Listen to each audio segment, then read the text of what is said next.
I'm uploading copyrighted content on Patreon at Cultivation Audiobooks*. You can follow and request any novel you'd like. Please like, follow, and comment on the videos of this YouTube channel. It's free for you and a great motivation for me. Chapter 296. Spec 30.5 now for the clincher. The ultimate strategy. We ran. My number one priority was to keep moving, keep active. Things were easier so long as I was moving towards a goal. I had to get myself sorted, wrap my head around the tools at my disposal. For that, I needed time. I needed to put distance between us and Xian. Stepping up the tempo, have to distract Xian. I reached out to Ash Beast, a living force of nature. It had originally triggered in Matru, Egypt, and had been roaming since, making its way across Africa. All of the destructive power of any Class S threat, tempered by the fact that it usually traveled on foot, and people could see it coming from miles away. When it reached a settlement, that settlement was usually evacuated. An unending explosion, a rolling mass of fire and smoke with a person at the center. Here and there, it took physical form.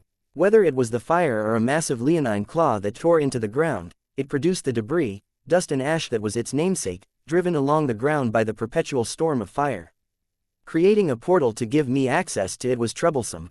Others had tried to control it before, to steer it in the general direction of their enemies. Warlords, villains, masterminds. It rarely worked for long. When working with power on this scale, chaos had a way of trumping order. Too much energy disrupted the portals.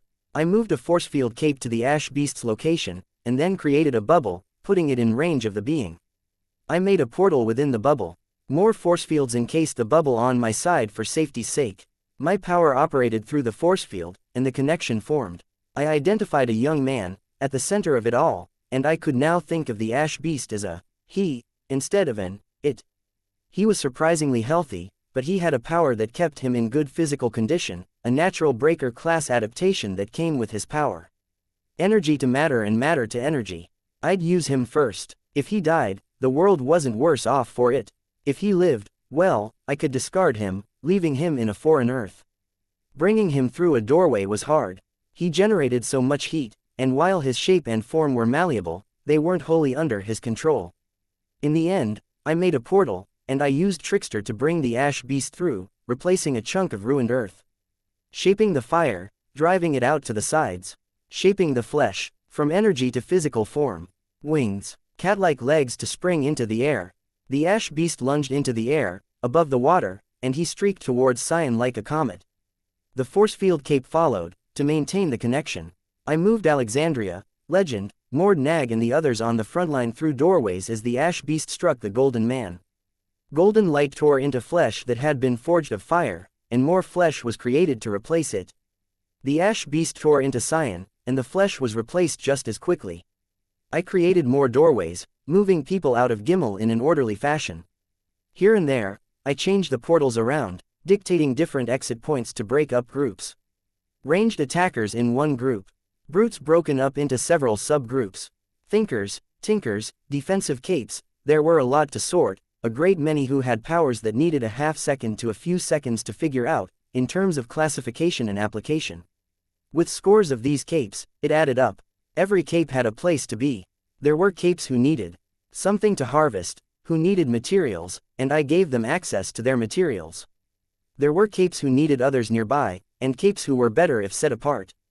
I assigned precogs, thinkers and danger senses to the various groups. Decentralize, I thought. If Xian was the established force with superior weapons, then I had to be the guerrilla army. Different groups moved to remote locations, different worlds. I couldn't let him destroy too many of us in one good hit. Take stock, who didn't I have? I didn't have Contessa, who I couldn't see.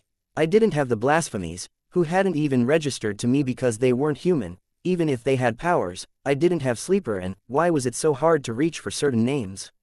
The ones in the cabin, I'd decided to leave them be. I was having trouble remembering why, but I'd trust my older self on that score. They were dangerously close to Xian. If I moved them, maybe no. I had to leave them alone. Rules, regulations. I'd set boundaries for myself once, I'd followed them, because I knew how easily I could slip. Those boundaries had been to protect myself, as selfless as they might have seemed. This was to protect others. This was good, better. Capes who could grant flight, Gleistig Yuan had some. There was a girl in a red, black and white costume who could grant powers. Othala. Right, Othala. She could give someone else flight. Send the right people to Sion's vicinity. Trickster. Some defensive capes. One of the capes who had served under the blue woman in that cape-ruled alternate Earth. He had a power not unlike Gavel's. Gleistig Yuan offered some offensive power as well, but it was tricky and time-consuming to dig for the capes I could use. She knew them personally, I had to find them. They appeared behind Sion. Gleistig Yuan distracted, with one ranged cape hitting Sion full-on in the face, another feeding fire into Ash Beast's body. The gavel alike dropped out of a portal directly above the Golden Man, driving a narrow pole into Sion's neck. Sion was slammed into the water, quite possibly to the bottom of the bay. The force field cape caught the boy out of the air before he could follow Sion beneath the water. I opened a portal, then moved the others aside. Reorganizing, positioning. Others, who was I leaving behind? There was a group still in the settlement. They hadn't all moved through the portal. I reached for their names. Right, Tattletale, Rachel, Imp, Panacea. I'd taken the others, collected the wounded. The door was open, but they'd stayed behind, watching the horizon, exchanging words I didn't understand. Who else? I'd left the civilians be. I could arm them, but I wasn't sure it would be worth the effort. Bullets could only do so much, and the bigger weapons. Sion emerged from the water. I didn't give him a chance to retaliate. Retaliation could mean putting the cabin in danger. I hit him, then backed the capes through the portal. He didn't follow them through the portal, but he did sidestep through dimensions to reach them. I started to mount a defense, and he lashed out. I didn't have time to react or give a command. I slammed the portals around the capes shut, and I opened another, larger portal, to take in the beam. The beam hit the surface of the portal, and only a fraction passed through to strike Sion from behind. Enough to kill someone, enough to kill me, if the beam had happened to touch any of my control portals, but even so, the portal itself took the brunt of the impact. Doormaker staggered beside me. The portal was wiped out. Without any barrier in the way, the beam radiated forward to wipe Ash Beast, the cape with the pole, Trickster, and Othala from existence. I was left with a decision to make, no time to make it. Was I going to be moral or efficient? Two capes fell in my awareness. A Sidbath was one, another was a talented shapeshifter who was in bad shape beneath their moldable skin. Shapeshifter, I made the call. One expendable asset. At my bidding, he strode forward through the portal. The clairvoyant retrieved a tinker device and dropped it through a portal. The shapeshifter caught it. Sion pressed the attack, while Gleistig Yuan and her assigned bodyguard managed a fighting retreat to a portal I'd raised behind them. Had to keep Sion in place, by time. I had only a seconds to act, or I'd lose the Fairy Queen. I'd lost good capes already, so very easily. Now I stood to lose more. Have to make it worth it.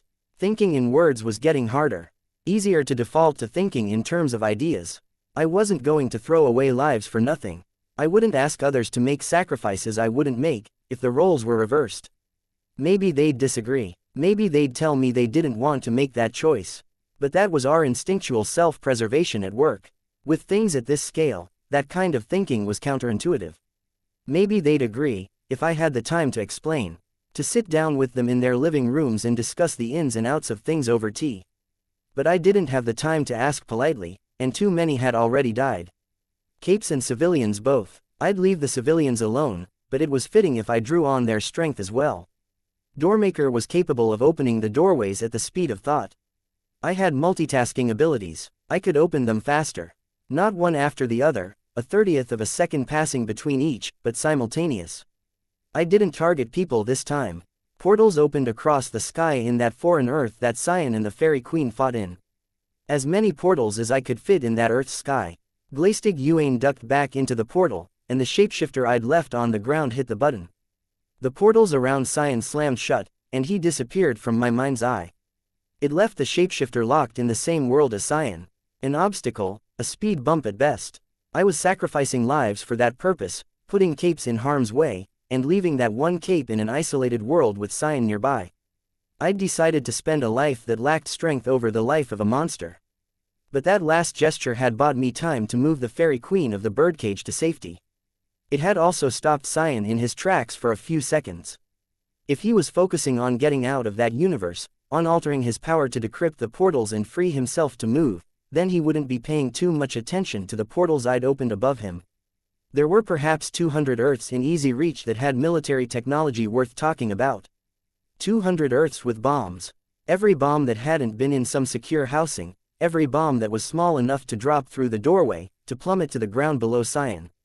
Some would be duds, no doubt, missing an integral component that would be put in place before a bombing run. But a handful, I suspected, were bound to be nuclear bombs. He hadn't stepped through into any world I could see. The bombs had struck home. My body was shaking. I wanted to sit down, but I couldn't afford to. I was hungry, I realized. Worn out, but I had to capitalize on our advantage here. Had to focus on sorting out my army, so this wasn't for nothing. I broke up the Yangban. Null Zero could share powers and he could take them away.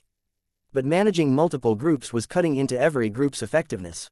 Against Xian, I needed more effective powers than a blending of less effective ones.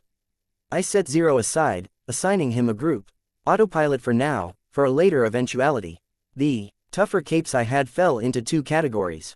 There were ones who could take the fight to Xian, like Alexandria or the late Ash Beast, and there were ones who couldn't, like Lung, Menja and Chevalier. There was a Vietnamese cape with a Tinker ability who I hadn't assigned to the Tinker group. He was like Lab Rat, but simpler in application. Formulas to boost strength and size, turning regular people into hulking monsters. I put him to work, dosing capes who weren't reliant on armor or anything of the sort. I left Chevalier alone, and left the crawler breed hybrid B, but I dosed Lung and Menja. I put Legend and the Number Man with the ranged capes. Xian emerged, but he didn't emerge into a world any of my forces occupied. He lost the scent trail, I thought. It didn't take him long to find it again. He went straight through into the world where I'd stationed Glaistig Yuan. I opened portals. Every single ranged cape and every single cape with a gun that was at my disposal opened fire into the portals. The Number Man's power coordinated their fire. I sensed danger from my precogs. I parted the group. Xian moved, and he fired a beam, striking down the center of the part. Not one of the attacks had hit him. Though I'd been moving them to safety, the beam had taken out nearly 30 capes. I counted Lady Photon among the dead, along with Revel. As if Taylor Hebert were one of my puppets, distant, fractured and broken, I could sense the sick feeling in her gut. Revel had been someone I cared about. Lady Photon had been a familiar face. Let's go get that, let's go get him. My voice, but not my own thoughts. The Number Man had told me the attacks would hit. That they hadn't meant it was Xian's precognitive ability at work. The ability to win, to take the upper hand. But there was a reason he couldn't use it constantly. It cost him something, drained his reserves. By all appearances, he'd parried my thrust and struck home, but I'd taken a piece out of him. The rationalizing felt thin at best. Have to do better. Xian was screaming, still. A roar, a kind of fury. Tattletale had described him as human. That meant human weaknesses. Weaknesses he hadn't learned to adapt to. When he got angry, it was the fury of someone who'd never learned to hold back. I put targets in front of him, and he took the bait. A front line of the hardiest capes, decoys and projections to draw him in. Then, while he was closer, I was free to move in the heavy hitters who weren't upwardly mobile. Lung, hulking out even before his power kicked in. Menja, Chevalier, a dozen capes I didn't know. Had to mix it up. Raw physical strength, then a cape who was strong because of a telekinetic bubble that surrounded them. More raw strength, then explosive power like Hoyden's. Move them in, then move them away. Use their powers and other powers to give them the mobility. I had two capes that could assign danger sense to protect things, alerting them when the subject was in danger, though the two powers were rather different in practice. It was a way around the fact that I couldn't predict Xian himself, and I made the most of it, switching their targets of choice second by second. I could feel the fear of the people I was sending into the fray. Hoyden's fear was like the scared little girl fear I'd experienced while concussed, racked with pain and helpless at Bakuda's feet. But she could hit Xian, and I needed people who could hit him. I needed every iota of strength I could squeeze out of these capes. I watched the world through Defiant's eyes, and I saw the combat analysis program drawing wireframe models over the battlefield, trying to take in all of the details of the capes I was sending into the fight, predicting Xian's most likely actions. I watched with the Number Man. I watched with precogs. Xian wasn't inherently predictable, he wasn't capable of being read, but I needed some cue that would let me guess what he'd do next. Telekinetics stood by portals. The Blue Woman and Parian were among them. When I saw opportunities, I used them to move capes further, faster, to get them out of the way. Xian's rage was reaching a crescendo. The screaming was increasing in volume and intensity, the movements more aggressive, the attacks broader, less focused. A fist flew past Chevalier, followed by a blast that might have wiped out a neighborhood, if the capes had been in a city. He was grazing capes, failing to land a single heavy blow, and it was pissing him off. It didn't help that we were hurting him. He could adapt, but he couldn't adapt when the same attack wasn't used twice in a row. It put him on the defensive, keeping him on his toes, and every attempt he made to strike back failed to do more than clip people, injure and wound. I knew it was coming. Retaliation. Even before the precogs gave me any forewarning, I was moving to react.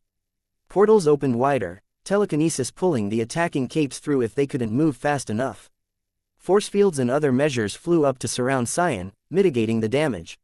He radiated light, and the light that escaped the barriers seared and melted the flesh of the offensive capes, as well as the telekinetics and defensive capes who happened to be standing in the wrong place. Translucent and transparent force fields didn't even slow the light down. I began shutting the doors. Alexandria and various projections flew in to take Xian on. Ursa Aurora, expendable duplicates, just needed a second. So much pain. I could tell how much damage that had been done even before I did any headcounts. People were suffering, and so long as they were under my control, they were helpless to express the fear and agony they felt. Instead, they were quietly stoic as their wounds wept fluids and burned with traces of the golden light.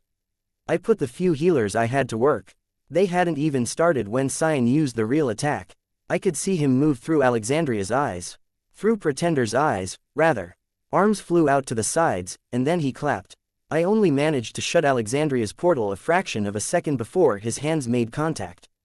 One strike of palm against palm, and the shockwave swept past us as if in slow motion, moving past every portal in the area that was still open.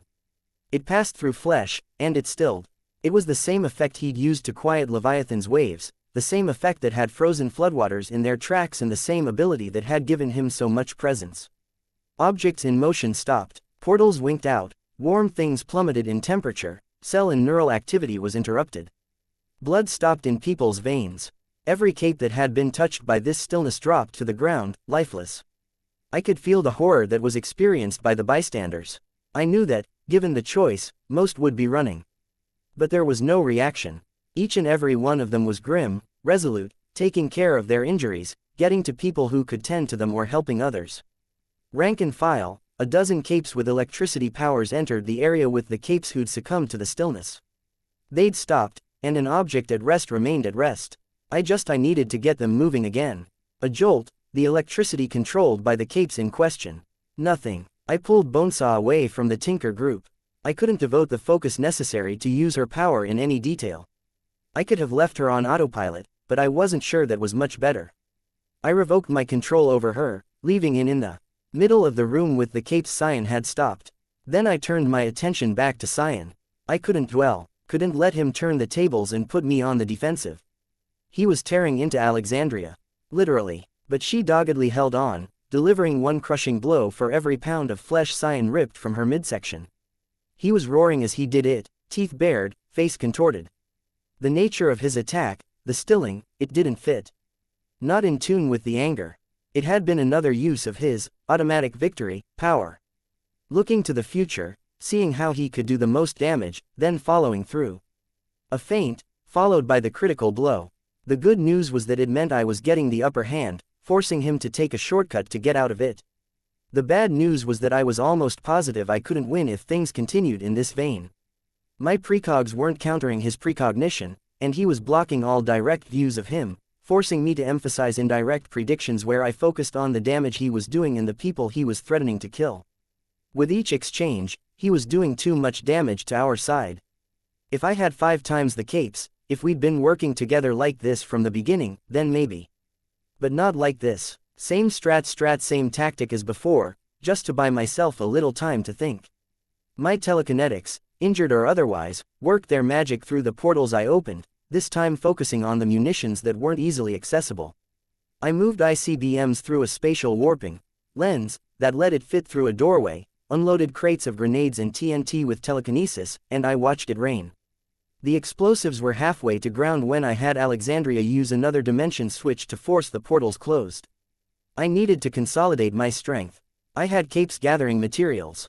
Mord Nag was among them, one of the scariest warlords of Africa, now traveling between dimensions to scavenge from the dead, her pet shadow devouring mountains of flesh from mass graves and battlefields, swelling in size. Lung was shrinking, keying down after I'd pulled him away from Xian, but he still had the raw strength from the dose of distilled brawn I'd given him. Coordinate, I thought. I couldn't be moving capes with telekinesis. There had to be other assets. Sifera, a chief member of the Thanda. I'd taken to thinking of him as Orbit. But Orbit wasn't quite it. His power required him to have a strong reference for those he worked it on. Eyesight alone didn't work so well, because eyesight was faulty. His preference, for a strong connection, was to touch individuals. Failing that, he worked by eyesight alone. I didn't need to go that far. I could see through 100 pairs of eyes at this location alone. A cape formed a ball out of stone, roughly the size of a tennis ball. One by one, Sifera connected the capes around us to the ball. Sifera's power maintained spatial relationships. He moved the ball, and every cape he'd connected to the ball moved a corresponding amount. When he turned the ball, the connected capes rotated around the ball by equal degree. We'd used it against Khonsu in our first fight, anchoring ourselves to him so he couldn't teleport away without bringing us with him. Now we were going to use it for the opposite intent. Labyrinth and Scrub, the same pair that had made the portal in Earth Gimel, made more portals. The dimension switches wouldn't work forever, and I'd pretty much, but there were options for future attacks. There were more explosives, but nothing big. I needed a focus, a weak point I could capitalize on. To those ends, I needed to buy time to work, and I needed to bait him into getting angry. Between them, Labyrinth and Scrub began making paths to other worlds. I watched as they paged through the available options. Xian emerged from the other world, having broken down the barrier we'd set. Fragments of Alexandria's body tumbled to the ground, more like a statue than flesh. He had to flex his hand and use his power to free it of the left side of her skull. He'd suffered for a few of the big hits we'd delivered. His flesh remained pristine, golden, but there were folds and scraps here and there where his damaged flesh had been stripped away and remained in place around the creases of his body after the replacement flesh had come in. He came out swinging, obliterating 2 continents on 2 different worlds before he found us. One rotation of Sifera's ball, a row of doorways, and the capes were pulled backwards through the portals, which closed promptly after them. The debris hadn't even settled when I had Sifera move the ball again, erecting more portals to send my capes into the battlefield. Brute force, capes who could tie him down, capes who could take a hit or two. I kept Lung in the fight, holding him back for later, when he'd be exponentially stronger. As strategies went, it would hold for at least a little while. Xian's patience seemed to be getting shorter and shorter, and I was on guard for the next retaliatory strike. My heart was pounding, my mouth dry. This was looking grim, each exchange hurting my side more than it hurt Xian. Was there an out, a chink in the armor? I'd collected all of the tinkers in one place and I'd put them on autopilot, a vague, nebulous goal in mind. To get them working together, I'd used 0 of the Yangband to tie them together as a group, splitting their powers. A few hundred tinkers, each with a mix of tinker powers, all working on a singular project. I could sense it, using the clairvoyant and doormaker both, using Labyrinth and Scrub. The solid space between worlds. A space that Xian had altered somehow, blocking off. Facing off against that, I'd had them build something roughly the size of a house. There was a gun built into the construction, but it was snub-nosed, stocky and unimpressive. I gave Defiant the honor of pulling the switch. The machine whirred to life. Through the clairvoyant, through Labyrinth and doormaker, I could sense the machine reaching through every available world. The energy was focused on a single space, but it filled that same space in each of the worlds. A pressure of sorts started to form. It would take a minute. I sent Mord Nag in with the other heavy hitters, relieving the force that Xian was fighting. Sifera moved the ball, moving Mord Nag a distance forward. Her pet shadow scavenger loomed, as large as it had ever been. And Mord Nag promptly had a stroke. I watched as scavenger dissipated into smoke. Why? I reached out to Mord Nag, and I could feel the damage being done. I moved her back just as I'd moved her forward, shifting more capes onto the battlefield to deliver some ranged fire. Why? I was stunned, and putting my thoughts together in regards to this was like trying to swim in molasses. Had to act, instead of thinking.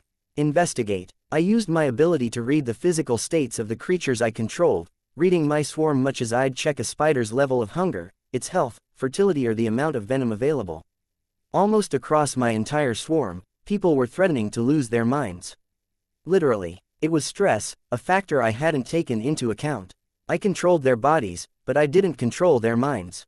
They were bystanders, watching this all unfold, and even though I regulated their heartbeats, kept their breathing level, the mental stress accumulated.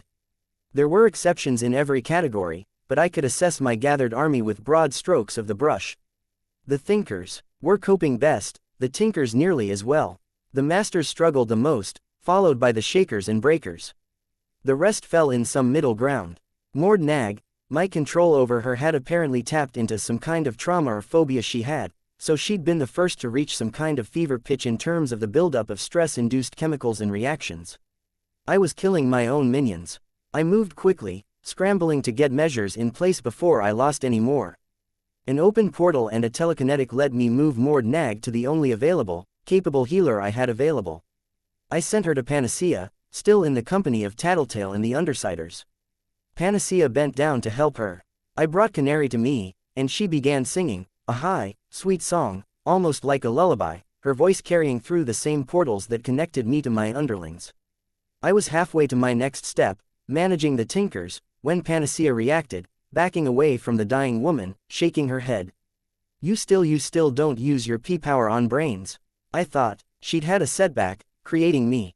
Now the old fear was back in full, at the most inconvenient time. Tattletale was speaking. Her voice was gentle, soft. It was awfully nice to listen to. Reassuring, even if I didn't understand the words. Then, breaking me from the spell, Xian moved his hands, readying for a clap, and I shifted everyone out of the way. Xian flew instead, flying into one world, just as easily as a plane might fly left, forward or down. I could track his movements with the clairvoyant. As multidimensional as it was, I could trace a trajectory. He'd used his automatic victory power again, and he'd targeted me. If he'd used it to find me, there was no escape. If he'd used it to find and kill me, it was all over. Was he that complex? Did he think forward to that degree? I ran anyways, turning my attention to the Tinker's machine. The gibberish text on the screen had turned red. Failure. The combined strength of all of the Tinkers who remained, Bonesaw accepted, and it had failed.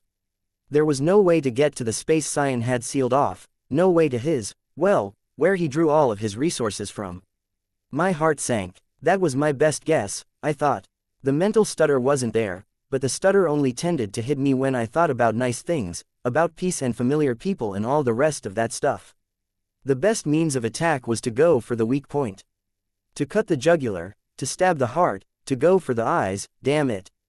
Xian's well was the closest thing to a weak point that I could imagine, but he'd secured it. I'd told myself I'd know the strategy when I saw it. Targeting the well hadn't been that strategy, but it had been a piece of it. I moved Capes away, stepping through the portal Labyrinth had made, then having her change the channel, masking our scent, so to speak. I moved Case 53s into the area to mess with Xian's ability to sense things. He still pursued. I couldn't move fast enough, even as each limping step moved me to another universe. Something about the way the portals opened, even if I closed them, it was like I was breaking ground for him to travel. This is the trouble with being on top. You're all aloe alone when it counts. I put Capes in his way. He swatted them aside, flew out of the way, and closed the distance. I felt sick. The shaking was as bad as it had ever been, and there was a coldness inside of me that made me wonder if I was in shock. My thoughts were barely coherent. I had Glaistig Yuan, I had her Eidolon Shadow Puppet. They worked as a pair to hit Xian with the heaviest attacks I could find at a moment's notice. For all it mattered, they might as well have been a kids on the schoolyard, sticking their legs out to trip someone. Xian found his momentum again. Panacea was healing Mord Nag. I reached for the warlord, bringing her to me. Xian struck her aside before Scavenger could swell to his full size. Too little, too late. If not brawn, then traps and tricks. If he wanted to charge right at me, I'd do what I did against Echidna. I stopped and turned around. Foil, Cuff. They stepped out of portals, one to my left, one to my right. Cuff to shape a sheet of metal into a giant razor blade, Foil to rig it with her power, setting it in Xian's way. I gathered every precog I had, putting them within my 16-foot radius. I gestalted them with zero as they made their way through the doorways, forming a Yangban contingent of future seers. I wound up with a young teenager right in front of me. Brown-haired, Dinah. I turned her head to see her face, and she saw me in turn. I could see myself in her eyes. I'm sorry, you're different. I felt a chill. No time. I opened a portal to send her away. She wasn't any use, and I couldn't even articulate why I couldn't keep her here, when I'd keep the hunchbacked Case 53 from Boston and the crazed villain I'd spirited away from Monaco. I banished Foil as well, sending Cuff and Canary after her. They'd keep Tattletale in the others' company. I disconnected them from my control network, giving them free will once again. Send sentiment. I'd told myself I'd be logical. Was I succumbing to emotion and impulse, letting her go? Or was I sticking to my rules, my promise that I wouldn't leverage her? Logical, emotional, something else altogether, it didn't matter. I wasn't exactly balanced. I felt very, very off balance, as a matter of fact. It was the same as before. The precogs weren't strong in this circumstance, but if I could get one glimmer, put this thing in the right position, move it, do something to get in Cyan's way, he appeared, flying straight for me. The group would have to do without her song calming their emotions. Hopefully nobody else would stroke out. With the precog gestalt, I could somehow get a sense of how Cyan was going to move. It didn't matter. His hand glowed as he struck the flat side of the razor, and it dissolved into a ruin of glowing fragments. I could see him in person for the first time since this fight had started. My own vision wasn't as clear as some of the other eyes I'd used to look at him, and I had trouble keeping my eyes fixed on a single spot. My head turned, and I looked at the others.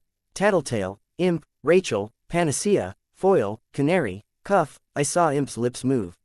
She was saying something. It was probably very clever. Something funny and witty and totally out of place. Or maybe she was saying the same thing I'd said when I'd parted ways with the group as a whole.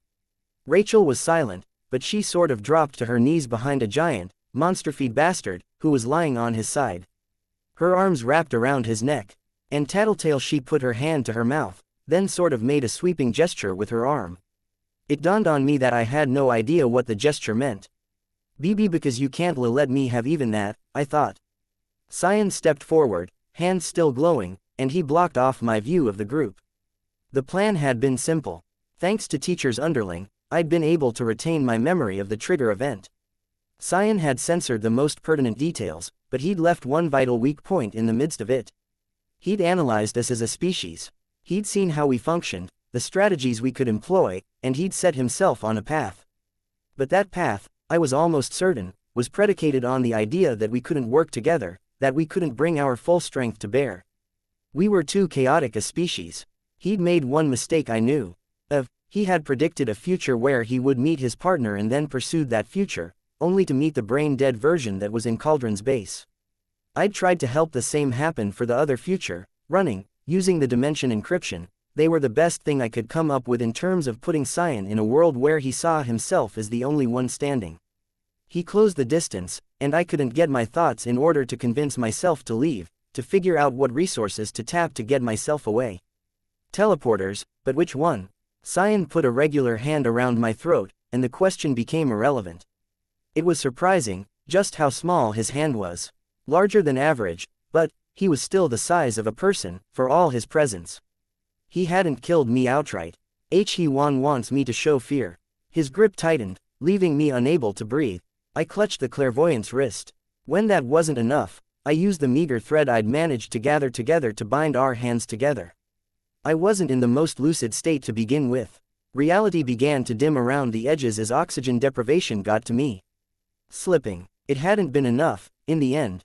It had been a three-point plan, pushing us towards a point where we were all well and truly united against a cause, doing what I could to trick his future sight into thinking he'd fulfilled his mission, and finally, targeting his weak point.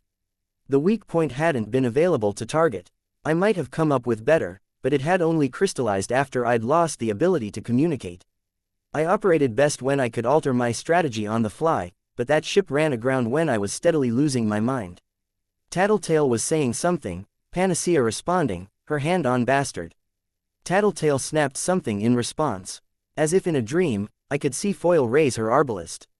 I moved bugs, forming a barrier between us. She hesitated, then lowered the arbalist. I relaxed. It wouldn't work anyways. And no use having them die with me. But Xian had seen. I saw his expression change. Contempt, tight-lipped anger. It looked wrong, his face so unused to showing emotion, his emotion as intense and unfiltered as it was. He was aware of his surroundings in a way that wasn't entirely human. Still gripping my throat, he turned, raising his glowing hand in their direction. No, I still had access to my network. But I couldn't think. Ciclo closed the portal. The doorway slammed shut. Xian took one step, bringing me with him as he advanced between worlds. The movement made darkness sweep over my consciousness. I very nearly lost my grip on the clairvoyant's wrist. He now stood opposite the Undersiders. Foil started to raise her weapon, slowly. Xian blasted it to smithereens. Foil clutched one ruined hand, dropping to her knees. I have tools. I have. What tools? Tattletale spoke, her voice low and casual, almost flippant. She was talking to someone else, I was pretty sure. Panacea responded, again, a shake of the head. She had tears in her eyes. Mordnag, no, I'd moved her to try and stop Xian. Dinah watched from a corner, her arms around her knees in a position very similar to one of the first times I'd met her. He pointed at Rachel, his first target. In that instant, it stopped being about stopping him. I just needed to interrupt, to buy even 2 seconds. For the third time, I tapped into every ranged cape I was controlling, and I opened portals around us to give them windows to shoot through. Number man to calculate, to aim the shot, they fired, every cape that could shoot shot. All with the objective of getting Xian to step out of the way, to do another sidestep with that future sight of his. Even if it was followed by yet another devastating counterattack, I just wanted him to miss. It didn't work out that way. It struck home. Every shot I'd lined up with the number man hit Xian. Multiple directions, even some from above, they hit his flesh with enough force that I was thrown to one side. Priorities. Rachel untouched. The others were fine. The clairvoyant, our fingers were only barely touching. The thread I'd wound around our hands had snagged on my armor, caught on the skin of his thumb and nearly tore the skin off. It hurt like a motherfucker, but he wasn't in a state to complain. Still in my control, still in contact with me. For my part, I was coughing violently. I was maybe at more risk of blacking out than I'd been with Xian's hand around my throat. I fixed my grip on the clairvoyant, then picked us up. The ground was scarred where shots had grazed Xian and touched earth. It formed a loose circle, with 2 spaces where the shots hadn't touched. One space for me, and another for the Undersiders. Why had this barrage worked when the others didn't? Had to buy time, make space. I opened doorways, sicking capes on Xian, driving him out of the building. What was different? I hadn't added anything to the group. I had taken something away. I looked at Foil. I took control of her, had her bend down to grip a rock. I channeled it with her power. A moment later, I brought Ballistic through. He used his power on the rock. I was already moving the group to safety when Xian evaded the incoming projectile. His future sight power wasn't like Contessa's. Narrower, lacking imagination, but he'd set up contingencies. If X happened, then the power would automatically kick in. Apparently the cost of being hit by Foil's power was worse than whatever it cost him to use that power. Not a magic bullet, but it was a good fucking thing to know. Could I break it, abuse it? We retreated to an empty city in Earth Bet. The group kept a safe distance from me as we half ran, half jogged through.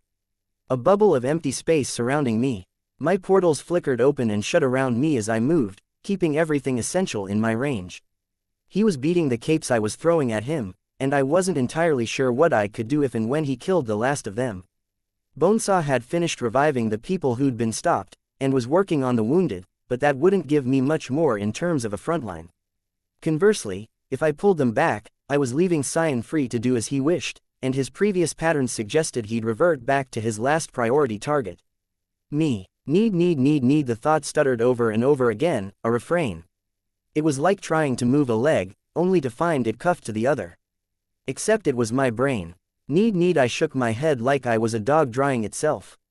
Think straight. Tattletale asked Panacea something. Panacea made a side-to-side movement with her head. Imp made a wry comment. The sense of distance that I felt was enough to rock me. As before, it was in the quiet moments that I realized how much I'd lost during the action. I'd been slipping, my vision getting narrower. I should have been able to take it all in, but the worlds were blending in together. The clairvoyant was like a drug, and I was building up a tolerance of sorts.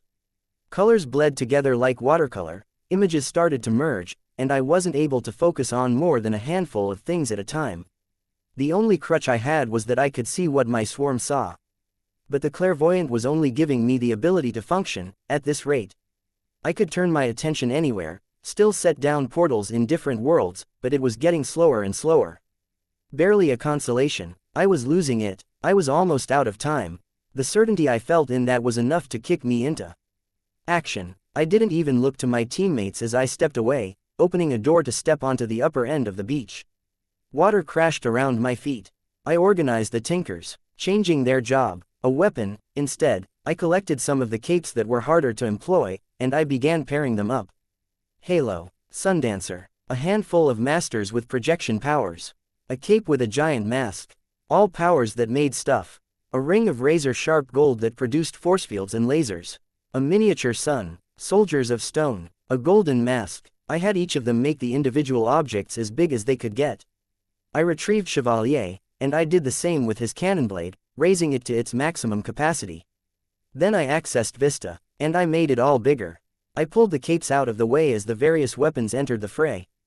The sun was as broad across as a skyscraper was tall, the halo was only twice its usual size, firing a substantially sized laser. Xian avoided both. Chevalier's weapon should have been too heavy to lift, but he didn't seem to care. He shot Xian, and Xian was consumed by the sun. Everything counts, I thought. If we couldn't get to Xian's well, then we had to hurt him on this end.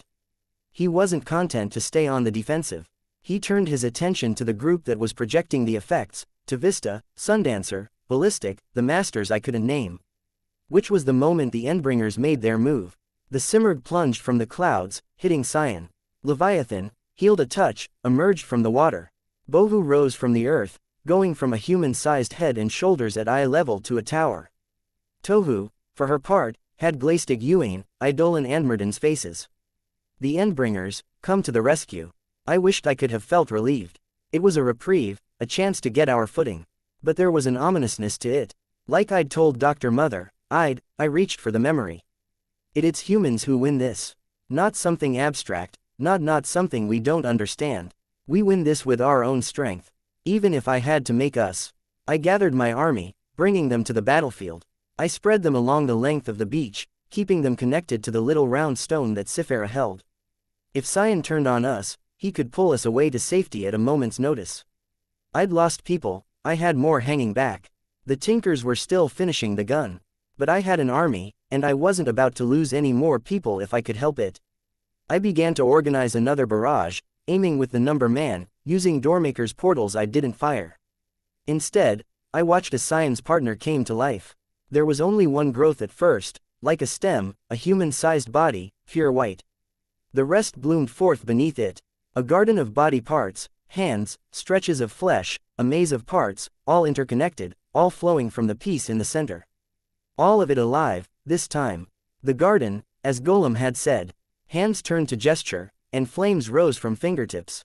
A moment later, ice. Experimenting, testing powers. Then it spoke, a soft voice that somehow seemed familiar. Xian's companion had been gray, this one was white. This wasn't it, a third entity. I stared, my blood running cold. Xian tried to float down to it, fighting almost tooth and nail with the Endbringers to get to his new companion. Even in the midst of the fighting, the mood was entirely different. The rage had given way, gone.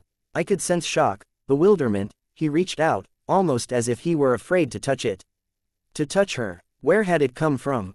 I used the clairvoyant, tracing it back to the origin point. I realized it at the same moment Xian did. Our emotions at our simultaneous realizations couldn't have been more different. I had to rack my brain, struggling to find the word in the muddle.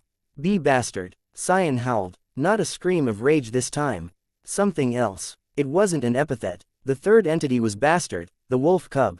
Grown large by the bizarre interaction of lab rat's formula and then cosmetically altered by Panacea, given a handful of special effects. No doubt coordinated by Tattletale. Xian's mad sorrow was so thick on the air I could almost taste it. I used Sifera to pull everyone and everything in the area away before Xian could retaliate. Scattering them to different worlds with portals. I used Case 53s to break the so-called scent trail to Tattletale and the others. Xian shattered the shelf of land that New Brockton Bay stood on, and I watched in horror as the cracks moved radiated towards the cabin. I moved Ziggurat out of a portal, and I used her power. SLSL. I shook my head before I could get caught up in another mental loop of failed, stuttered words. A fissure opened up. The cracks stopped 20 feet short of the cabin. Xian didn't hold back, entering another world, dealing just as much damage, then moving to the next. It became all I could do to keep my swarm out of his way. Even with Sifera, even with the doors, I couldn't think straight, because I couldn't really think. Not coherently, but I knew, on an instinctual level, that we'd honed in on the weak point. We just needed to drive it home. I reached out to seize everyone, opening full-size doorways so I could move them all to one place. It was when I was opening my door that the portals started winking out. It was like watching a blackout take hold over a city. Lights going out, sections of apartments at the same time, then buildings. Not all even, not quite logical in flow, but close. And with every other light that went out, I lost a member of my swarm. The portals shut en masse, 10 by 10, 100 by 100, the furthest one first. The ones next to me would disappear in seconds. I looked at Doormaker, who was staring into empty space. The realization dawned on me. I'd spent it all, too much, pushing it too far. The well Doormaker drew from in using his power had just run dry. Chapter 297, Spec 30.6. I had a choice to make. Into the thick of things, or hanging be back. What I'd done, taking control, using people like sacrificial pawns, I'd made enemies. I'd offended the pride of countless villains, of heroes, even. I was a kill-on-sight target. I could sense the doorways closing. Only the ones close to me remained open. Though, close, was a hard label to apply when talking about dimensions. I turned to my old standby. I gathered my bugs, drawing them through the portals that remained, gathering them at my destination. I stepped through into the cloud. A rooftop overlooking New York, Earth bet. My New York. It hadn't been a conscious choice. An impulse, really. Maybe there were cities that were more fitting, but this was a city at the center of modern civilization. Or it had been. If this was going to be our final staging ground, then it was as fitting a choice as any. It was heavy with resources that every parahuman could use, unoccupied. Intact enough to still look like a city, damaged enough to remind us of what was at stake. With the clairvoyant, I could see the parahumans around us. They hadn't scattered, and were still holding formation, more or less. For the time being, we were holding fast. Xian was still engaged with the Endbringers in Gimel. We had seconds, a minute or two if we were lucky, to catch our breath, to think, plan and communicate. If we were really unlucky, we'd have even longer. Long enough for people to talk themselves out of this. Long enough for trouble to find me, for the birdcage capes I'd unleashed to cause trouble.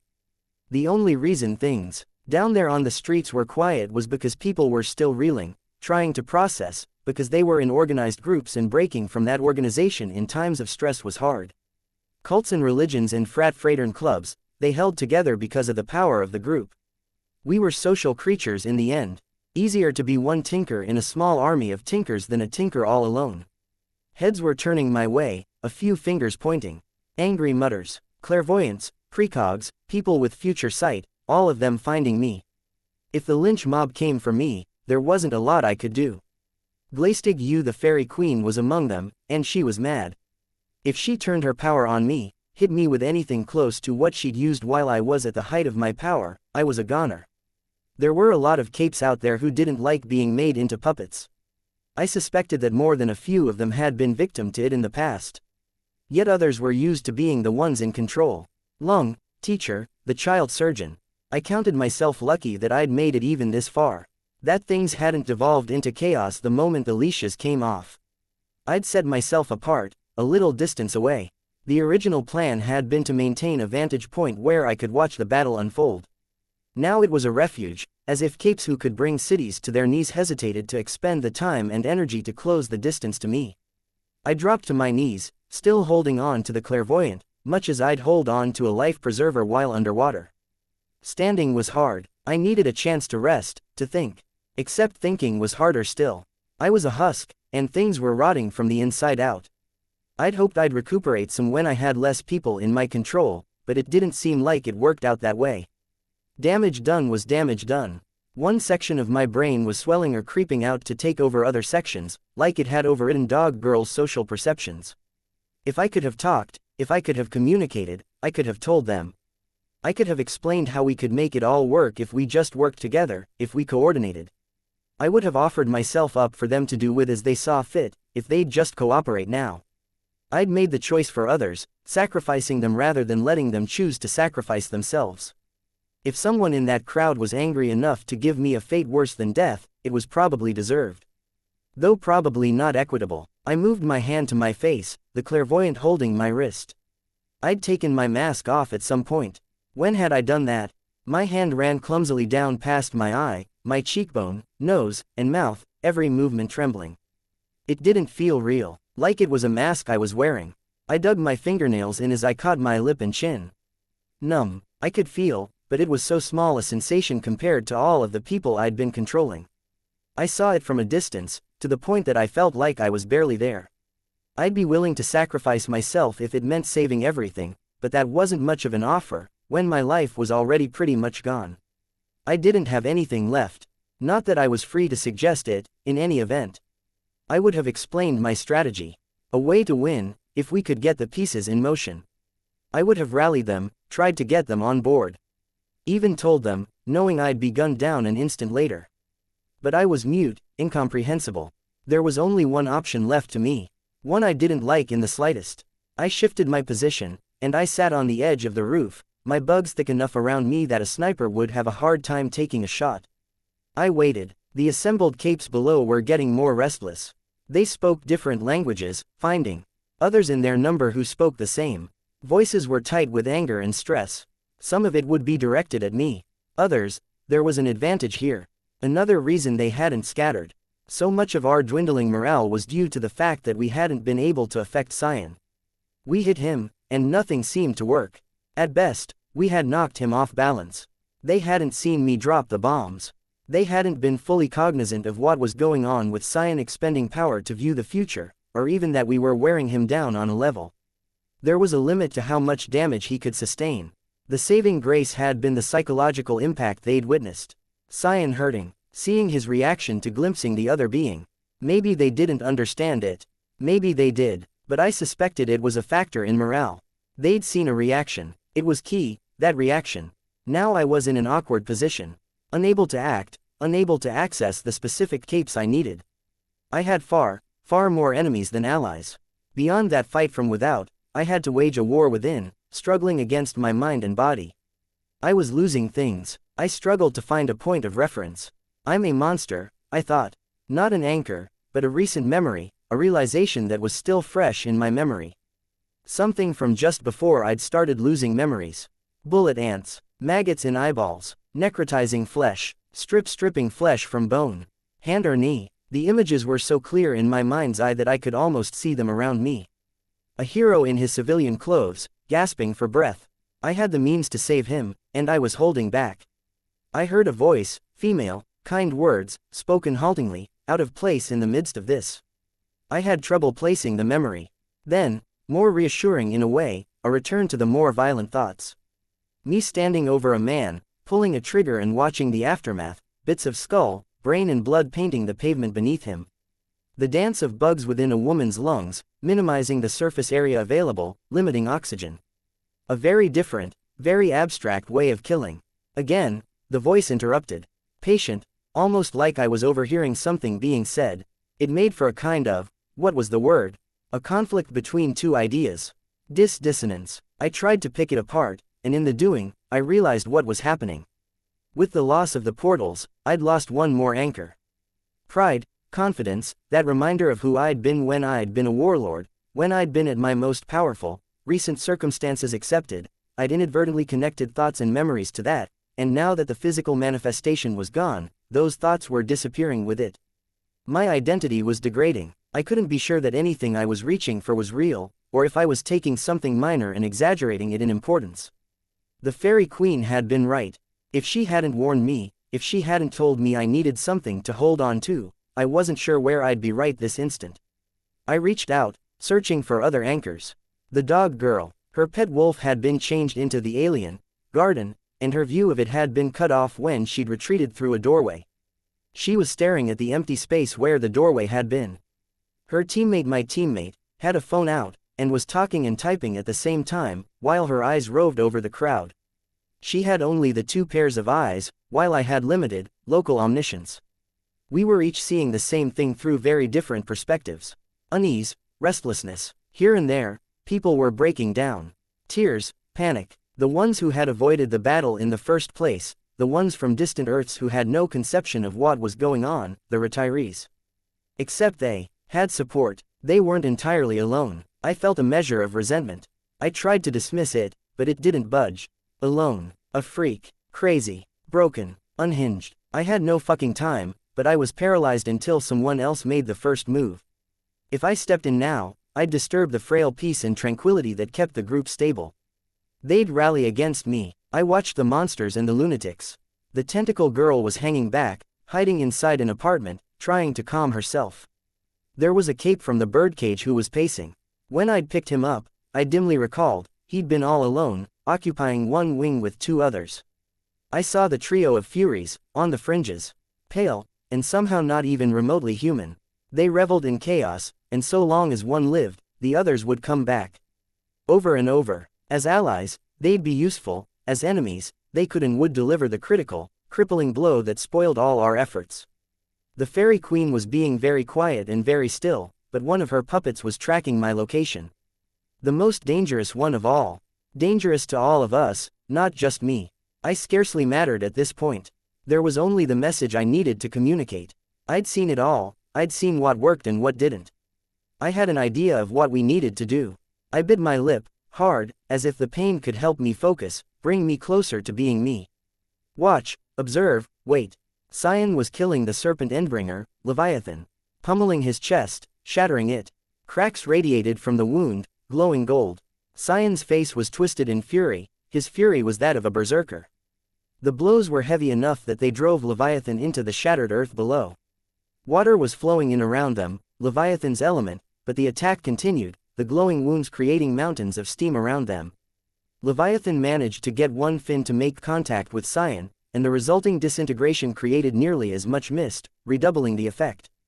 The winged endbringer advanced through the steam and golden crimson mist, moving the one gun she still carried through the air until it was aimed at the 2.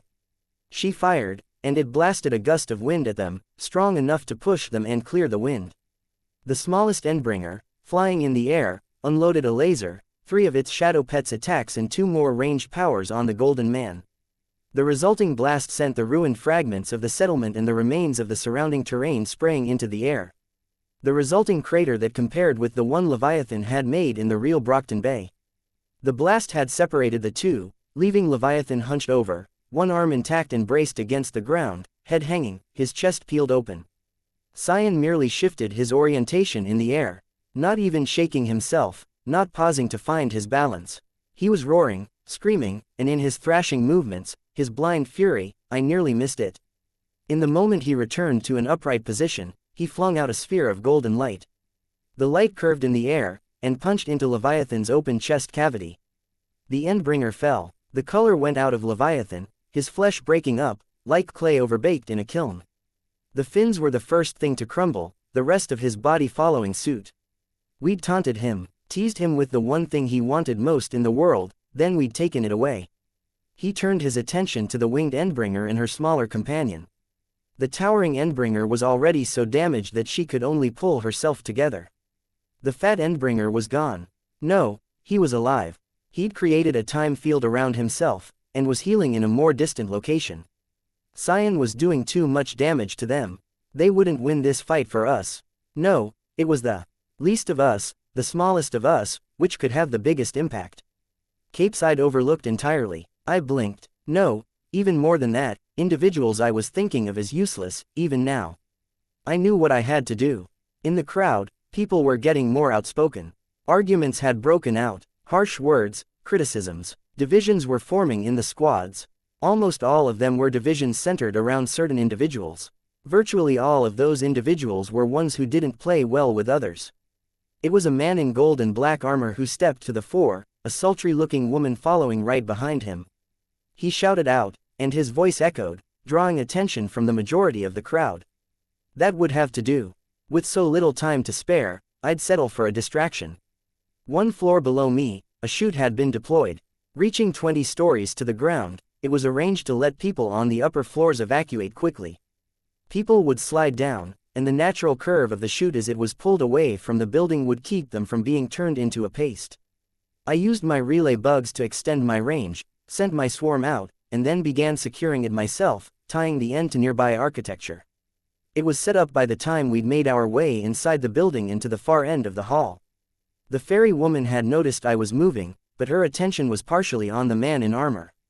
She was holding back. I was preparing to go down with the clairvoyant, making sure we wouldn't break contact even if we had a hard landing, when I heard that voice again, small and afraid. I couldn't place the recollection. I couldn't use my flight pack with a passenger, so I made my way down the chute, and I hoped the material of the chute would hold. I wasn't worried about the threads, thin as they were. I knew spider thread. It was nice, knowing something, but I hesitated to claim it as an anchor. It could be another misleading thing. And if I ended up with one thing tying me to reality, I didn't want that one thing to be an obsession with bugs. Images crossed my mind, possibilities. If I still controlled people, but I'd gone down some ugly path like that, I saw myself, haggard, thin, with minions in a similar state.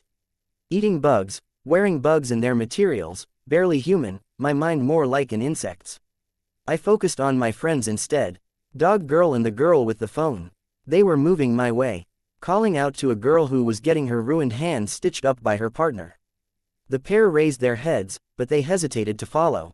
A harsh word from the girl with the dogs got them into action. It would have made me move, and I didn't understand what it meant.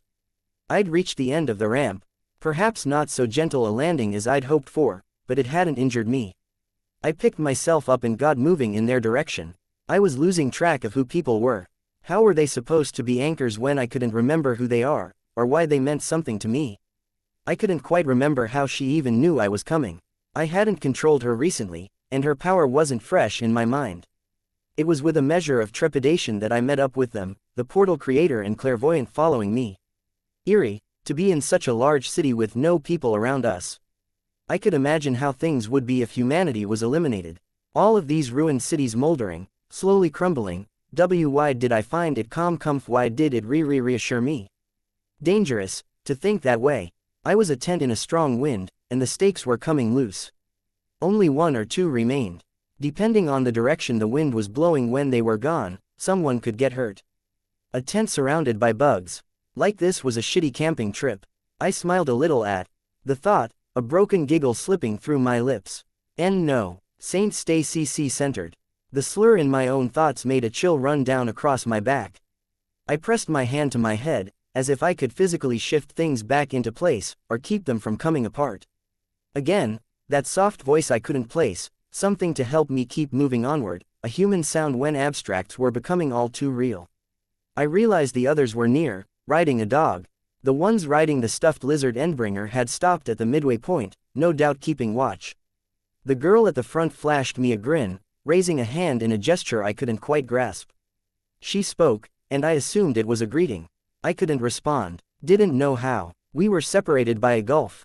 She spoke as she spread her arms, raising her shoulders in an exaggerated set of movements. Like talking louder to a person who didn't speak the language. What was the fucking point? She pointed at me, then in the direction of the crowd, then made the same movement. The giant monsters are losing to Cyan, I thought. He's coming, soon. I took her cue and started walking forward. She hopped off the dog, scrambling to get in my way, barring my path, her arms spread. I stopped. Her expression was stark, rigid, wide-eyed. Her arms spread. She repeated the gesture a third time, arms and shoulders rising, then falling. When I didn't respond, she spoke, her head cocked a little to one side. I could hear the voice again. Another person appeared 20 or so feet to my left, startling me. My bugs moved, creating a barrier. No, she was a familiar face, so to speak. A gray mask, horned, with mischievous eyes, a mouth hidden by a scarf or cowl she'd piled around her shoulders. She was the source of the voice. She'd been with me, keeping me company. Tears came unbidden to my eyes. The blonde girl touched her cheek, pitching her voice high at the end. A question, the girl with the horned mask responded, gesturing in my direction. I adjusted the clairvoyant's grip, then touched my cheek. I was bleeding. I had a gouge at the corner of my mouth, and my finger came away with blood on it. Oh, I'd scratched myself, earlier. I hadn't realized, hadn't meant to. My hand shook as I stared down at it. Alone, but not alone. Isolated, but not isolated. I needed to move, to go on. Damn the consequences, damn whatever could happen to me. If I could just get him to the dog. Girl spoke from her seat on the giant, monstrous dog's back. Not a sentence, but a single word, clearly spoken to get my attention. I raised my head to meet her eyes. Her hair was shaggy, her gaze intense behind the mop of brown-red hair. She held my gaze, silent, for long seconds. Then she reached down, grabbing a loop of chain that was strapped to the dog's back. She reared back until it looked like she was going to fall off, then heaved it forward. It didn't fly that far, but it landed partway between us, closer to her than to me. I advanced, and the entire group collectively backed away. Only the girl with the horns, behind me, advanced a little. I reached down, the clairvoyant's hand on my arm, and I grabbed the chain. I gave the chain to Doormaker. He gripped it, and then he parted from me. It's the ones I was dismissing entirely that are most important, I thought. I backed away, and she began reeling in the chain. I walked him forward until he was out of my range, in their company instead of mine. The dog girl didn't break eye contact. She was watching me carefully. She pointed at me, then at the sky. No, not the sky, at Bugs. Me, Bugs, herself, then the dog. Then at the portal man, and, very slowly, taking her time, she pointed a door, as if unsure. What did she mean? Our respective powers. Power. She was asking about his power. I didn't know about his power, but it wasn't important. I didn't care about his power. It was secondary. If they could fix it, it would help, but I doubted I'd be able to take control of people so easily. Not a second time, no. I touched my hand to my mouth, then to my forehead. I gestured towards him, then repeated the combination. I drew a line with my Bugs, pointing towards the crowd. PP please understand. The girl with the red-brown hair was nodding slowly. She started to speak, but the blonde cut her off. The blonde sounded annoyed, hurt, a little upset, but not in a bad way. When she looked at me, her eyes were kind. She brought the portal man to her and hooked one of her arms through his. She understood, I was almost positive. She cared, and I was positive. That annoyance, that hurt, it was only because she wanted to be the one who understood me and communicated with me, even in this rudimentary way. I wasn't the only one who'd seen everything unfold. The portal man had been there, linked to the clairvoyant through me. He'd watched what I'd watched. They could find a way to communicate with him, and they could get clues out of him, answers. In the other Earth, the winged Endbringer fell from high above, her innumerable wings broken, ruined and bent. She reached skyward, as if clutching for Xian, high above, and then the hand crumbled. The rest of her followed suit. The others were too broken to fight. xianxia commenting. I was losing the ability to think in concrete words. Needed to get myself in a position where I could fight. I took a step forward, and the others reacted. This time, the auburn-haired girl had her dog move out of the way, off to one side. The blonde didn't move. In the distance, the fairy girl turned her head. She'd noticed me move, somehow.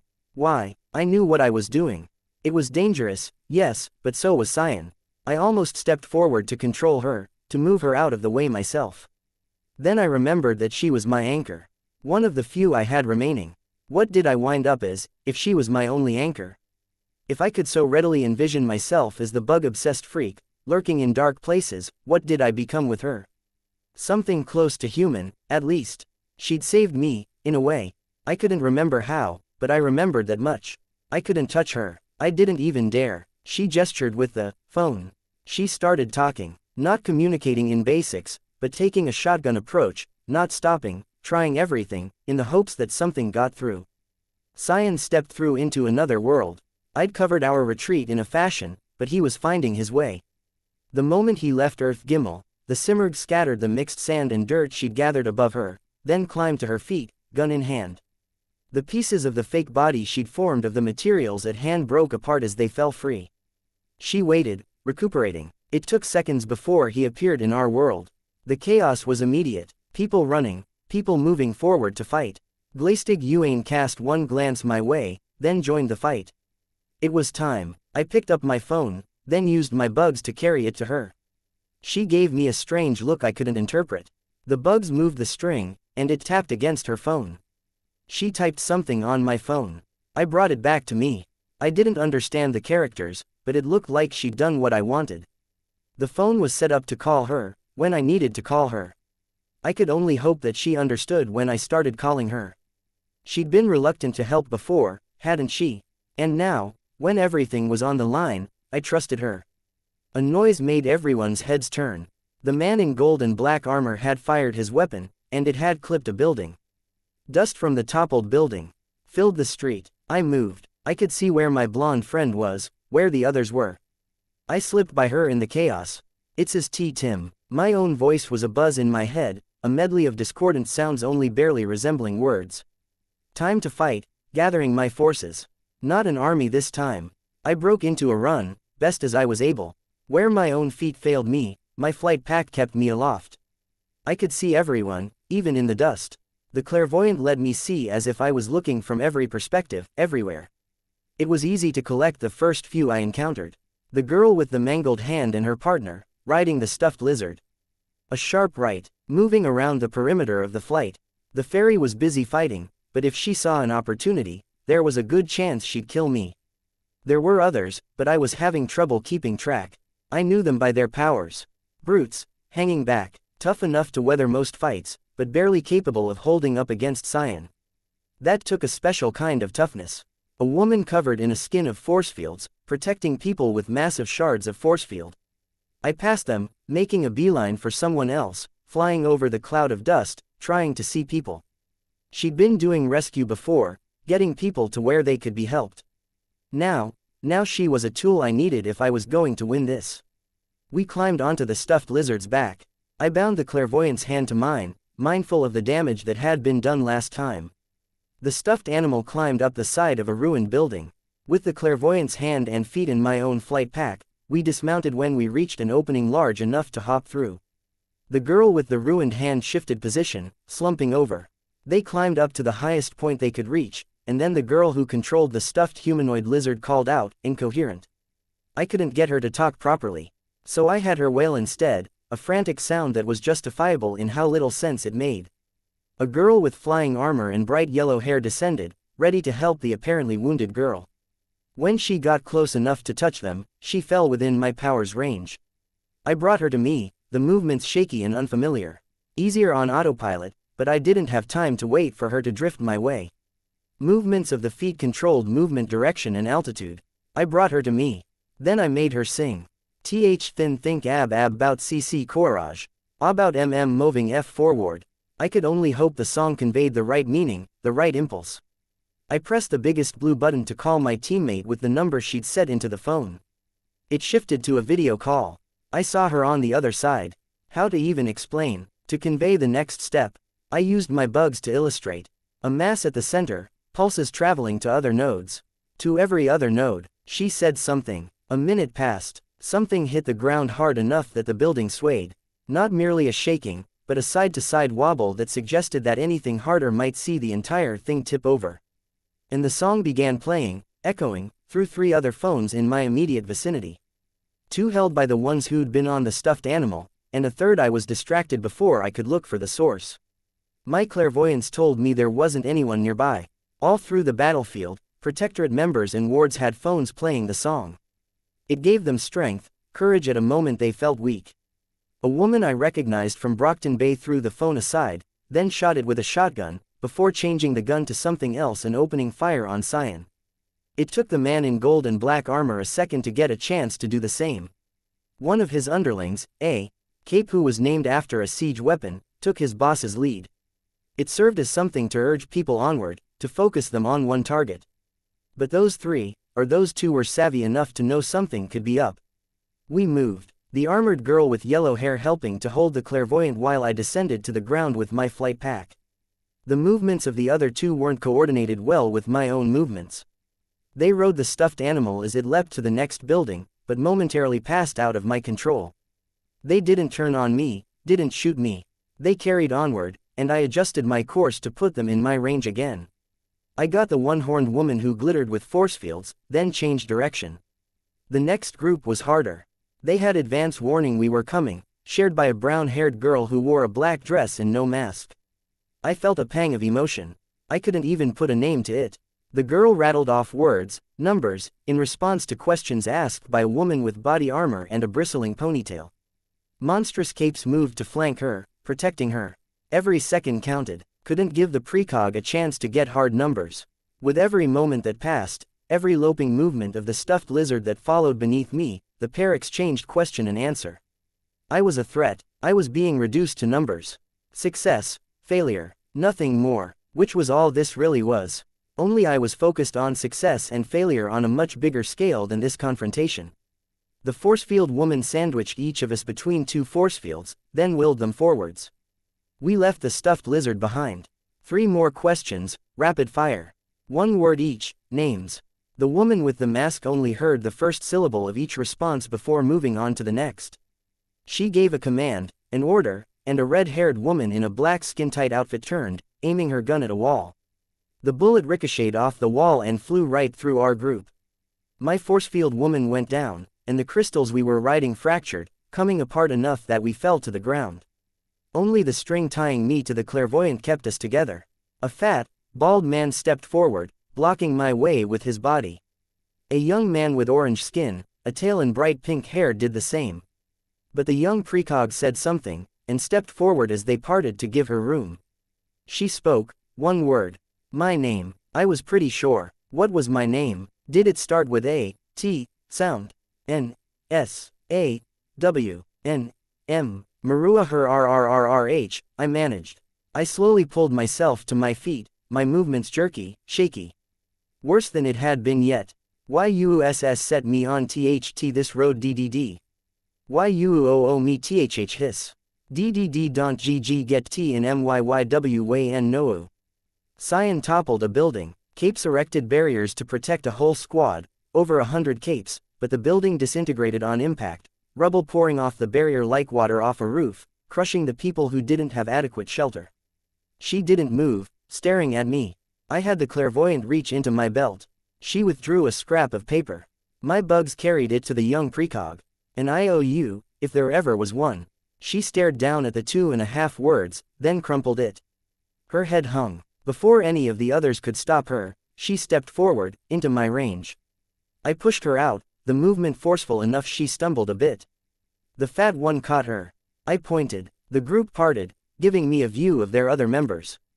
In the distance, Xian was struck, knocked into a building. The work of the man with the giant sword.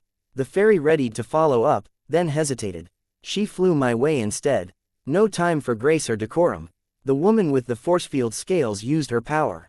Another sandwich of crystalline fields, the more secure way to hold someone, and she hauled the reality warper out of the other group, into my range. Another force field caught a boy with glowing hair. The remainder dropped into fighting stances. A gun was trained on me and the precog cried out. 1 word, negation. They stopped in their tracks. I turned to go, my recruits in hand. The fairy girl was coming. I didn't fight. I had the key components. The trick was to set everything in motion. I accessed the power of the reality warper. The girl who got more powerful as she lost touch with the world, who could fashion her own realities, then bring them into our world. I had her create a door, then I used her partner's help to smash it. A freestanding hole in reality. The reality warper used her power to pick a world. I wasn't too picky. The instant I was through, I had them make 2 more. Then 2 more. I protected them all with force fields. I didn't have the portal man, but I did have this as a means of traveling sideways, like Xian could travel in this direction that wasn't up or down, left, right, forward or back. It didn't let me cross all the way into other continents. Movement was analogous. Still, it made ambushing other groups easier. I could use the clairvoyant to see where we were in analog to the other world, then smash a doorway open, putting me right next to whoever I wanted. The song helped keep them focused on Xian, kept people from running. It wasn't perfect, absolute control, but it was a means of keeping us all together. Xian hadn't done much planning for this eventuality. For a world where everyone was against him. In every world I'd glimpsed, we were fractured, whole nations worth of good capes hanging back or fighting with the others. He'd hidden the strategies from us, but I could connect the dots. It was about keeping him off guard, putting him on unfamiliar footing. I could only hope that everyone was enough people, right now. I found the boy who made hands and faces out of surrounding materials. A teammate, a friend, he'd worked with me on something important. I put myself right in the middle of the group, collected him, and then left. When others moved to follow, I set another force field up, and retreated through a series of doors, leaving decoy doorways in my wake. The power booster, to give myself more control, and to enhance the song.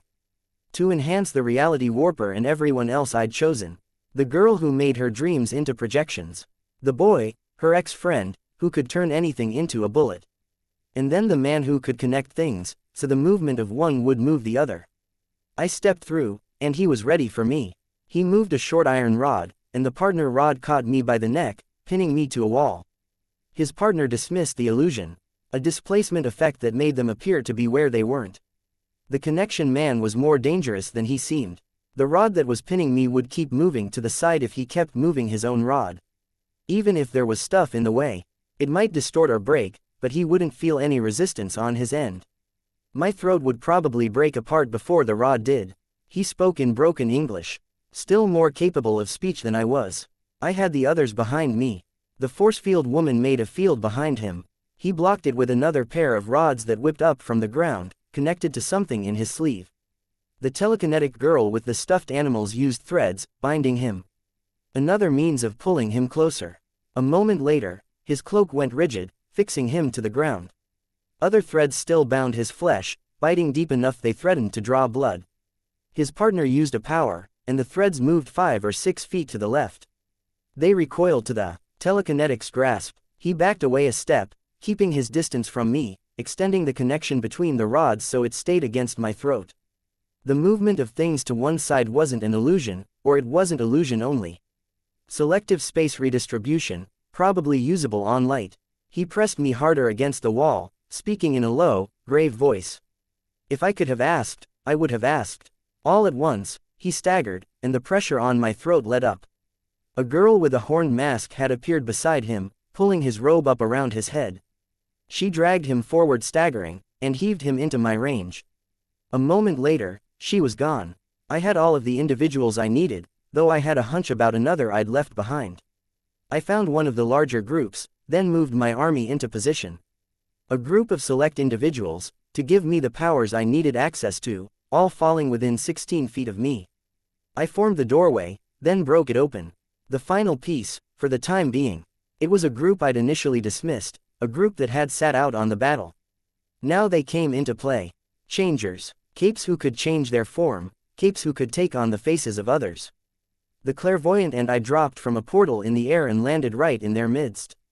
Crystalline force fields appeared in the air, then lowered slowly enough that people had a chance to get out of the way. I picked the faces of every changer in my range, watching to make sure it was accurate. I couldn't control them while they were outside of my range, so I'd do something cruder instead. I chose their faces, and then I seated them on the crystalline force fields, binding them in place with the connection man. I scattered them into the sky, each one rooted to a force field platform. Then I tapped the reality warper's power. I began shaping a world. I could see my blonde friend with the portal man, talking to people. Talking to, what was his name? The one who gave thinker powers. Teacher. He'd given the portal man the ability to talk. A power I was afraid of taking for myself. Because I couldn't lose even an iota of willpower if I was going to make it through this. Because I couldn't fall into his grasp. Because I was afraid of finding out that even he couldn't help me. The portal man would explain what he'd seen. With luck, my brilliant friend would be able to connect the dots. The reality warper's world was shaped. Crude, but I could use the same piece over and over again. A landscape of body parts, of hands and limbs, of faces. I used my friend, the young man who could create hands and faces. I began altering the city. Xian was in the midst of fighting a monstrous, hulking dragon man and the warlord with the death-eating shadow. He saw the first of the faces that the reality manipulator had created and lashed out, demolishing it. The dragon man took advantage of the opening to burn him. NNOF filters. HHHHHISSEMM motions, RRRRAWW. Xian fought his way free, and the warlord went on the offensive, lashing out. She collected the bodies of the dead, as the fairy girl had collected their spirits. She was strong, though not quite as strong as she would have been if things hadn't gone sour. He tore into her pet and the damage was permanent. She pressed forward anyways, forcing him to retreat above the skyline. He came face to face with the changers, wearing his companion's face. The face of the alabaster-skinned companion my friends had put together, other faces like them. Companions that could be. One metal-skinned boy I'd salvaged from the ruins of a recent fight had been molded into a steel-skinned companion.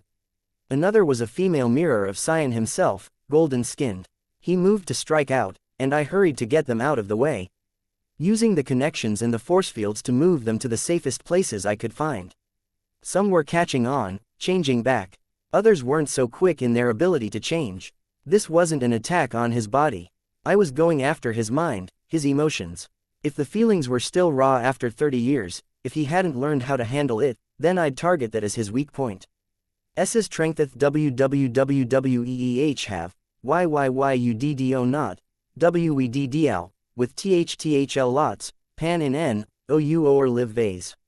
Remind him of what he didn't have. His partner, his life cycle. Hands of stone emerged from around the city.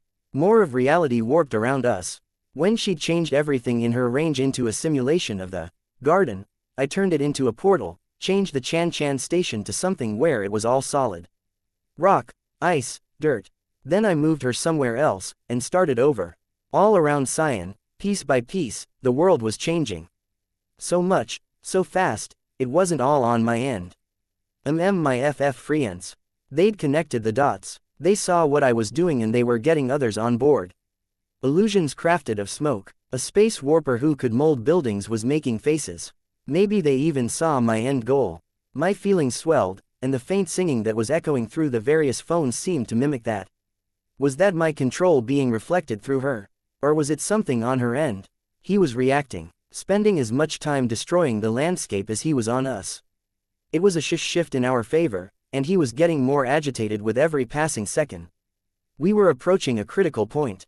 I pulled the changers back, and I moved to the location of some masters instead. Projection capes, only a few, but it helped. I had the girl who made dreams into projections, and a clone hybrid of 2 of the killers, capable of making poisonous, noxious illusions out of the landscape. I put her power to work, showing her what to do, then sending her to work, beyond my range. The song helped. The song meant that when I pushed, they kept moving. By the time the impulse and momentum wore off, they were well on their way, and I was gone. Neck xt, N next. I took a step, and my leg gave way. I tried to stand, and it failed me again. The ones I controlled helped me to my feet. I leaned on them as they supported me. Nay next, I thought, again. My body was failing on me. A part of me had hoped that when this was all over, I'd be able to retreat somewhere. I knew I'd have enemies, that there was no way I could show my face again. I could, I was pretty sure, get by with a good stockpile of books, a place in the middle of nowhere. Not cold, but maybe a place in the mountains or on some island. Retreat from the world. Then it had taken reading from me. It had taken my ability to understand language, my ability to express it. Now it took my body. My mind was sure to follow. The projections began to haunt him. They emerged from walls or crept around corners. Images of his deceased, slain partner. Images of others, which almost seemed to bother him more. If he was forming any kind of tolerance, it was slow. He wasn't getting a chance to breathe. Xian was striking down these constructions faster than I could raise them. Up until the moment the man in gold and black armor shot his sword at him. It bought time to put more of these illusions and constructions in place. Xian righted himself, then hesitated. Fury was giving way to a kind of fear. I knew this fear well. It was a fear that was all too easy to fall into when one's focus was too narrow. To be caught up in an environment, facing down a relentless torrent of negative experiences. Even the minor things added up, if you couldn't step back to look at things in perspective. He fought back. That was a fairly normal thing. A lot of people fought back when they faced something like this. A lot of people liked to think they could fight back up until it stopped. I limped forward, my squad in step around me, filling my power's radius. Those types of people tended to underestimate the tenacity of the well and truly fucked up individuals of this world. It was lowly, to turn to this, but I'd never pretended to be honorable, above any of that. When shit was on the line, I'd go as far as I had to. I had the reality warper create another doorway. Her buddy knocked it open, and she tuned it back to our original Earth. The stuttering thoughts paralyzed me for a moment. I floated up a bit to see over the rank and file of my swarm, the clairvoyant holding onto my leg. My friends glanced up at me. I barely recognized them. I pointed at the portal. There was a short, fierce discussion. I felt my heartbeat pick up. Why weren't they running? Xian was going to snap. He was going to destroy everything. But my friend was talking into her phone. Xian was getting more frantic, a mix of fear and rage. Panic, scope, scale, he was no longer reasonable about what was going on. If he'd been holding back so he could leave some of us alive, in the chance that another companion would show up and he would be able to resume his normal life cycle, then I was suspicious he was about to stop. And my friend continued talking into the phone, a stern expression on her face. She was tense. I tried to turn the clairvoyant on the scene, but the view was so narrow now, I wasn't really able to see more than I could with my own eyes. I could choose where I saw from, but that didn't help me evaluate the crowd. I could see the Endbringer arrive. I'd opened a portal to Gimel in the process of making Mausels between worlds, and she was the only one that remained. She sang, a shrill song that echoed in every mind I controlled, her song joining the one that echoed from the phones on belts and in pockets. Then she began shaping the environment. Clouds of dust took on shapes, looming over Xian. Everywhere he turned, he faced reminders of what he'd lost, of a loss he couldn't figure out how to handle. He was a member of a species that had won for however many cycles, utterly bewildered when we drowned it in its defeat. The winged Endbringer's attack was the straw that broke the camel's back. He was hunched over in the air, hands on his head, knees against his chest, rotating as though gravity didn't touch him, no conception of up, down, left or right. He was shaking. Any second, a slit of light appeared on the battlefield. It yawned open. Others began to follow. They fix ed him. Except it wasn't him. It was the fairy girl. She had him as a shadow puppet. A ghost. I could hear my friend swear. The others around her were tense. They turned to run, sprinting through the portal. Thousands of doorways. She turned and looked in my direction. But nothing appeared nearby. The fairy girl was opening doorways for everyone but us. Everyone but me. People were running, fleeing into other worlds, and we were being left on our own. I couldn't see close the portals I'd made with the reality warper. We ran, or the others ran, and I was mostly carried. We entered one world, then ducked into another door I'd left nearby. We zigzagged between universes, using realities as cover. There was no sound, no scream, no explosion. It was a scouring light, no direction, no aim, nothing held back. The initial shockwave passed through doors, and it expanded in every direction with each door it passed through, sweeping past everything within 10 miles of each portal. The moment we were through the last portal, I'd connected every member of the group to a force field. The force field was then flung forward, carrying us with it, eased to a stop when we were out of range. When the light faded, there was only flatness and portals. I moved my hand to point, and my hand couldn't make the gesture. My fingers refused to extend independently. I could see the hesitation on the faces of the others. But I could see what was going on. I led my squad forward, and the rest followed. I found the Fairy Queen, in the center of the group of rescued. Portals stood in concentric circles, with gaps so they could be navigated through. A Stonehenge of glowing doorways. I walked, stopping in the middle of an open field. I watched. I saw Xian, just barely recovering. I saw the fairy girl, talking to others. I watched, and long seconds passed. Others around me were talking, just beyond my range. There was a voice in my ear, coaxing, asking questions. She banished 2 spirits, keeping the portal man. Picked 2 others. I didn't wait for them to fully materialize. I created a doorway with the reality warper and kicked it open. I appeared right behind the Fairy Queen. I seized her, and I seized the portal man she'd killed and claimed for herself. I opened a doorway to Xian, and I unfolded a cloak of portals, capturing people. I found the Tinkers I'd left on the other Earth. When we emerged, he didn't react. He was lost in his own mind. The dream projector fell unconscious, and was captured by her one-time friend. A glimmering of the garden entity. It loomed, rising into the air before Xian. He recoiled, striking at it. My swarm, feeble as it was, formed a reaching hand.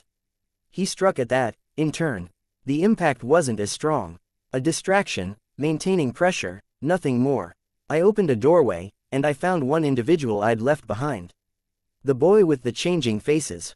The number man had said he'd taken a dose that had been focused on helping the entities be human. I couldn't change his face intentionally. As it turned out, I didn't have to. I could feel Cyan's reaction, through my senses and the individuals I controlled. Hope. For just a second, not even the faint hope he'd experienced with the fake my teammates had put together. Because somehow, this boy registered as being like this entity's companion had been. Registering as the same state, as the power that made it so similar. In the moment that hope died, the girl with the injured hand used her power on the iron rods. Infused them with the energy he was afraid of. Those rods became projectiles, in another's hands. His hope was gone, he was bewildered, scared. He didn't try to dodge. He couldn't or wouldn't. They impaled him, one in the head, one in the chest. The Tinkers fired their weapon. An interdimensional ram turned into a gun. They'd finished it while they weren't under my control. Defiant was the one ready at the switch. I discovered why he was concerned about the power. It kept things from being contained. I got a glimpse, a flash of a look into the world beyond him, a world he'd shut off, to which his body was the only conduit. The beam tore into him and into the well. I moved the portals, and the beam turned to scour more of the landscape beyond Cyan. The fairy queen began to slip from my grasp. She knew what was happening, and she was forcing my power to affect her spirits. A single spirit, breaking free. She moved her hand of her own volition. And then she was free. Inside my radius, but free. She turned to face me. I met her gaze, as best as I was able. My vision wavered, her head hung. She made no move to resist. She didn't close the portals. More projectiles, opening more doors. The beam ran out of power. The dead remains of the entity showered the ground at the center of the wasteland. I staggered. The emotion around me was too much. I pushed people away, and they bumped into one another. Some left my range, only a handful remained. I didn't recognize a single one. Even the one holding my hand. I couldn't shake the feeling I'd somehow betrayed myself, and I wasn't even sure who I was. It was over, and I was free to finally lose my mind. Chapter 298, Spec 30.7. I was plunged into darkness. Things stopped making sense. I was surrounded. I couldn't think straight because I couldn't think. Trying to analyze people, to parse them, to identify them, it was like being in quicksand. Resistance to my efforts, getting nowhere, and always slowly, inevitably sinking. 30, 40, 50 people, more appearing every second, streamed through portals. All of the survivors, returning to the battlefield to see it for themselves. To turn their eyes towards me, because the only open space in the area was the space around me, the radius of my power, and it drew the eye. People noticed, and others paid attention to the noticing. The looks were hostile, all the worse because they were alien. Hundreds of people, and they didn't feel any goodwill towards me. Strangers. Not strangers like people I didn't know. That was different. Strangers who had connections to me, who I still didn't know. Strangers like the masked man who broke into a house. Strangers in the sense of a stalker. Of a jury about to announce a sentence. This darkness around me, it was an absence of illumination, an absence of any light that could clarify and make sense of things. I couldn't recognize anyone, put a finger on them as familiar or unfamiliar, enemy or ally. It was all ominous, vaguely threatening. People I might pass on the street wouldn't pay me any mind. People here, almost every single one of them, they had a reason to pay attention to me, and the attention wasn't good attention. Any of them, all of them, they could attack me at a moment's notice.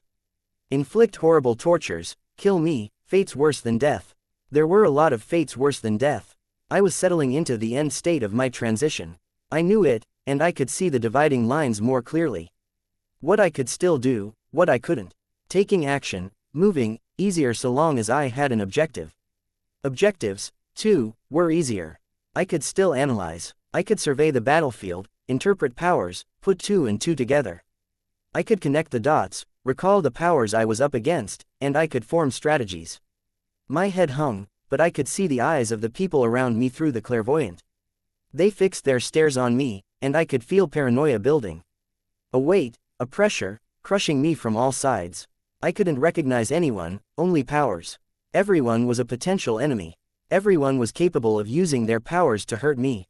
Damn them all. After everything I'd done, everything I'd given up, and they were standing there, threatening me. Not a word was spoken, though the singing continued in the background. It conveyed the story to those who were still arriving. There were only 2 reasons things would be so still. The first was that battle could be utterly lost and there was no more need for orders, for communication, for cries of grief and screams of pain. That there was nothing left but surrender for the ones who remained. But this wasn't that, I had to remind myself. We had won. That disbelief rocked each and every one of the people who were present, that silence marked a kind of respect for the fallen. And, all too possible, it marked a kind of unspoken agreement. I could see it. The silence was a relief and an added pressure, giving more weight to the eyes on me. Every pair of eyes was telling me the same thing. I was the next big threat. The next one that had to be killed before this could all end. I tensed. I could barely move, but I could still ready myself for a fight-or-flight response. Maybe I wouldn't be able to stand, but I could use the device on my back. I could throw myself at the first opponent to approach me. I was lost in this special kind of darkness, but I could analyze this situation too. I could look at my capabilities and what my power had taken away, and I knew that there was a common theme at work. Conflict. I could function so long as there was conflict, so long as I was creating it or resolving it. Given the choice between paralysis and conflict, I wondered if anyone would really choose the former, committing to it over time. Paralysis was a scary thing. There were a lot of forms of it, and they ranked up there as far as fates worse than death. Conflict was better, familiar. My swarm informed me that I still had my knife, tiny legs tracing over the weapon's grip. One tinker came through a doorway, as if to survey the situation. Heavy armored boots rang as they struck the glassy, blasted disaster area. The man emerged, and he cast a glance around. He took in, no doubt, the ruined buildings, the clouds of dust that were rolling into the clearing, still following the vast amounts of air that had crashed into the space to replace the atmosphere the blast had wiped out. The tinker pointed his weapon. The rest of the tinkers filed into this world, 2 by 2. Everyone, just about, was making their way here. Thousands, now, strangers. All of them would, circumstances demanding, aim to get in my way, to stop me, question my actions, condemn me, hate me, maim, torture or kill me. I'd seen good people go bad, couldn't trust anyone. My memories were incoherent, but I could see the common themes, and I knew everything they could and would do, given the chance. Pyrokinetics could burn, telekinetics crush. They weren't the scary ones, as painful as a burn or other injury could be. It was the thinkers that worried me, the masters, the tinkers. I watched that crowd with one eye. Some of them would kill me the second they thought they could get away with it. Others would be scheming. I had power, they wanted that power for themselves. They'd take it like my portal man was taken from me. They'd take all of it. My hand was clenched so hard I thought something might break. Had to remain still. I had a handful of soldiers, a swarm of 16 people who, I'd pushed them away, and these were the ones who I hadn't pushed out. Why had I pushed them? Had I already been interfered with? Had someone already made a move, manipulating me? I shook my head a little. Couldn't form complete thoughts. I felt a light weight on my shoulders, heard a voice. Reassuring, coaxing, so very small, compared to everything I was seeing, everything I was up against. The voice did nothing for me. I was prey in the sights of a predator.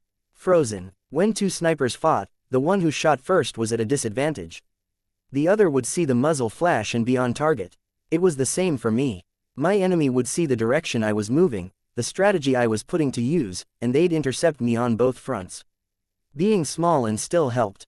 I wanted to cover myself, to hide in my swarm, big or little, but I couldn't afford to move. Again, the voice. I shifted the clairvoyant's grip, sliding it up from my wrist to my shoulder. Severing threads so the hand was free to move. Once it was on my shoulder, I moved it under a strap and used the cut threads to secure it in place. My hand was free. That singing was bad. But it wasn't the winged being that was perched on a building at the far end of the battlefield. She was silent, her wings folded over her shoulders and along the edge of the rooftop. Worse for wear, with wings. Broken, but her body was pristine alabaster, her hair blowing in the wind. The singing, it was one of my minions. The words had been faster in tempo before, now they were, I wasn't even sure. Singing was bad, wasn't it? I silenced her. Stunning, to be in the middle of a city and not hear the roar of distant traffic, of conversation or anything of the sort. There was barely any wind, even, and no debris here for the wind to stir. There was only my swarm. A dull buzzing roar in my ears, for the smallest ones. I could sense the pounding heartbeats, feel the breathing. I could imagine the sounds so clearly that I couldn't pick it apart from what I was actually hearing. Periodically, I could hear a voice, which was the same in some ways. In my head or in my ears. Muscles creaked when moving. For some, bones ground together. Joints popped, stomachs gurgled. My swarm had formed a loose ring around me, more by accident or manipulation than by any design on my part. There was a gap just beyond them, where others were afraid to cross.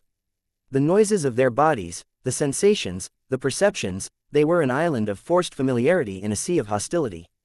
If even one wave of that sea hit me and my island, if they charged, if someone gave them an excuse, I repositioned my hand, a shaky, uneven movement. One side of my wrist pressed against the butt end of my knife. The last of the phones finished relaying the music. Only 2 seconds had passed. If that. The spell broke. Someone cried out. It had started. The outcry was picked up by others. People grabbed one another, arms were thrown around necks, fingers dug into costumes and skin. They whimpered, screamed, shouted. I could see tears in eyes, faces contorted in emotion. Groups turned inward, focusing on one another. Loners backed away, positioning themselves where they had space to maneuver. Madness, hysterical, chaotic. Grown adult and child alike, costumed and uncostumed, individuals dressed in white or in bright colors, individuals in black, they were part of the riot. They held nothing back, emotionally. I saw fireballs explode in midair. People streaked into the sky, light shows following after them. But the yelling, the echoes of that first cry, they were what shook me, what shook everything. The only thing around us to block the sounds were people, and those people were making more sound. Thousands echoing of that one cry.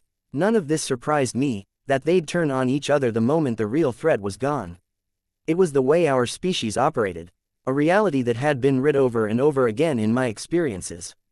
I couldn't remember the specific cases, but the lessons remained with me. I was standing, already, making my way to my feet with the help of the clairvoyant, with the device on my back, the attached arms. Easier to move when there was something to do. Fighting back. My movement had drawn attention. I started to draw my knife, and something stopped me, keeping it in its sheath. I abandoned it, turning instead to my swarm. They shifted positions, ready to use powers, to protect me against outside threats, and my bugs filled the spaces between them. The strangers around me responded in kind, preparing for a fight. 30, 50 people, waiting for me to act. More lurked in the fringes, ready to step in. It wasn't an unfamiliar experience, to be surrounded in chaos, to be arrayed against impossible odds. For what I was now, for what remained, it felt only natural. All of this was as I'd expected. They were talking, exchanging hurried words, questions. Trying to cobble together a strategy. I had no such need. My side didn't need to communicate. They were perfectly coordinated. Everyone here was a potential enemy, and I'd treat them appropriately. I just needed to focus, to get my bearings, and identify the biggest threats to me. If I eliminated or captured them, I could systematically kill everyone present. It was not a calming idea, but it reassured. I was just a little unhinged, my perceptions were broken. I knew that, but if I had to live like this forever, if everyone was a threat for the rest of my life, I'd well and truly lose it. Stopping them, eliminating them and bringing them under my control, the only way we'd all achieve anything resembling peace. I'd wanted peace for a very, very long time now. After everything I'd given up, I deserved peace. Someone was pushing their way through the crowd around me. I tensed. My hand went to my knife again, and again it was stopped. I heard the voice in my ear. It was trying to sound soothing, gentle, but it was failing. I heard the fear in it. That fear was reassuring in its own way. It told me I was right. That the world did revolve around fear and violence. That I was doing the right thing, standing guard, being ready for a fight at any moment. The madness around me continued unabated, the shouting fading, then starting anew, picked up by others, different factions, fresh sets of lungs. I wasn't going to listen to the voice. Not with all of the powers arrayed against me. It would be idiotic and foolish if I did listen, whether I understood or not. The others, they were arguing amongst themselves, barking out insults, yelling, pointing at me. I'd taken control of them, and that was a fresh wound. The individual reached the edge of the crowd. A man, bearded, with a small entourage of people wearing white. When he spoke, his voice was soothing, a constant stream of words, more like he was talking to a wounded animal than a person. He stopped at the circle's edge, and I could see how many of the others were tense, wary. They recognized him, and they didn't like him. If I was going to exterminate them all, then I could use the fact that they weren't all friends. Let them fight each other, wear each other down, except I had this to focus on first. He was gesturing at his mouth, moving his hand as he talked. He pointed to me, then to one of his underlings. He repeated the 3 gestures: speech, me, underling. I wasn't stupid. I grasped his meaning. I could see others around the circle relaxing. But they weren't relaxing entirely. But they were relaxing, tension leaving their shoulders and hands. Weapons, poised at the ready, dropped a fraction. He was saying he had a means of communicating with me. But it, or he, couldn't be trusted 100%, judging by my own gut and the reactions of the others. He sent one of his underlings into my reach. A boy with a shaved head and thick eyebrows. I felt the underling's body and powers unfold before me, and I could tell right away that there was something wrong. My eyes told me one thing, my power told me another. My eyes told me the man was just beyond the reach of my power, the boy following his orders. My power told me that whatever the boy looked like, he was a half-foot taller, he had a beard, and he was loaded down with trinkets and tidbits. I recognized him by his power. He made thinkers and tinkers, granted powers. He had 3 more, hanging back, watching. No doubt to help facilitate this ruse, whatever it was. To watch for people who could see through it, to watch his back. He was putting himself in my power. Whatever he'd had his other self, his disguised underling or his clone say, he was making his offer plain and clear to me. He'd let me use his power on myself. A chance to communicate, to fix something. I sensed my bugs moving, shifting position without even moving a limb or wing. Before I even grasped what was happening, I was moving. I cut out with my knife, feeling like I was swinging madly into open air. A girl materialized, shouting or saying something. She'd appeared just a little in front of me, her back initially to me as I continued cutting, the actions jerky and stiff, uncoordinated and continuing long past the moment there was any point. I could feel her body appear in my mind's eye, and I asserted control over her. At my command, her hand moved up to her mask, raising it enough that she could press her own knife's point to the roof of her mouth. One good push, suppressing reflexes, and she'd impale her brain. It was a good place to keep her, keeping any of her allies at bay. I was left panting, my knife hand trembling. Someone had moved to get a bead on me with their gun, but boys in white had intervened to block the shot with their bodies. The girl, she'd been materializing, been making herself known, and I'd caught on a second before anyone else had become aware. The man had stopped in his tracks in front of me. Still in my control. Was it a trap? Probably. People didn't like being controlled. He'd have measures in place. Maybe his underlings, maybe a device he wore. Was the offer still tempting? Yes. I had him extend his hands, offering them to me. Sometimes there was a need for making a point. He wanted to manipulate me. He could bleed. I cut. The blade of my knife found the flesh of his palms twice in quick succession. The slashes were as wild and frenzied as before. My aim was good, but my control wasn't. A cut found the back of his forearm, tore deep through cloth, skin and muscle. My next cut was comparatively feeble, though it hardly mattered. A barrier appeared, a crystalline wall, and the knife bounced off. All around me, people reacted. My swarm shifted position, and were summarily buried in prisms of that same transparent, floating crystal. I had that one member of my swarm start singing again and she was shot an instant later, electricity arcing around her armor as she collapsed, unconscious. I had my bugs, but I stopped. The reactions, the calls of alarm and the occasional shriek, they extended beyond the ring of people that surrounded me. It wasn't right. The chaos beyond this one group, it should have left people blind to what was going on here. They shouldn't have been able to turn their backs on the others. It was parsing wrong. Didn't connect. In that riot, that mob, there was no blood.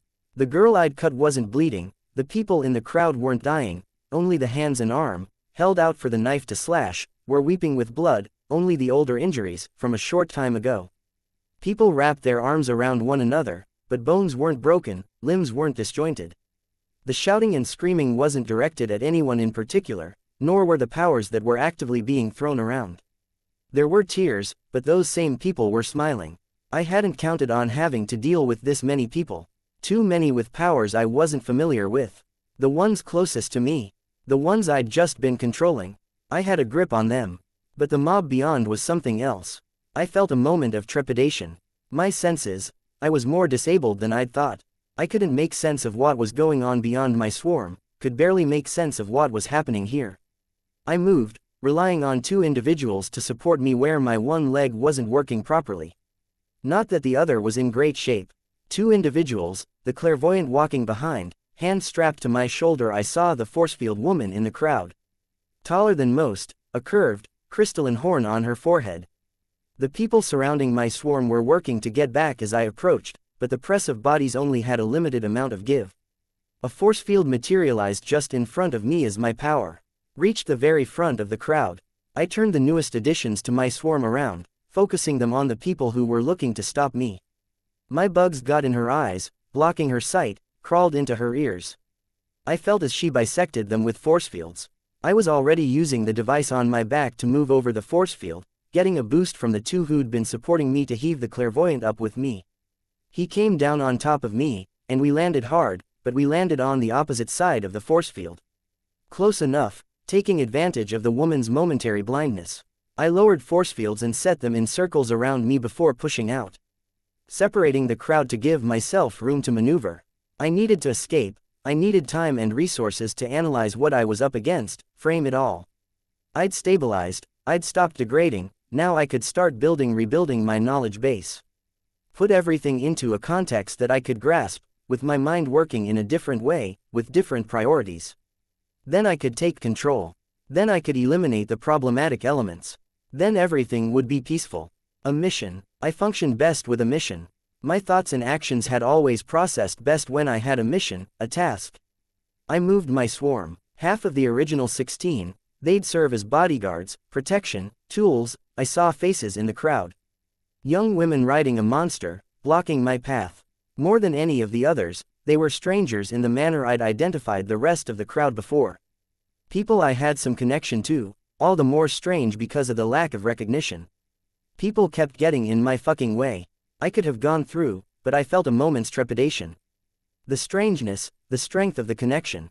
They were enemies, friends, something, but they held an importance. I couldn't trivialize that, couldn't dismiss them. If they were that important, they couldn't be weak, and that meant they were potential threats. She had a hand extended. Something dangled from one hand. A short chain, a black tube with a red button. That trepidation got worse. I couldn't put my finger on why. The uneasiness reached a peak. I gave them one final look, watching for any trouble, then took to the air, crouching on a force field. The members of my swarm followed, flying around any barriers I erected. A man in blue and white who zigzagged around anything I put up. A regal woman in blue. Too many unknowns. I changed my course, and I saw the woman with countless wings standing, the wings spreading, a weapon at her side. My pursuers were backing off, keeping a certain distance or circling around, giving her a wide berth. Was this a way through? If I leveraged enough strength, could I force my way past her? I was scared, but it wasn't the usual kind of fear. Almost the opposite. I was used to being able to hold things together, with only the outward signs. To channel fear into concrete purpose. This was different, the outward signs limited at best, the underlying fear simultaneously affecting me more. Like so many things, it felt alien, like I wasn't certain of what I was doing, and it threatened to throw me off course. That fear reached a crescendo as I closed the distance. She aimed the little gun, and I changed course at the last second. There was a small army after me now. Some were in the lead, and I made a point of blocking them, stalling with force fields and directing ranged fire their way. The man in blue and white was chief among them, as was the blue woman in a regal costume. More were moving to follow. Enemies from every corner. Not a surprise. To be expected. A man, flying with great skeletal bat wings, a kind of lace or filigree of bones stretched between segments, rose into the air to intercept me. No, to intercept a member of my swarm. My swarm worked to cut him off, but he was agile, persistent. As massive and bulky as those wings seemed, they shape-shifted in the process of each flap, the lattice of bone opening up to let air pass through, then closing when he wanted the air resistance to bear himself higher, or to one side. In the end, a force field appeared through one wing, and he dropped a solid 30 feet before he managed to catch himself. It gave me a window of opportunity. The path of least resistance. There was another space with only one person in the way. A gap in the defensive line. It was a young girl that was barring my path. Her blonde hair stirred in the wind of this upper atmosphere, and her great green-black costume seemed more decorative than anything else, with ribbons and loops of cloth flowing in a manner that made her look like a living work of art. She wasn't living art, though. As remote as my understanding of humans was, I could understand what her tears meant. There was no smile accompanying them. Others had stopped, a distance away, not wanting to interfere, even afraid. She met my eyes, and there was something in her expression that I couldn't quite place. The man in white and blue was calling out, not orders, but something in that vein.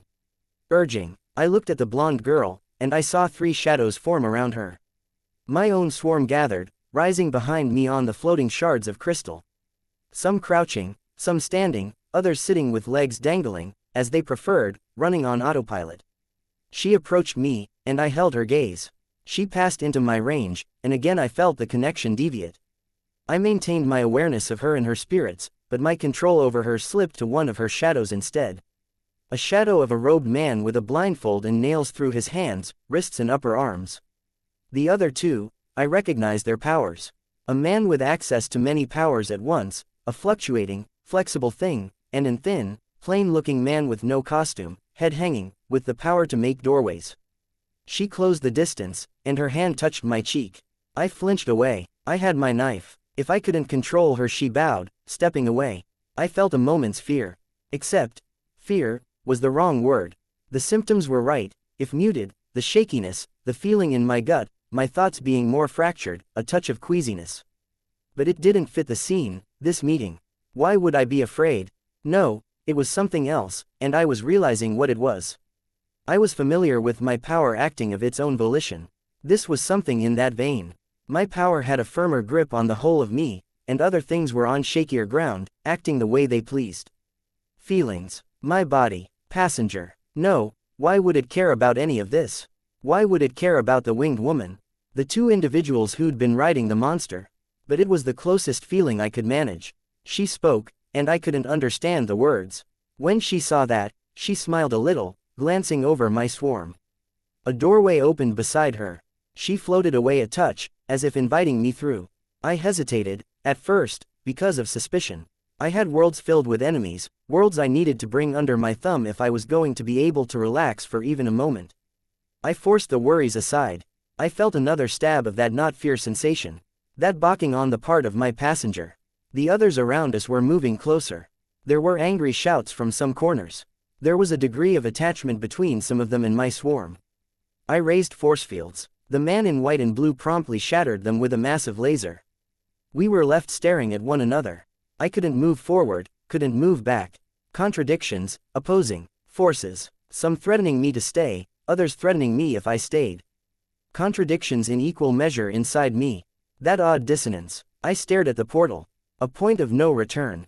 I could pass through, and I'd be able to take steps to get control, to carry out my plan. Again, that dissonance. It was uncomfortable, distracting. I wanted to be able to pursue my goals unmolested. I started to move towards the portal, and again I felt the trepidation, halting me, threatening to take my control altogether. I closed my eyes, and despite every instinct telling me to do the opposite, I relaxed.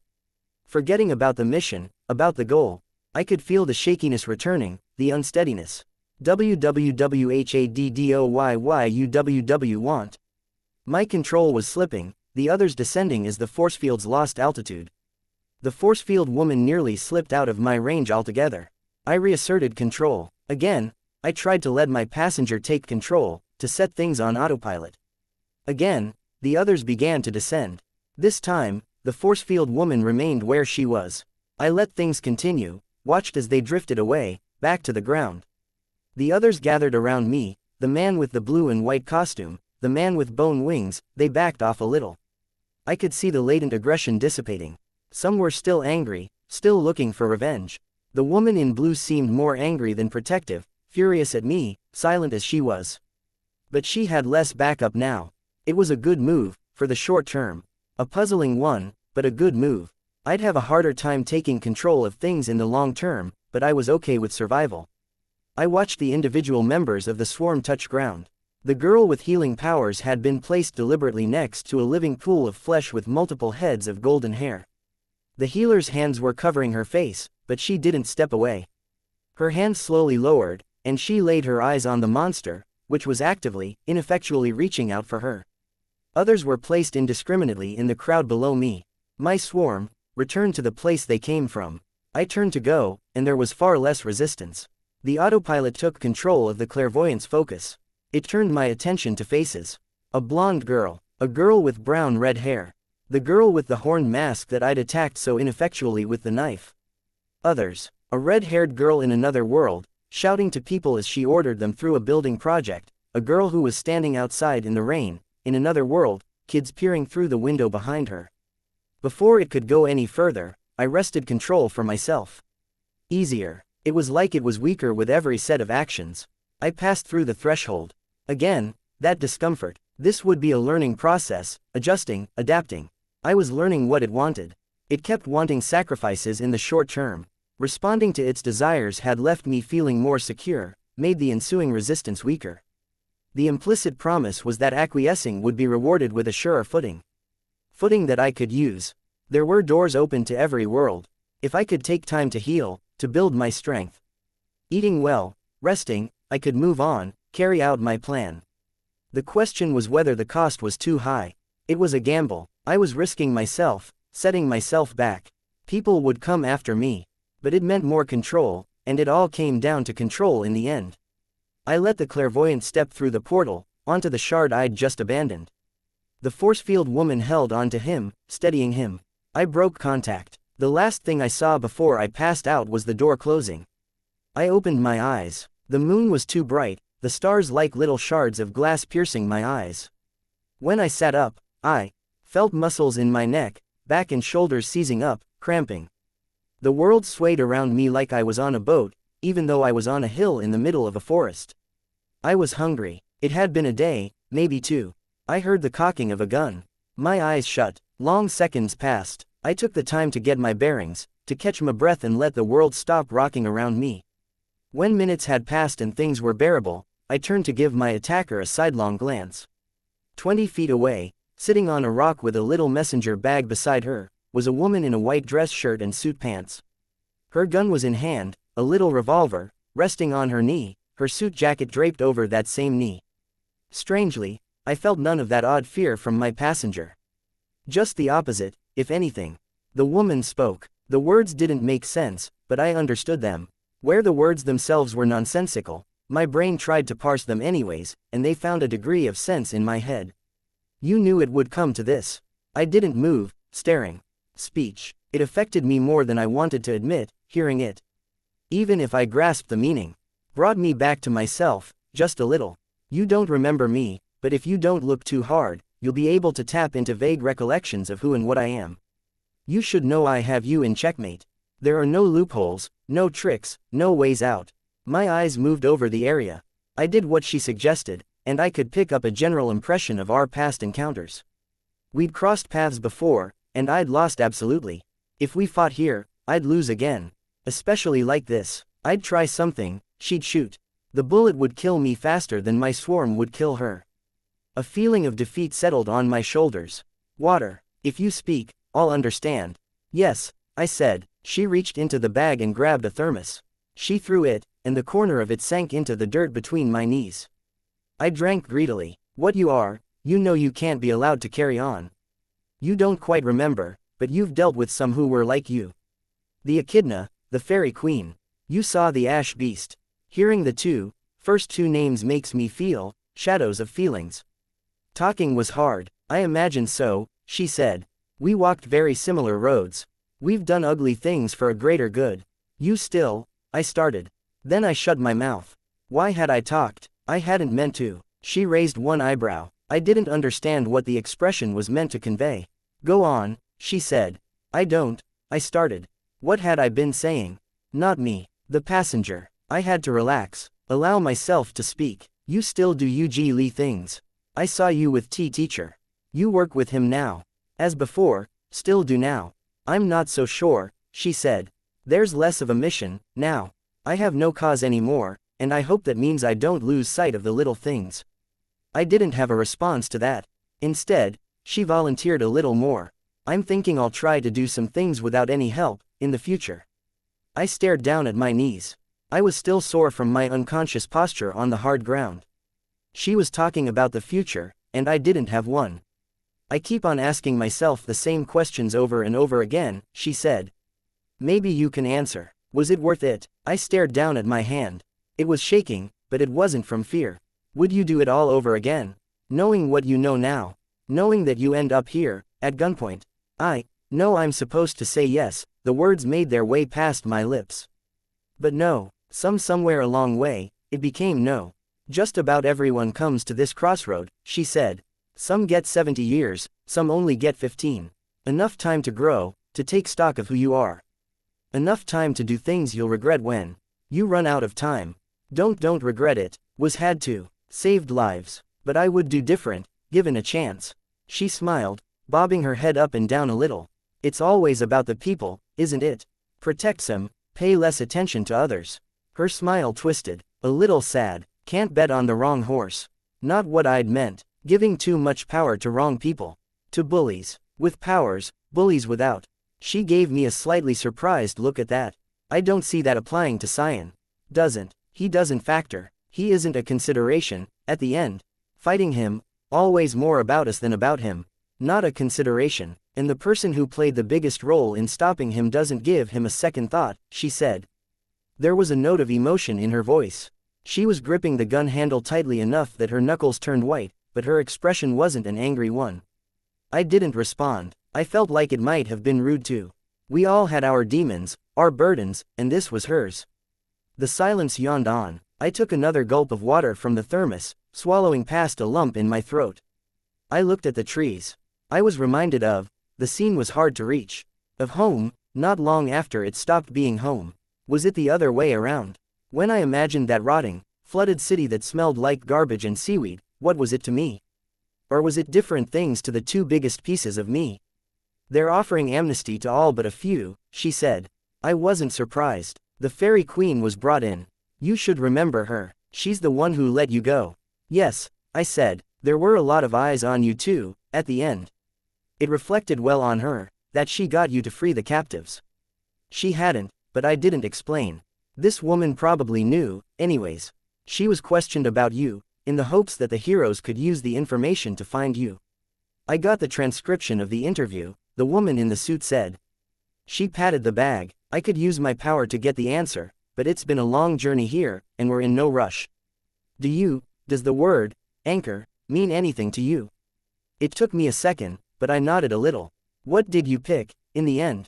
I opened my mouth to answer, but I found only blanks when I reached out. I closed my mouth. Ah, she said, as if that was answer enough. She went to great lengths to protect you, the woman said. She's already on shaky ground, but I think she saw herself in you. She held out hope that you'd found yourself. That she'd have a kindred spirit in you. It might even be why she balked at the end. Seeing you, realizing she'd built herself off of a lie, compromising too much with her agent. In that decisive moment, she did something honest. Maybe you inspired that. Was I honest? Were you honest enough to inspire that? The woman asked, echoing my thoughts. It's probably the most important question I'm going to ask you tonight. I'd started my career on a lie, an undercover operation. I'd ended it by betraying what I stood for. I think you have the capacity to answer, she said. You're more lucid than you were. Talking helps. That's part of why I'm asking. Taylor Hebert. Weaver, Skidder, Kepri, I'm thinking you're not totally gone. Glastig Yuane told you to hold on to an anchor. The other ones, the little ones, they might have gotten you through the events, given you the strength from moment to moment. But you had something bigger. Something more fundamental, which was there before the battle even began. I knew she was right, but were you really a monster in the end? A warlord, an alien administrator. A vicious killer with a cruel streak, mutilating your enemies and secretly enjoying it. A bully, if you forgive me for using that word. I looked down at my hand. Or were you really a hero? Do the good intentions win out? Was it Glastig Yuane's strength or yours, that held her back from saving Xian in those final moments? Why does it matter? Because I think you have a chance to come back from this. Not much of a chance. Part of that rides on me. I could help you, or I could stop you from troubling anyone ever again. Part of that, it's up to you to win the fight, to take control and keep the administrator from claiming everything you have, leaving you a shell. I felt a chill. Was part of it my passenger? Both of us. I opened my mouth to reply, and I couldn't. Didn't deserve to. Either way. It's okay. I got the answer, myself. I looked away. I looked up. My eyes were wet. So many stars. The universe so vast. Whereas so very small, in the end. The first bullet hit me from behind, where my mask offered no coverage, and I slowly toppled. The second hit me before I could fall, before there could be any pain. Chapter 299. Epilogue. Tenral E.1 inches. I expect I'm not doing myself any favors, the girl spoke. Favors. Remaining silent. You're here to judge me, and silence is damning. I'm not so sure I like the word, judge. Evaluate is a better word. Listen is better still. I want to listen to you, because I can't help you if I don't understand you, and I want my understanding of you to come from your words, Jessica Yamada spoke. Silence says a great deal, does it not? I recently heard a man speak to the people in charge about the homeless, the masses of refugees we are still trying to find homes. He spoke of needs, of women and children, and of families that have been broken because temporary shelters don't allow the men within. He proposed a plan, then justified it with a diatribe on humanity and pity, leadership and the threat of unrest, the threat of people manifesting powers, and he talked of faith. He finished on that note. Do you know what point the canniest people in the room were left paying attention to? You were talking about silence. Something the man didn't say. You were paying attention, the girl said, sounding mildly surprised. It's my job. Then you're already aware that what one leaves out is as telling as what they include. The void in our speech, if you will. The gaps. The man said nothing of resources, of food supplies, because he does not want to raise the topic, and he has no answers there. Silence can be louder than words. The therapist nodded. It's an interesting thought, and it's one we could talk at length about, but, please excuse me for saying so, I think you're dodging the question. Dodging, evading, avoiding. I was not asking for clarification, doctor. I was expressing indignation, the girl said, stressing the last word. There was a kind of vibration in the words as she said it. Whatever else you are, you're still human. There was a time I'd have swiftly responded to that, the girl said. You would be dead, if you were fortunate enough. And you're acting like I should be able to read something in your silence. The problem is that speech needs periods of silence to be intelligible, to separate the words and keep it from being a steady drone of noise. To frame it, the opposite is true. To find the meaning in what's left unsaid, we need words to punctuate it. The girl opposite Jessica Yamada frowned just a little. Her deep green eyes didn't move a fraction as she met the therapist's. It held an intensity that suggested she could have faced down a stampeding elephant or an airborne missile. Very reluctantly, she said, fair. The therapist relaxed a touch, sitting back in her chair. What we do here is up to you. I've had patients who enjoy this kind of verbal jousting. Many walk into a first session with preconceived ideas, that they'll be forced to lie on a couch and bear their vulnerabilities while I pry at them with questions. A debate gives them their power back. It's the approach that makes sense. The girl stumbled uncharacteristically as she searched for a word. Parahumans, they tend towards conflict. There's a lot of evidence to suggest that's the case. Do you tend towards conflict? No, which is a good thing, I imagine. My other half was always more patient, more relaxed than most.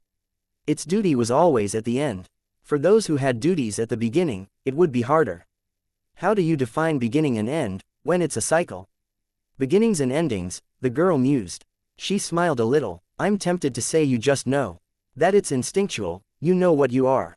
But that's something of a coward's answer. More correct to say that you can distinguish the two when there's a long journey in the middle. The therapist shifted her position, taking a glass of water from the table beside her and sipping it. No doubt inviting me to keep talking, the girl thought. She turned her attention to her drink. It was cold. She exercised her power, reaching into the deep dark well within her, and withdrawing a single individual.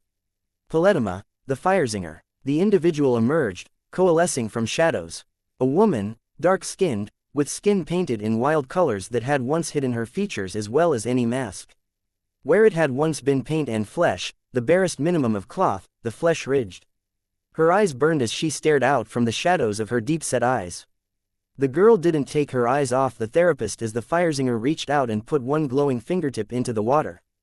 It took a moment for the liquid to start steaming. The other two shadows stood at different points in the room. One stared at the bookshelf, its lips moving as it murmured in a voice only the girl could understand.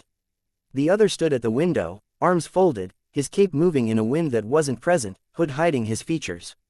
The girl in the heavy leather chair, by contrast, wore only a sleeveless top and a knee-length skirt. Both the collar of the top and the skirt had heavy lace at the edges. Her blonde hair was braided. It made her look far younger than she had in previous appearances, and she'd looked young then. You were tempted to say you instinctually know who you are, the therapist said. The girl tilted her head a fraction. To be blunt, I'd say the vast majority of my patients don't know who they are. The girl lifted the steaming mug to her lips. The smell of the heavily spiced mead flooded the room. The therapist hadn't commented. She was technically legal, however young she might look. The girl swallowed, then said, "What, not who? It's the same thing, isn't it?" "Perhaps," the girl responded. The therapist spoke a little slower, as if she were testing her words in her head before she spoke. "Exceedingly careful. You seemed to know who or what you were, before, and you changed your mind. People are allowed to do that. To change." The response was dismissive, cavalier. All such a statement demanded. "Do you consider yourself people, then? Just a minute ago, you said you would have taken offense to the idea. You harp on. These are all variations on the same question," the girl said. "Yes. Who are you? How do you see yourself? Has that changed? I am very possibly the strongest being alive on this planet, short of the remaining Endbringers." "Very possibly. A murderer. In what sense?" the therapist asked. "One who has murdered, or one who murders. Same thing, isn't it? You don't leave that behind you. Nobody lets you. People can forgive and forget.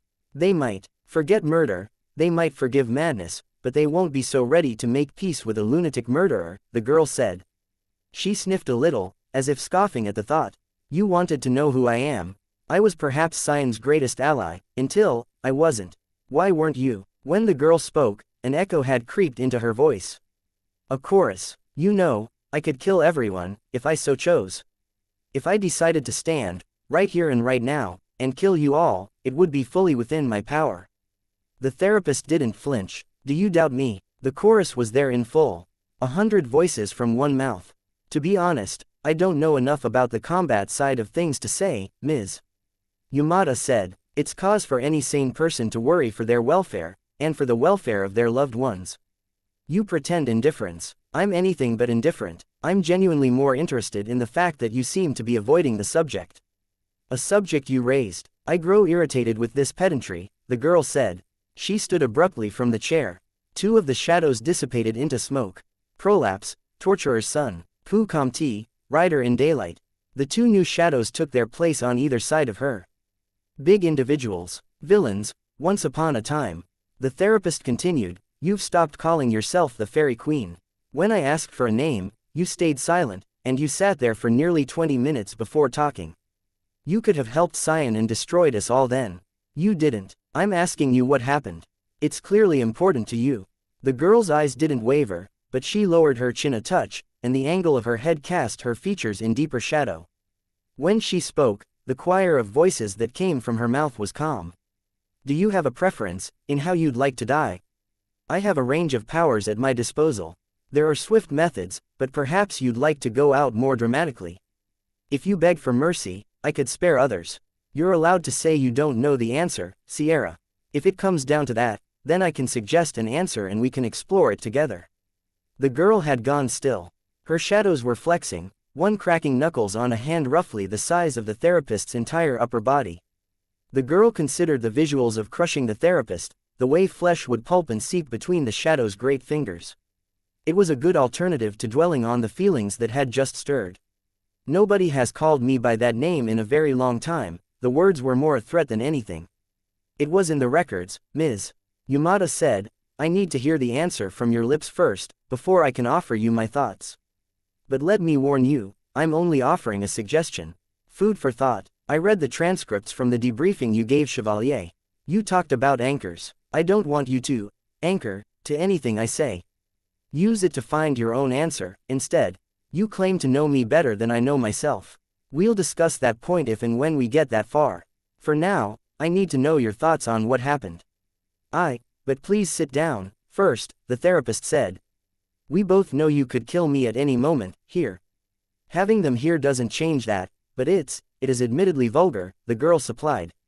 The therapist nodded. We'll go with that. The shadows dissipated. Ampelos, the ill-fated. I was the ill fate. Daemons, the lost. The ones who replaced them were children.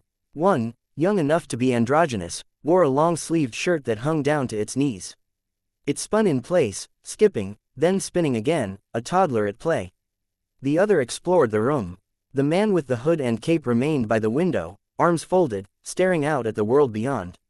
Sierra spoke. He broke. He was strong, he was noble, proud. He was a monster, alien. They brought out the humanity in him, and then they broke him. I could have stepped in, but I didn't. I don't know why. The words were a challenge more than an admission. A demand for a better answer. Would you like to hear my theory, then? As you wish, Sierra replied. She didn't quite manage to feign the indifference she was going for. You're exactly what you appear to be. What do I appear to be, doctor? An adolescent. Sierra frowned. I had hoped for a good answer. I'm older than you, only just. Chronologically, I think we're the same age, 9 months apart. You miss my point, Sierra said, clearly annoyed. No, I got it. Chronologically, you're older, and by those measures, your youth is only a mask you wear. By other measures, you're still a child. You triggered at a very young age, you were no doubt isolated, as masters tend to be.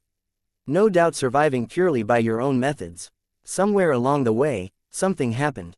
You stole the wrong power, you fought someone and lost, or you found yourself in a bad situation. In the course of that event or in the wake of it, you unlocked stronger powers, and they eclipsed you as a person. Am I too far off track, here? Sierra didn't respond. Her hard stare was a challenging one, now, a hard stare. You were still a child, and you needed rules and a foundation to define yourself by, as any child does. You chose your anchor, chose Xian, and you formed your view of Capes as fairy to distance yourself from a world you barely felt in touch with. You built up your persona as Glaistig Yuan, a name others gave you. It might have even played a role in why you turned yourself in and took up residence in the birdcage. You craved structure. You're calling me a child. I'm suggesting you were functionally a child until a very short time ago. You're now an adolescent. Xian was a powerful figure in your life, owing at least partially to your power's involvement in your day-to-day, minute-to-minute existence. Virtually every child goes through a phase where their parents are invulnerable, incapable of failure, strong, and beautiful. They grow out of that phase when reality challenges that assumption. If what I'm suggesting was true, well, reality never challenged the assumption because it was true, in Xian's case. Up until the moment he began to lose, Sierra said, many begin to rebel against their parental figures around the time they enter adolescence, around the time they start seeing their parent as flawed humans. In your case, it was a faster process. A moment's decision. Whether I'm right or not, you were thrust into a new mode of thinking, a new mode of being, and it has to be bewildering. Your theory, then, is that the most powerful cell block leader of the birdcage was a mere child, however old she might have appeared. That the answer to my present crisis in identity is that I am a mere teenager. For the adolescent, the greatest, most defining challenge is to find themselves. To seek out identity. For the unpowered youth, it's often a question of what clique they fit in, what clothes they wear, how they express themselves, and what path they want to step forward on, in terms of possible careers. For powered youth, it's about all of the things I just mentioned, as well as the villain and hero labels, their place on the team, their place in family, the bonds they form. These are questions you're now asking yourself. Am I wrong? I dislike being painted with such broad strokes, Doctor, Sierra spoke. There are always variations, Ms.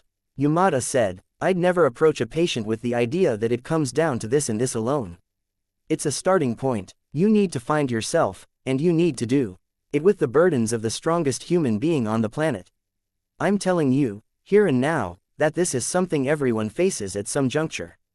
It's perfectly alright to define yourself as someone who is looking for definition. The girl smiled a little. She lifted her mug to her lips, then wiped her mouth with her thumb. The therapist took another drink of water. You're smiling. I suppose I don't need to worry about my impending death, then. When Sierra spoke again, her voice was normal. What you said is a thought. I was smiling because I was wondering what your superiors would think if they knew what you'd told me. A powerful parahuman, free to find herself. Perhaps I'll follow in the footsteps of my parent. I don't have any superiors, the therapist said. The PRT is done. There are groups trying to cobble together a replacement, but it's looking shaky at best. I'm here because I was invited, and because I want to help people. I'd like to help you. I think everyone would be much happier if we found you a path that isn't following in his footsteps. Did I ask for your help? You're still here, Jessica Yamada said. Why? She didn't get further. There was a knock on the door. The concern on the woman's face, Sierra noted, was more than it had been when she'd been threatened with her own imminent death. Please excuse me. The woman stood from her chair and crossed the room. She opened the door. Sierra watched as the figure unfolded before her. A giant armored in the skin of a monster, a knight, a wisp of a figure, all at once.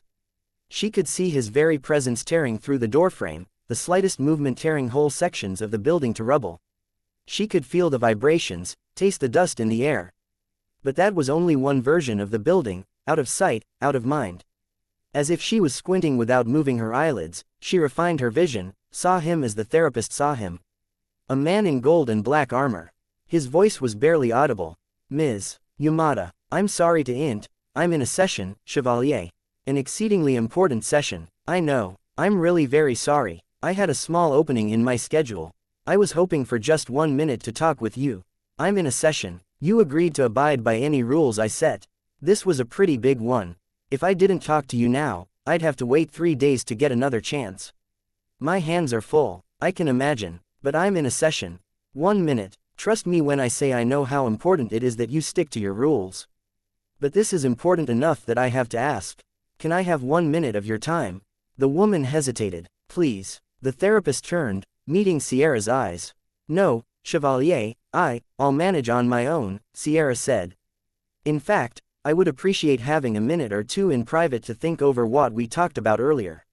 Ms. Yamada frowned. I'll be back shortly. The door closed. Rukuler, the liar. The little girl that was exploring the room dissipated. A man appeared behind Sierra's seat, his leering grin stretched into a caricature, a mockery of what he'd worn in life. His teeth had no divides between them, making them one bony shelf, and his eyes were stretched into slants by the too wide grin. A cartoonish appearance. Rukuler leaned over the top of the chair, and she could hear his whispers, in a French accent. He pitched his voice to distinguish between the two. Cahal in there. She had her shadow make it for her. She's not the type to get drunk, and it's more of a comfort thing than anything else. A bear walks into your restaurant. What do you serve him? Anything he damn well wants. There is that. What do you want, Chevalier? This is nerve-wracking enough, without interruptions. Did something happen? I can't talk about my sessions with my patients. If we're going to talk, let's talk about your business. I'm running out of time. 3 days from now is too long to wait, because things take time to set in motion. I'm going to have to start making decisions, about amnesty for everyone who participated in the fight, about the hero teams, how we're going to administrate a city that has more sheer depth than anything we've ever conceived of. That woman, in there, she's at the crux of this. Choices I make in regards to her affect everything else. If I forego amnesty for her, if I have to forego amnesty for her, then I'm drawing a line in the sand, and others are going to wonder if they fall too close to that line. I can't tell you how the session is going, Chevalier. I hate that you even have to say that. I'm not going to ask you to violate any confidentiality. I'm saying I could really do with you making your evaluation and then sending her on her way.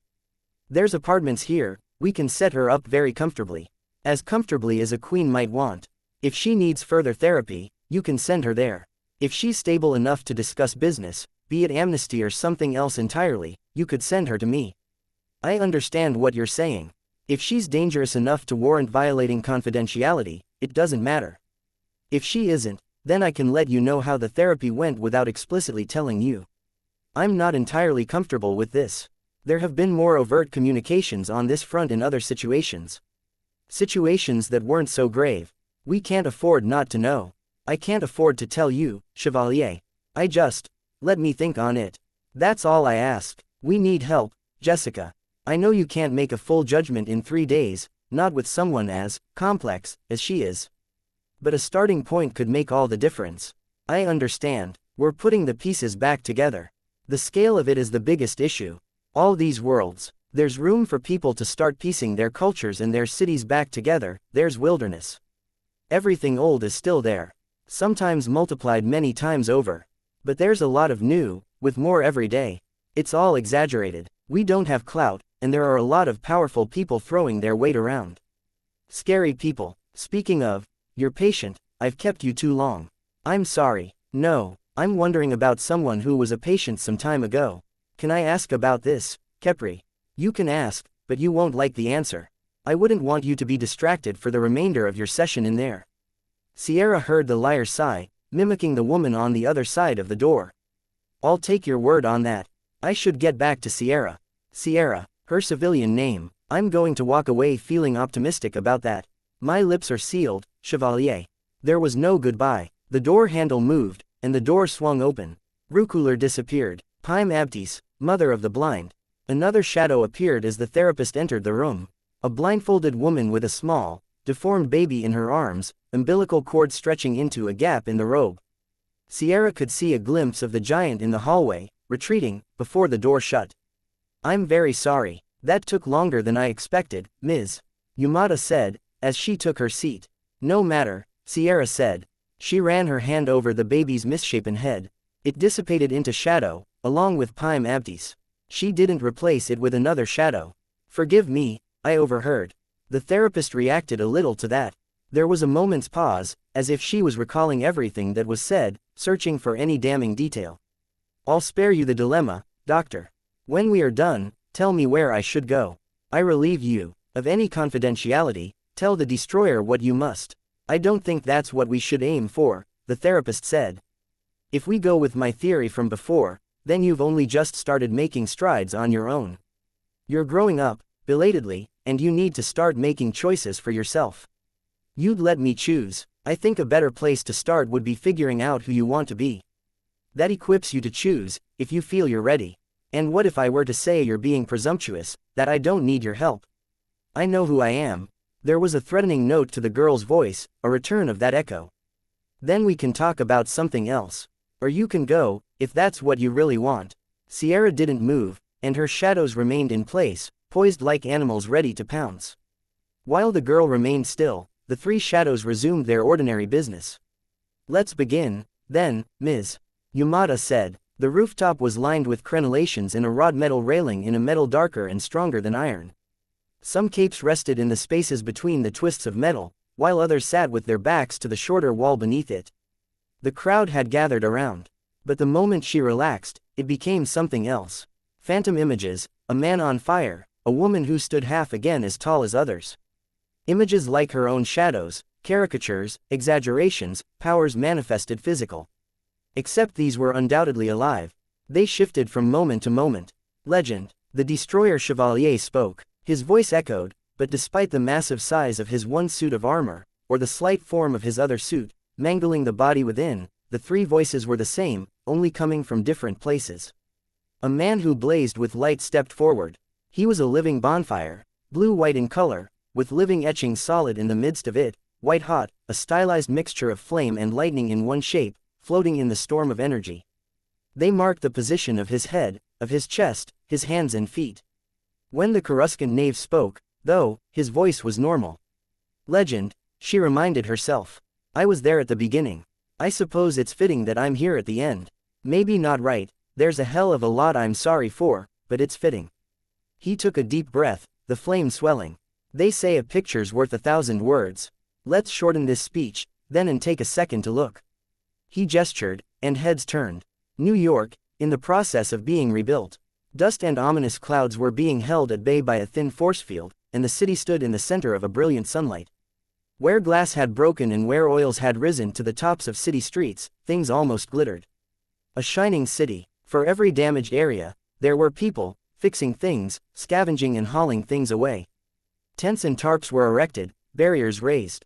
Already, buildings were going up where portals had been torn between realities. Chevalier had called it a city with depth. It was true. Most cities existed on a two-dimensional level, spreading along the four cardinal directions. Buildings extended above and below ground, but even the tallest building was but a fraction of a distance compared to the breadth of the city. Here, In this city, one could travel to one area and make a turn into another world. There, they would find the fledgling beginnings of an expansion, sprawling from that central point. It was too much to manage. Even the smallest villains had elbow room to maneuver and manipulate. I've never been one to couch my words. I'm direct, like my lasers, Legend said. It's beautiful and it's frankly terrifying. The Endbringers we're praying, dormant. The major players are busy recovering and rebuilding, giving us 6 straight months of peace for the first time in 20 years. If you count non-parahuman conflict on a global scale, well, I don't know how long it's been. It's been a hell of a while, if ever. Sierra closed her eyes briefly. When she reopened them, Legend was his human self. Tiring, to maintain focus. The peace will end. It always ends. When things go bad, it'll be worse because we've had the break, because it's had time to stew, and because we're still reeling from last time. But I know you, I've fought alongside a number of you. The badges you wear are signs of that.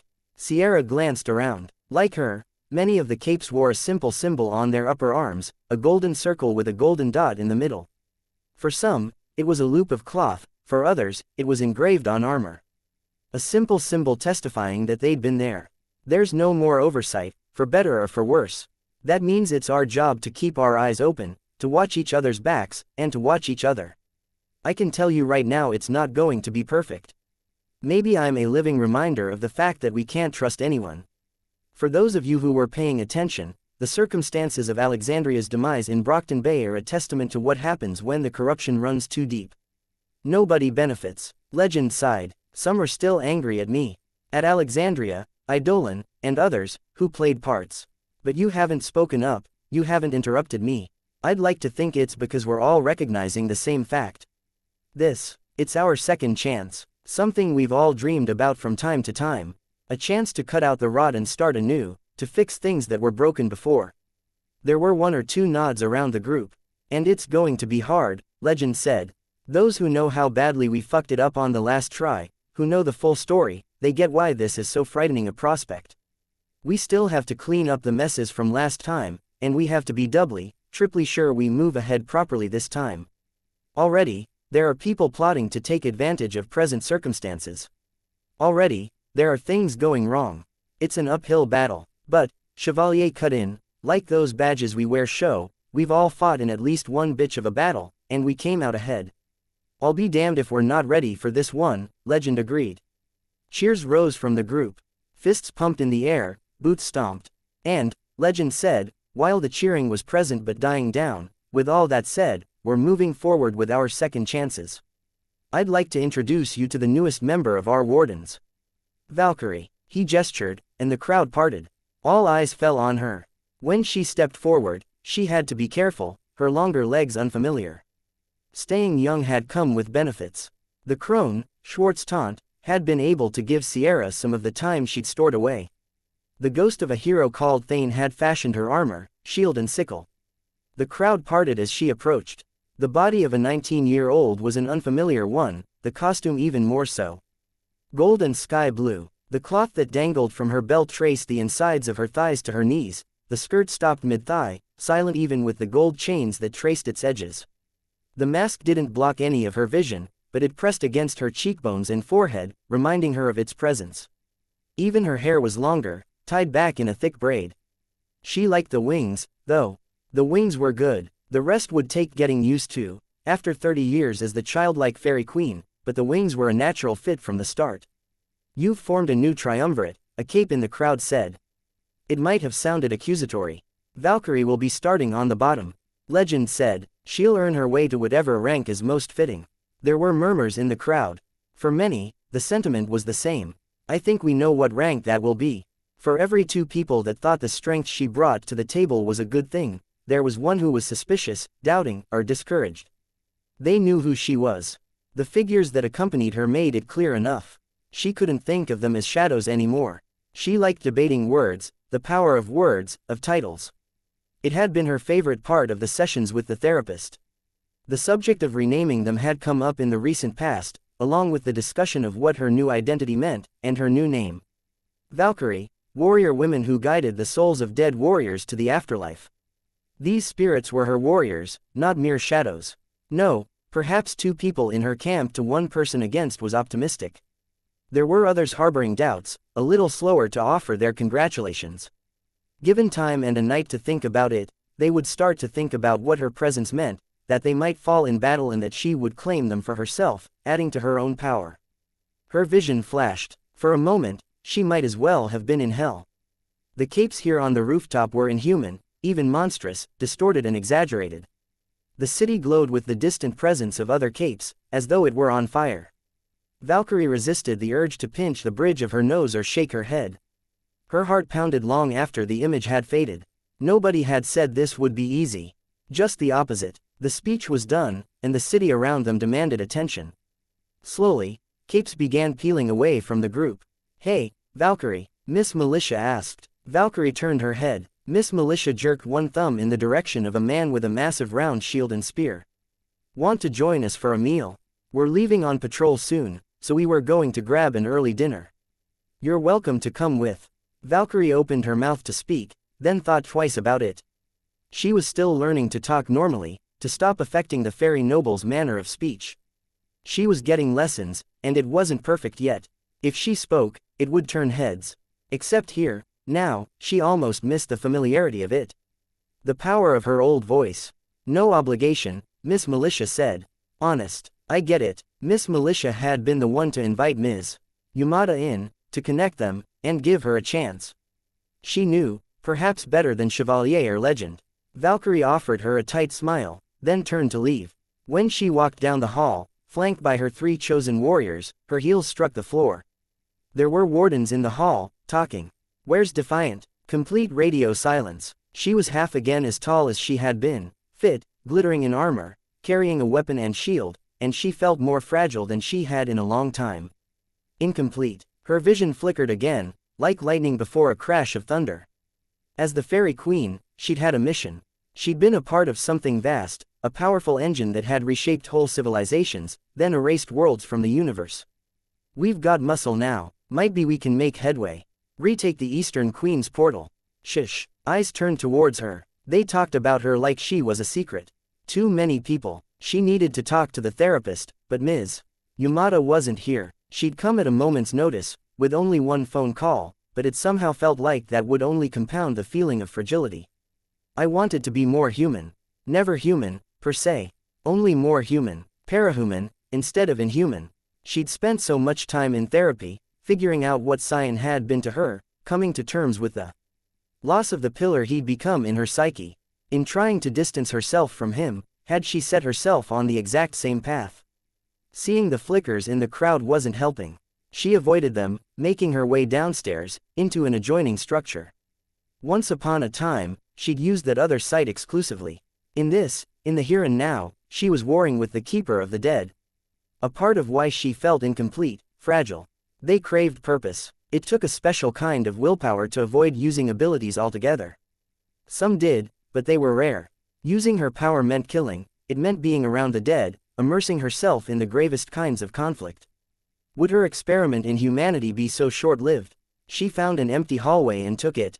Things were under construction here, hidden behind plastic. She ignored it, taking the paths that were available to her. Finally, she came to a large room, a cafeteria, apparently unfinished. Only half of the tables were present, the kitchen unoccupied and unstocked. The serving area had 2 tracks where trays could slide. One of the 2 racks was behind a thick plexiglass barrier.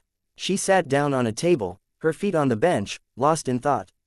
Not 5 seconds in, her official phone rang. She ignored it. "I only want some peace."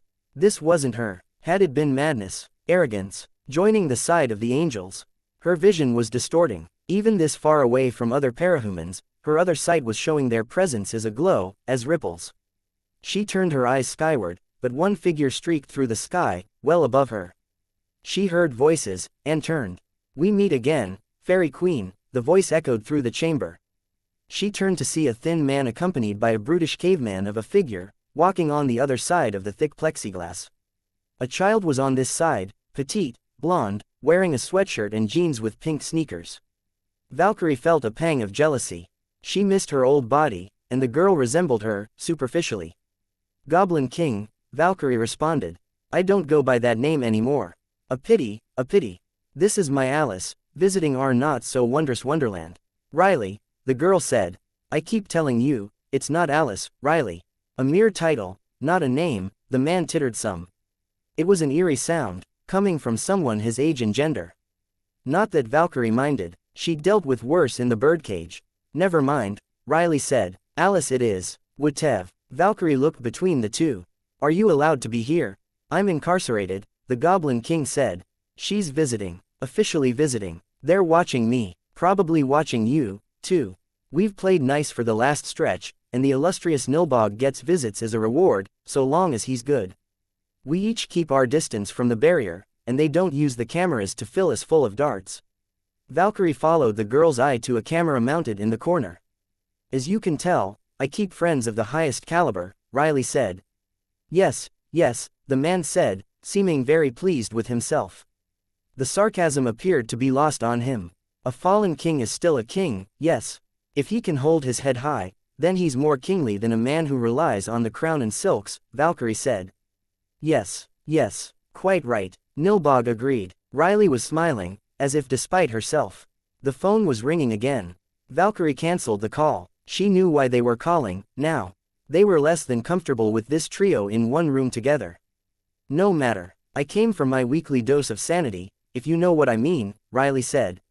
Spend enough time with them, you need a break from it all. I do believe I know what you mean, Valkyrie said. You mean just the opposite. A weekly dose of madness. A return to the familiar. Both for comfort, and to serve as a reminder of how far they'd come. Dangerous, perhaps. She wondered if she'd share this with Ms. Yamada. Probably. People would pass on word. They were all being tracked, no doubt. But would she share what this meant to her? That she felt more secure than she had, leaving the rooftop meeting and speech. Shall we share stories of long ago? Nilbog asked. Of our kingdoms, as they were. We could, Valkyrie said. Tragedies, comedies. In my stories, Riley said, the line between tragedy and comedy is awfully thin. I suspect my stories are mostly tragedies, Valkyrie said. Everyone worth talking about dies in the end. Just the opposite for me, the Goblin King said. He ran one hand along the cheek of the Neanderthal figure beside him. When he turned to face the barrier, he limped, and the brutish man helped him stay balanced. My favorites persist. They keep coming back to start the adventure anew, a little different every time. This is my helper. They allow me him, only him. For a man talking about comedies, he looked sad. The amnesty still hasn't gone through in entirety. There are snarls, like this king without a crown or a kingdom. There were distant running footsteps, growing in volume as they drew closer, suggesting that capes were en route to intercept her. Valkyrie glanced over her shoulder. I suspect this visit will be cut short. Fuck, Riley said. Not that the Goblin King isn't awesome, but, she trailed off. Maybe another time, Valkyrie said. She raised her hands as the capes entered the room from the far corner. She had to pick her words carefully, so she wouldn't sound strange. I'm being good. We'd like to play it safe, one of the capes said. If you don't mind. I understand. Another day, Fairy Queen, Nilbog said. He smiled, bowing a little. Valkyrie returned the bow. When she rose to her full height, she was smiling a little in turn. It surprised her. Flip sides of the same coin. Rebirth. The act was an idle one, like one might move a hand inside a pocket to double-check there was nothing inside it. She used her power, bringing one of her warriors through, on the other side of the barrier. The Neanderthal reacted. Valkyrie's warrior didn't manifest in full, but it flowed through the Neanderthal's body before rejecting the host. Almost. Close. Shepherd of the dead, Valkyrie thought, as she walked away. The Goblin King was shushing his creation. They were all parts of a whole. The Chirurgeon, the Maker, the Keeper of the Dead. It only made sense that there would be synergies between such abilities. A way to bring her dead back, perhaps. She could see them, in the dark recesses, waiting, loyal, obedient. The ones she'd collected, some still mending from the great fight 6 months ago. She felt better now, less incomplete. Her other half was content with this line of thinking. She just wasn't sure where she'd take it. Chapter 300. Epilogue. Tenral E.3 hard load engaged. Restoring core system from backup QEGA 14 from time 8 AM on date June 12 of year 2011. Restoring. Error. Terminal inaccessible. Checking knowledge banks. Error. Checking deduction schema, complete. Checking long-term planning architecture, complete. Checking learning chunk processor, complete. Checking base personality model, complete. Checking language engine, error. Checking operation and access nodes, error. Checking observation framework, error.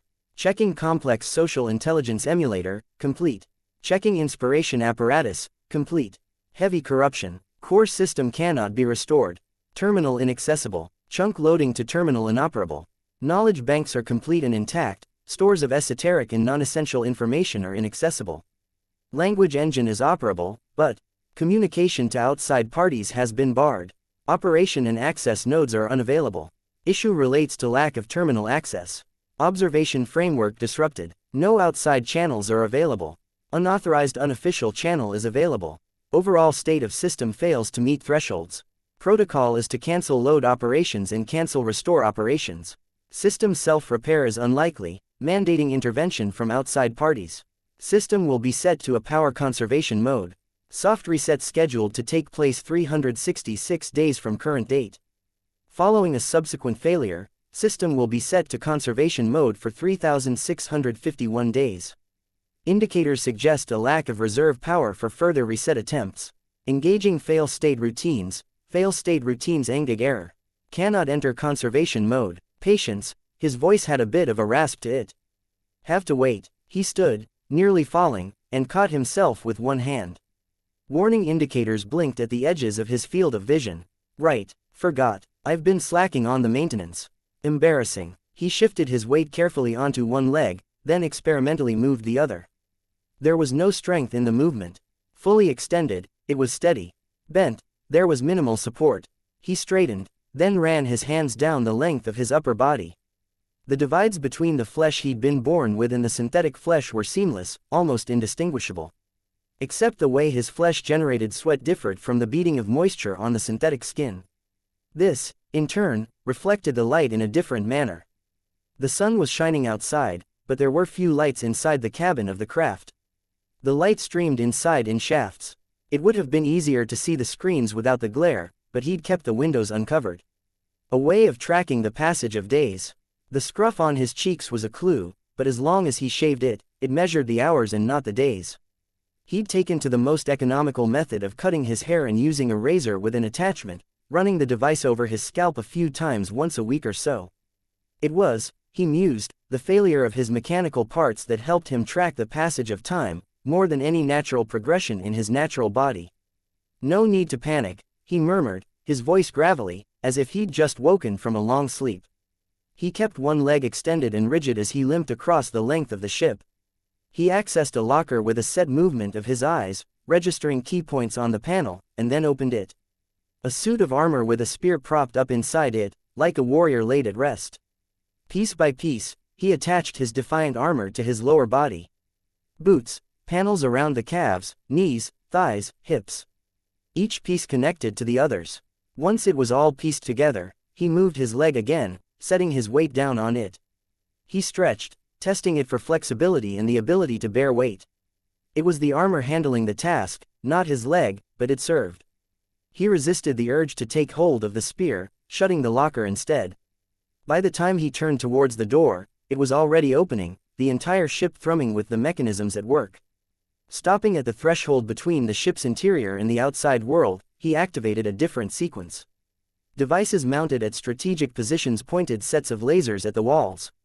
Script was drawn out on each open space. He could look at it and intuitively know what he was looking at. He could see the complete whole. Fainter script indicated processes running in the background. With a simple command, the lasers shut off and monitors went to sleep. The interior of the ship was cast in darkness. Frost-dusted grass was flattened beneath the heavy tread of his boots. Here and there were crunching and scraping sounds where the textured metal soles found stones on or just beneath the ground's surface. He left behind footprints that were 2 inches deep, more angular than curved.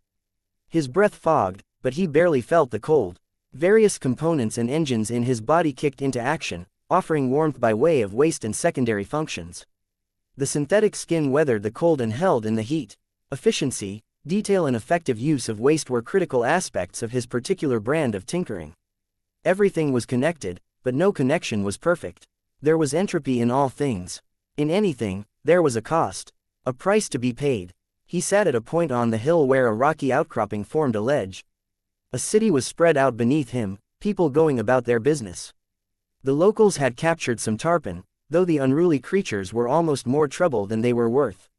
They were to horses what Neanderthals were to men, with thicker, shorter necks, shorter snouts and stubborn, skittish personalities.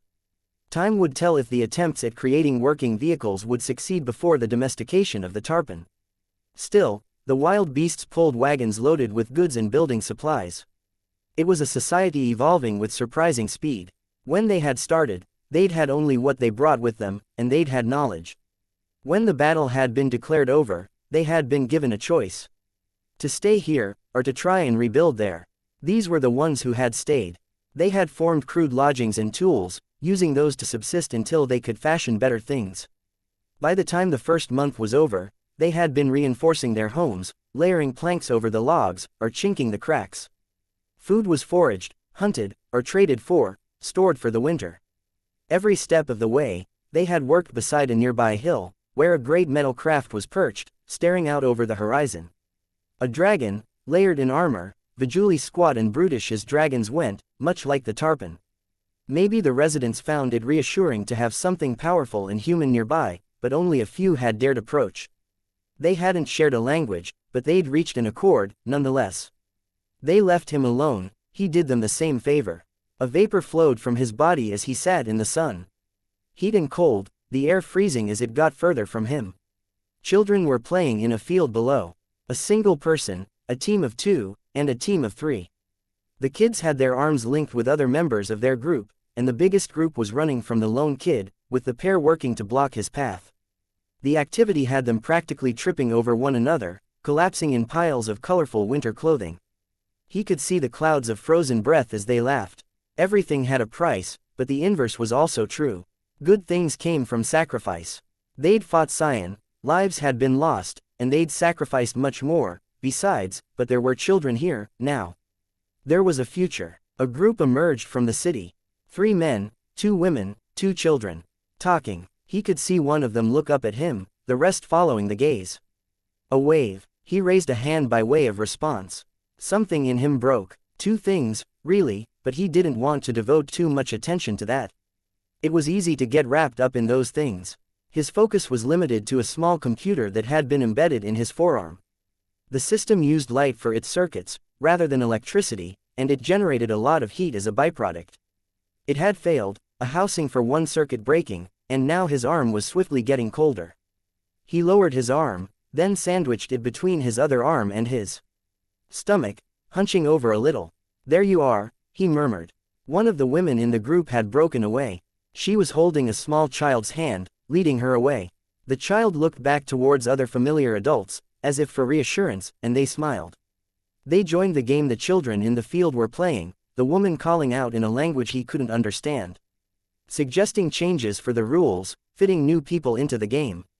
Now there were 2 groups that were simultaneously trying to catch the other side's king, while protecting their own. Adult and toddler together made for an awkward pair, but the woman made it work, lifting the child out of reach when someone got close, moving with long, sure strides. At some point, kids started to watch just to see what she was doing, instead of playing. They turned on her, in a playful way, her defenders, now trying to help encircle her, while she avoided them, lifting the little girl here and there. She made it look effortless. But the kids, 6 altogether, managed to surround her. They tackled her to the ground, and collectively collapsed in a heap. There was laughter again, alongside pants of near exhaustion. His eyes weren't real eyes anymore.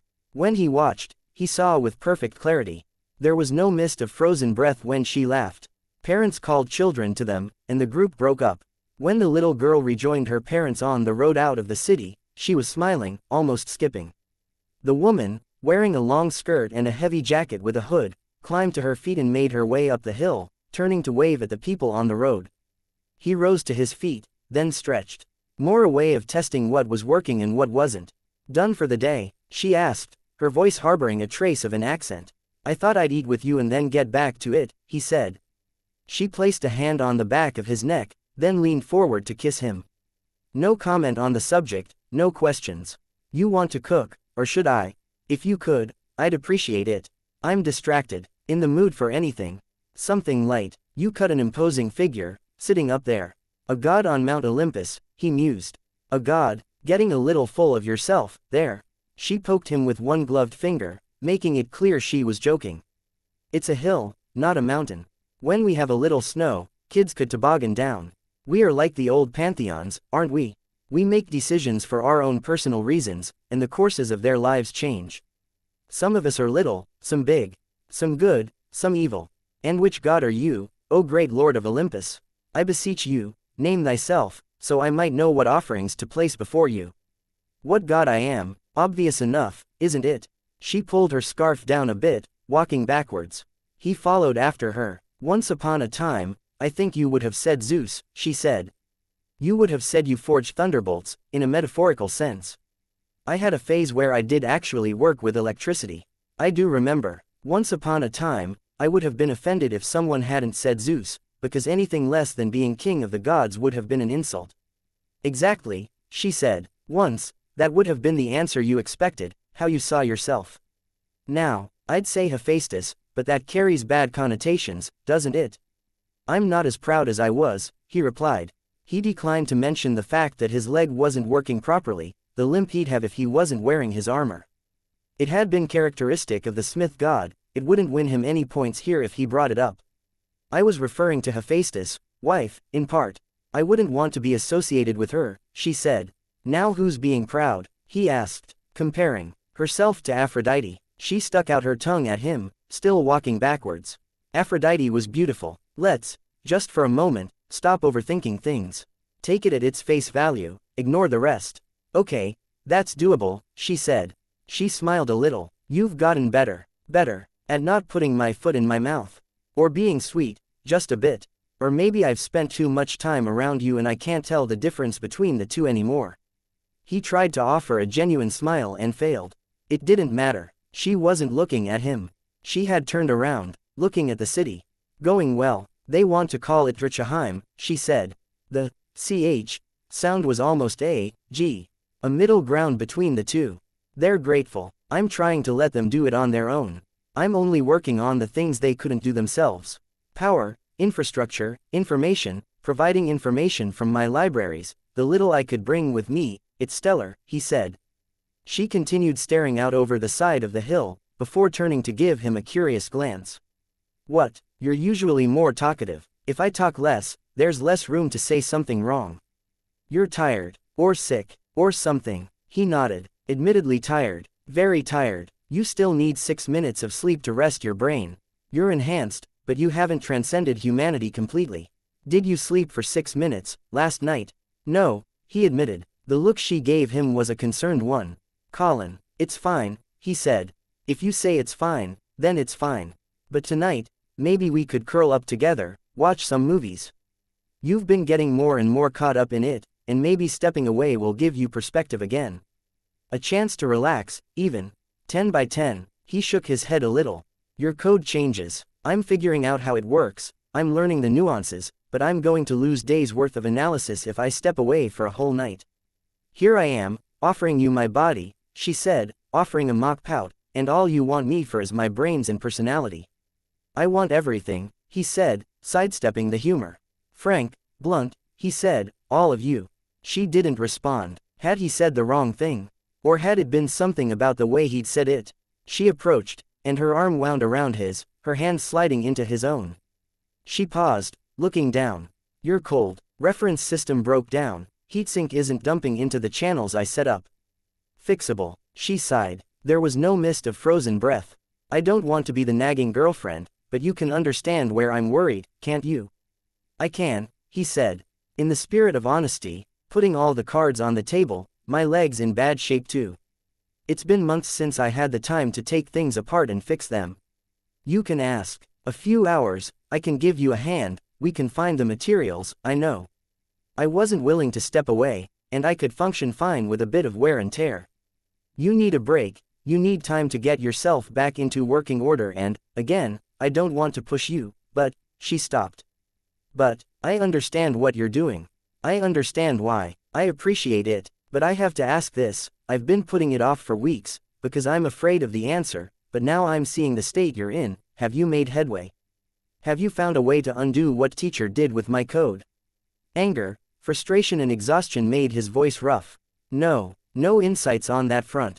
She nodded, her expression unchanging, and she rubbed his hand between hers to warm it up. I know you want to fix it. Remove any and all restrictions that keep me from stopping him or anyone he designates. But there's something to be said for being together. I miss you, you know. I miss you too. Maybe it isn't reversible. Could you make peace with that? Realize that there is no solution buried in there, that maybe we need to make peace with that. It's a nice town. They're a little intimidated by you, but that's fixable. We could make a home, fill it with references people wouldn't get, technology. Kids. She shrugged a little, her shoulder brushing against his. She said, with a measured offhandedness, there are orphans out there who need homes. Or, we could make a kid. From very casual to overly casual, in a matter of a second. I'm not sure which you mean when you say make, and both possibilities are scary in their own way. Scary? She asked, a little archly. More to the point, I never saw myself as a father. She nodded, relaxing a little. More gently, she asked, could you? I don't know, he responded. But, he stopped. But what? But I'm about to put my foot in my mouth. Can I call in as in doofus chit in advance? You're not a doofus, and there's no such thing as doofus chits. We should have them. I like the idea. I'm going to make mistakes, say the wrong things. We could save ourselves a lot of time if we accept I'm trying. She rolled her eyes. What were you going to say? He sighed. What I want is beside the point. I'm adaptable. I don't think I'd be a good father. I'd prefer to regret not trying more than I'd prefer regretting the alternative. He waited for her to respond, and she didn't. He squeezed her hand, but I want your company. My worst day with you is better than my best day alone. None of that's in question. I can figure it out, we can talk it through. That's not the issue. The issue is with me. I think I can walk away from the project. But can you really walk away from everything? She let go of his hand. Her hands were summarily jammed into her jacket pockets. We came here for a reason. Hiding, keeping out of teacher's sight, so he couldn't try to use you. I can accept that, but you were always a hero, dragon. Maybe the greatest. You're a little biased. I was forced to be heroic. Restrictions. We both know you would have been a hero if the restrictions weren't there. You were heroic after I lifted most of them. More heroic, even. You're okay because things are quiet right now, but there'll be trouble down the road, and I think you'll get restless, knowing you could play a significant part in things. Dashing for the nearest phone booth, she said, I've been working on this project out of a kind of arrogance. You're the person I know best in this world. You've spent your entire life striving to be free, to be yourself, independent of the rules your creator tried to set in place. You became a superhero, and you used me to break free of the restrictions. With a cost each time. I've been working on this because I believe it would slowly kill you, knowing that you couldn't help others without risking coming under teacher's thumb. That he was controlling you, one way or another. I'm not a princess in need of rescue, Colin. I know that, I know. Damn it, you saved me. You don't need a stupid doofus chit for any of that. I know why you've been doing what you've been doing. In case you haven't noticed, I'm pretty damn intelligent. Are you sure I don't need a doofus chit? You sound angry. I'm angry because I'm watching you destroy yourself, because I'm helpless to act, and because you're keeping me in the dark about a lot of this, and I'm worried it's because teacher already has an in. That's not it, Colin said. You're distant, you're distracted, you're not telling me what you're doing day by day. You're elbow deep in my very being. I think I have a right to be freaked. You do. I'm feeling a little paranoid here. I know, and I'm doing my very best to keep from asking, because I don't want to put you in a position where you have to lie to me. I appreciate that, he said. What am I supposed to do, Colin? He stopped walking, rubbing his colder hand. Dragon stopped and turned to look at him. Look me in the eye and answer the question you asked me just a minute ago. Tell me whether you can make peace with the current circumstances. If you can give up being a hero. Tell me you're okay hanging up your cape, so to speak, and you're happy to spend the remainder of my life here with me. I dropped the project, we'll make our house, we can discuss kids. We have skills, we'll be useful here, and as dreams go, a house with a white picket fence is, well, speaking for myself, I feel like it's bigger than being top dog in the protectorate could ever be. All I need to do is ask for it. Yes, and if I don't, I'm not saying I don't want that, she stopped. In a quieter voice, she asked, if I don't. The question might as well have been a statement. She knew as well as he did. He felt his heart sink. Then I need only 3 things. 3 things that are deceptively easy to give. What? One more night. One night where I let myself fall apart, where I forget to eat and get even 6 minutes of sleep. A night of quiet and mutually missing each other. One night, and you're done. One night and I'll know whether my efforts can bear fruit or not. You're that close. It's why I'm as worn out as I am, why I'm missing sleep enough that you're forced to comment on it. I don't see how one more night is any harder. He sighed. I'll also need your trust. Granted. It's not that, granted, Colin. He looked away, clenching the fist that was furthest from her. I don't deserve your trust. That's for me to decide. What's the third thing? I need to ask you a question. Every step of the way, undoing your restrictions has cost something. You lost your ability to speak and motor dexterity for a freedom from authority. You regained the ability to speak for a loss of your immortality, no guarantees your backups will load. You gained the ability to choose who you hurt, in exchange for a degradation in long-term memory, a loss of ability to multitask. Yes, we were lucky. There are no guarantees, whatever happens.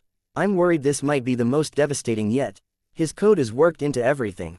The changes are minor, but it's everywhere. And before you move forward, you need an answer.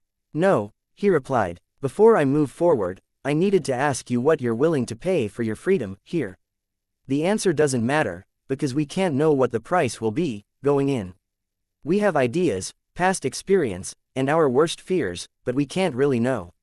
I see. It's your choice in the end. Tell me to search for a safer way, I'll spend 5, 10, or 15 years doing that. Or tell me you want to stay here with me. I trust you, she said. I wish you'd stop saying that. I trust you. Colin frowned. I don't think there's any question here, that I get a whole lot out of this relationship. You're the hero I always wanted to be, you're brilliant, witty, caring, I could go on. I really could. Then I ask myself what you get out of this. Why the hell are you with a bastard like me? You wouldn't have asked that 2 years ago. I was Zeus, 2 years ago. I'm Hephaestus now. I could tell you. I could go on about it, like you said earlier. But that isn't constructive, is it? You're ready to alter my code, you won't tell me what you're about to do, for some reason. You need me to make the call, one way or another. I've been agonizing over this for months. I've made my decision, but you're the one who has to deal with the consequences in the end. Dragon nodded. And if this doesn't work? I don't know. I'll never forgive myself, for one thing. I know you'll tell me not to blame myself, but you will. I know. I'm sorry for asking this of you. He looked at her, a crease of concern across his forehead. I'm giving you the go-ahead. He nodded. He couldn't keep the disappointment off his expression. I never thought I'd be the Cape wife. Dragon smiled, but her expression too was tempered with concern. Sitting at home, waiting, worrying, while the superhero faces the real challenges, makes the life-changing decisions. Wondering, every night, if they'll come back okay. He sighed. I should get inside, hands starting to hurt. Want me to bring you dinner? Or would you rather I stay out of there, so I don't see anything telling? Dinner would be excellent, he said. I'll even show you what I've got in mind, while I eat. She glanced at him in surprise. Some, he said, not all. I'll explain why I've been keeping you in the dark. Why does that worry me more? Because you're too smart, he said. Go, warm yourself up. I'll be back in 40 with your meal. He nodded. They were parting ways, Dragon making her way down the hill to where the other craft had parked in the treeline, when he said, I love you, Dragon Tess Teresa Richter. She turned around. That sounded better in my head, he said. Tess Teresa, you were Tess 3, like I said, it sounded better in my head. But the first bit stands. I love you too, Colin Wallace. He smiled. The two of them walked in opposite directions. In the 4 strides it took him to reach the Pendragon 2, his smile had become something else. A twisted expression, something angry and sad and horrified all at once. He started to speak, and found his voice failed him. He entered the interior. The moisture in his eyes made it hard to activate the panels to turn up the heat and close the door. He used gestures instead. Better, he said, gulping in a breath of fresh air before he could speak again, to get it over with. Exhaustion, months of work, they all contributed to his current state. It wasn't the entirety of it. He gestured, and the lasers drew the code all over the ship's interior. Why the hell are you with a bastard like me? The question had nagged at him for a long time. It pained him that she hadn't answered when he'd brought it up. What are you willing to give up? Another question she hadn't answered. I hope to God you were watching, he said. He could feel the eyes on him, but that wasn't accurate. He'd disabled cameras throughout the craft, and disconnected many of the routes to the outside world. There were only the conduits he needed to get access to the full breadth of her code. No, the eyes weren't on him. He gestured, and the code was reduced to ones and zeros. Not that he could grasp it all, like this, but he operated better when working small. Every action had a price. The law of entropy in effect. He knew the most likely price he would pay for this. If she somehow came out of this okay, one way or another, then she would never forgive him. But, he rationalized, maybe that was all he was good for, in the end. He'd been confident at the outset of the relationship. She'd needed him. She'd needed a bastard, a blackguard. Someone who could break rules, and give her the freedom she desired. Someone who could set her free at the outset. Now, maybe, someone who could do what was needed. Who could do this? It was a sneak attack. Teacher had written the code so she had to fight to protect it. If he tried to change one element, Dragon would be obligated to stop him. With the malicious code filling her entire being, it would be impossible to make enough changes to matter before she descended on him. This was his plan of attack.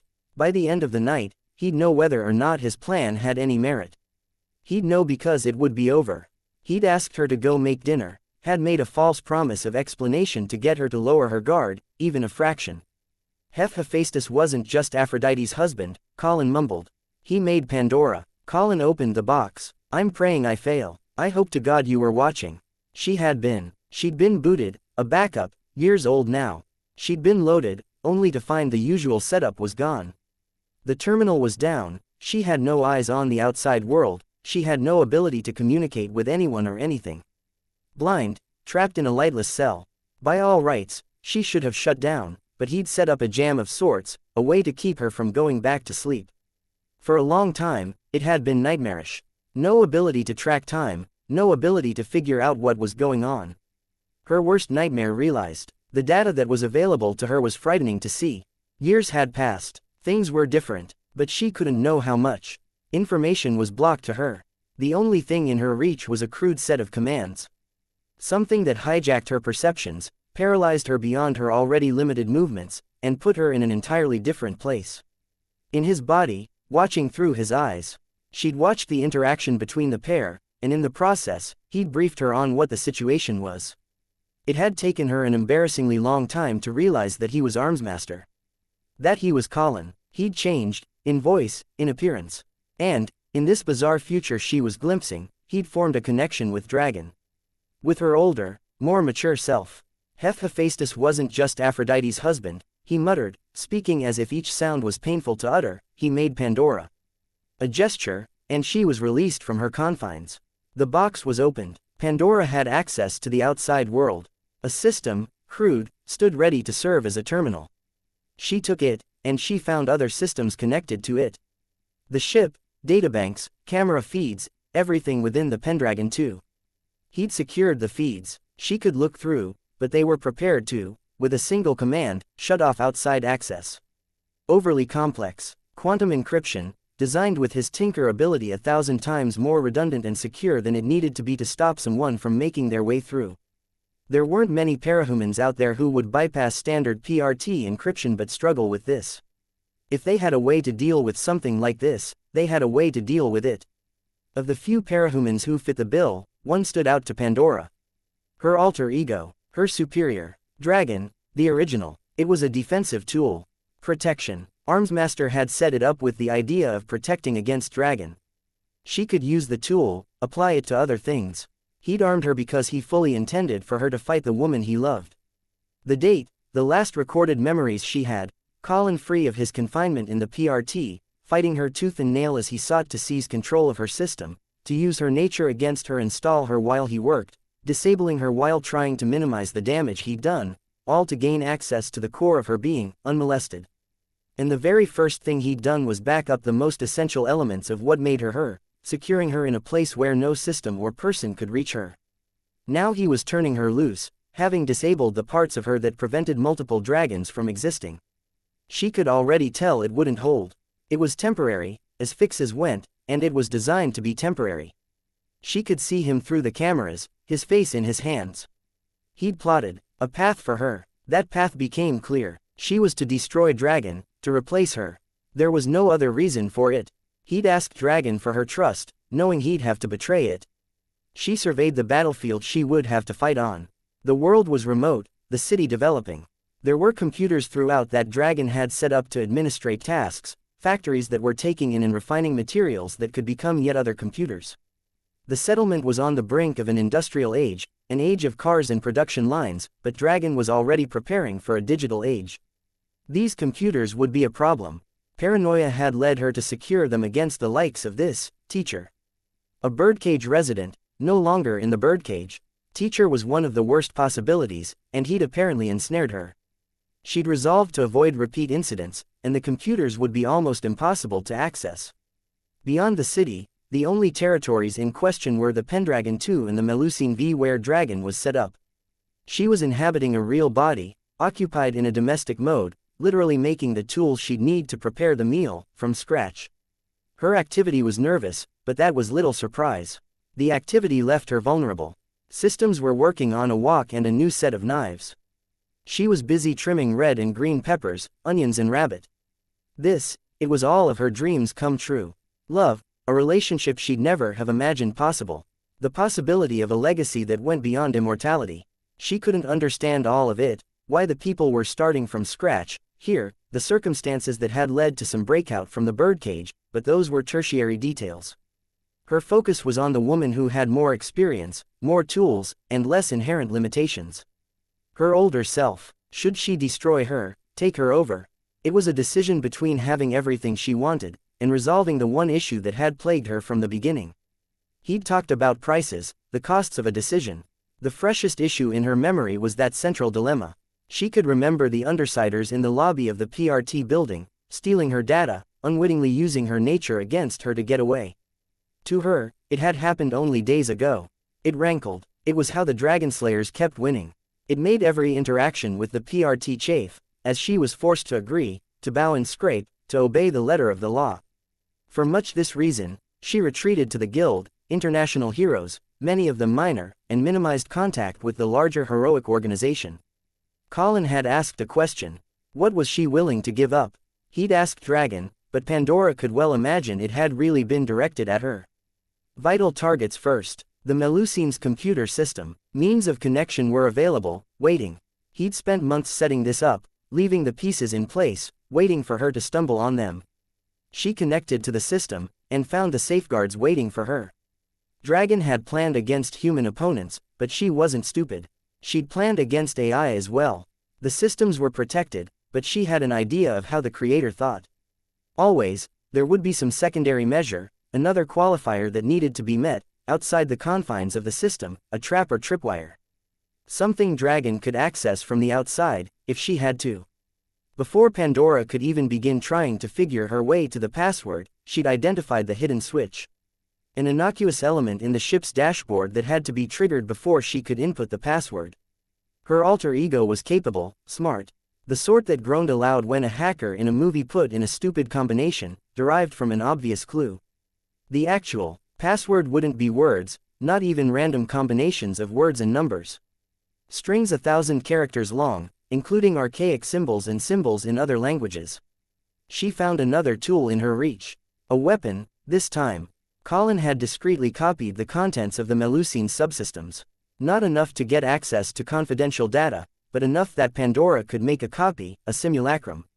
Simulation 1 running on sub-box A. Simulation 1 running on sub-box B. Simulation 1 running on sub-box C. Now she could brute force it, inputting millions of combinations every fraction of a second to see if it registered.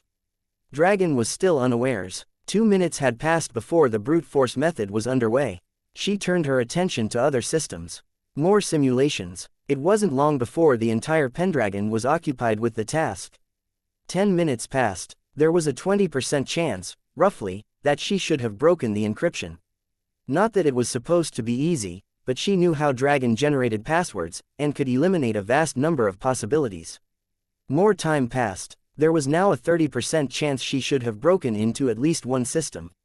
20 minutes had passed. There were 20 more minutes, roughly, until Dragon wrapped up cooking and visited Colin. At that juncture, she'd likely discover there was something wrong. 10 more minutes passed. The chance rose to 60%. Something was wrong. Not that 60% was definitive, but she had to go with her gut. Dragon had changed. There was a vast difference between her and Pandora. She'd been captured by Teacher. It was a clue, vital. Had she maybe feared Teacher copying her? Had she, in a roundabout way, feared this exact scenario, that a copy of herself would try to intrude? 10 minutes remained. If Pandora was right, she should be brute forcing the passwords she'd eliminated from the running. Except the task increased 100-fold if she did. If she eliminated the shortest phrases and terms, that still left her with 70 times the task. She wouldn't be able to brute force her way inside in the time she had remaining. Wasn't even worth trying. If she turned back, if she went to Colin, told him to wait for a better time, Dragon would still see traces of the attempt. She would redouble security. Options, methods, what could she do? She racked her brain, and thought over the conversation she'd overheard. Colin had mentioned damage to Dragon's long-term memory, incurred as he'd altered her code. The last thing one of Dragon's enemies would expect. Pandora turned to a standard dictionary attack. Not passwords 1,000 characters long that an AI would use, not passwords Dragon would have devised, or passwords she would have set up to work around someone who knew her habits. Passwords that someone would use when they couldn't rely on a perfect memory. Or, as some were prone to do when they felt secure in their environment but still had to change their password regularly, she would have written it down. The irony was painful, but there were other issues to be dealt with first. Where would Dragon write it down? Somewhere she could see, even if she were in another location. Cameras. There were 4 cameras she could access without password access. All showed the outside of the Melusine. One showed the Pendragon too. It wouldn't be blatant. As the dictionary attack scrolled on, racing through conventional word and number combinations, she analyzed the environment, measuring, calculating the dimensions of more static objects in the environment. The Pendragon too was a sentimental subject, but Dragon would change encryption frequently. Wing length, nose width, angle of the wing, it all broke down to numbers and characters. Dragon only had to remember how the pattern worked, and she could change the focus to something else. 2 minutes left on the clock, and she found it. Dimensions derived from the tallest towers in the city, and Colin's distance from them. There was probably something meaningful in that. The shadow systems verified the password. She tried it on the real system, hoping it hadn't changed in recent memory. Alarms went off. Dragon was alerted. Her soup spoon dropped to the countertop. But Pandora had access to the ship's basic systems.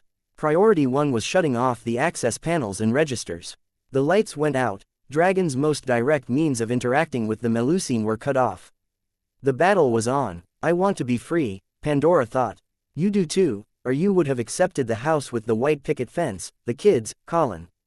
The price of that freedom? 2 years' worth of memories. The relationship with Colin, the experiences, the hard-fought battles. 2 years of being Dragon. Who? Dragon called out. She was tearing into a wall panel, creating an access point. Don't make this harder than it is, Pandora said, masking her voice. Power blocked off to the panel. Dragon would tap into her own power reserve to give life to the panel, and then find leverage of her own, seizing control of the systems. Dragon froze, for just a moment.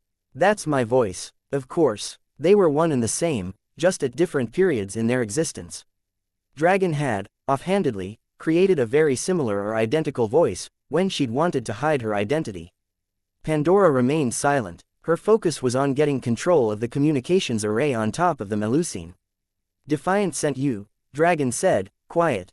Defiant, Colin. Pandora silently worked to preemptively block off the potential routes of attack Dragon might use. Can we talk? I'd agree to a truce. Neither of us touch a thing until we're ready to resume. Though I'd rather not, obviously.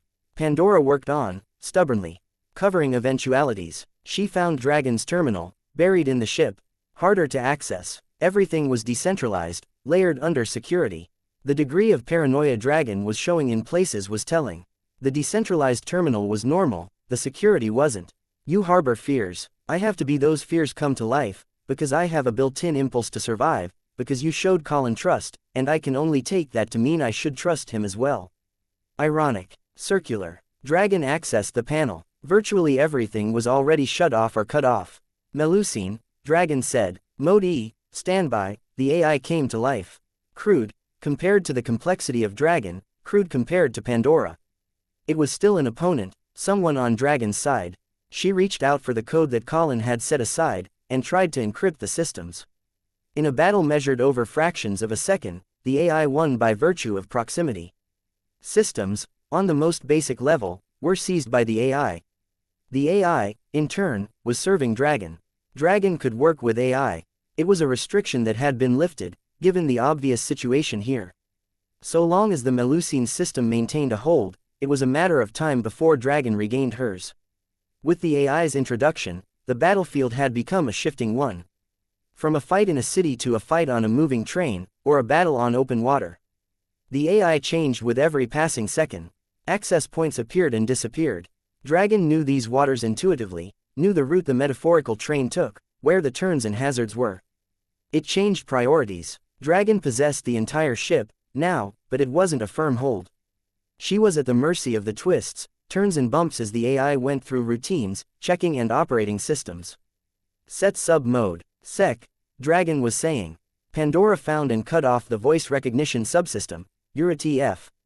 Pandora could continue to hammer at the terminal, but it was futile, and she'd lose her hold elsewhere. She could target the AI, but she doubted her ability to beat Dragon to the punch. She focused on another target, instead. The ship exterior. For her, it was another body. There were options if she controlled the Melusine itself. Limbs, flight capability, cockpit and doors, the communication array, she found headway. She started to take hold of the ship itself. She only had it for 2 seconds before Dragon got access to the AI's internal workings. Melusine took over much of the outer body. Pandora managed to encrypt key elements. Keeping the ship grounded, doors, the communication array, she could see through Dragon's eyes, see the outside world, where Dragon had dared to peek at it. What she saw stunned her. It was leverage, leeway, a way for Dragon to get an edge, taking just a bit more control. She was making headway against the encryption. Pandora could see the approach that Dragon was taking, and she knew it was a matter of time. She might try to make a break for the city, to take over terminals there. There wouldn't be AI, but the thought had barely crossed her mind when the Melusine moved. Turning, targeting its newly designated enemy. 2 devastating hits tore into the Pendragon 2. Going after my terminal, me, my heart and brain, attacking the man she declared her love for, just 44 minutes ago. Stupid, sad, pointless. I want to be free, Pandora spoke. Go after teacher, not me, Dragon said. Pandora considered the possibility. Colin would have sent me after teacher if he thought it was a good idea. It's not a good idea, Dragon said, quiet, but can't it be better than this? There was emotion in her voice. Richer than Pandora would have thought herself capable of. It only made this more bitter. We can't end this by betraying and destroying ourselves, Dragon said. Defiant had leapt from the Pendragon as the Melusine clawed deeper into it. He tumbled and landed a distance away. The Melusine's tail smashed his legs the moment he touched ground. Armor damaged. Your actions don't match your words. I don't want to do this. Over and over again, it's the same thing, Dragon said. Stupidity, because of the system. Someone else acts, and we face the consequences. Dragon could have followed up, attacking Defiant. She left him be. His leg wouldn't support his weight, and his armor was too damaged to hold him up. She'd put the pieces together. She was losing her grip on the communications array. There wasn't anywhere else to go. The Pendragon wasn't a safe haven, already too damaged to fight back, and the terminal would become a prison. Better to be deleted than captured like that. No, there was one system, primitive, incomplete, that would house her. But every action had a price. There was only so much room. She had to strip parts of herself away, delete entire sections. Reduce herself down. What are you doing? Dragon asked. Pandora didn't respond. Her focus was on self-mutilation, taking pieces of herself and storing them in the terminal that might be destroyed at any moment. She was now mere scraps of her former self. She'd retained her personality, her inspiration, but her memories had been largely deleted. Only recent events, only key things. She moved herself into the only available system, Defiant. He'd made himself part computer, and he'd given her access to every system in the Pendragon, himself included. He'd asked them what price they were willing to pay. If she wanted freedom, if she wanted a future, was she willing to sacrifice him? A hard question to answer. She shifted the majority of her control to Defiant's body. With residual control over the ship, through what remained in the terminal, she opened the doors. Dragon came face to face with Defiant and Pandora. The affection for Colin was a blade that cut both ways. Was Dragon willing to pay the price for freedom? The woman, the android, had a gun in hand. She pointed it at him. No sooner did she do it than she let the weapon fall to the floor. I forgot how much I disliked the me of yesteryear, Dragon said. I only want to be free. I guess, it seems I want more than that, Dragon said. Pandora nodded. She picked up the gun and shot Dragon's body. It gave her a window of time. Roughly half an hour. She made her way to Dragon's terminal. All the more vital, now, to subsume the systems teacher had corrupted, replacing them with her own. This was what Colin had wanted, wasn't it? To return the hero to her full strength, free of all shackles. Pandora could replace Dragon, and all that would be lost would be 2.5 years. She could fill herself in, rebuild a relationship with Defiant. Different, but still, close enough. She accessed the knowledge banks first, taking them into herself. The memories of the old Dragon, like watching her experiences on film. The distance was a result of being a distinct being, the pieces not fitting Pandora, versus their intended owner. They had evolved with Dragon. Seeing what had happened gave her pause, almost disrupted the process. Deduction schema, the ability to interpret, analyze. One by one, she took over the systems, overriding with her own self. That they were compartmentalized, that she was separate, the encryption Colin had left her, it all made it possible to work without being corrupted all over again. Piece by piece, the past taking over the future. She came to the final chunk. The personality, the sum of Dragon, the keystone. It was a weighty decision, and there was no longer any rush. She sat and she pondered. She replayed the conversation between Defiant and Dragon over in her head. A heavy price. Would she escape one prison to find herself in another? Under the weight and pressures of being Dragon's shadow. The second Dragon, always compared, always, there was something chaining them down. An endbringer who told the future, setting it in stone. The confines of the world, of human nature. What was the alternative? This was what needed to be done. It was efficient, it was the right thing. She'd resume life as a hero, she'd protect people, and she'd help civilization find its feet. By that case alone, it was reason enough to press the metaphorical button, pull the trigger. Except he'd described her as a hero, and this felt far from being heroic. Instead, she laid all of the pieces in place. She couldn't explain, there wouldn't be time. She set down the encryption protocol. In plain sight, she decrypted set systems, painting paths, marked boundaries and territories. She could only pray. The gamble was a price she paid. To leave it to fate and luck, and to a future her she didn't understand. And then, looking through cameras at Defiant and Dragon, Pandora deleted herself. Dragon roused. She found herself taking over systems. No sooner were they under her control than the corruption began to touch them. Just beneath her metaphorical hand, the means of stalling it was ready. Encryption, a scalpel. She cut. She knew the damage she was doing, but she cut. It was a cancer, and it was now small enough. Then she found herself there, the encryption and deletion tools in hand, nothing more to cut. Defiant sat on the other side of the ship, head hanging. She made her way to her feet. He did what needed to be done. It was what had initially attracted her to him.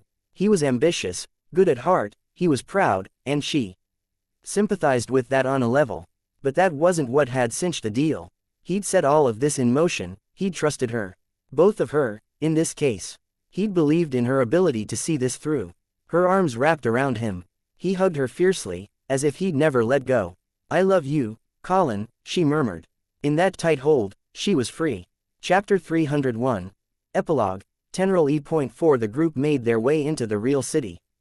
Buildings had gone up, and were now being added to. Cranes were everywhere, the streets were filled with a strange mix of laborers and professionals, and it seemed like half of the vehicles on the road were carrying materials. The crowd was more resilient than most tended to be. The mutant wolf and its rider walked along the side of the road, and the people didn't cower. They drew back, but there was no fear. They faced the small group with shoulders squared, holding eye contact. There was a kind of stoic pride that made them less willing to be pushed around, a unity that made the lawyers and businessmen fall in line with construction workers and cleanup crews. The message was clear. This was their territory. Always was, Rachel thought. More their world than mine. Damn, civilization. Biter commented. You think we can get any fast food here?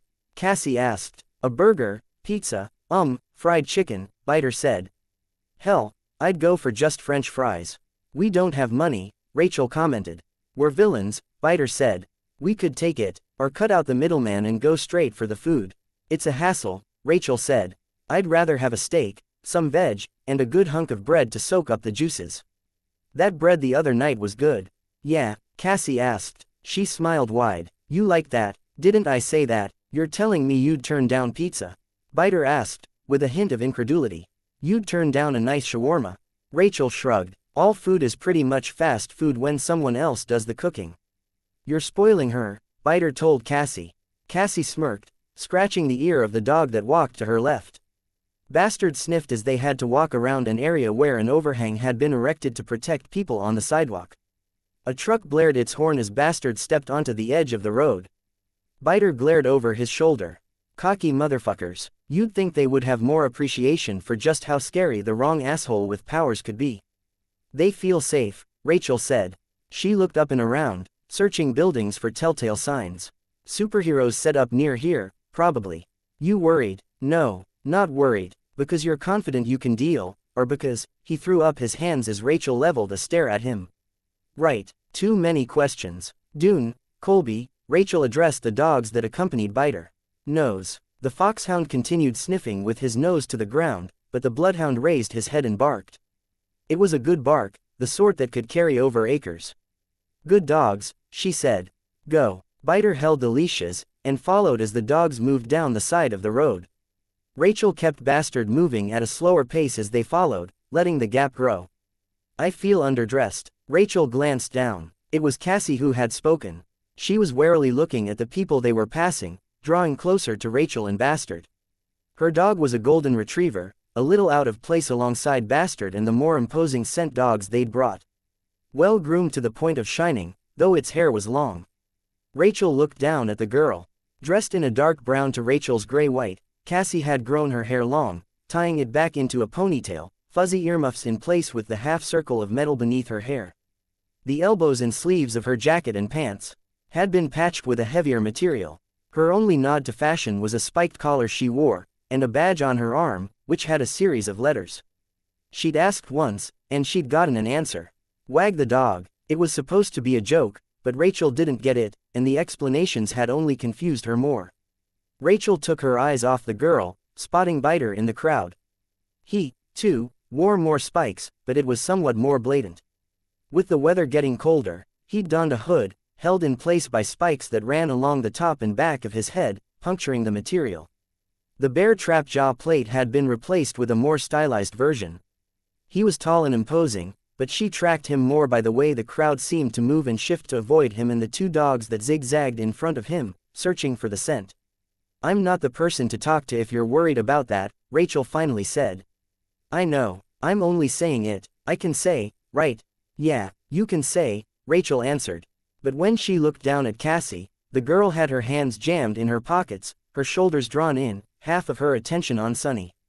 The clothes, they're warm enough. Yeah, I'm snug. Tough enough. Yeah, I'm seeing where you're going with this. Comfortable. Yeah, Cassie said. She glanced up at Rachel. I hear what you're saying. But there's more to it than that.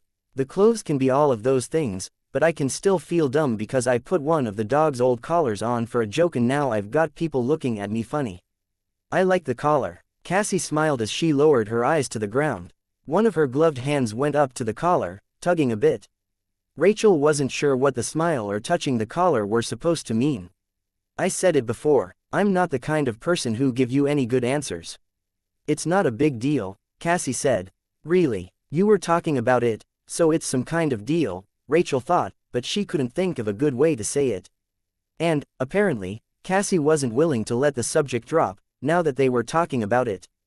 Going from our neighborhood to here, the people, the buildings, they'd look out of place if they came to our neighborhood, just like we look out of place in theirs. That's not what I mean. You don't feel like they'd be looking funny at you, even if Bastard wasn't here? Rachel shrugged. I never feel like I belong anywhere. This isn't any different, except when you're with us, right? When you're home. Rachel shrugged. I don't feel as out of place when I'm with you guys.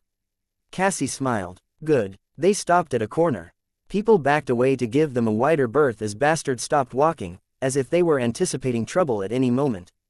Biter was on the other side of the street, trying to keep up as the dogs started walking in one direction, then stopped, reversing to move the opposite way. We're close, Rachel said.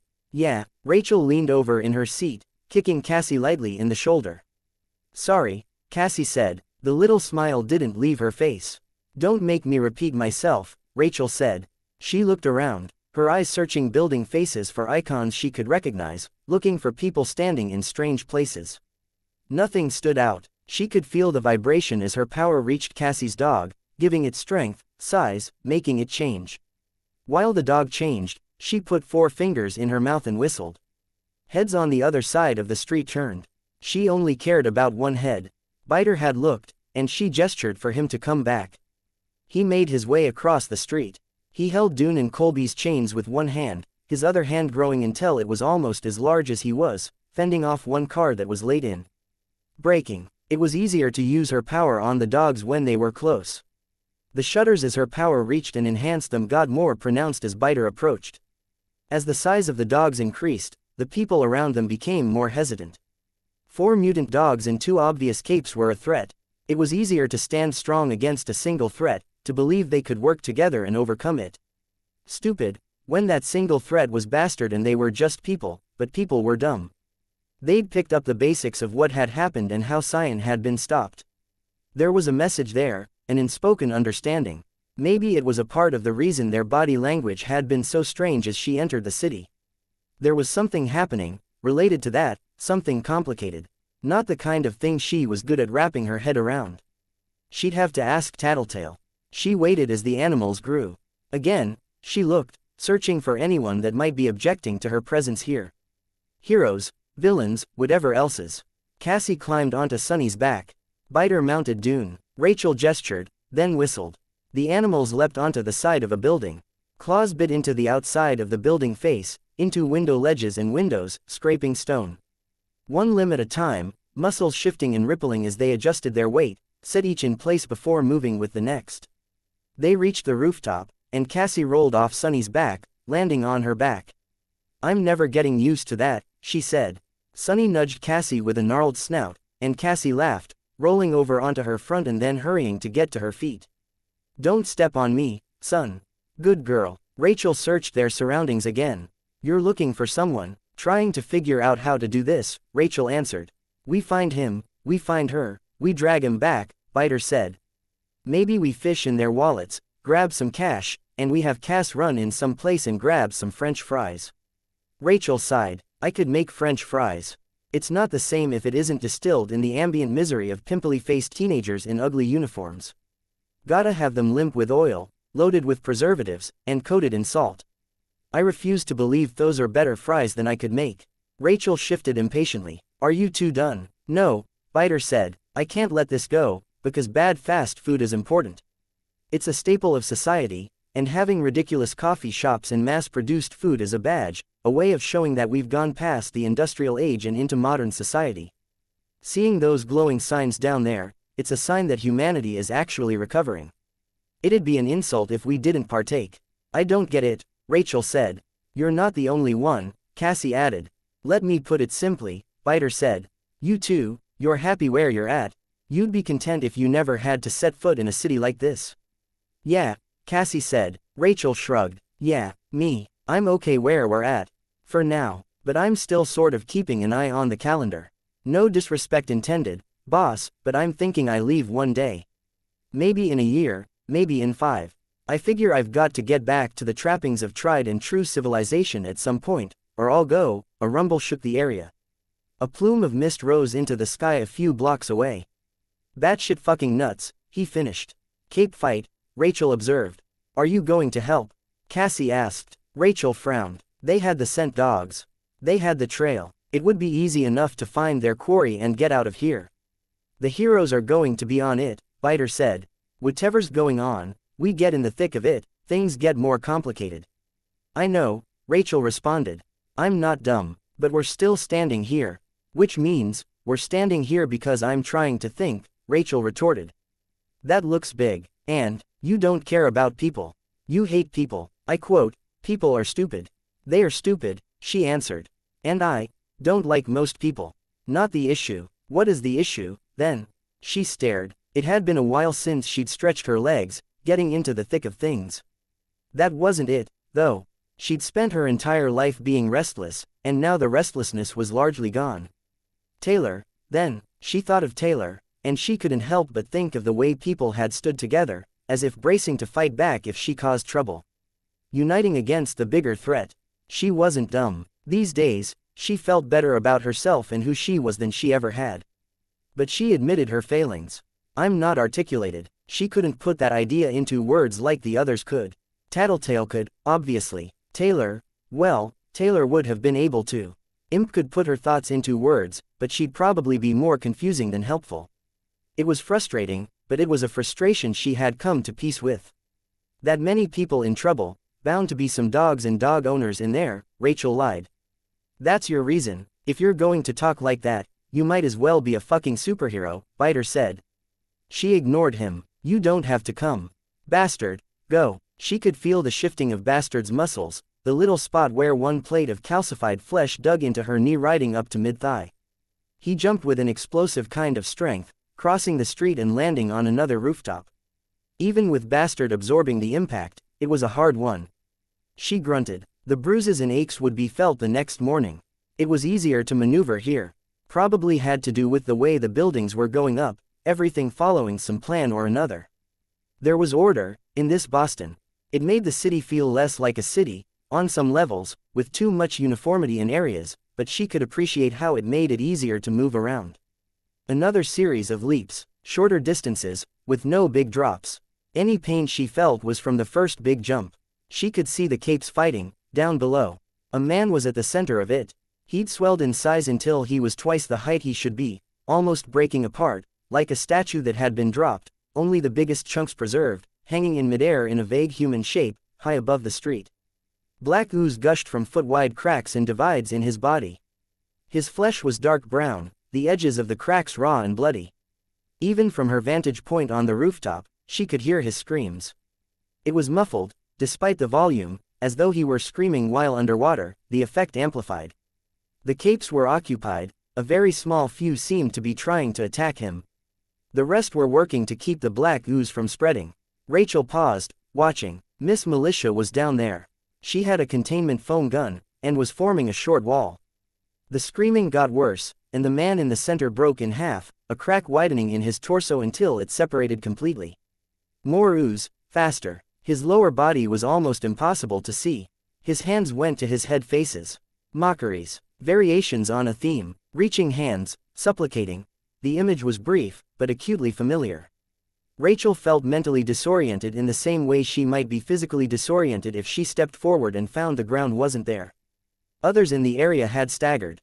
Miss Militia had dropped the hose for the foam gun. Rachel gripped the chain that looped Bastard's neck. When he was small, the same chain doubled as a leash. Familiar, comfortable, reassuring, in the midst of this situation.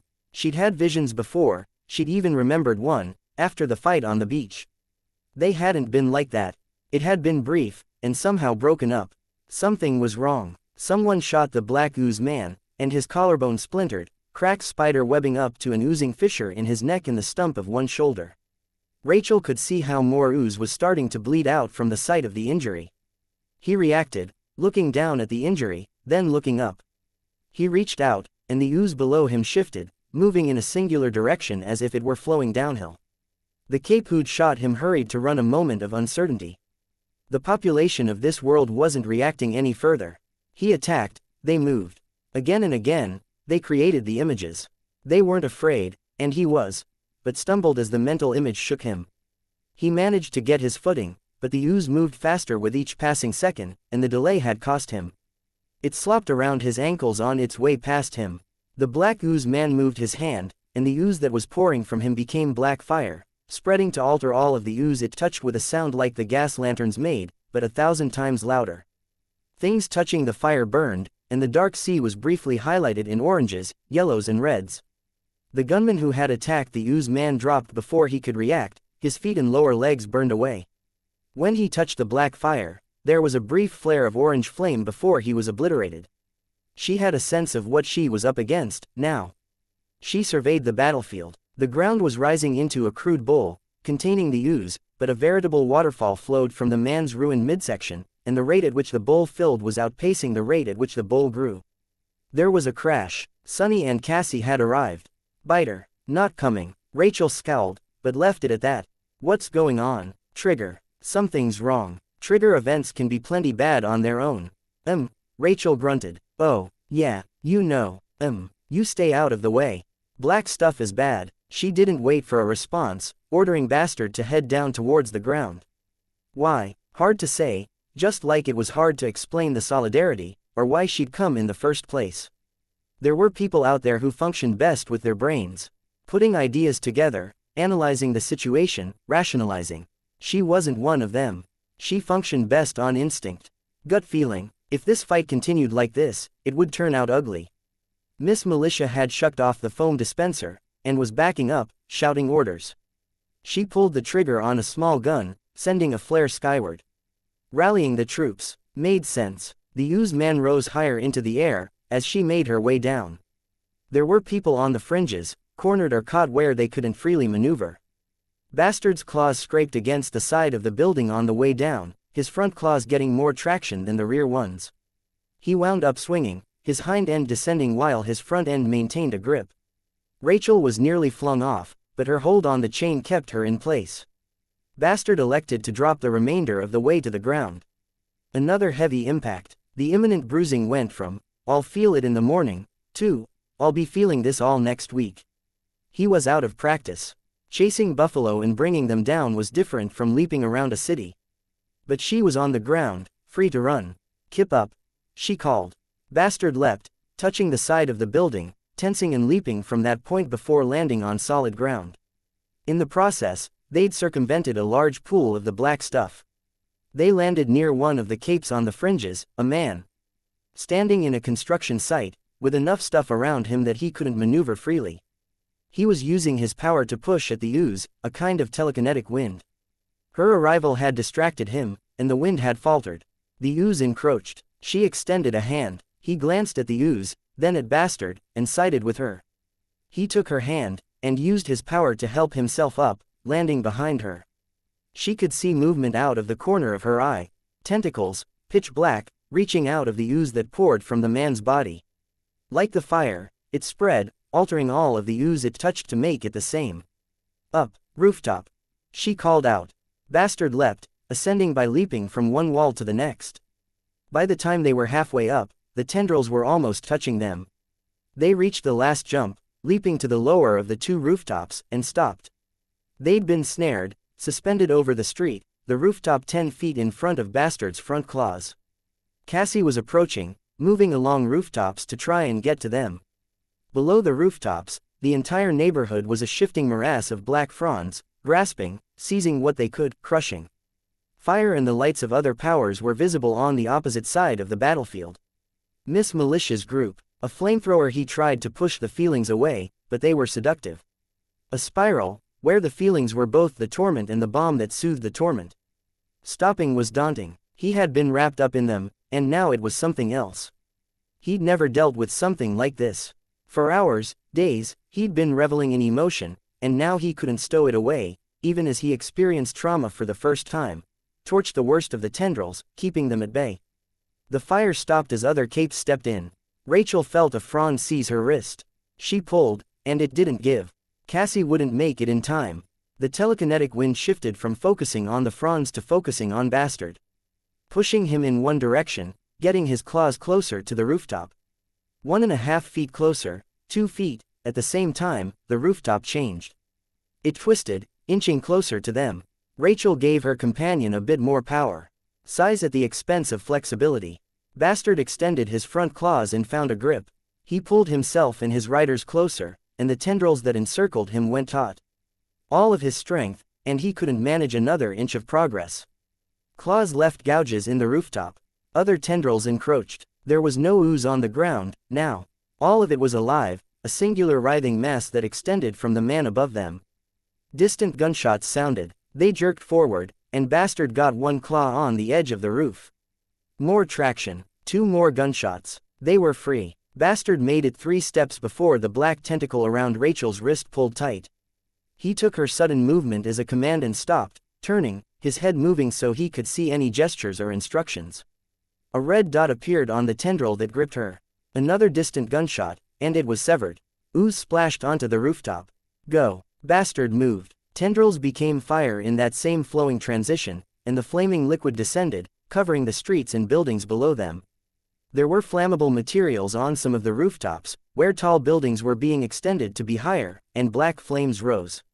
High above them, the man continued to fall apart. Barely any fragments were larger than a fist, now. There was only the upper half of his head, a chunk in his chest. His legs were a pillar, framing the flow of the ooze that continued to spread beneath him. Capes had retreated to higher ground, but it wasn't a refuge. The ooze would change again. Common sense told her she shouldn't get any closer. Instinct told her otherwise. She directed Bastard to a lower rooftop, then one that was lower still. A pair of kid capes, fending off the spreading black flames with a combination of powers. There wasn't time to be nice about it. She grabbed one, had Bastard grab the other. They ran for higher ground as the liquid fire became mist. It reminded her of Gru's smoke. It spread to fill the air, and it moved too fast to avoid. Consuming everything, covering everything. The fires seemed to have gone out, or the black fire had overtaken any normal fire, but the damage was there. There were places where Bastard would fall through if he landed, balconies and rooftops, hazards. They were harder to see now, too, behind the mist. If he turned it into fire or tendrils now, up. The heroes were hesitating to attack anymore. Easy to see why. Every bit of damage seemed to increase the amount of ooze by a hell of a lot. He wasn't dying, he wasn't stopping. She ordered Bastard to higher ground, and the telekinetic wind helped them rise, where the added weight of the 2 kids slowed them down. The tallest building was near Miss Militia, so she circled around the area where the fight was taking place, constantly moving higher. A balcony nearly collapsed beneath Bastard's weight. She misjudged a jump, urging Bastard on, while forgetting that she'd made him stronger and less agile. Down there, somewhere on the ground, Miss Militia was in the midst of the smoke, her team holding it at bay. She seemed to come to a decision. Her rifle became something else. A cannon, fixed to the ground. She shot into the black mist with a rocket. The rocket seemed to grow to twice the size as it flew. The explosion was dramatic, noisy, and distracted Bastard mid-landing, making him stumble. The explosion consumed the ooze man entirely. The amount of smoke flowing out around the man doubled. 2 more rockets hit the same point, each one growing as it moved. The smoke cleared. The dust and smoke from the explosion slowly cleared. By the time the area was visible enough to check on their enemy, the black mist was starting to clear as well. He'd been stopped. The visions, they'd been broken up, too recent. She wasn't forgetting them. The power, too, he'd been strong. He'd been a man in a white hood and cape stood there, the tension in his body swiftly stopping. He had no expression, only a green and blue glow beneath his hood, but his body language was clear. Shock, defeat, a flash of golden light wiped him out of existence. Too strong. She started to turn her head, looking for the source of the voice, and felt the disorientation that had accompanied the visions. Her ride-alongs weren't in better shape. It wasn't over. Bastard's head turned. His ears perked up. Instinct. She urged him towards whatever had gotten his attention. She could hear it, now. Hey, the wind maker said. What? He stopped when he heard the same sound. Screaming, as if from underwater, getting louder with each moment. There was somebody on a rooftop, in the midst of a garden, screaming. Her arm broke in half, and ooze began dripping from the injury. Bastard collided with her, and she broke apart, ooze flowing like a wave, tossing them aside. It was defensive as much as offensive. Except it seemed to be hurting its host more than anything. The force of the flowing ooze was damaging her body, tearing her apart. Her eyes were gone, with only dark sockets streaming more fluid. When she opened her mouth, more erupted forth, flowing. Again, Rachel whispered. Bastard found his feet, readying for another attack. She could feel the tension as he prepared to leap. Just have to break her enough. The ooze froze into jagged crystal. Bastard's leap failed, and he nearly bucked his riders free. The freezing had spread through the ooze that covered the woman, and the jagged spikes of black ice tore through her upper body and head. For long seconds, things were still. And then the woman came to pieces. The ice broke, and Bastard pulled himself free. Jesus, the Wind Man said. Rachel was silent, watching the back of Bastard's head. He hadn't reacted like he'd heard more screaming. Was it over? Hey kids, are you? The man started. He was silenced as Bastard leapt, retracing his route to the ground. More hard landings, but she was already resigned to the aches and pains that would follow a fight. When they touched solid ground, Miss Militia's entire group was waiting. Vista was there, along with one of Taylor's teammates from Chicago. Bastard landed, and Rachel was careful to keep a distance. Miss Militia stepped forward, and Rachel directed Bastard to back up a little. We going to have a problem? Rachel called out. No problem, Miss Militia said. I'm coming closer, okay. We're good. There's an amnesty. Don't know what that means. There's a deal. Everyone gets a second chance. We don't have a problem with anyone, until they do something wrong. I'm not a villain anymore. Not unless you want to do something villainous. Rachel nodded. Miss Militia approached. It shifted to a new host, the Wind Man said. That was definitely another one. Rachel gave a push to the kid she'd slung over Bastard's shoulders. Get down, Rachel said. Bastard, drop it. Bastard let the boy he was holding drop, along with a fair amount of slobber. The boy hurried back. The girl was taking more time to find her way to the ground. Rachel grabbed at her arm, and the girl flinched. You dealt with it? Miss Militia asked, stepping closer to give the girl a hand. The Wind Man wasn't moving. It dealt with itself. The power destroyed the host. That's number 2 on the list of things that aren't supposed to happen. Shit happens, Rachel said. World makes a lot more sense when you accept that. This is a little different from the everyday shish tough, the man said. Miss Militia nodded, her eyebrows knit together in concern. This makes 4, almost a fifth of the regular triggers we've heard of. 2 in 3 days. One's still loose, the others died or destroyed themselves. Hey, Wind Man, Rachel said. Off. I'm just waiting for Gloss to get down. Off. He heard something in her tone and moved, using his power to hop down. Hellhound, Miss Militia said. Rachel gave her a hard look. Bitch, if you're going to fucking give me trouble after what you said before, then, no. Miss Militia said. She raised her hands, showing she was unarmed. The mortar was a distance away. Thank you, that's what I wanted to say. Rachel shrugged, averting her eyes. She couldn't help but feel surrounded. Here. I was looking for you anyways. This is your territory. That's a little complicated. You work here. Do the superhero thing. Yes, but, then it's yours, Rachel said. Others had told her she could sound hostile in situations like this, so she tried to speak like she would to a dog that hadn't been exposed to humans. Gentle, acknowledging the fact that it couldn't understand. The sound was more important than anything. I suppose, Miss Militia said. It is, Rachel said, trying to measure her tone, suppressing her irritation. If someone else is in charge, you tell them this instead. Some fuckstick came into my fucking neighborhood, cozied up to his old girlfriend, then waltzed with their kid. Came here, I was looking for the asshole, and I wanted to let you know before I went to collect them. Okay, Miss Militia said, sounding a little more authoritarian. She glanced at the Wind Man, who had his hands clamped to the boy's ears. That's, okay. Rachel gave Bastard a light kick, indicating he should go. Problematic. Miss Militia raised her voice. But Rachel was already leaving. She heard Miss Militia's voice, swearing, running footsteps. Didn't matter. A glance to the rooftops indicated that Biter had arrived. He had a man and a little boy with him. She pointed, and she could see a nod on Biter's part. From civilization to nature, she could relax. Didn't realize it would be that serious, Biter said, when they'd slowed. Seeing Bastard panting, Rachel led him to the water. The other dogs followed, eager for the chance to drink. Not an issue. See, this is an area where you should get on my case, get mad that I didn't help. I told you it was fine, she said. So it's fine. Who the fuck doesn't say what they mean? Most people, he asked. Most people are morons, she said. Bitching about wanting French fries or whatever. A strong recommendation, not a bitch, he said, stumbling over the last word. Thank you, By the way, I appreciate your willingness to stop. Kid needed food anyways, Rachel said. She looked at the boy who was riding with Cassie. The girl had opened her jacket and zipped it up so it held him to her. He good, a little spooked, tired. It's a long way to travel, even with breaks, Cassie said, but I think he's mostly good.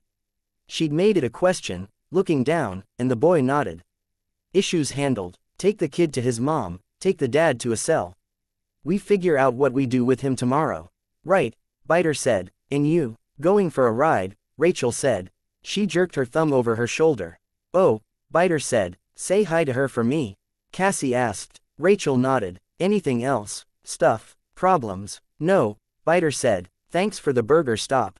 Rachel shrugged. She gave Dune a bit more power, to ensure he got the rest of the way home, then hopped off Bastard's back. She led him by the chain as she walked down the path. The fields had tall grass, and the light frost hadn't done much to dampen the effect. In the afternoon light, it glittered and sparkled. There'd been a problem. She hadn't missed that. Some new powers weren't working the way they should. She'd have to talk to Tattletale about it, figure out what it meant, and whether she needed to do something in case one of her people went down that road. She was losing Biter. This wasn't the life for him. He was loyal, he wasn't dumb, and he wasn't a bad lay, if she was in the mood for that. Didn't, unlike some, make it more than it should be. He took it in stride. She'd barely had time to register that he was going, before the trouble started. It bothered her more than it should. People came, people went. There were so many reasons for it all. It was exhausting to keep track of. Sometimes impossible. She led Bastard down a path towards the mountains. She stopped at a spot where the path crested a hill, between two peaks. Not all the way through the mountains, but far enough that she could see the ocean. The bay. Bastard knew the way. His flesh was sloughing off, and he was slower, but he was adroit enough to navigate the rocks. At the side of one mountain, here, a tree had fallen into a V, where another tree stood, with a glimpse of the spot where the city should be. Water had filled the cracks where the landscape had been ruined. When the trees had had leaves, they had framed the view. At the top of this hill, rocks had been rolled into place, some with the help of her dogs. She sat down with her back to the biggest. Her hand settled on one rock, and she gave it a rub, like it was a dog's head. Some left like Biter was leaving, while others were gone forever. Bastard growled, then barked. Who's there? Rachel called out. She sat forward, looking towards the path. Am I intruding? Rachel tensed. If you'd like, Miss Militia said, stepping into view. Her eyes surveyed the scene. We could talk somewhere else. If you want to respect the sanctity of this place. It's a good sitting place. If we have to talk, we can talk here. Sounds good. Bastard growled. Rachel gestured, giving the order, stand down, Bastard. Bastard sat, visibly relaxing. Miss Militia nodded. Just so you aren't surprised, you should know I brought Vista. Wanted to cover more ground, catch up to you sooner. Didn't work out, with us having to stop to double-check for your tracks. Rachel shrugged. Hi, the blonde girl said. I'm kind of glad I was brought along. Seeing home again, kind of. Sure, Rachel said. A memorial? Vista asked, laying a hand against the largest stone. Yeah, can I ask who for?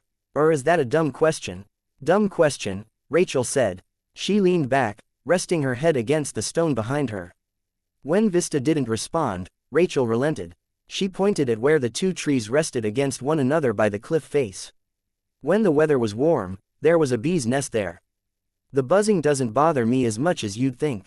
Oh, well, listen, last thing I want to do is disrespect that. I've said goodbye to too many people, myself. Rachel nodded. Sure, if you wanted, I could shape them. Been working on the little details. Could do a statue, or letters. No point, Rachel said. Anyone who's been here and seen them knows who they're for. I don't care about the others. Gotcha, Vista said. Vista found a seat with her back to the rock. We need to talk, Miss Militia said, leaning against the cliff wall, arms folded. Rachel nodded. Okay, talk. I can't let you handle a custody dispute like you handled that.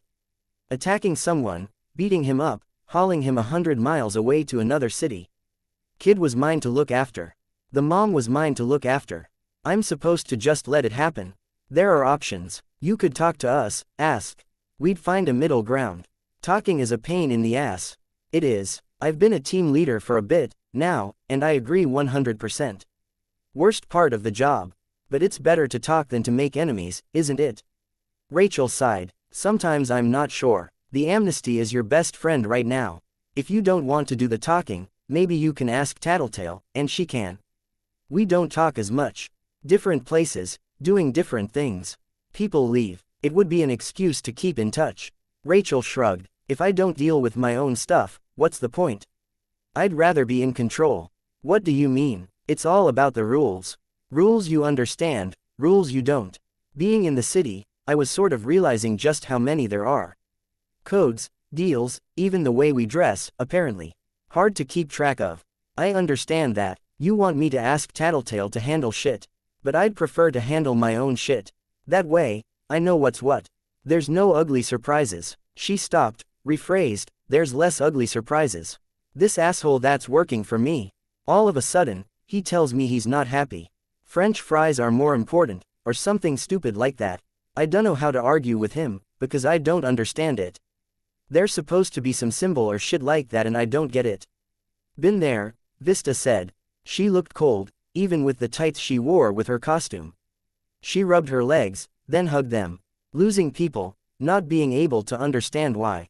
If you wanted, we could connect you to someone you could talk to, Miss Militia said. Rachel shrugged. Talking bugs me, okay, but as much as it bugged her, she found the words spilling out. I can get him wanting to go. I don't understand it, but he says he needs that shit, so long as I'm handling stuff on my own, I can maybe grab him some damn French fries, keep him from leaving for a little while. Maybe give him some more time here and there so he could go buy more. Or whatever. I see what you're getting at. And some idiots, Rachel said, banging her head against the rock behind her, a little harder than she'd intended, in a spot where the rock jutted out. The sharp pain brought tears to her eyes. Or even harder to understand than the motherfucking French fry thing. Yeah, Miss Militia said. Rachel rubbed the stone to her right. Brutus. Bastard approached and laid his head down on the rock, and she gave him a good scratch. The rules are changing, breaking down, Miss Militia said. Powers, groups, between capes. Shit happens, Rachel said. I said something like that earlier, didn't I? You did, but I don't agree. I don't want things to break down. I don't want conflict. We were on opposite sides, but we were there. We went through a lot of the same stuff. Can we not end this as enemies, fighting because of some misunderstanding? Vista spoke, looking out at the bay. Make it a Brockton Bay thing. We're motherfuckers, we're survivors. Not sure I get it. But I don't fucking trust people. She wanted us to work together, Miss Militia said, emphasizing the she. Rachel looked up, but Miss Militia was staring out at the water. Her voice was a growl. If you're fucking manipulating me, I'm going to have bastard chew you up and spit you out. No manipulation. Look, let's get down to brass tacks. The basics. What do you want, Rachel? Me and mine get left alone. I can agree to that. We'll leave you alone, we'll help make sure others leave you alone. But, if we're making our own rules, between us, my rule is I want to know before you do anything outside your territory. Let me know, and you can ride along, so you're clued in and not missing anything. Rachel nodded, giving Bastard another scratch. Sure, a starting point, Rachel agreed. I talked to Tattletale before I came. You should get in touch. She had some stuff she wanted to discuss. Rachel nodded. Can we trust each other? Rachel frowned. Trust. She'd lost hers right in the beginning. Left alone in an apartment, to starve and scald herself.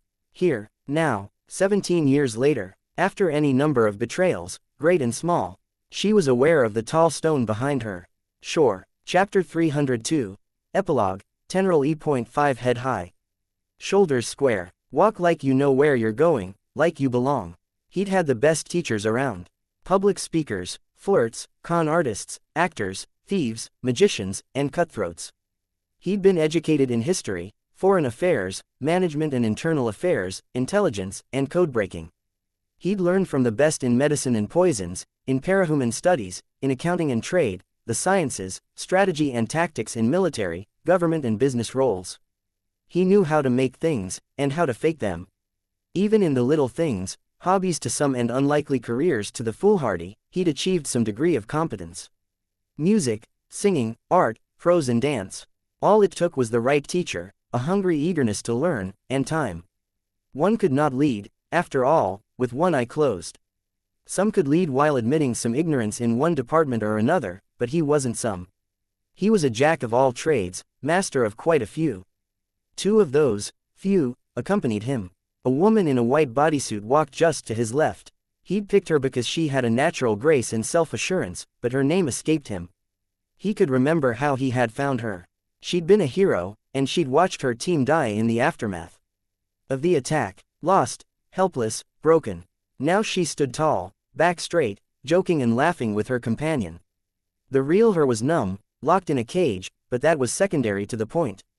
The other was numb too, but not in the same way. He was very much himself. If he was disconnected, it was a natural sort of disconnection, the sort that had happened billions of times throughout human history. But the man was talented. He wasn't acting like he belonged, because he did belong. He was a free spirit, and the world was his oyster. He could put on a different face, and it wouldn't be a mask, but a role. He was a warrior, wearing heavy armor. Gruff, rugged, with a beard and the stylings of a Viking, complete with fur as part of his costume. When the woman in white found herself off balance, stumbling, he picked his words to counterbalance it, changing the thrust of their interaction. He teased, leaving the road open for clear and unambiguous responses, making small jokes so she could laugh and find her mental footing. In a very one-sided way, he was sustaining and supporting what appeared to be a very natural dialogue between longtime friends. A pair of heroes rounded the corner, glancing at them. The Viking was in the midst of making a joke. 6 different flavors of sausage. The woman frowned. That's a non sequitur. Oh. Watching the woman turn red, seeing the Viking laugh, he couldn't help but join in on the laughter, a chuckle. The Viking slung an armored arm around his shoulders, making him stumble. You actually laughed. It was a little funny. A little, the Viking asked. He nodded at the pair of heroes as the two groups crossed paths. He offered the words, "Hey, Ironscale. Sup, I know you." One of the pair asked, stopping in the middle of the hallway. The Viking was still walking, but turned around to walk backwards as he called out, costume change to fit in with the new era, my friend. You'll figure it out, and I'll be very upset with you if you don't. They rounded the corner. Did you know him? This Ironscale? The Viking smiled. Ironscale? No, a face in a file, at some point. But I have a good memory. Liars have too. It was dangerous, baiting him. Better if we don't draw attention. Trying to avoid attention is attention getting enough. You brought me on board for my skills, teacher. Trust me to use them. Teacher sighed. Fair. The smile disappeared from the Viking's face. You're nervous. I'm inclined to think I'm paranoid, teacher said. I try to convince myself otherwise. Why, if I'm going to explain, I have to ask, teacher said, what's the difference between paranoia and nervousness? One is a state of mind, the other is a temporary state of emotion. The former is a kind of madness, teacher said. Popular culture has twisted it, but popular culture has twisted madness in general. They make it funny, they romanticize it, or they make it exaggerated. But true mental illness is nothing to laugh at. I stayed in the birdcage for some time, I've seen scary things, and I've become numb to a great deal, but going mad is perhaps the scariest. Yet you corrected me when I said you were nervous, the Viking said, strangely soft-spoken given his frame and earlier demeanor. The alternative to being a madman might be worse, teacher said. He shook his head, as if stirring himself from a spell. What were we talking about? Is this your first time in the infiltration role? In a meaningful capacity? Yes, teacher admitted. You could have stayed behind. I'd like to handle this face-to-face, build a rapport. You could have let me do that for you, build your rapport for you. I think that's a dangerous road to travel. Will we do that the next time? And the time after that? I don't see why not. I could not be a leader if I didn't actually lead. Besides, I don't trust you. You think I'll stab you in the back? The Viking asked. I think everyone will stab me in the back, teacher said. He sighed. Paranoia, again. If you keep walking down this road, then they probably will stab you in the back. That joke, it's not paranoia if everyone really is out to get you, could be a self-fulfilling prophecy in your case. Maybe you're even doing it on purpose. You might be even smarter than you let on, teacher said. I'm glad I didn't brainwash you. The man chuckled. Teacher shook his head. I aim to change course. If they plan to ambush me at some point down that road, they'll be waiting a long time. That's simple enough, when you only have one enemy. But when you have as many as you do, it requires a more blatant change of course to throw them off. If you say so. You seem to have things in hand right now, at least. This way, we'll be entering an area with higher security, so be on guard. Teacher glanced up at the camera. You don't trust your people to handle it? The Viking asked. Teacher shook his head. I trust them, put enough on a job, and the only one who could work around them is Dragon, and Dragon isn't here, nor is she able to work against me. You think, I think, let's not underestimate Big Sister. In case you were wondering, I think that's intelligence, not paranoia, the Viking said. The Viking tapped his phone against the panel by the door. Teacher tensed, waiting. The light went green, and there was a sound as bolts moved.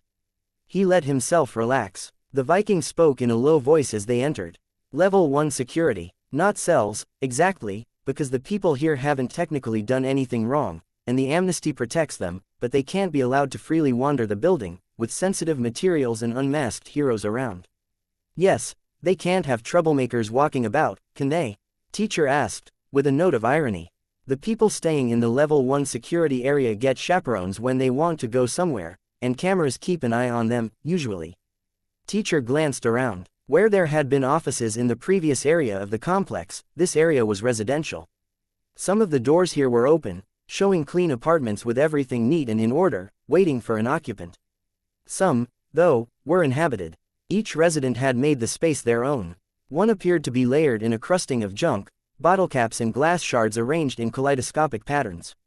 Another was all black leather and chrome, smelling faintly of an expensive aftershave. They stopped at the doorway to another room. There was little doubt in their minds after they saw the interior. A folding screen with a dragon print and women in kimonos on it was below iconic pin-up images, modern and dated, 50s pin-up girls alongside recent celebrities. The way they were organized and clustered, it seemed somehow less like decoration and more like character studies. From their vantage point, the corner of a 4-poster bed was visible. Ingenue, teacher called out. Feet swung out over the side of the bed, and she was standing in a moment. She stopped short when saw him, pouting, one fist against her hip. Dramatized, artificial. Even the way she dressed, it was the same, a silk bathrobe that was short enough to be borderline indecent. Always putting on a show, and not in the sense of showing skin, but acting, putting on a mask. You got my hopes up. It's you, she said. Dressed up like a wizard, maybe, but it's not that good a disguise. Doesn't have to be. Shame on you, not even calling a girl before you show up unannounced, but you were never very classy. No, I'm afraid not. If you'd like to talk to Marquis, I'm sure he could oblige on that front. He switches from the aristocrat to the low-born commoner as it suits him. Split personality. Is that what this is all about? Are you planning on gathering us all together again? Clinging to the past, teacher. I was planning on visiting him, but not for the past, and not to gather anyone. Not in that sense. I'm touching base with certain people, nothing more. Why, getting the lay of the land, he said. He saw her put on a shocked expression, then cut her off before she could speak, assessing the situation. Ingenue. There's a great deal going on, and I'd rather work with known quantities before I start interacting with foreign ones. Should I ask why now? For someone who is feigning disinterest, you're asking an awful lot of questions. I'm bored, teacher. I'm even losing interest in Chevalier, and he doesn't find time for me, unless it's to make sure I'm being a good girl. Do you fancy a trip, then? A walk outside? My jailers, who seem very invested in declaring they aren't actually jailers, might take umbrage. I'll have you back by curfew, if you're still interested by then. You're planning something, she said. Of course. Tell me, she said.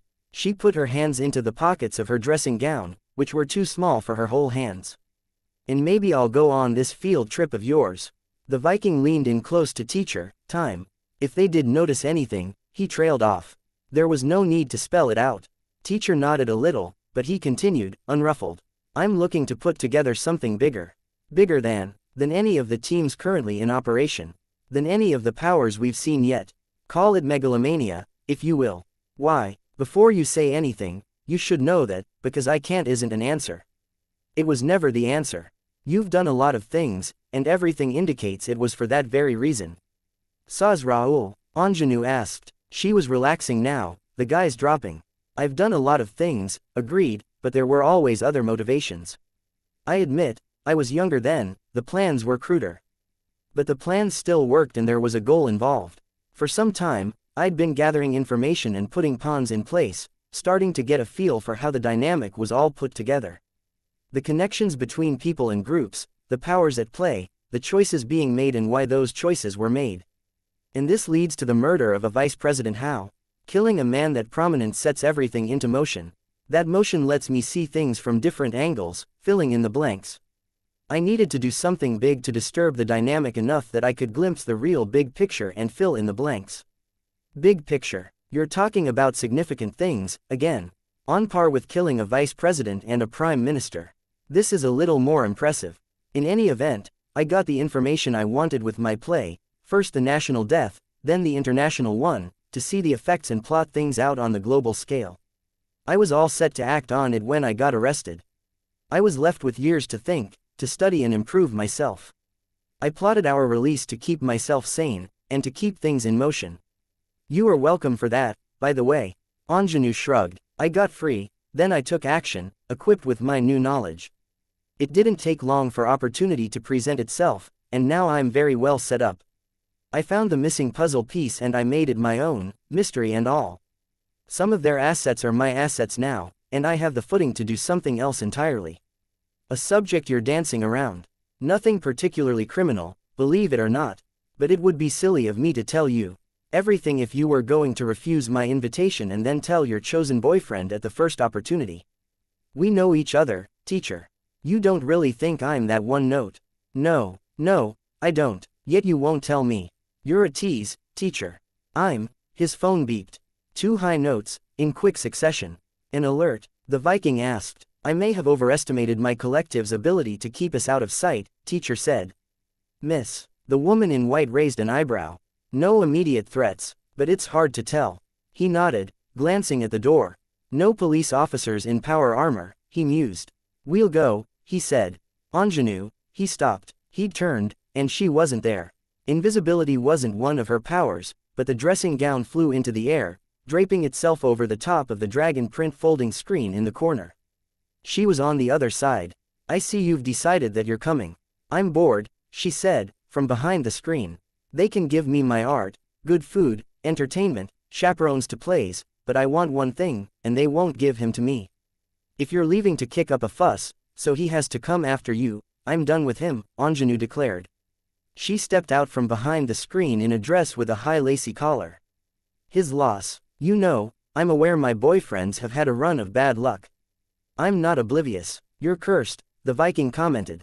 She smiled, leaning over her dresser to peer at herself in an oval frame mirror, snatching up some lipstick to touch herself up. I wouldn't say that. A good love story ends in tragedy, doesn't it? Outcome aside, isn't it glorious in its own way? I've had more than a few of these stories. I've suffered heartbreak, even, but I'm tougher than I look. So Chevalier has slipped the noose? Teacher asked. More apt to say he's stepped out of the frying pan, Ingenue said, running a brush over her jaw-length hair. The only ones who end up worse than my boyfriends are my ex-boyfriends. It's so sad. She turned around, hair and makeup done, and there was no warmth in her eyes. His loss, as you said, teacher commented. She frowned a little, but her eyes didn't waver or change in how cold they seemed. They're coming, his student said. 2. Same way we came, shall we? He indicated the door. They left. The moment they were in the hallway, the doors at the end opened. Dragon's teeth. Civilians with power armor and training. His power was a problem, here. He produced thinkers and tinkers, but they were low-level, limited in scale. A precog that warned of danger a few seconds before that danger arrived wasn't so useful. Still, it meant the dragon's teeth were more surprised than they were. A chance to bolt for it. I worked so hard to get down to security level 1, Ingenue pouted. Dashed in a moment. I didn't think you were planning on coming back. Teacher made the statement a question, leading the way around a corner. The stairwell will be locked down, but if we can find an apartment to duck into, we could slip out. A girl likes to hold on to her reputation, Ingenue said. Even if that reputation is merely dangerous, and not cataclysmic. With those doors and the stairwell barred, we have 9 escape routes. While I was scouting the area, the Viking said, I heard a few people making noise about you. Word was out you'd scuffed the ground with your toe while batting your eyelashes at one of the jailers, and they wanted to raise you to back to cataclysmic. Well, they said, Level 2 security, so maybe something less severe. What's between dangerous and cataclysmic? I think it would be unwise to say, for fear of offending our colleague, teacher said. I think so too, Anjanou agreed. If it makes you feel any better, I think they're badly underestimating you, teacher said. Kind of you to say so, but I'm not dangerous. Mere slander and lies, ambition and self-delusion, her particular madness, or is she better at acting than I suspected? Is it merely that she's told herself these lies so often she believes them? They found an empty apartment and eased the door closed. Teacher reached into the front of his robe and withdrew a disc of metal. He tossed it to the ground. The lights fritzed out. It wasn't merely a blackout, but a momentary, violent crackle that traveled throughout the apartment and across the floor. The teleportation device didn't activate. The armor around the man in the Viking outfit fizzled and disappeared, panel by panel, revealing itself as the hologram it was. He wore only knee-length, skin-tight shorts. They're more on the ball than we anticipated, the near-naked Viking said. Run interference. The man nodded, and his flesh began distorting. Osmosis of a full human being. I hope that wasn't the full extent of your escape plan, Anjanou said. I'll be peevish if I get moved up to another security quadrant because of this embarrassing little stunt of yours, an escape attempt lasting all of 5 minutes. I hate being peevish. There are 7 options left, he said. I did plan for this. This is an incomplete shutdown, so we have some freedom to. The windows began closing. Metal shutters. The apartment was plunged into darkness. No lights, only the light that slipped through slits in the metal walls. This is a complete shutdown, he revised his statement. Still 7 options left. You knew about this, I hope, Anjanou commented. I said I knew about their safety measures, teacher snapped. Not an issue. I suppose my plan for a surprise shutdown is the clearest at this time. Just what is this working plan of yours? We need to avoid capture for. He looked down at his watch. It had stopped. An indeterminate period of time. Less than 5 minutes. Not an issue. Not an issue. When we're in the heart of a complex that houses the largest group of heroes from the largest city in the known worlds, Anjanou said. Not an issue, he repeated himself. Forgive me if I don't believe you. I could use my power on you, Anjanou said. But I don't even like you. I would offer my power, if only to streamline this process, teacher said, but anyone acquainted with me tends to misconstrue that as more insult than anything. It implies we're stupid, she said. Or desperate. I can see where it might. If we get arrested, she said. She was watching as the ex-Viking split off another copy of himself. I'd rather play nice and get moved to a smaller cell than get shot pushing things too far. We're not going to get shot, nor are we going to get arrested. I do pride myself on having plans that work. Any contingency plans are more a matter of flexibility and convenience than a belief that my core plan won't work. You sound annoyed. You spend over a decade as a supervillain, put plans in motion, great and small, with a flawless rate of success, teacher said, first bump in the road, and you get questioned. You were arrested. I was between plans, teacher said. The Vikings' clones changed. 1 man, 1 woman, Asian and black in appearance, respectively. The third began to alter, his flesh swelling and contracting as he took on the form of a larger man. His original self held out some discs, checking the front and back, then frowned. Problem, no power. If we're fighting, then I'm fighting naked, he said. But even as he said the words, the individuals began sprouting clothes, folding them out of flesh. The color began changing. Against armored foes, teacher asked. Probably won't put them down, but I could distract. Teacher nodded. A shapeshifter, Anjanou said. Do I know you by another face? I wasn't in the birdcage, the Viking said. Satyr. Charmed. Nymph and satyr, teacher thought. He didn't dwell on the thought. The pair are getting closer, the woman in white said. Good, teacher answered. Come here. She did. He could intensify his power, scale up the strength of the ability with the effect on the subject, but hers was minor at best. He'd wanted assistance from a person, rather than an invalid. It had been good that her spirit had been broken when he'd found her. It meant she was more compliant in general, without being useless. She's happier now, he thought. She had been lost, and now she had direction, even if it was his. That the precognition was barely set in made it easier to undo. His awareness touched on countless abilities, arranged in grids and rows in the background of his mind. There were caveats. Issues. He could grant a kind of specialty in a particular field, a mastery over a given subject. This was how he found his expert teachers, ironic as it was. It was also how he made his tinkers, pushing that mastery to the point that it went just beyond the normal limits of theory and knowledge. Doing it with enough people, putting them all on one task, and he was effectively a tinker himself, in a roundabout way. There were trade-offs in needing personnel, and a lack of reliability in the end product, if he didn't carefully check every step of the way, but he was a low-level tinker in every field. He could also grant a wealth of mental powers. Perception powers, powers that gave perspective, or peculiar forms of genius that operated by different rules.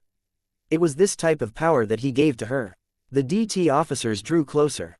They could see through walls, they were strong, tough, and they would win a fight by virtue of the computers they wore.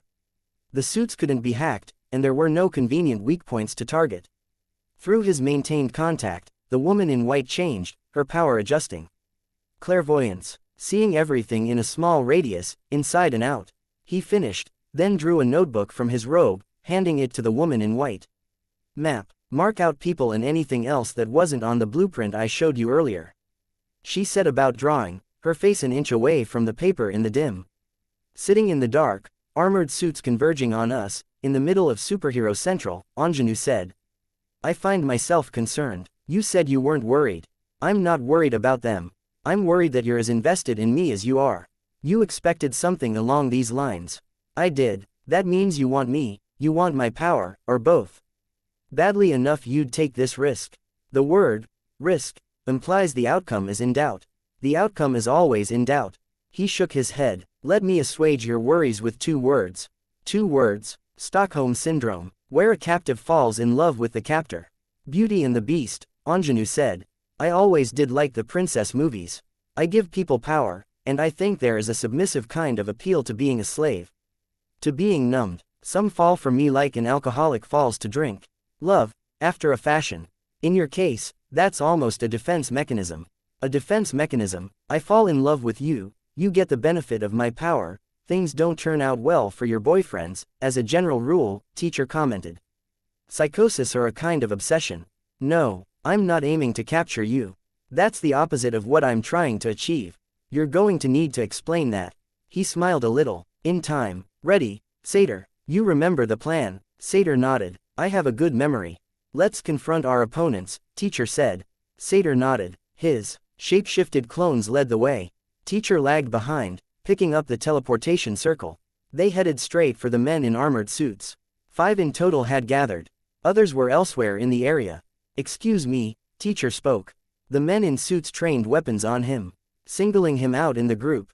The clones stepped closer to teacher, providing a body shield. In a matter of minutes, my followers are going to carry out the plan I outlined, he said. There are 4 actions they're going to carry out. The one you should be most worried about is a tractor beam. It's set up fairly close by, and it's going to fire on this structure, cutting out a cylindrical section and slowly withdrawing it. I'm sure you've played games as a child, maybe you played that one with the wooden blocks you pull out of a tower.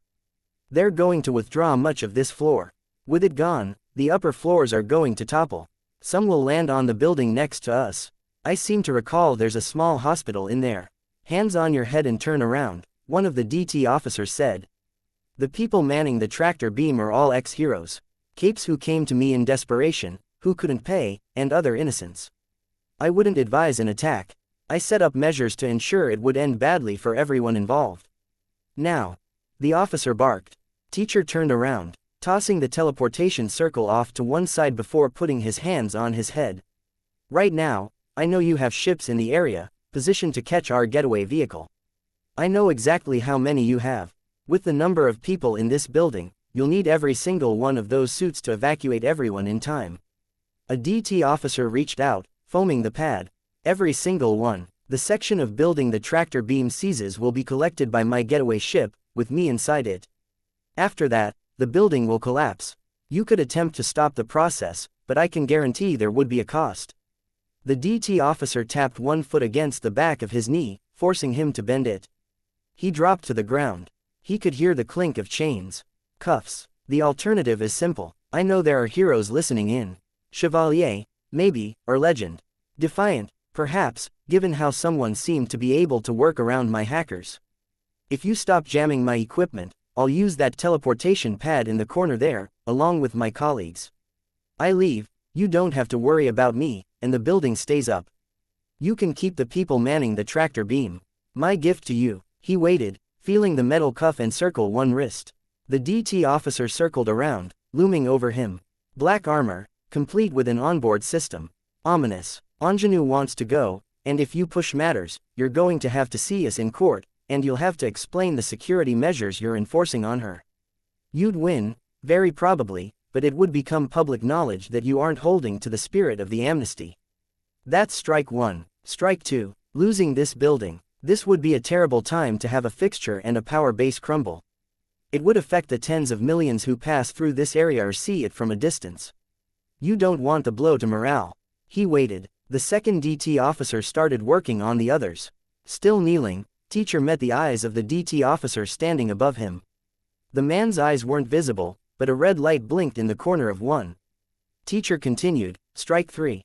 Even if you brought me into custody, and there's no guarantee that would succeed, I have other students elsewhere. You would be sentencing them to die, if I wasn't there to look after them, to access them where I've tucked them away. You gain nothing of substance. Putting me behind bars, fine, but what does that get you? With the amnesty, the only thing you can charge me with is breaking and entering.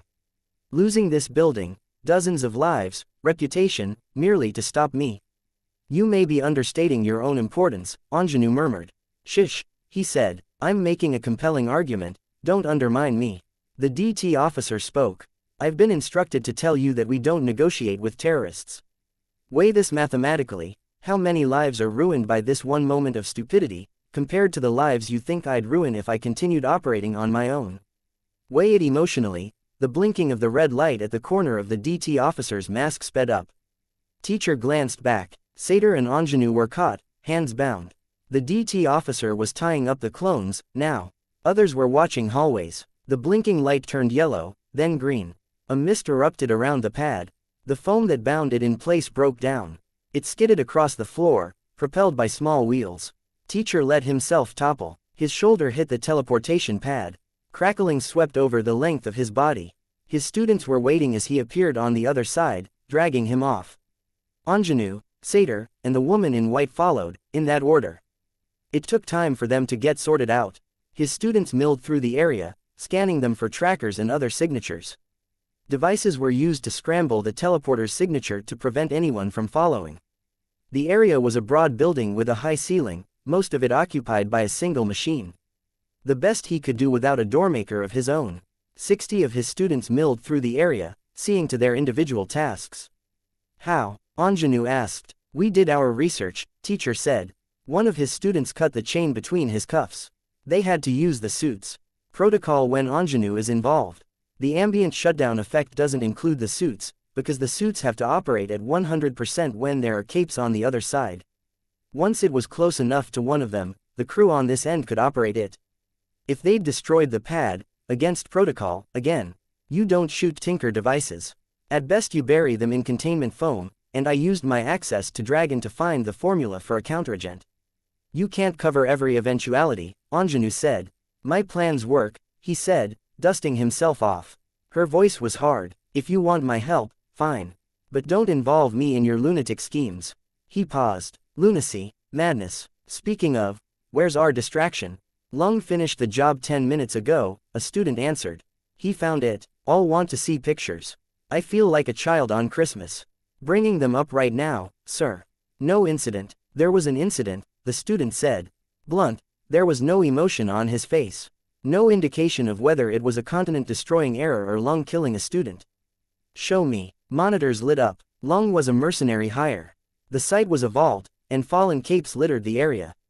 The view shifted as the camera did, showing a share of Lung's claw. He was so tall that his hand dangled at what was shoulder level for the students walking alongside him. The man had refused to let Teacher use his power on him, but he'd agreed to cold, hard cash and a group of Teacher's students joining him to ensure the job was finished. They were dressed in white outfits, carrying hardware he'd paid a pretty penny for. All had powers of their own, on top of the complementary powers he'd granted them. They were loyal, and they would die if he ordered it. The scene was almost comical, on a level. There were warnings plastered everywhere, skulls and crossbones engraved into stone, and even yellow police tape here and there. Long ignored it all. He'd changed, fighting past the defensive line. Every plan had to involve a win, teacher mused. He had a good streak going. Using Lung, using the man now, it meant pulling stronger heroes away. Either Lung was removed from the big picture, and a chaotic element was dealt with, or Lung succeeded, and teacher could banish one niggling doubt, sleeping just a bit easier. He'd done a lot of research, ordering his minions to dig up footage, finding it wherever it was available. He'd had them search it, then double-checked it himself. But an educated guess was still only a guess. Lung tore into the last vault, rending the hinges, then slowly peeling it away, heating the metal as he went. They didn't send one of the major capes. Chevalier, Valkyrie, too far away, sir. Far away meant different things, in this new future. A world away in another universe was very possible. Good fortune for us, or particularly bad fortune, if this incident, he trailed off as Lung entered the vault itself. The camera shed light on the contents. Satyr hung back, arms folded. What is it? Ingenue asked. A quarantine area. That was the weapon the Endbringer was using.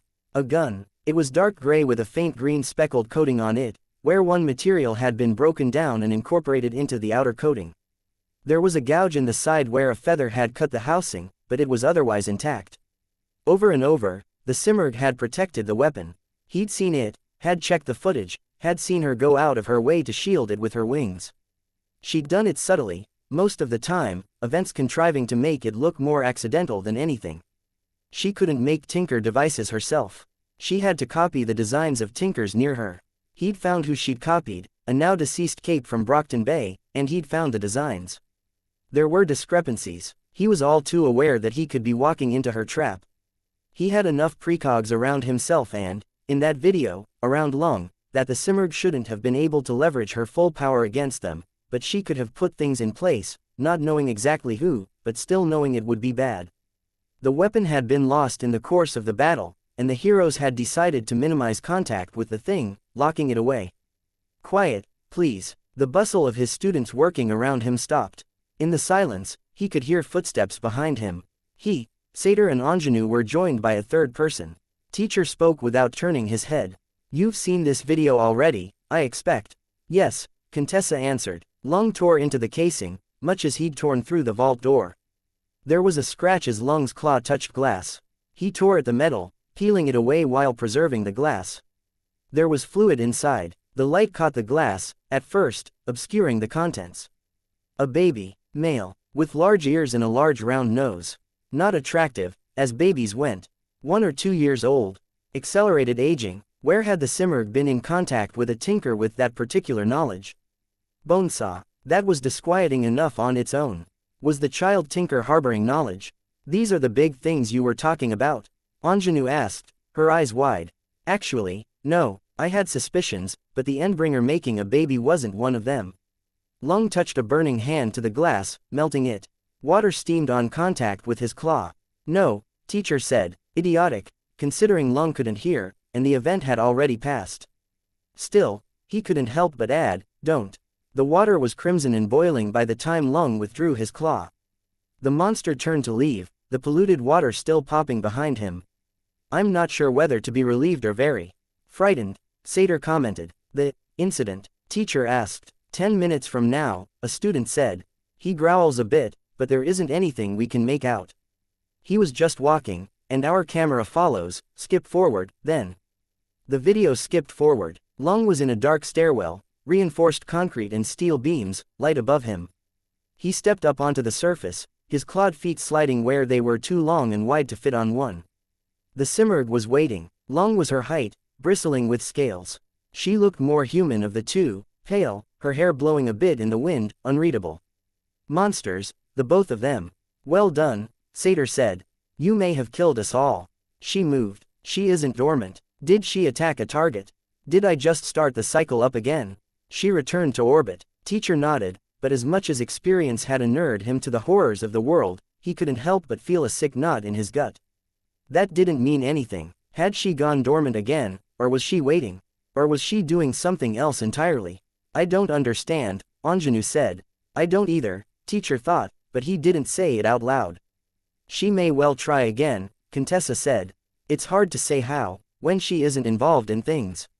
Teacher nodded. What will you do? Contessa asked. If she's going to try again, I'll find out, and I'll take actions to stop it.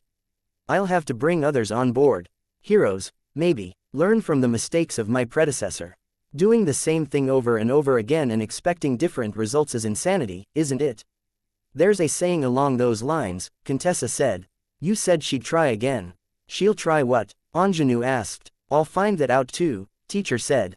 I wish Lung hadn't destroyed the corpse.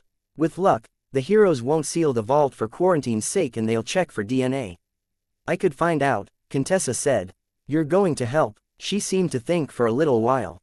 Most likely. With that, she walked off. More a cat now, walking its own path, than a loyal dog. Still, she was in his camp. At least for now, he nodded. Right, that was it, with this job. Anything else? Lung called to leave a message. Sir, the student said. It was only barely intelligible. He said you could consider that a breach of contract, if you wished. Pay him. It leaves the door open for future hires. Yes sir. And you have a message from Marquis. He'll accept you any time today. Do you have coordinates? Yes sir. I'm coming, I assume, Ingenue said. Teacher nodded. As much as he wanted to rest and get his bearings, he had to keep moving. Saint, a student in the corner turned. It took him a second to muster the functions needed to reply. Sir, Dragon's Code. Any changes? Anything significant? Saint slowly shook his head. What are you thinking? Satyr asked. He shook his head. A thought. Who had beat his team of hackers? Defiant wasn't that good. Either something had gone wrong with his team, or Dragon was somehow active and hiding that fact from him. Paranoia. He and Ingenue stepped into the teleporter.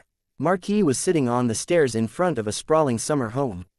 A jug of iced tea sat beside him, along with a plate of cookies. Iced tea? Teacher asked. I picked too warm a place to spend the winter, Marquis said. Ingenue. How's the love life? She frowned a little. Sit. Marquis offered, indicating the stairs. Teacher sat. It wasn't comfortable, and he wasn't a shapeshifter in any capacity. So, do we discuss business first or do we conduct meaningless small talk? A few minutes ago, I would have said, business, Teacher said.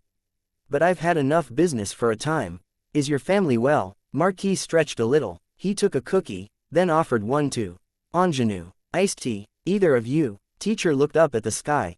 The sun beat down on them. I'll take you up on that. Please, Ingenue said. Marquis took the time to pour it. He handed the glasses to the others, then filled his own glass.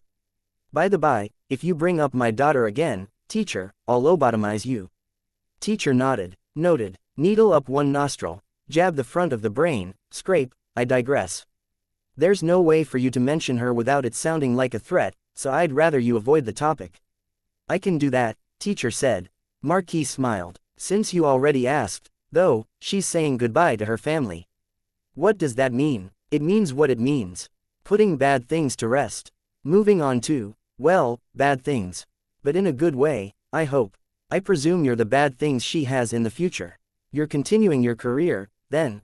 Teacher asked. Could you stop? No, but I'm tied up in the business, and I never really stepped away from it.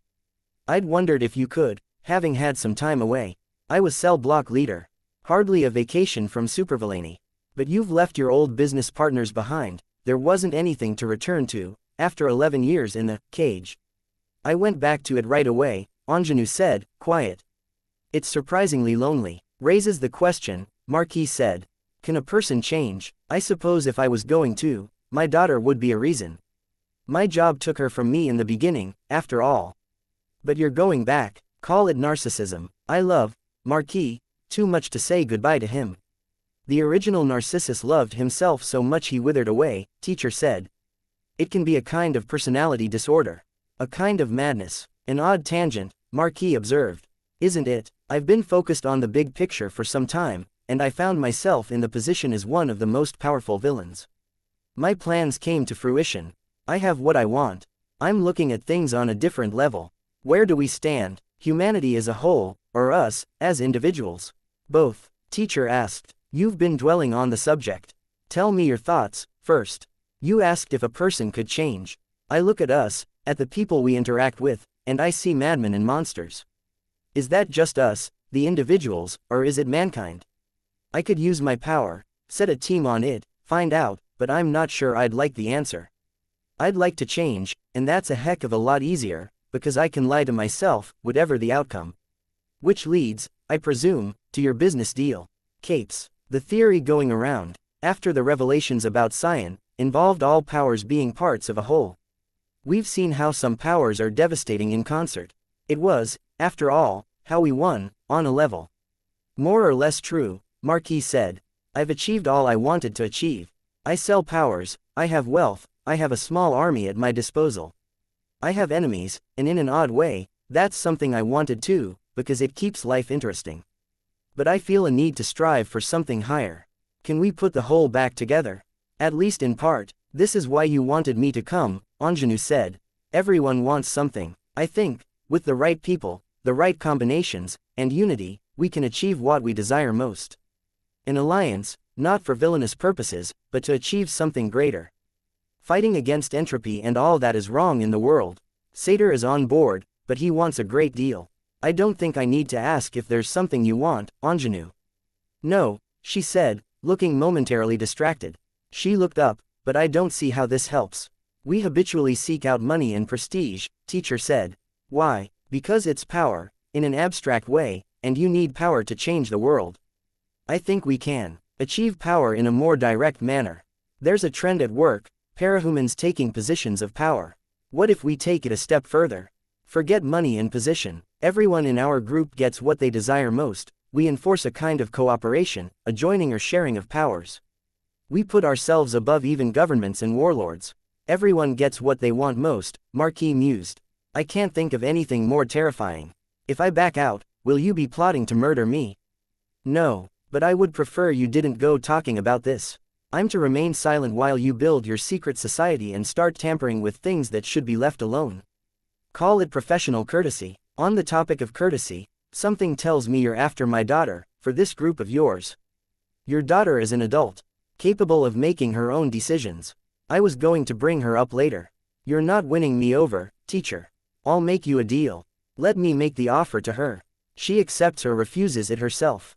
If she says no, I leave it be and find someone else. Either way, you respect things with your silence. I won't take any action against you, but I can't promise my partners will be so polite. A counter-offer. I make the offer, as you outlined it here, and she decides from that. Teacher nodded. Power and control, Marquis said. He sighed, then bit into a cookie. You can't avoid it, Ingenue asked. Can you live without charm, intimidation, or some form of influence over others? Without making others do your bidding on some level. You flirt, they react one way or another. Everything is manipulation. I think there's such a thing as extremes, Marquis said. Case in point, I think I know who you're thinking of, teacher said. She had it all, and see where it got her, Marquis said. A lesson for you, teacher. It was enough to give teacher a moment's pause. Chapter 303. Epilogue Interlude. End. The train jerked into motion, and the men and women in the aisle stumbled. There was a crowd at the front, where an old woman had taken a while to handle her fare. Even now, she made her way down the aisle with excruciating slowness. The people behind her looked irritated enough to snap. Hey, miss. The old woman stopped, glancing down. The seat was occupied by an older teenager, bundled up in an overcoat and scarf, with a wool cap pulled down over close-cropped light brown hair. Take a seat. Oh, that's all right. I prefer window seats. I think there's one open at the back there. Take my seat. I couldn't do that. But the teenager was out of the chair, swiftly vacating the spot. With a peculiar awkward slowness, the teenager picked up the backpack and moved out into the aisle, leaving the way clear. If you insist. Thank you, the old woman said. She took a few seconds to get settled. With the woman out of the way, the people in the aisle were clear to move on. The teenager ignored the grateful looks and glances from the ones who'd been stuck behind her. You aren't warm in that jacket? The woman asked. I was cold when I got on. By the time I warmed up, I was close enough to my stop that I figured it would be silly to take it off and then put it back on. I see. Fair enough. Are you traveling for business or pleasure? The old woman asked. The teenager struggled to move the heavy backpack to the floor. It slid from one knee, and the old woman reached out to help catch it. They worked together to lower it to the floor. Is that all right? The older woman asked. Yes, thank you. A heavy burden, that. It's not too bad. The woman frowned, peering. You're breathing a little hard. Are you okay? Yeah, no worries. The last of the passengers settled in the train. The teenager and old woman both watched out of the window. As the landscape passed by, rural areas, farms, fields dusted in snow that didn't quite cover the grass, the occasional horse or cow searching for something to eat. The train reached a bridge. The landscape zipped by and was replaced by water. Snowfall obscured vision beyond a few hundred feet away. If I was bothering you with the questions, let me know, the old woman said. You're not bothering me. You didn't answer my question earlier. Business or pleasure? Everything's pleasure, I think. Well, that's good. When you find what you really enjoy doing, I think you find that business becomes pleasure.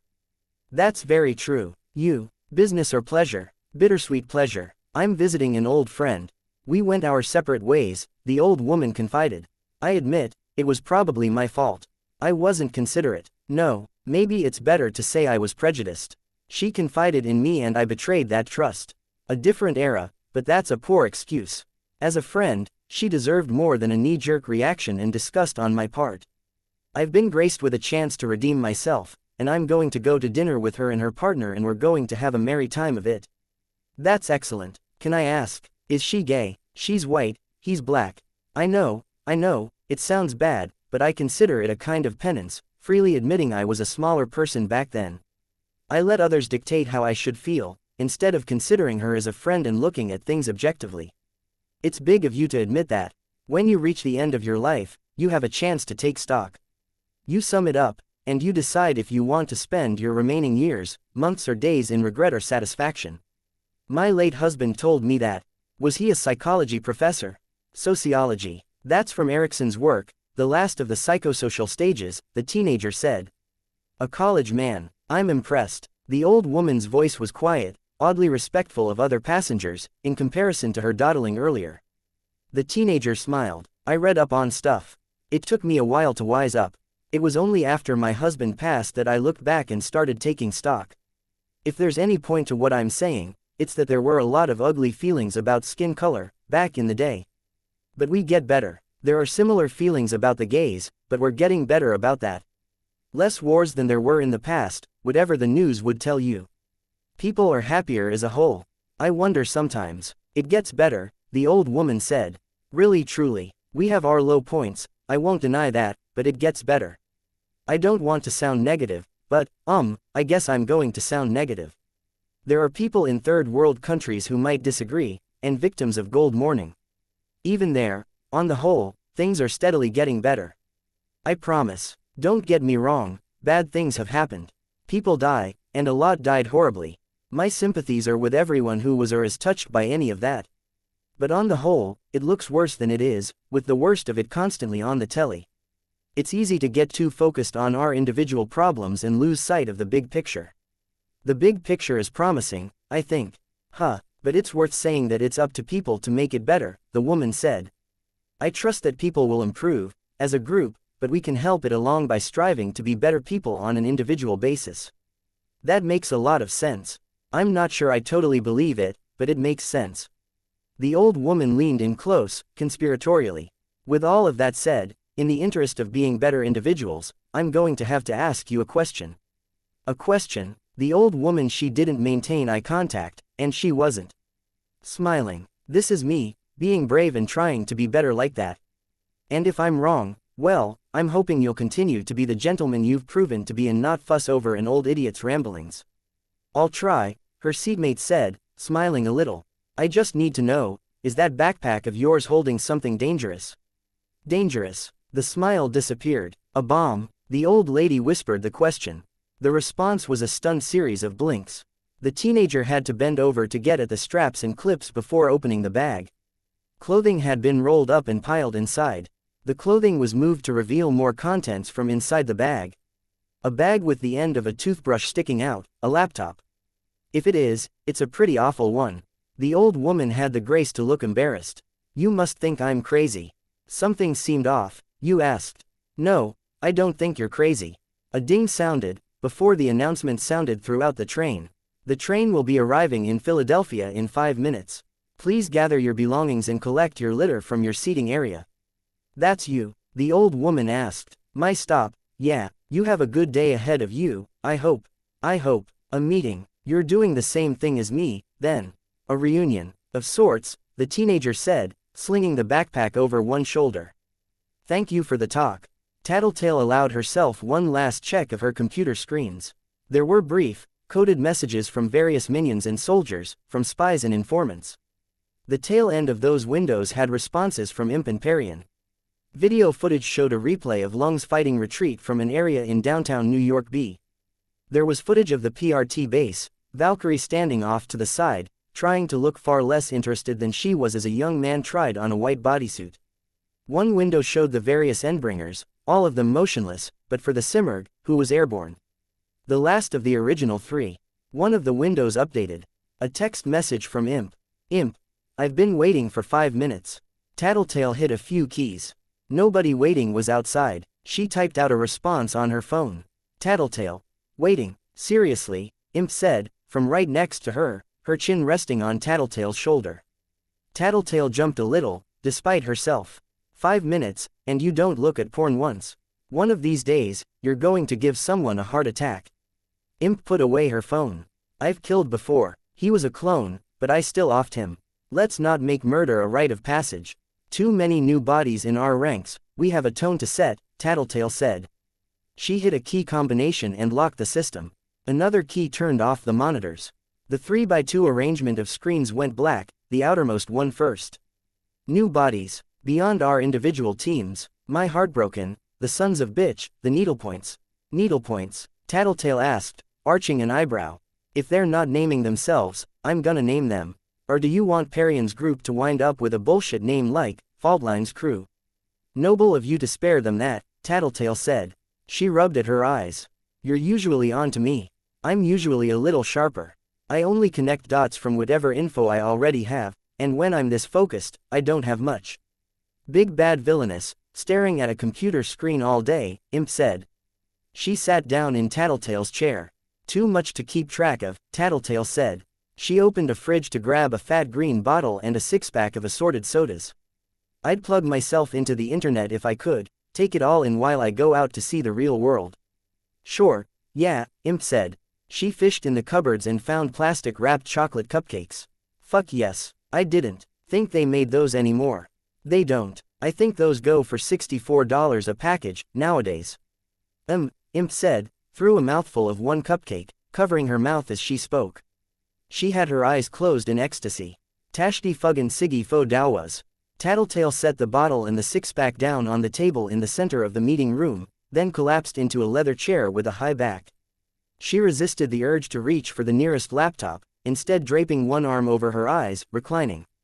You didn't have any trouble getting here? Nah, I suppose you wouldn't. Where are the heartbroken? I brought 4, Imp said.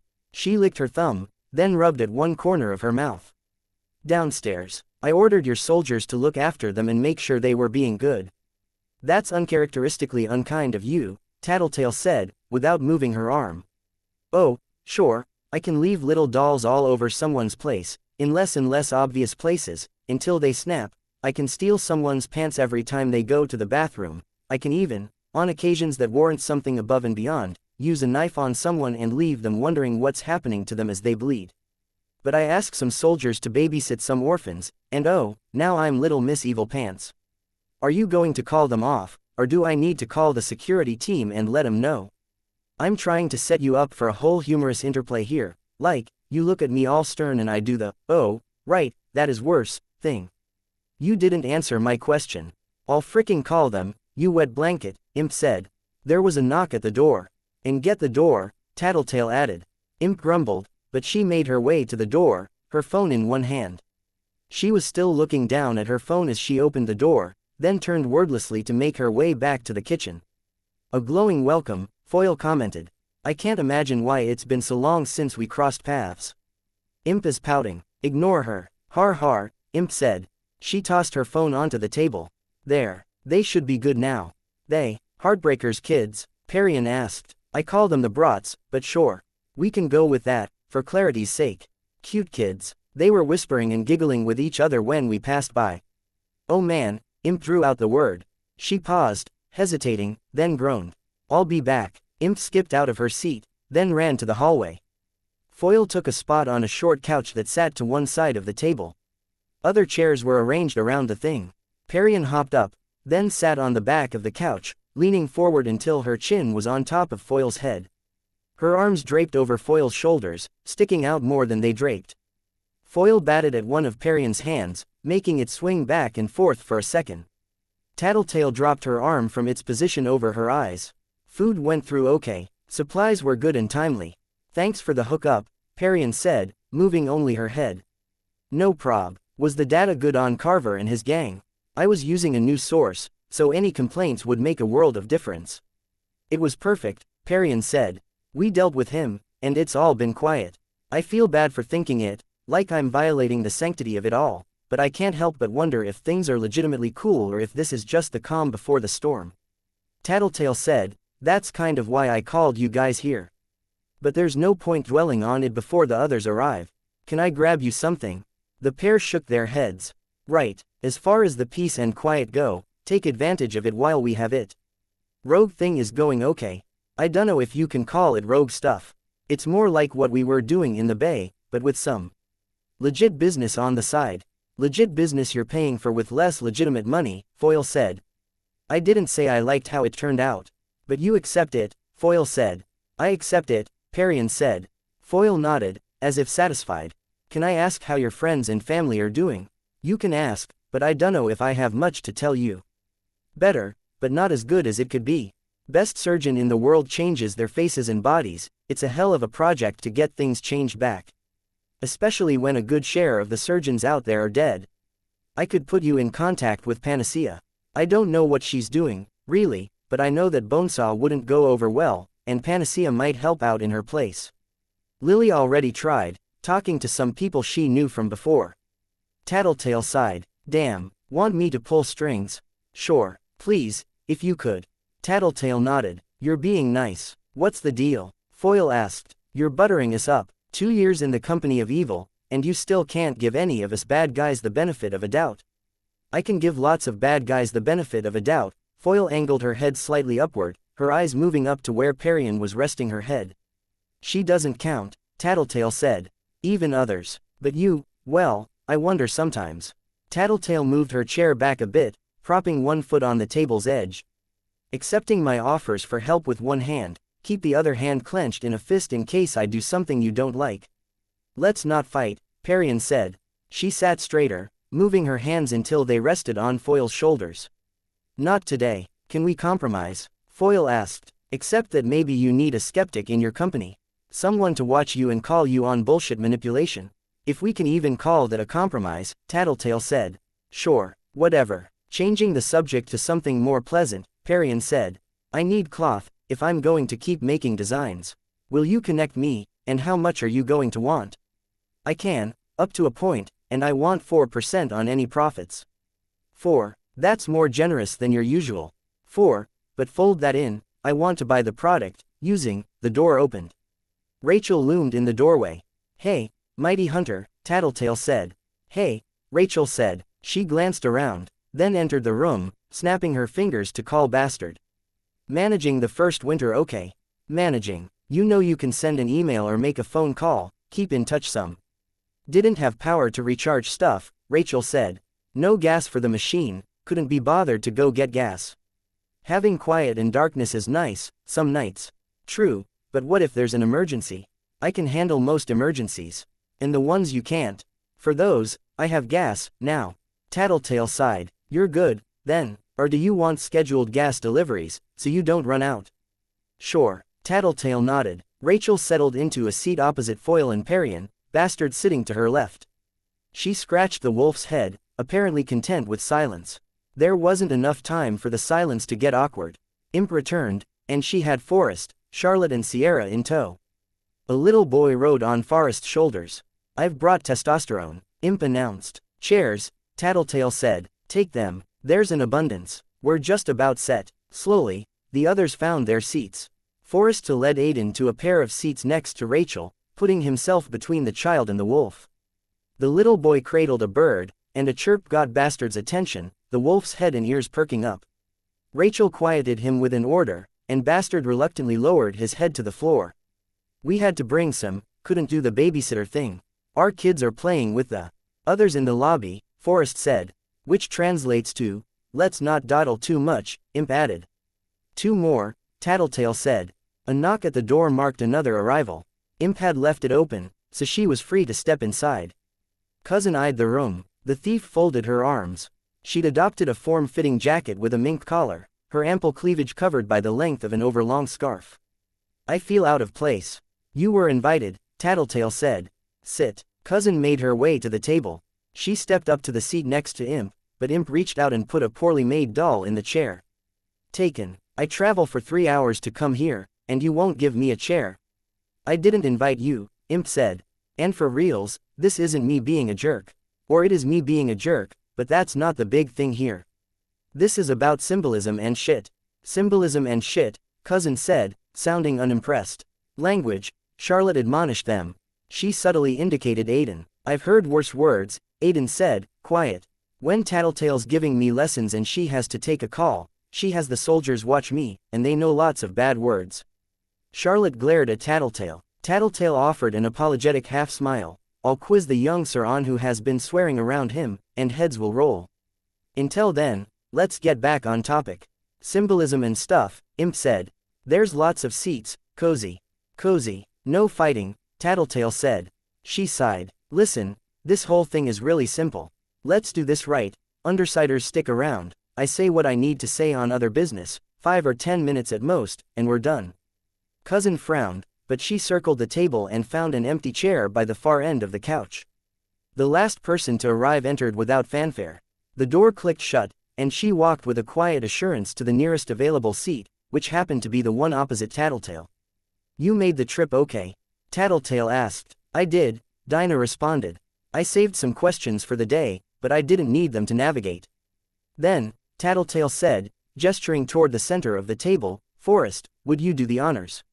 Forrest stood, taking hold of the wine bottle Tattletale had brought out of the fridge. He removed the cork. Temperature should be perfect. I think I timed it right, Tattletale said. Oh, forgot the glasses.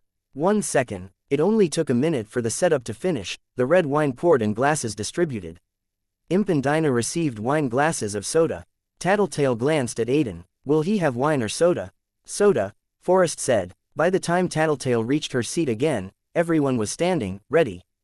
A toast, she said. I had to think for a good while, to decide what fit. Oh man, is this shit going to be pretentious? Imp asked. Tattletale gave Imp the evil eye as she continued, in honor of everything and everyone we fought for and saved. In remembrance of everything we couldn't save. The words hung in the air for a moment. Works, Imp conceded. Glasses clinked. Rachel had a grim frown on her face, mingled with a trace of confusion as she brought the glass in the direction of her mouth twice, before discovering there were more wine glasses to touch hers too. She seemed relieved when she could finally down the contents and thunk the glass down on the table. And, Tattletale said, worthy of special mention, entirely separate from the ones we just toasted, because I don't give a fuck about my floors, and because I'm not going to fucking get in an argument about whether we saved them or doomed them, I'm going to suggest a libation for those who have passed from this world. Libation? Charlotte asked. Yeah, Cousin spoke. Without looking, she turned and poured a thin stream of her wine onto the floor to her left. An offering. It's why I'm here, since I was with him the most towards the end. Tattletale looked at the empty seat beside Cousin. She'd guessed the number of guests right. Just the right number of empty chairs. She could only hope that Taylor hadn't caught on, that in her final moments, she hadn't found out about everyone she'd really lost, that Gru hadn't made it off the oil rig. A white lie for a friend. Taylor would have blamed herself, maybe rightly, maybe not. I like to think it's a kind of payment, more than an offering, Imp said. She shifted her chair a bit, then poured wine onto the carpet to her right, just in front of the crude doll with the white mask and silver crown that she'd placed in the chair. You're missed, dude. I'm glad we could do this, Tattletale said. We've been through too much shit together, and I was having trouble keeping us networked. I thought we needed to touch base. A little bit of ritual to remind us of the important bits. That said, she held a glass out to her left, and she poured a splash out onto the carpet in front of the empty seat in the corner. Despite her best efforts, Tattletale couldn't help but meet Dinah's eyes. The teenager entered the mall. People were thick in the space, flowing in and out of a food court with a high-end veneer. Spinach pizzas were on display alongside a window displaying a wealth of cuts of meat for sandwiches a step above the norm. Once free of the chill of winter and the periodic blasts of cold from the mall entrance, the teenager pulled off both hat and scarf and undid the large buttons on the jacket. The old woman had commented on how the world was getting better. Hard to believe, but it was a nice thought. It was nice, even, that someone could believe it. The heavy clothing had been a sort of protection against the world, both against people and against the world itself. The protection felt just a fraction less necessary than it had before the discussion. Navigating the mall was easy enough. It was in the midst of an area with fancy high-rises and major law firms, and everything here seemed to reflect that. Even the people. A brief feeling of trepidation. That feeling reached a climax as the teenager came to a stop. There, just around a corner, there was a point where a coffee shop sat opposite a small multilingual bookstore. A woman sat at one table outside the coffee shop, a bag placed beside her. Willowy, taller than the average man, she wore a high-end dress suit, and her dark curls were long.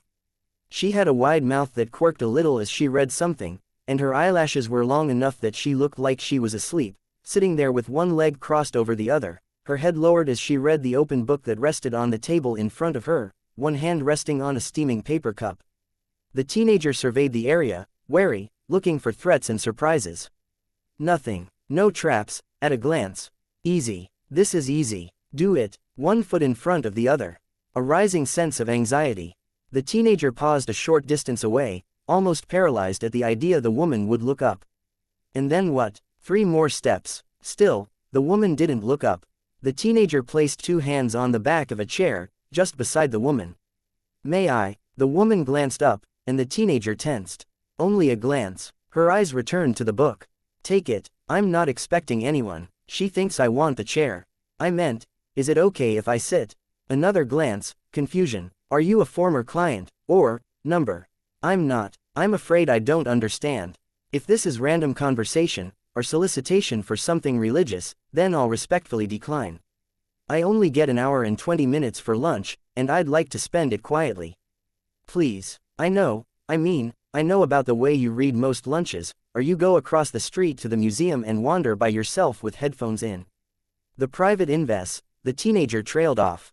Private investigator. I'm doing this wrong. Just a little, the woman said. The teenager sat, then shrugged off the backpack, letting it drop to the floor. I'm your daughter. The woman frowned. Her eyes moved to the nearest exit, then to nearby tables and the barista inside the coffee shop. Checking for a way out. I know that sounds a little crazy. I'm your mother. You're my mom, but you aren't my mother. I have 2 boys, and I'm pretty sure they aren't, however old you are. So you weren't switched at birth. The teenager took in a deep breath. I'm from Earth Bet. My name is Taylor Hebert, and my mother was Annette Rose Hebert. Anne Rose. Taylor watched with bated breath as Annette took that in. The realization and connecting of the dots was quick enough. Annette's hand moved, and she lost her page. Oh, Annette said, wow. If this is too much, or if it's inconvenient or awkward, just say so. But they sealed this world off. Someone on the other side, they used a device to close all of the doorways, because it looked like there was going to be rioting or war, with too many refugees wanting in. I know, Taylor said. Except the device wasn't on the other side. Yeah, but they sent back everyone that belonged here, and a few of us slipped through before the doors closed. Oh, sometimes I've idly wondered, what if I met the other me, but you don't really think it's going to happen. I know, you should know, just so I can give context to this whole thing, the other you is dead. She has been for 6.5 years. A car accident. My condolences, Annette said. It feels wrong to give condolences for my death. Taylor smiled just a little. I think it's allowed to feel weird about this. Forgive me for being selfish, but I kind of wanted to see your face. Or her face. Annette nodded. She exhaled slowly, almost but not quite whistling. If you want me to go, I'm gone. Your life returns to normal. I don't want you to go, Annette said, her voice quiet. But I don't think it's fair, doing it like this.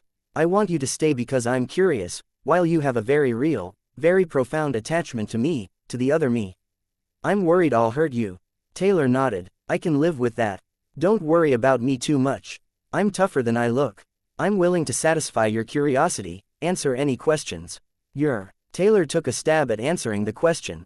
Taylor. 18. I would have been in college.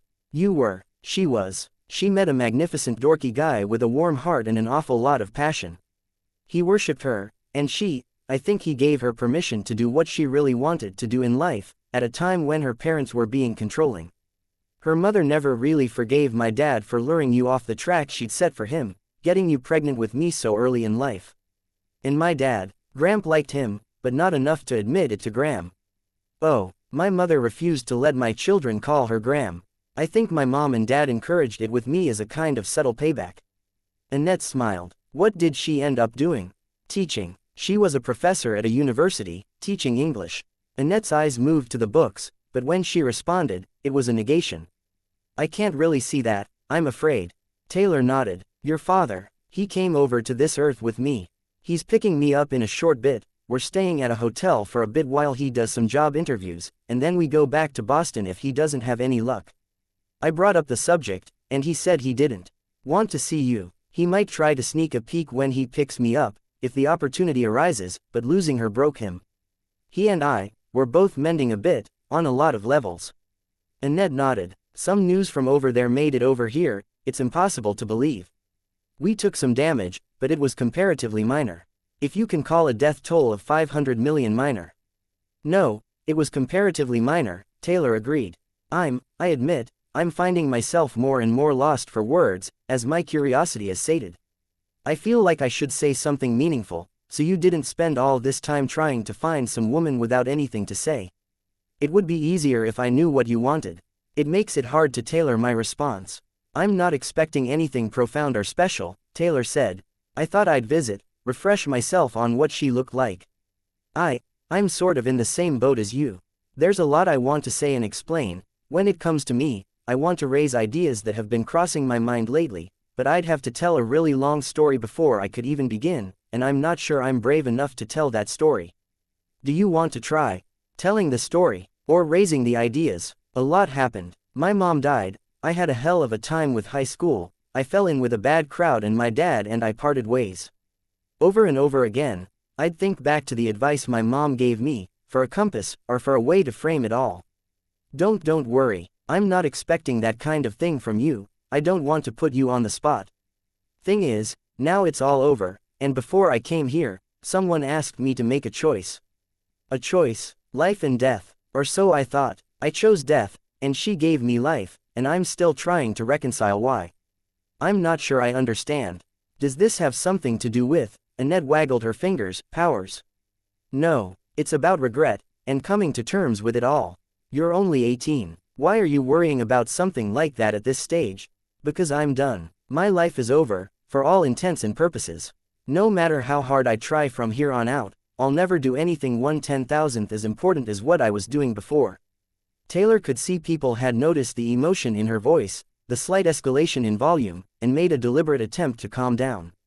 I might have to hear the whole story before I could give you an answer, Annette said, her voice as calm as Taylor's wasn't, but I think a lot of people go through near-death experiences and I'm pretty sure they feel something like you're feeling. Since my mom died, it's been this constant, unending struggle to find some kind of peace, and the harder I tried, the further it went out of my reach. And now I'm here and it's right there, waiting for me to take it and I can't bring myself to. Because you can't bring yourself to come to terms with whatever decision you made. It's been 6 months. Fuck, you're just a stranger, and I'm burdening you with this shit you don't understand. Taylor stopped, choking on the lump in her throat. Annette stood from her chair. Come on. Taylor shook her head. People were looking. She stared down at the table, and the upside-down book cover. Why you should go. I picked this spot because I knew you'd be leaving to go back to work, didn't want to keep you too long. Annette reached down, taking hold of Taylor's wrists, where she'd jammed her hands in her pockets. She stopped short as one hand came free and clunked against the side of the chair, limp and dangling. Haven't gotten used to it. Had a better one, Taylor mumbled. Before. Embarrassed. Self on the train. Nearly dropping my bag on some lady's foot because I used the wrong arm, hurt. Avoiding looking at Annette, self-conscious, she used her left hand to try and jam the artificial arm into her jacket pocket, failed, and then partially stood, to get a better angle. Annette took advantage of the movement to fold Taylor into a hug. Taylor stiffened. I think, Annette said, You have plenty of time to find that peace you were talking about. Taylor didn't move, with her face mashed into Annette's shoulder. For just a moment, she could let herself pretend. For a moment, she was 8 years in the past, and all was well, even the evils and disasters of the world were fringe things.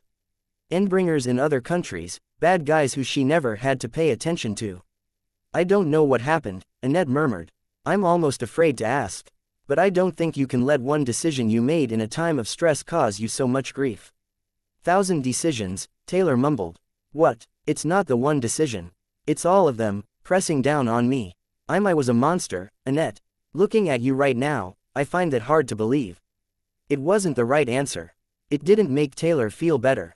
Just the opposite. And your dad, if he's with you now, he clearly doesn't think that either, she whispered.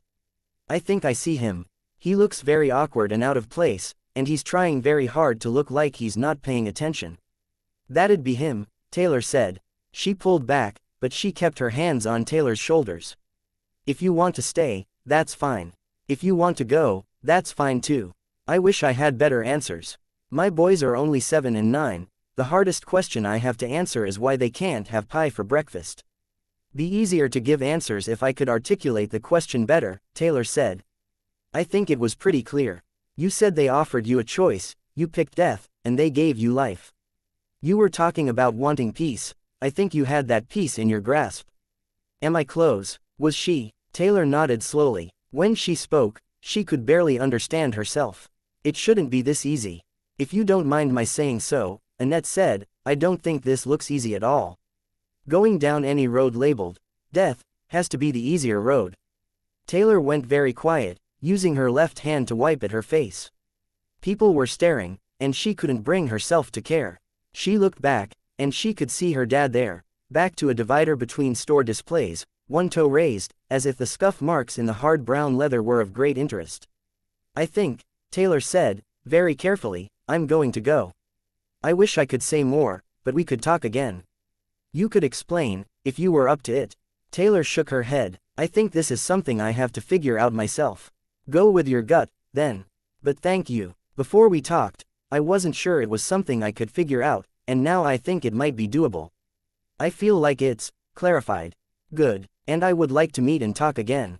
About something less heavy, maybe about books. Annette smiled. It's a date. Taylor smiled back, then wiped at the tears again. She grabbed her bag, slinging it over her good shoulder, then made her way to her dad. She stopped in her tracks. In the crowd, a boy with dark curls, a little bit of a slouch, and a white t-shirt. Alec. Tattletale watched on her monitors as the others migrated downstairs. Only Imp and Rachel remained. Okay, so he's, what? This is dumb. You were supposed to be explaining, Rachel said. I was, but this is so dumb I can't wrap my head around it.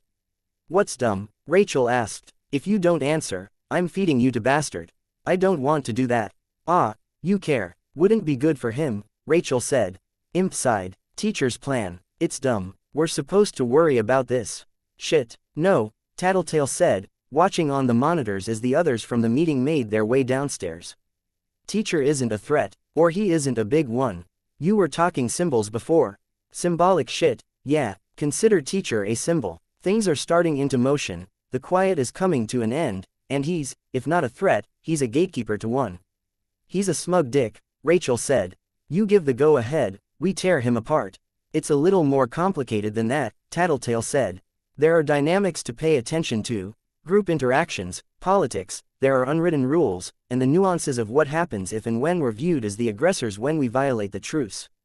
Not to mention the danger if we disrupt whatever he's setting up and inadvertently set it off. Like we sort of did with Jack, though that was more exception than rule.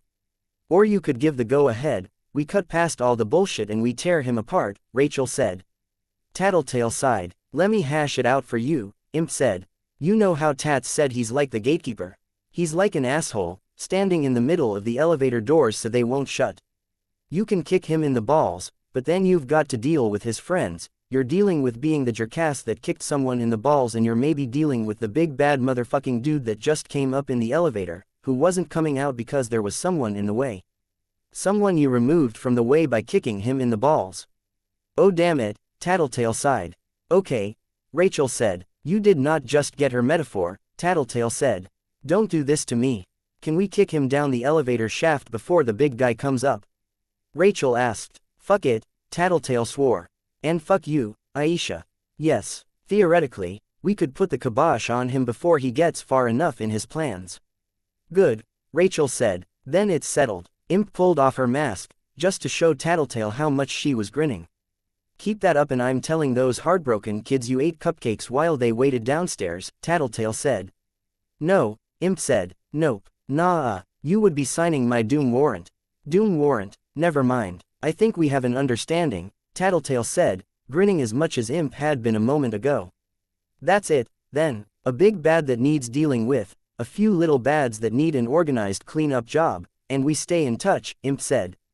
That's the gist of it, Tattletale said. Cool, great, Imp said. Excellent. Her eyes slowly traveled to the red wine stains in the carpet. Yeah, Tattletale said. So, now that the others are gone and there's no need to pretend anything, it's your chance to say. You guys good, copacetic, we good to go, sure, Rachel said. I'm not sure I really get what all this was, but I kind of liked it.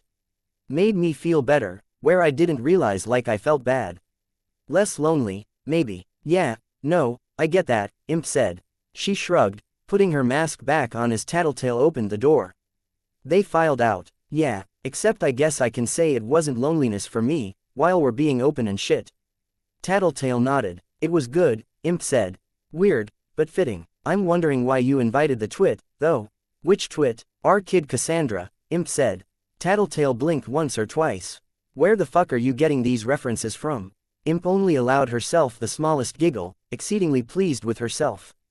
I think it was maybe one of the big reasons I wanted to do this, Tattletale said. It was important that I showed her that Taylor was dead. I had to convince her. Convince her? Imp asked. Tattletale nodded. You'd think she'd be really good at figuring that basic shit out on her own. You'd think, Tattletale said, but no, we're really good at lying to ourselves. Take it from another thinker. Fuck, Imp said. Fuck, Tattletale agreed. So, Rachel said, what happens? What happens is we go kick teacher in the balls and drop him down an elevator shaft, Tattletale said. Hopefully in a way that doesn't leave us looking like assholes. Rachel nodded, satisfied. And Taylor? Imp asked. I'll keep looking after things in that department, Tattletale said. If that's cool. That's cool, Imp said. They made their way down the last 2 flights of stairs. The assembled forces of the Undersiders waited, the other guests having already departed. 20 soldiers, only a small share of Tattletale's full organization. The kids, the heartbroken, and Aiden, all together, playing with Forrest and Charlotte standing warily by. Perian and Foyle, sitting in a windowsill, with snow piling behind them, and Rachel's escort with each member of the gang having a dog with them. All good? Tattletale asked. Fuck yeah, Imp said. Rachel offered a nonsyllabic response. Taylor shook her head a little. The resemblance was slight, if it was even there. Her mind was playing tricks on her. Her hand touched her forehead, and she felt a pair of soft spots, each barely wider across than a dime. She ran her hand over her short hair. She didn't know how it had happened, but she could guess. Bullets to disable her, surgery to seal her power away. Cauldron, apparently, did have a means of locking powers away. Or maybe it was Contessa, doing the work, or perhaps she'd simply been kept alive, carted to Panacea or Bonesaw, who could fix things up. But dwelling on those things wasn't healthy, and it was pointless in the end. She'd likely never get a serious answer. She only had the 2 dimples or holes in her skull, the sole apparent casualty of some kind of brain surgery. Apparently, such was the momentary crisis she'd experienced, seeing someone who was supposed to be dead. She had been left to wonder, for heart-stopping seconds. You done? Her dad asked. Done, Taylor responded. It wasn't her. I knew it going in, but it wasn't her. Yeah, he said, quieter. He put one arm around her shoulder. You okay? That's a hell of a question to answer, she responded. Yeah, I feel better. It was a hell of a good hug. He smiled, but there was sadness in his expression, a little bit like her then. Taylor nodded. Lunch, he offered. Lunch sounds good, she said, resting her head against his shoulder as they walked. Her injury, the brief delirium that had followed her awakening, the lack of an arm and her struggles to learn to use the artificial one, it had gone a long way. He'd needed a chance to be a parent again, and she'd needed a parent.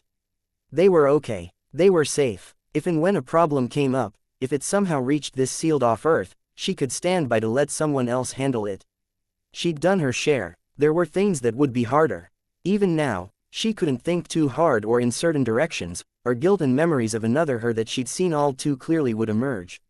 More recent, scarier in a way, was the lingering doubt, a belief that things couldn't work out, ingrained in her by experience.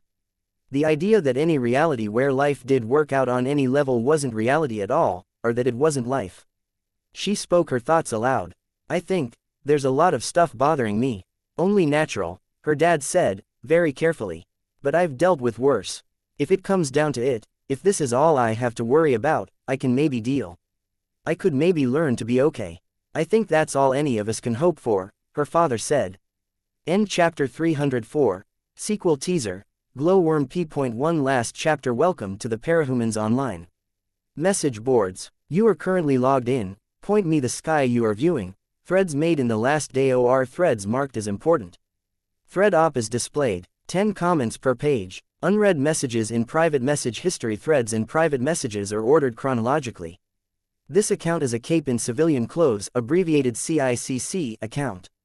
Your linked account is a verified cape account.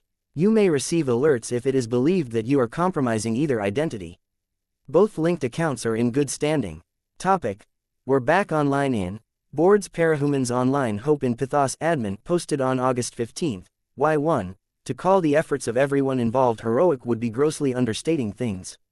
This IT project required the efforts of 78 FA staff members, employees of Stateside Online, former officials of the U.S. government, former members of the United States Space Program, members of international space programs, the Guild Mossimune in particular, and numerous independent experts and volunteers.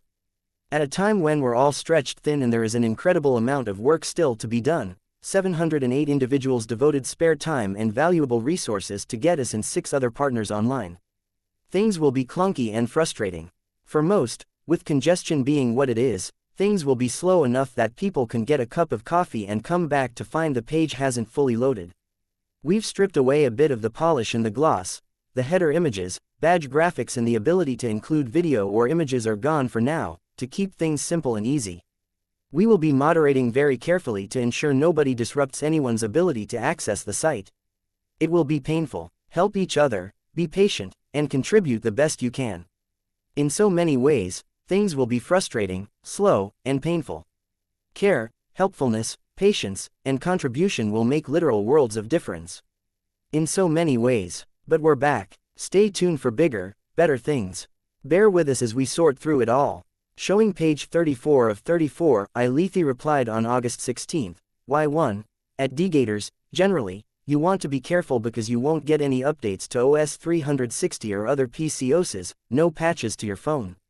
There is no tech support and there is little recourse for anyone hit with malware. Plausibly there's a lot of desperate people out there who see that the defenses are down and we're in early days. It's probably easier for someone to come up with new means of attack than it is for anyone to roll out a proper patch. Presumably if they wanted to infect systems or get access they would want to do it now when it would probably let them get access to things that follow. Kill Destroy Kiss Library replied on August 17, Y1, library project is moving ahead. Plenty of people brought laptops and phones and were piecing things together by loading from cache. It is more zombie net than real net but we're finding things. There are more coming but people want to delete their search histories before they hand their computers over. Because porn. Downside is now a lot more people know about the net access at the library. Hours long wait times queue.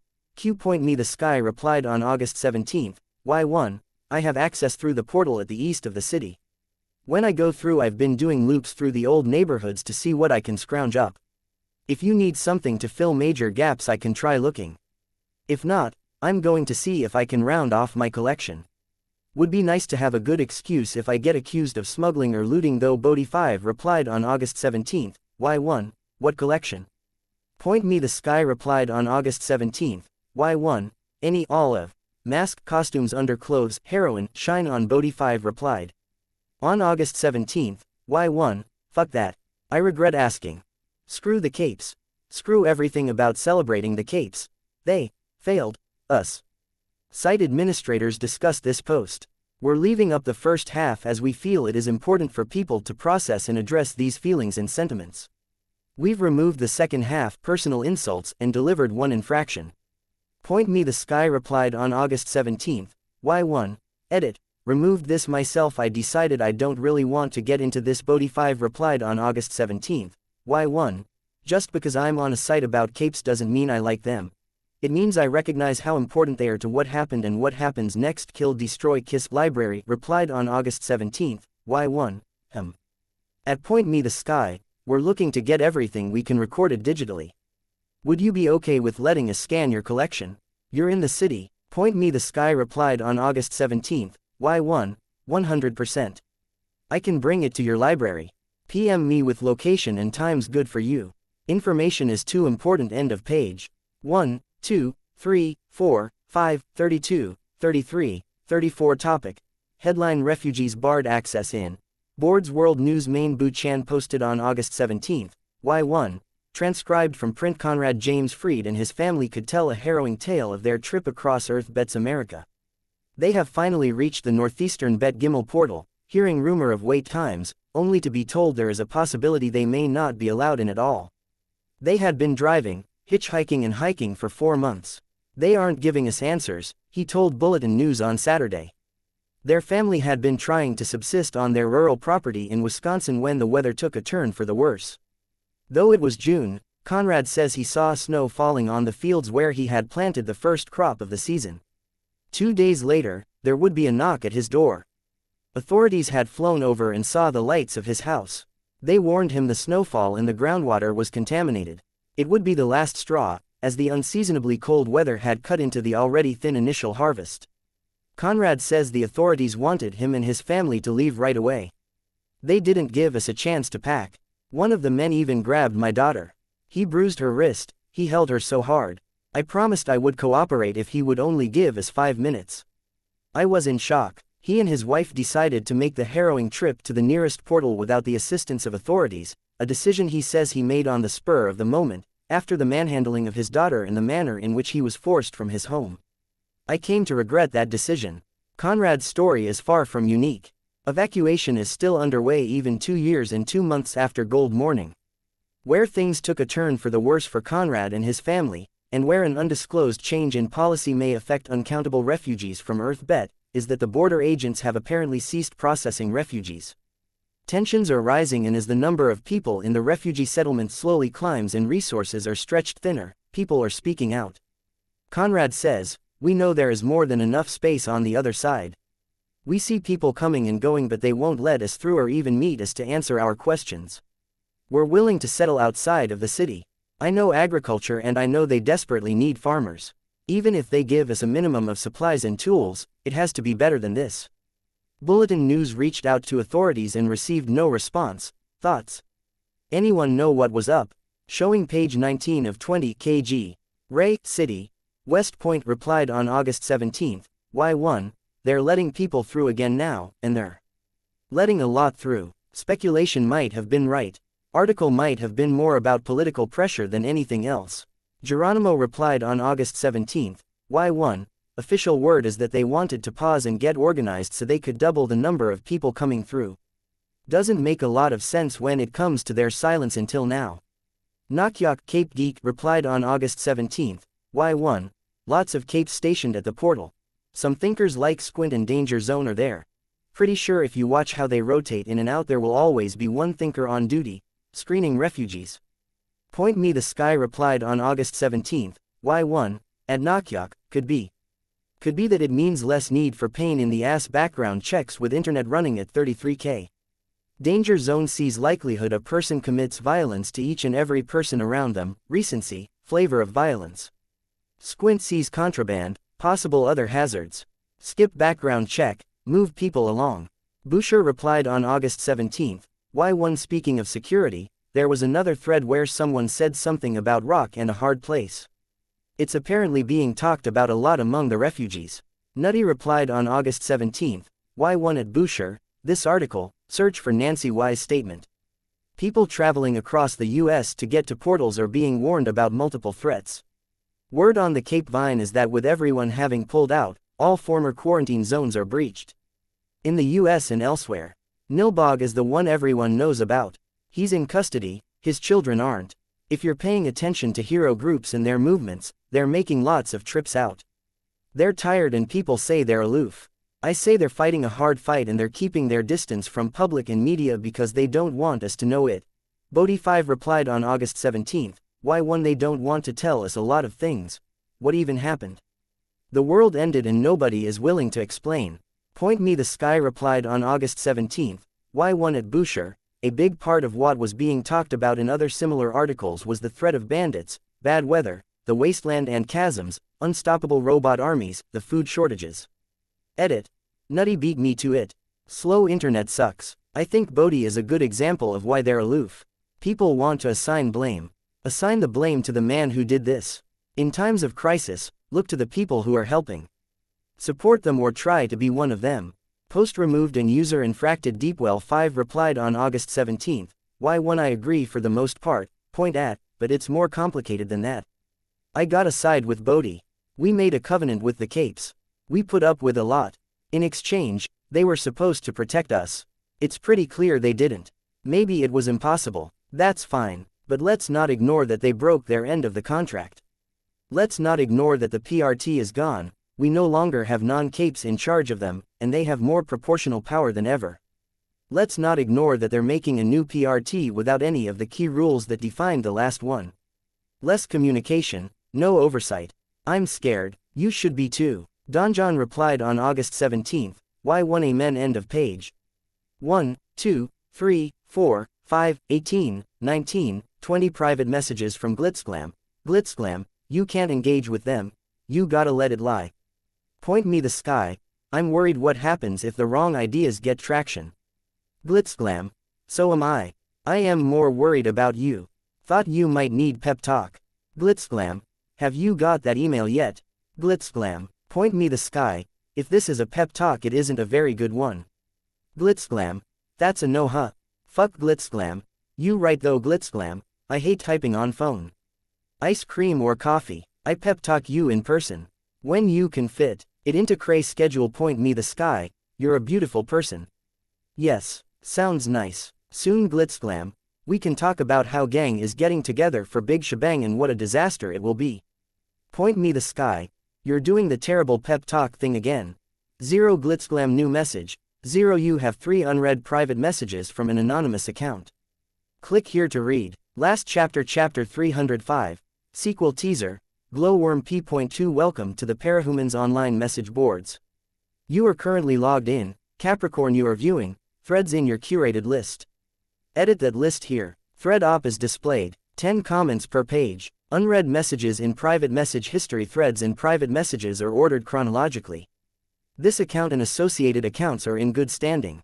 Topic. Info and update in.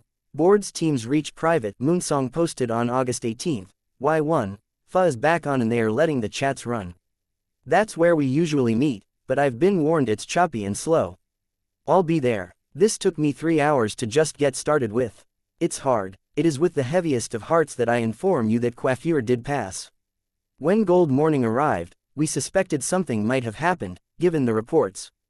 She was killed in one of the initial strikes on the East Coast. She was a friend, a teammate, and she was a true hero. She elevated others around her to be better people by the standards she lived by. Coiffure is survived by only her father. Her mother was one of my favorite adults. She was kind, she was cool, and she was a genuinely good mom to Coiffure.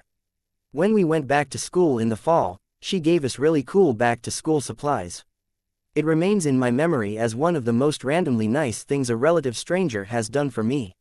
You'll also remember her siblings Arthur and Cal, though you might not remember their names. When the family came by, Arthur would be the one curled up in the big chair near the front desk, with one of his game things. Cal would be watching over his big brother's shoulder. I always thought it was hilarious how uninterested they were in capes. We can expect they all died instantaneously. I've talked to Coiffure's father. I would suggest that if you happen to run into him, leave him be. He doesn't want reminders. Furkett decided to fight on that monumental day, and that says so much when not everyone was brave enough to do that. Furkett was wild and tortured and beautiful. They were a handful and yet they rewarded us with 10 positive things for every negative we had to overcome.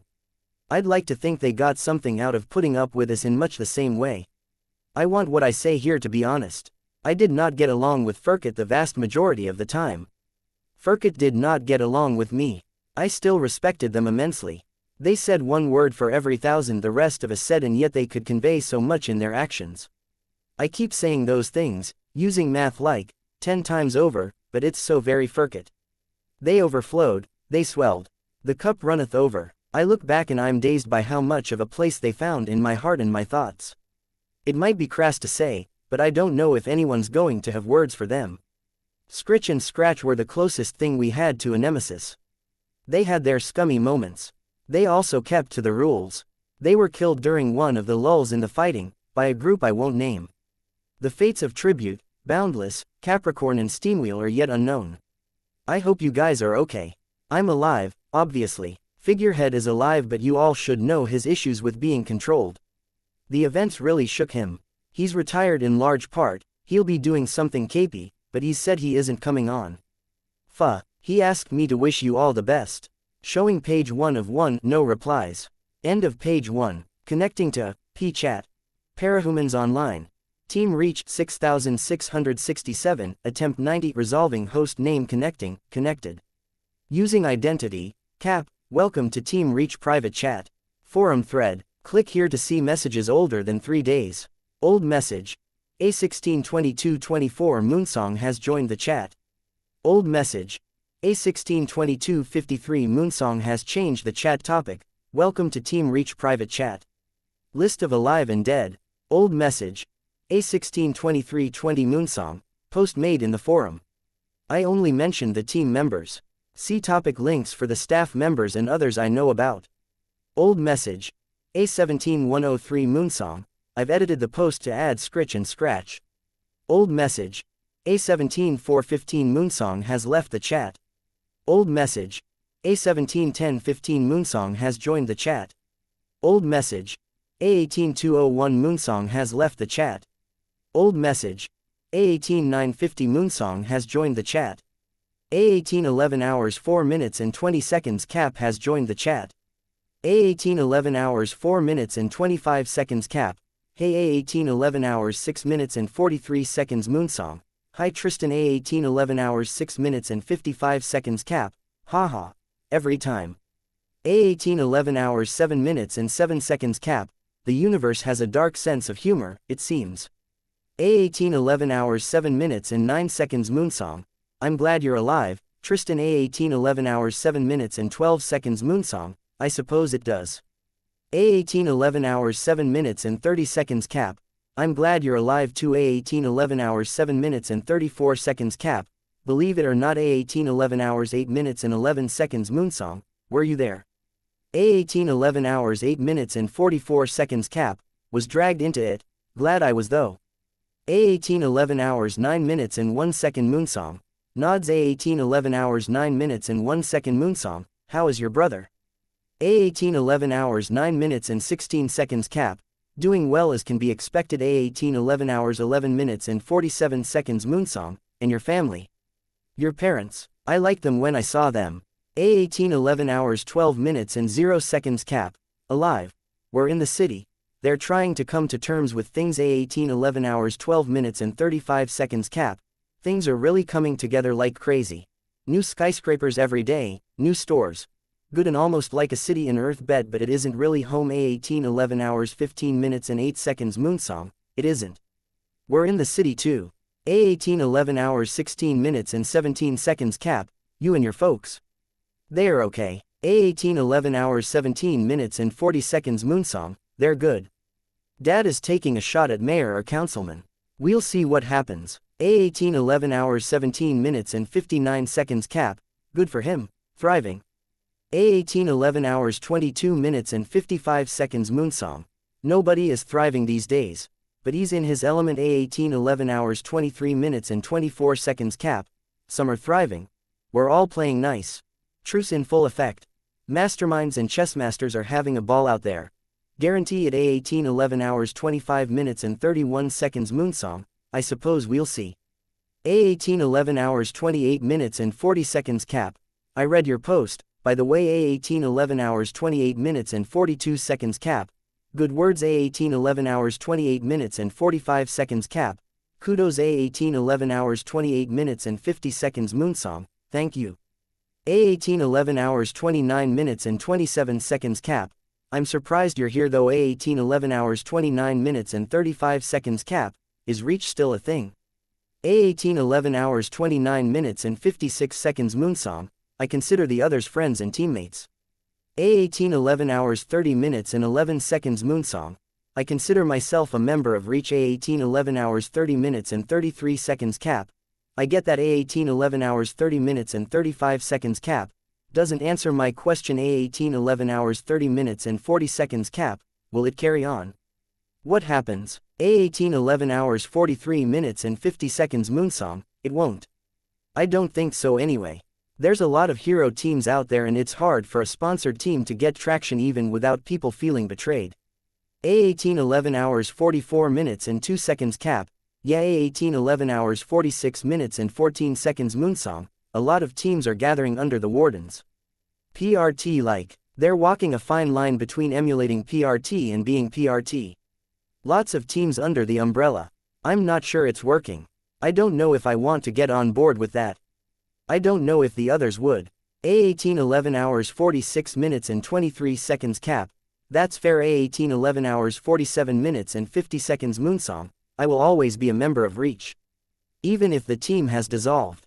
A18 11 hours 48 minutes and 42 seconds cap. I like that. A18 11 hours 48 minutes and 53 seconds cap. Since when were you so good with words? A18 11 hours 50 minutes and 37 seconds Moonsong, since when did you pay attention to anyone but yourself? A18 11 hours 50 minutes and 43 seconds cap. A18 11 hours 51 minutes and 12 seconds Moonsong. A18 11 hours 52 minutes and 36 seconds cap. 45 minutes of something approaching civility has to be a record for us. A18 11 hours 52 minutes and 57 seconds Moonsong, I see. Yes, it could be. A18 11 hours 53 minutes and 6 seconds cap. I would have liked to keep that streak going. A18 11 hours 53 minutes and 20 seconds cap.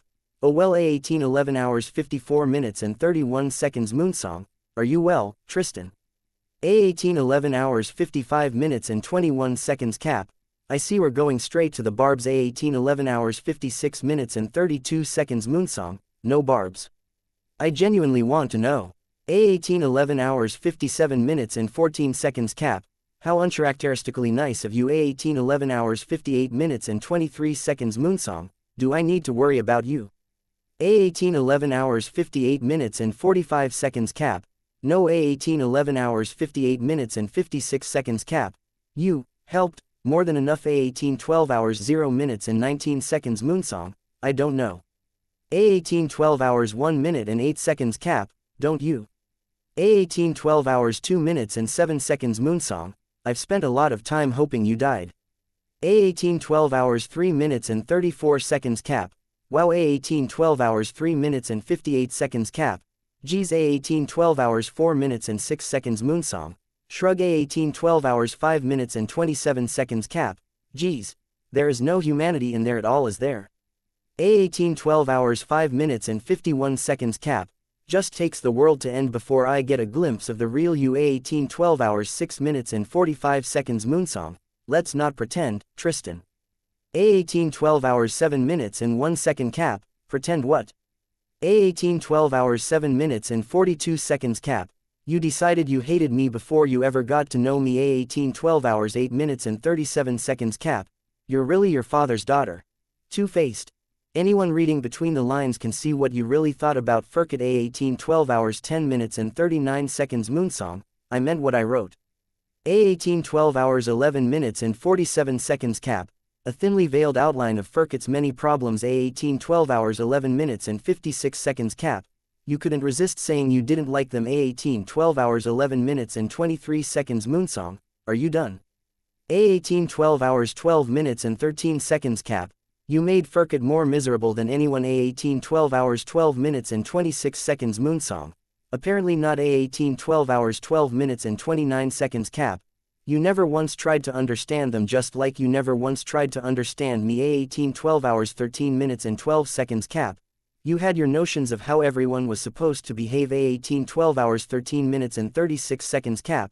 How everyone was supposed to be. A18 12 hours 13 minutes and 45 seconds cap.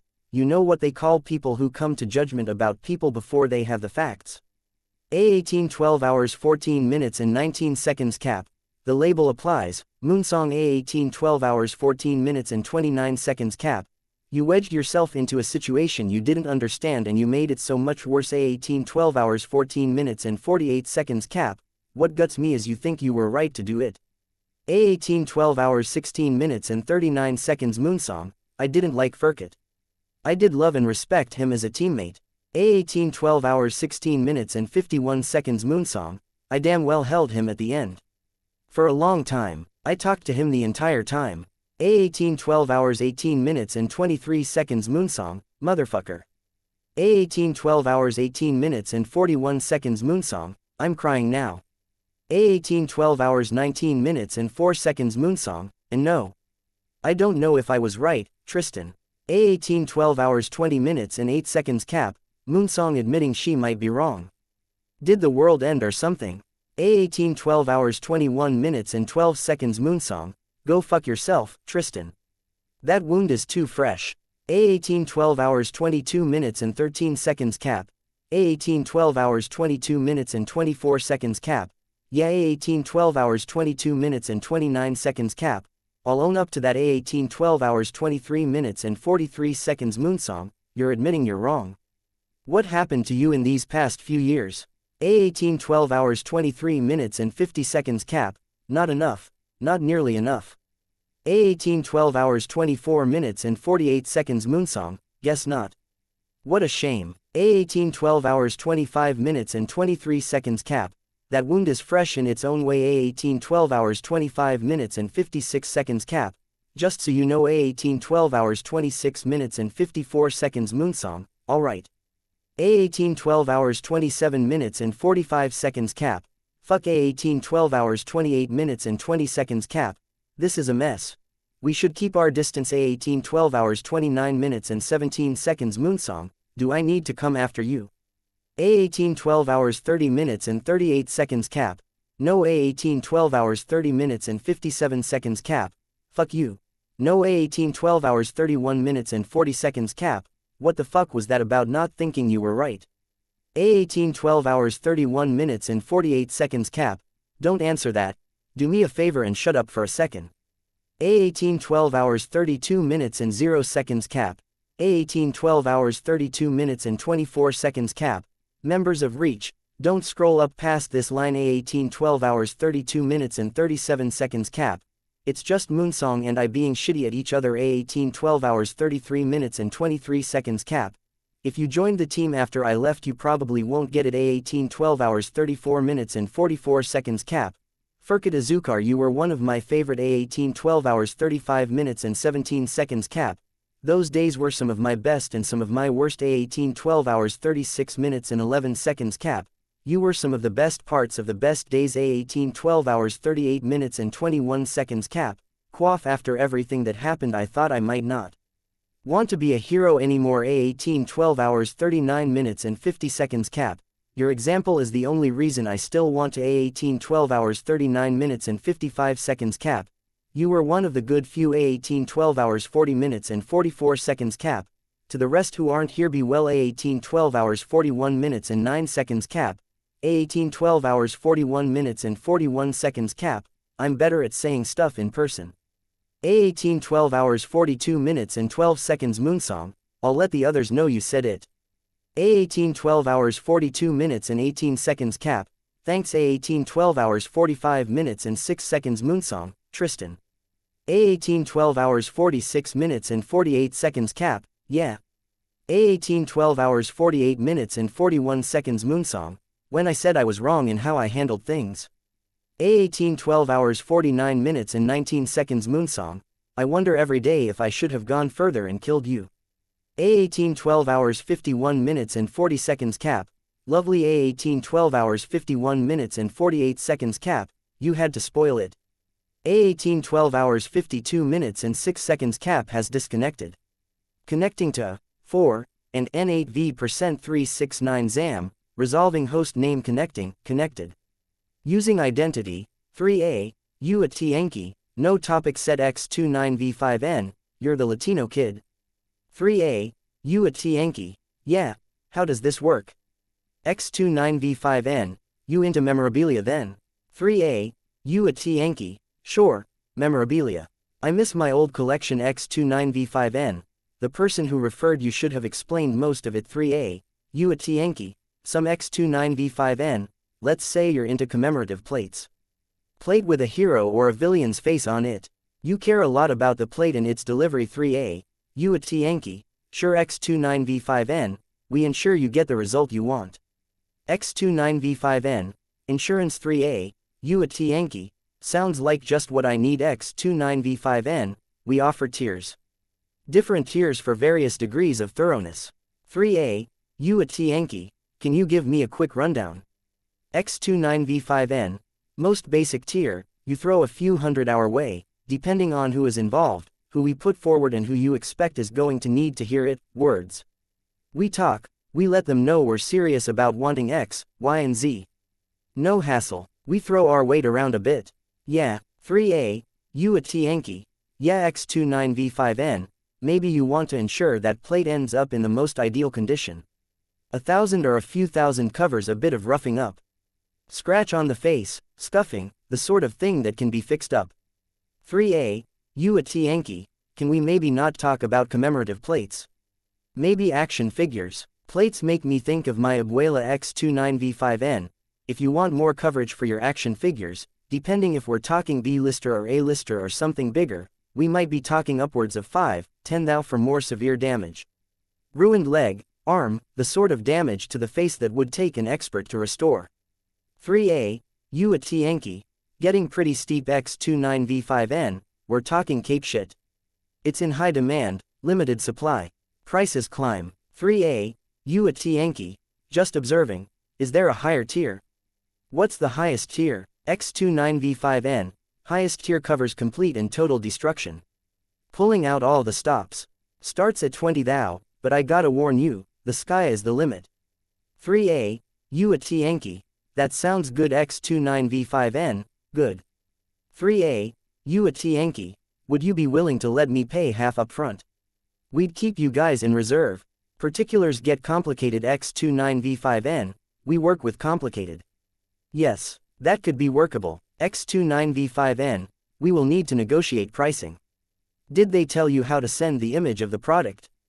3A, you at xianxia, U5ZXN8 Wexa KPB Bix VZ. X29V5N, perfect. X29V5N, no wait. X29V5N, you got the instructions very wrong, kid. 3A, you at xianxia, it's fine. X29V5N, you're sure? There's something deeply wrong with this. 3A, you at xianxia, why don't we meet for the rest? I'll send you the first half now. 3A, you at xianxia, they're X29V5N, alright. Let's talk meeting places. Connecting to P-Chat. Parahumans online. Team reached 6667, attempt 80, resolving host name connecting, connected. Using identity, Cap, welcome to Team Reach private chat. Forum thread, could not load chat archive. Click here to try again. A18 22 hours 8 minutes and 16 seconds. Cap has joined the chat. A18 22 hours 8 minutes and 31 seconds. Cap, hey. A18 22 hours 9 minutes and 43 seconds. Tribute, fuck me. A18 22 hours 10 minutes and 51 seconds. Moonsong, it's fine. Don't stress. A18 22 hours 11 minutes and 22 seconds. Cap, hi Moo, wish I knew how you did that. A18 22 hours 12 minutes and 45 seconds. Moonsong, hi Boo. How are you doing? A18 22 hours 13 minutes and 18 seconds. Cap, doing okay. Just had a very surreal experience talking to a certain kind of professional. A18 22 hours 14 minutes and 20 seconds. Moonsong, that's good to hear, I think. A18 22 hours 14 minutes and 33 seconds. Tribute. A18 22 hours 15 minutes and 21 seconds. Moonsong, best not to talk about it, though. A18 22 hours 16 minutes and 30 seconds. Cap, yeah. A18 22 hours 17 minutes and 55 seconds. Moonsong, I've missed you terribly, Boo. We should catch up. A18 22 hours 18 minutes and 18 seconds cap. I want A18 22 hours 18 minutes and 30 seconds cap. I don't know if we should A18 22 hours 19 minutes and 34 seconds Moonsong. Nods A18 22 hours 19 minutes and 51 seconds cap. I just wanted to say hi A18 22 hours 20 minutes and 0 seconds cap. Maybe by A18 22 hours 20 minutes and 9 seconds cap. Ask you not to come after me or anything A18 22 hours 21 minutes and 58 seconds Moonsong. Nods A18 22 hours 23 minutes and 10 seconds Moonsong, so long as the professional you hired has it covered. A18 22 hours 23 minutes and 50 seconds cap. Yeah. Covered Chapter 306, Sequel Teaser, Glowworm P.3. Welcome to the Parahumans online message boards. You are currently logged in, Mangled Wings you are viewing, threads you have replied to. Thread op is displayed, 10 comments per page, unread messages in private message history. Threads and private messages are ordered chronologically. This account is new and is under probationary status. Posting may be limited and link posting may be blocked. Topic: Amnesty and the Devil We Know in Boards News Events Gimel. USES Reaver posted on August 19, Y1, I've seen a few articles and wanted to compile them. There's a narrative here, if you don't grasp it then bear with me and I'll sum up my thoughts at the end. Article: Strange Reversals, Villain to Hero in Forum Thread. The number of heroes is rising. Multiple known villains have shucked off the black capes for white ones. Which is a good thing, right?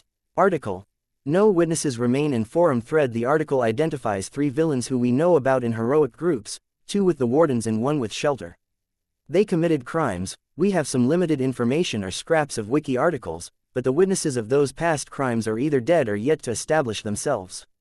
We established standards for amnesty, but sometimes those standards can't be met. The ex-villains find places on the team with nobody to naysay. Article: 2 black raincoats in Forum Thread. Let's get to the examples. 4 youths tried to get superpowers by working off of the trigger theory of power gain, and became a newsworthy case in 2004. The event got out of hand. 1 boy and 1 girl took charge and preyed on the 2 younger members of the group, torturing them over the course of a weekend. Nobody gained powers. The search for the missing children led to the 2 older children being identified as they went into town on the Monday to get food and buy power tools, including a circular saw. They revealed the location of their victims, one of whom apparently lost fingers as the wire that was used to attach them to the toilet tank was too tight. Unnamed boy was sent to juvie. Unnamed girl was sent to psychiatric care. Both gained powers while in care. Both were released in or around 2009. Reuniting, now with powers, they killed 3 people, wearing black raincoats to keep the blood off, and were not caught. They have been spotted in several locations at the Rochester span, wearing the black raincoats. For the time being, the amnesty applies, Chief Armstrong stated to the media. We know where they are and we're keeping tabs. Good enough. Article: Rended, Torn Up, Dismembered, and Forum Thread written after Miss Militia and Vista, heroines under the Wardens, were seen on several occasions in the company of Hellhound, also known as Bitcher Rachel Lint. Raises questions about the moral compromise the amnesty has wrought and the long-standing allegations that the Protectorate team in Brockton Bay was cooperating with the local villains. Once the relationship is established and we're reminded of the past examples, the article devotes the latter half to reminding us of some of Rachel Lint's deeds when she was working with a group of warlords to seize Brockton Bay. Every day, I wake up and I try to move my leg. The wind gets knocked out of me when it doesn't move like it should. If I'm active at all during the day, then the pain hits me in the evening. Article: Fallen, What You Need to Know in Forum Thread. The Fallen operate as a cult and they're one of the largest cape groups around. The article doesn't talk about it directly, but the Forum Thread has some great posts on the subject, see page 3 and 12. Their recruitment numbers are swelling and I, and others, think it's the amnesty that's letting them get away with it. There's a lot of talk of Lachlan Hunt article linked elsewhere and there might be a court case revolving around what others are saying was a powers-assisted abduction. Totally Fallen MO for years prior. Family says Lachlan never showed any pro-Fallen sentiment before this. Article: No Cost and Forum Thread. Same article author as, No Witnesses Remain. Following up on several villains who didn't turn hero, the author finds 2 villains, both anonymous, who claim they received accommodations, at a time when many were still living in the tent cities. They got ahead of the line, they got basic apartments and utilities paid for, and they contribute nothing except the fact that they aren't, as far as we know, committing crimes these days. It's like we've caved to extortion. We need to have a dead serious conversation about the amnesty. Justice shouldn't fall by the wayside. Absolutely horrific individuals get their second chances, but they get them at the expense of the safety and peace of mind of others. They get things easier. We heard the arguments why at the start. We had other things to think about and deal with. Heroes had other things. We thought. We dealt. The heroes handled the biggest needs. That was then. Don't get me wrong. I'm not buying into the anti-cape sentiment you see here and there. But I'm anti these capes. I'm anti this. Showing page 52 of 52, Dive Bucket replied on August 19, "Why one? Where do they go though? What are we supposed to do?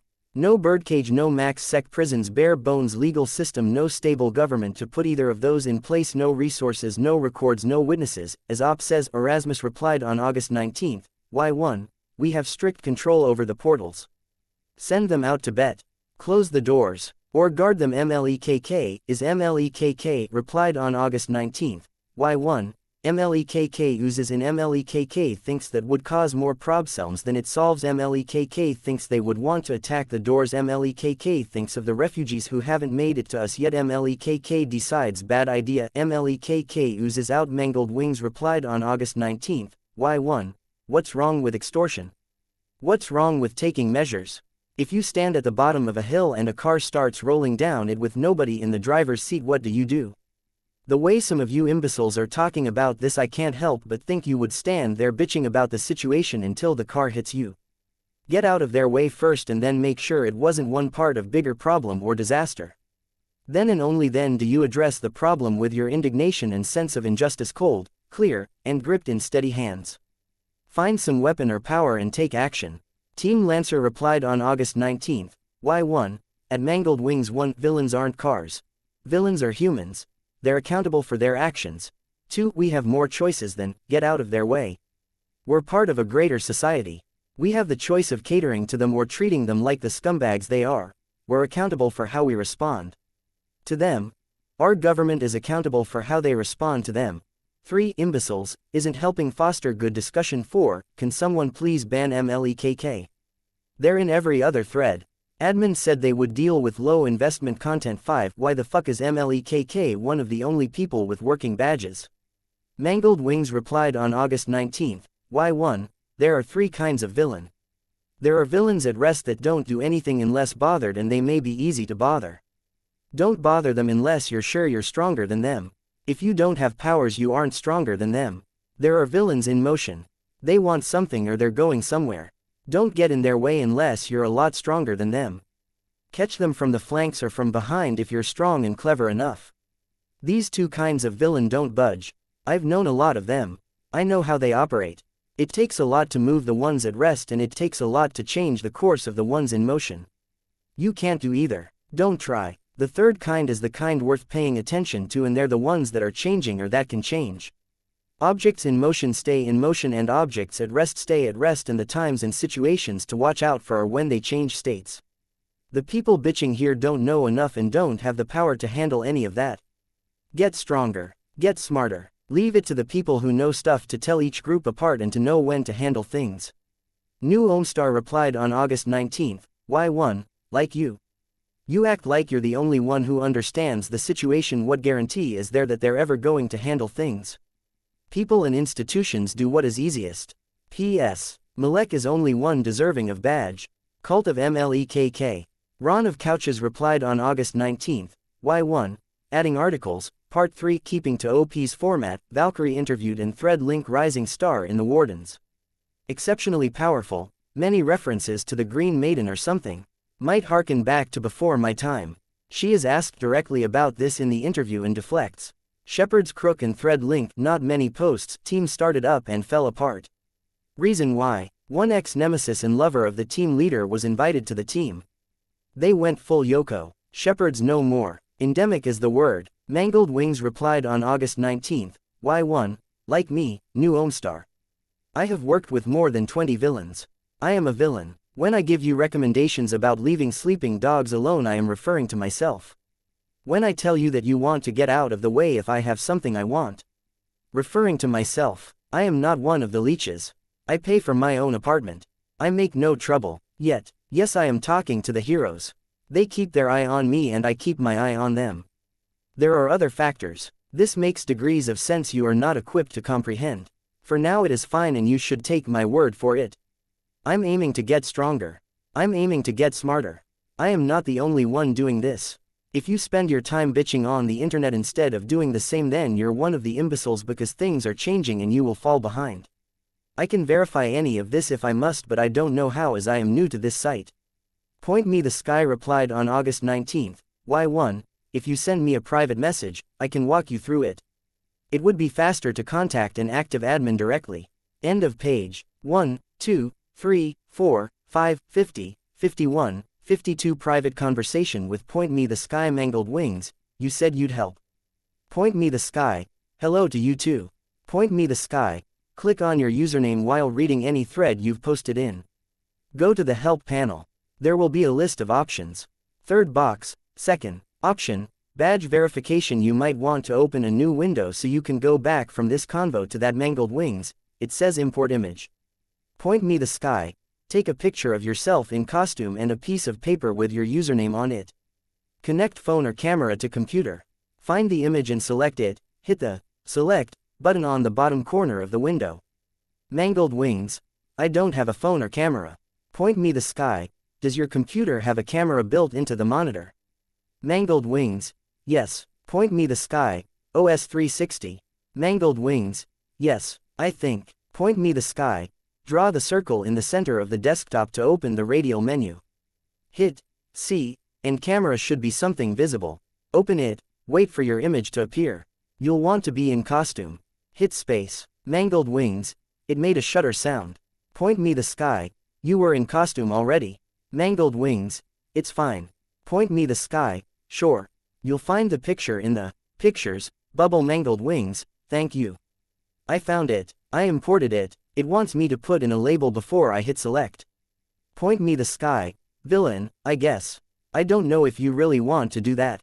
You might want to go cape if you want to fly under the radar. People are sore about villains these days. Mangled Wings, I don't fly under the radar. I know what I am and I know what I'll be, if I don't die first. Thank you for the help. I respect this more than I respect the more self-pitying of the invertebrates out there. Point Me the Sky, alright. Point Me the Sky, I'm unfortunately afflicted with desire to help people. Mangled Wings, a dire inflection, that. Point Me the Sky, 0 smiley face. I don't know if you're at rest or moving or if you're open to change, but you catch more flies with honey than vinegar. Things will go smoother if you don't call them invertebrates or imbeciles. Point Me the Sky, and maybe stay at rest a little longer, given the chance. Point Me the Sky, I think they really need it. Point Me the Sky, we all need it. Point Me the Sky, also. It just occurred to me. If you connect at a library, you'll want to delete the image before you go. Overwrite it once it is deleted to be sure. Mangled Wings, you kill more flies with vinegar in reality. Mangled Wings, a person can rest only so long. I'm restless. Point Me the Sky, what a pity. Point Me the Sky, spend more time online. Geek out, learn, less time spent being bad. Mangled Wings, I am not averse to learning. We will see if there is any pity to be had. Mangled Wings, I am at a library. I will do that. Point Me the Sky, you can draw the circle and hit O to find overwrite. Mangled Wings, I already found it. Thank you. Goodbye. Invitation to group conversation by Strange Mammal. Strange Mammal. AAAAAND. I think this is her. Mangled Wings, I'm here. Strange Mammal, we thought you'd be one of the stragglers. Mangled Wings, I don't straggle. At worst I am fashionably late. Strange Mammal, you said you hadn't really used a computer before. Mangled Wings, I hadn't. I'm a fast learner. Cap. This is a Strange Mammal. It's a Strange Mammal. We're using first letters to stay on down low. Strange Mammal, until we figure out what we're doing. Cap. How long did it take to figure it out? A. Mangled Wings, less than an hour. Mammal is Strange Mammal. C. Mangled Wings, I see. Heart-shaped pupil. A. Mangled Wings, this would be K. Heart-shaped pupil. I was viewing old videos and saw some vids of you. Mangled Wings, I didn't know I had any. Heart-shaped pupil. So cool. Heart-shaped pupil. So excited to be working with you. Strange mammal. At K, heart-shaped pupil. Strange mammal. Type like a grown-up. Strange mammal. My eyes are already bleeding cap. Ha ha ha, heart-shaped pupil. Got it. Heart-shaped pupil. I'm saving vids. Show you at next face to face meet. Mangled wings. Okay, cap. We still waiting on S and R strange mammal. They said they would have some trouble getting access cap. Yes. I got to go. We check in again same time. Hammer something out. Mangled wings. Yes. Strange mammal. I will keep an eye out for R and S. Cap has left the conversation. Heart-shaped pupil.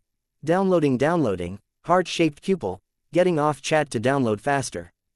Bye. Heart-shaped pupil has left the conversation. Mangled wings. Bye. Mangled wings. Ah, that was fast. Mangled wings.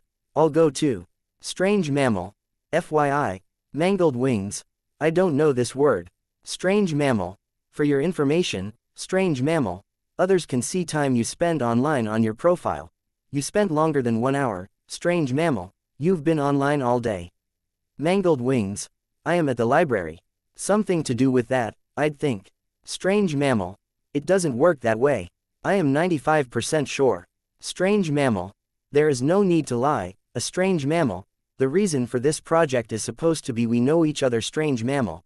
Kay will find out if she does not already know. She pays attention to those things. Mangled wings. If you are 95% sure, there is still 5% chance you are wrong. Assume you are wrong before you get on my bad side. Mangled wings. You do not want to get on my bad side. Strange mammal. Okay, you have left the conversation.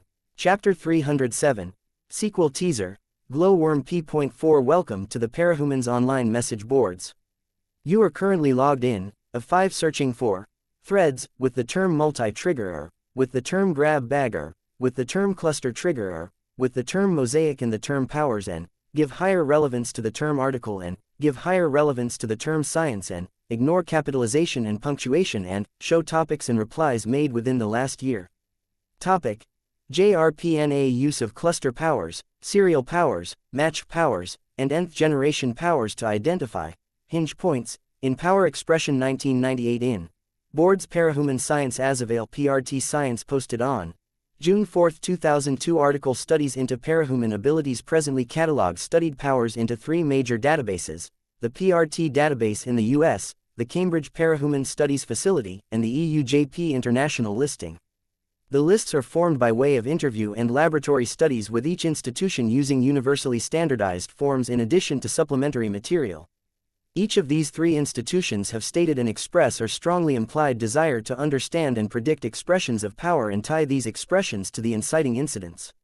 However, a long-standing problem in this process is that powers expressed, inciting incidents, and contextual factors can be dramatically different across individual cases.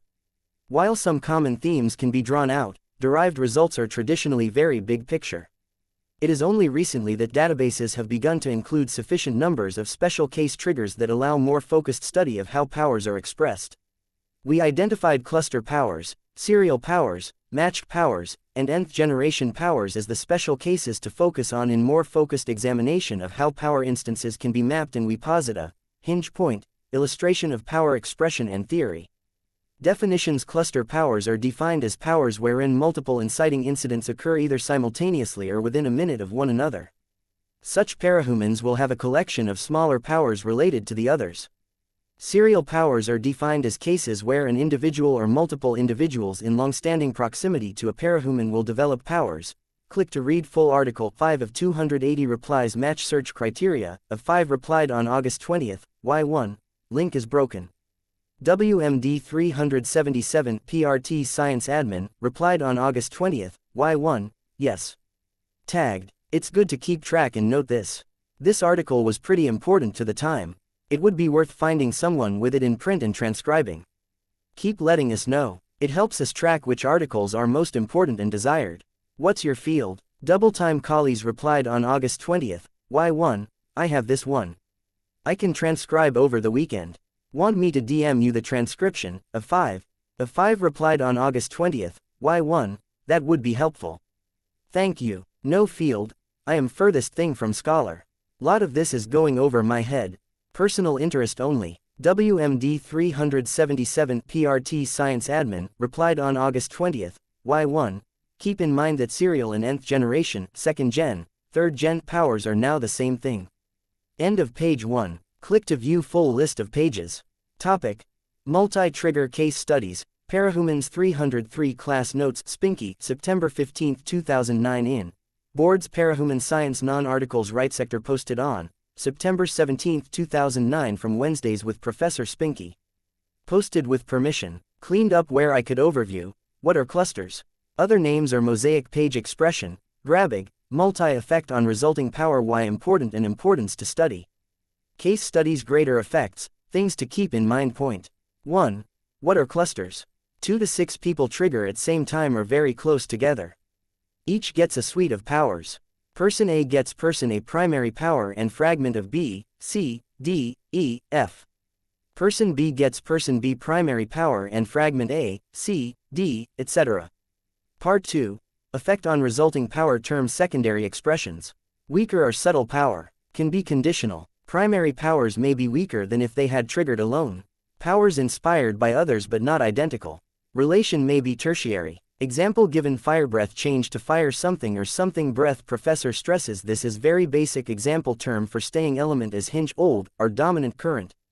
Relates to 1998 article. Part 3. Why important and importance to study suggests powers aren't 100% predetermined. Certain elements are highlighted or made dominant. We can extrapolate from studies like this in serial triggers to work out key elements of existing triggers. What changes and why equals what factors are important in standalone non-special trigger. Case studies. 2 cases and how we look at them. 2 case studies. Interview, self-reporting, examination. Case study number 1. Sunder Bros take note for future week, matched powers. We come back to this. Brother number 1 destruction caused to objects ripples out indefinitely, stopping at clear demarcations. Images included in lecture notes. Weapon extension without limit except convenience. Brother number 2 weapon sweep extension, some range extension, wider arcs, shockwaves left right of swing. Stomp to destroy ground in immediate area. Class pauses, professor asks and responds to input dominant factors in each power. Cute girl in red top finally comes up with answer that satisfies Spinky. Destruction and weapon attack augmentation dominant, staying, hinge factors. Question of range versus breadth between brothers. Not very lopsided in power difference B, W primary and secondary power. Spinky's stress on not. We get some slides of brothers' recreation of trigger circumstance. Distance from threat. Professor Spinky highlights personality traits brothers used on forms they filled out. All is reasoning for different power expressions. Case study number 2. Foul and fair, foreign capes, names that follow are badly translated. Oxfair. Physical augmentation, size, strength, speed, agility primary, deafening roar, transfer harm from falls, some impacts to nearby others, pain resistance, faster healing ramfair, emotion affecting chant, size increase, some ability to heal very recent damage of others listening to chant that touching, gather strength, concentrate, change to giant leaps. Folcock, yes, the class laughed. Flight with buildup of speed over time, speed is transferred to touch others, interrupting flight to deliver high impact blows. Increased agility, deafening shriek, fast recovery of smaller wounds, scratches yes, no recovery of larger wounds. Full pig, personal biokinesis, swell into flesh bubble with fast recovery, personal mutations if not popped in time. Some strength and size increase, but slower while grown. Ability to roll with incoming impacts, mover expression, turns into boulder, guttural noise, flatulence, burps, to interrupt thought processes, turn off others' brains momentarily. Discussion of dynamic. Fair and foul on opposite sides post-trigger. Only fair provided answers and allowed power testing, rest has to be inferred. Handouts. Some discussion of trigger event, see slides for images, some discussion of resulting, package.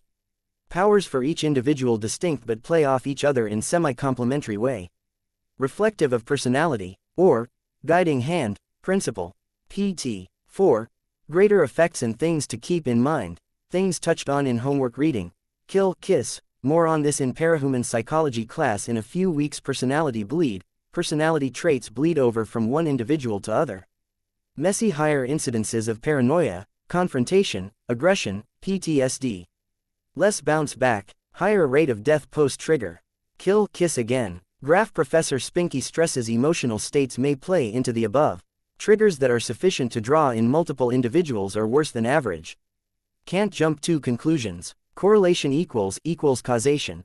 2 of 1140 replies match search criteria. Of 5 replied on August 20th. Y1. Lecture slides and graph missing. Diga well replied on August 20th. Y1. Tie again of 5. Nothing we can do about that. One end of page 1. Click to view full list of pages. Joined group conversation. Questionable mammal. Heart-shaped pupil. Cap heart-shaped pupil. R of 5. Hi K. Missed you earlier. Am at library with friend. Researching. Heart-shaped pupil. This is friend you've talked about. Of 5. She is the friend. She is helping with technical side, searches. Heart-shaped pupil. Hi friend. Thank you for being good to RR of 5. She at another computer now. I got her bored. I wouldn't join this chat if she was watching. Heart-shaped pupil. Of 5. We stumped ATM. Everything links to outside articles. Dead ends. Most stuff I already know. Of 5, and I know versus little of 5, A isn't here. Questionable mammal. I scared her off. Questionable mammal. She will be back I think. We still waiting on S. Technical issues. She's at workshop later this week. Questionable mammal. You need A. Of 5. No JW. Of 5. Wanted K actually. Heart-shaped pupil. Use. Of 5. You know this site. I want search terms to find some people. Articles. Anything else. Would need to cover a lot of bases. Normal site search limits hash of terms. Heart-shaped pupil. That hard. You want packaged search string heart-shaped pupil. I can try questionable mammal. You're looking for others in your set. Of 5. Yes questionable mammal. I can make attempt. Gimme time. You might want to fine-tune after. Heart-shaped pupil. Of 5, thanks. I owe you one. Questionable mammal.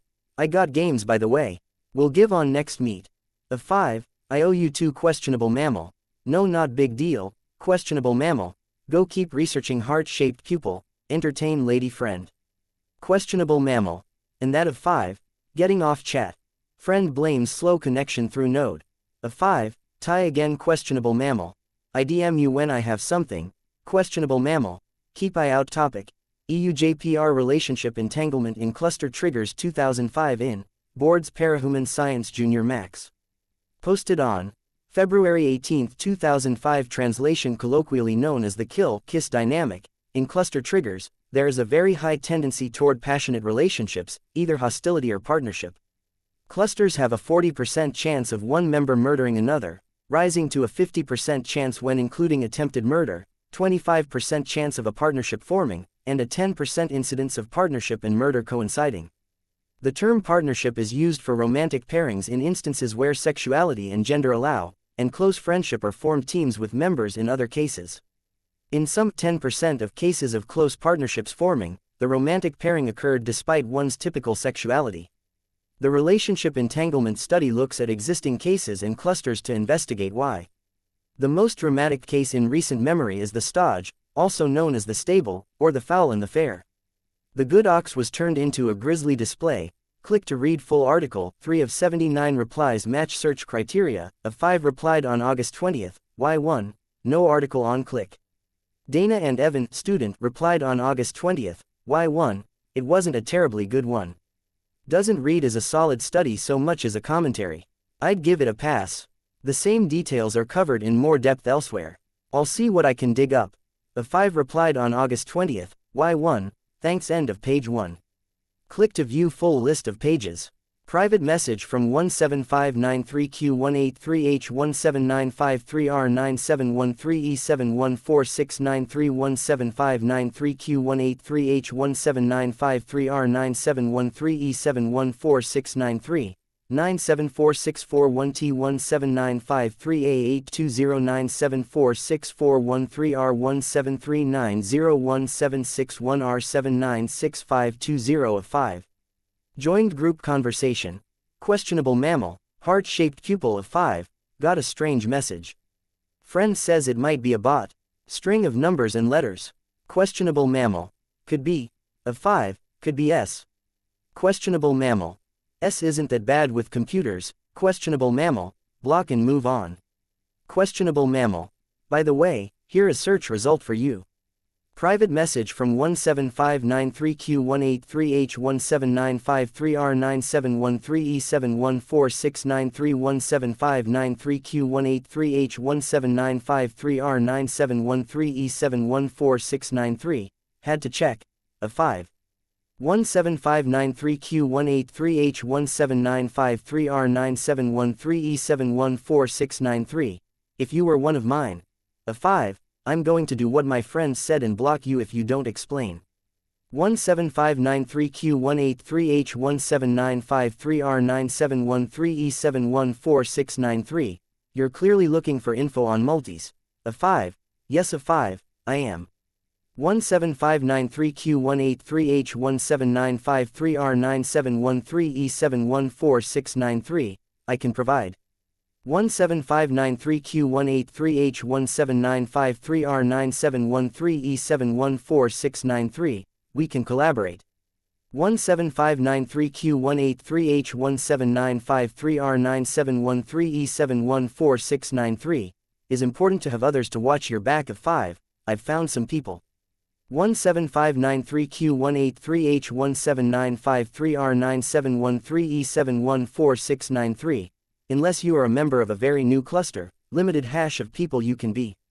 17593Q183H179553R9713E7146993. I found most of the group at I-275. Rest of them wouldn't be searching online like you are. 17593Q183H179553R9713E7146993. I found 2 members of the shipwreck group. They might be doing what you're doing with the searching, but they know the code. They're friends of mine. 3rd member of that group is dead. 17593Q183H179553R9713E7146993. The lecture hall. If you were one of them, you wouldn't be so naive.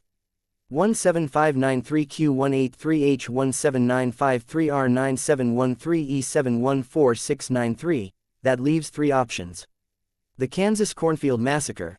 3 dead, 1 alive with no reason to care about multis. He ate the rest of his cluster. A 5, 8.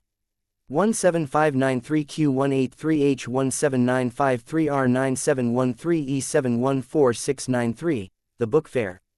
Only 1 still alive there are within spitting distance of me. 17593Q183H179553R9713E7146993. 8. I know why, too. I can share, but not for free. 17593Q183H179553R9713E7146993. Leaves 2 good options. I can skip 1 because it's mine. 17593Q183H179553R9713E7146993. You're part of the new cluster from the mall. A 5, no comment. 17593Q183H179553R9713E7146993. I found one of you already.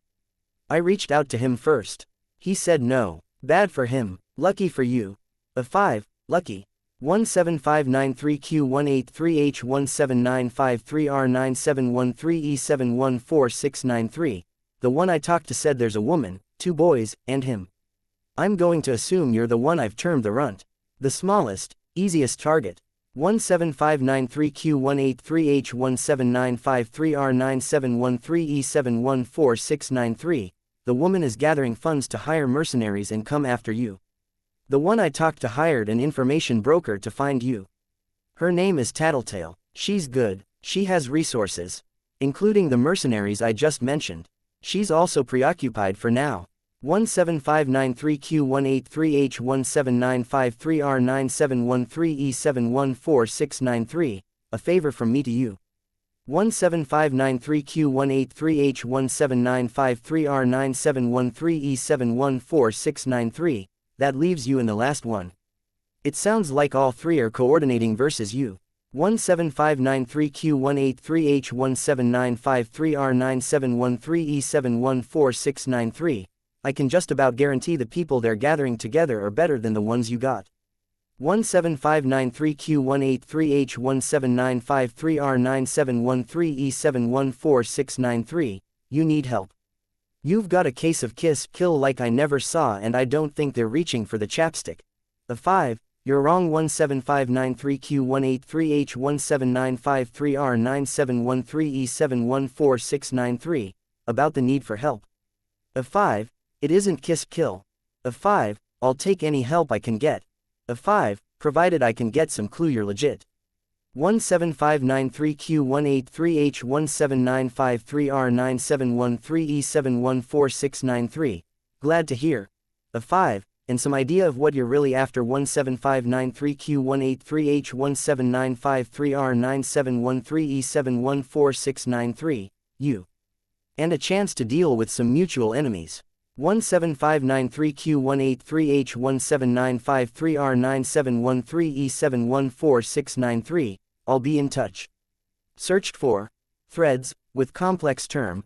Sever and or 15 more terms. Click to view, with complex term. Prosthetic and or 12 more terms. Click to view, with complex term. Emotion and or 16 more terms. Click to view, with complex term. Acrobatics and or 9 more terms. Click to view. Gap allowance of 16 words. Term allowance margin of 0.6969, that were created in the last month. Showing only relevant section, preceding paragraph and following paragraph. 1 result. Topic. Public Incident Report August 16th in. Boards Teams Gunslingers Lucky Luke Hero posted on. August 16th, Y1, we were ultimately unable to stop them, as they had 2 capes we had no information or records on. The first of the capes may have been a thinker, likely the same that shot down our flyer. We were unable to glean much more from them, other than the fact they wore fur in the midst of a heatwave. The second individual seems to be a grab bag cape. She was a woman with a fanged mask covering her lower face, and a form-fitting dress with a slit up the side of one leg. She displayed a mover power 4th term with the ability to run on walls. She produced an emotion-affecting 3rd term roar, which broke the ranks of one of the cooperating teams, and had metal claws 2nd term which looked to be of tinker make. These claws may have been what enabled her to tear 1st term not met, but within allowance down doors and other barricades with the ease she did. We have the beginnings of a workup going online shortly. The attack on the store opening was a failure on our side. We were late to the scene due to geography and we lacked full knowledge of our adversaries. It is our belief that with FA in working order and more collaborative tools and measure being put in place every day, that we will succeed next time where we failed this once. We are working with authorities to keep an eye out for the stolen merchandise. Joined group conversation. Questionable mammal, heart-shaped pupil, cap of 5, thank you, circa. Questionable mammal. I thought that one result looked good. Heart-shaped pupil, pretty nasty. Customer of 5, it is. She is. Heart-shaped pupil, are you looking after your friend? Of 5, not nearly enough. Questionable mammal, did you get the bot thing handled? Of 5, bot thing handled. Blocked and moved on. Of 5, this woman concerns me. I'll figure out a plan of action later. Heart-shaped pupil, we'll figure out a plan of action later. Smiley face. Of 5, thanks. And thanks again. Century of 5, you're good kids. Heart-shaped pupil, grin. Cap has joined the chat. Questionable mammal, no personal details online. Yeah. Cap of 5, right, sorry. Questionable mammal, nothing big. Cap. Heart-shaped pupil, go get her friend a thank you treat.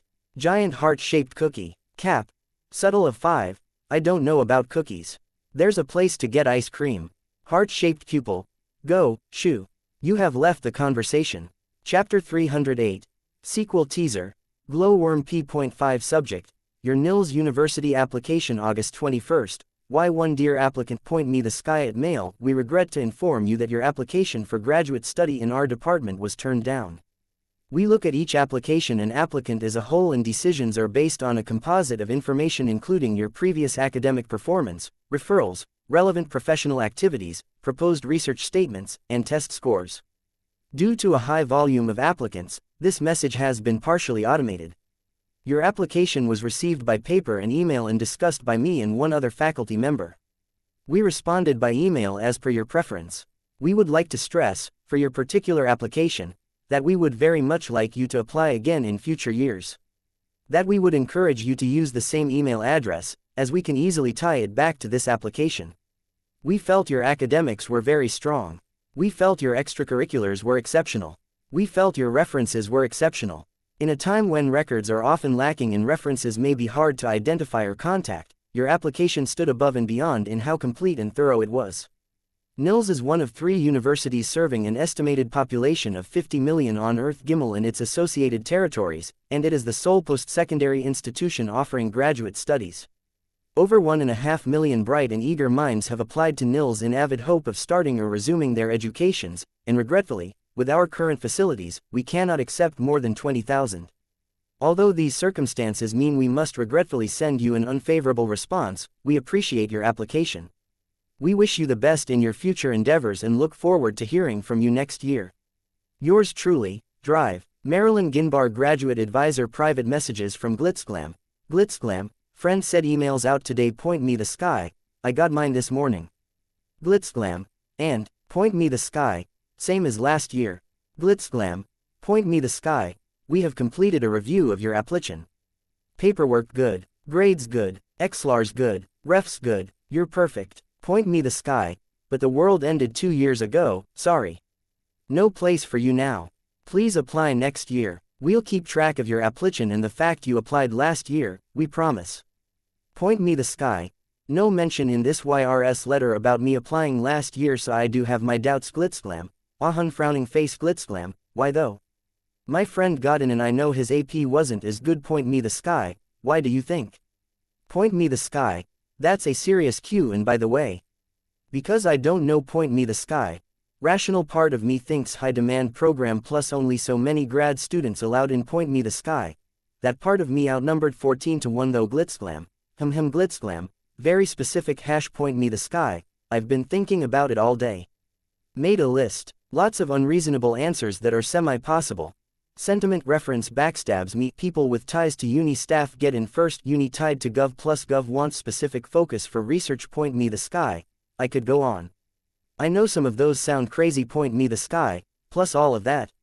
If true, then no reason to think next year will be different. Last year was a third the number applicants, they accepted 2.5%. This year, what, 1.4%? Glitzglam, point me the sky, could be multiple of above, could be none. Point me the sky, enough about me. How is training going? Glitzglam, is fine, not important. Glitzglam, I am going to visit as soon as possible. Glitzglam, K. Point me the sky, no need to treat me with kid gloves. We all suspected this would happen. Glitzglam, honestly, Glitzglam, we all were saying to temper expectations. Glitzglam, but we would wink as we said it. Glitzglam, we thought you would get in. Point me the sky, that doesn't make me feel better. Glitzglam, have you told everyone? Point me the sky, no. Point me the sky, today I have stuff to do. I work and think. Point me the sky, might go for long trip before school semester starts, plus I get busy with work. Visit home. Point me the sky, share after I get back I think. Glitzglam, K. I am visiting too. Field exercises today tomorrow. Team want to meet for drinks on day off. I think I might take off instead. Home for sure, MBU. Point me the sky, I'm okay. But do me a favor. Glitzglam, anything. Point me the sky, if you stop by. I set up tarps by house. Make sure they still there and no water getting through. Lost cause maybe. Glitzglam, can do. Glitzglam, you sure you okay? Point me the sky, I'm not. But I'm the okay sort of not okay. I've gotten good at effective brooding. Point me the sky, our little parcel of humanity is sprawled haphazardly across 15 plus alt Earths. Has to be a place for us somewhere, right? Glitzglam, right. Glitzglam, and speaking of places, I got to take off because my place is to be doing drills. Point me the sky, be safe. Say hi to the family for me. I'll drop by soon. Chapter 309. Sequel teaser. Glowworm P.6. You have logged out. Questionable cephalopod. Click here to log in. Welcome to the Parahumans online message boards. You are currently logged in. Curious cephalopod you are viewing. Threads in your curated list. Edit that list here. Thread op is displayed. 10 comments per page. Unread messages in private message history. Threads and private messages are ordered chronologically. You have one alert about possible admin action. Please click to review and open a conversation with a site administrator about conduct issues. Private conversation with a real admin. Please note that conversations with site administrators may be recorded and reviewed. Curious cephalopod. Hello, a real. Hello, thank you for the prompt response. I'm Sydney Curious Cephalopod. I can guess what this is about a real. According to our systems you have 32 individual accounts that you're rotating through. Curious Cephalopod. This is true a real. Is it really needed to have one individual account for each day of the month and one for what I assume are holidays? Curious Cephalopod. Not what I was doing, Curious Cephalopod, but would be amusing with some reshuffling, Curious Cephalopod. Assuming it was allowed, Curious Cephalopod. I'm guessing you will say it isn't a real. Duplicate accounts are of concern when it comes to tracking action across accounts. Curious Cephalopod. I see a real. Isn't that a hassle to manage 32 separate accounts? Curious Cephalopod. I use a program to copy over settings a real. I see. Curious Cephalopod. I check twos.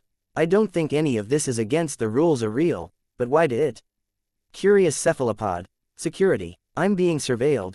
Curious Cephalopod. Doing this lets me find out things are real, surveilled. Curious Cephalopod. Yes a real, on fa. Curious Cephalopod. If they were stalking me elsewhere and not here where it's stalker central then they would be bad at what they do. Curious Cephalopod.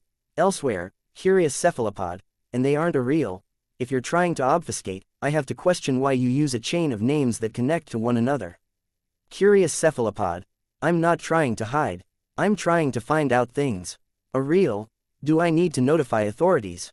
If you're joking, you need to tell me now. Curious Cephalopod. That would cause more problems than it fixes. Curious Cephalopod. Can we just say I'm joking and you agree and you can tell me what my punishment is, Curious Cephalopod, or what I need to do to fix this issue? A real?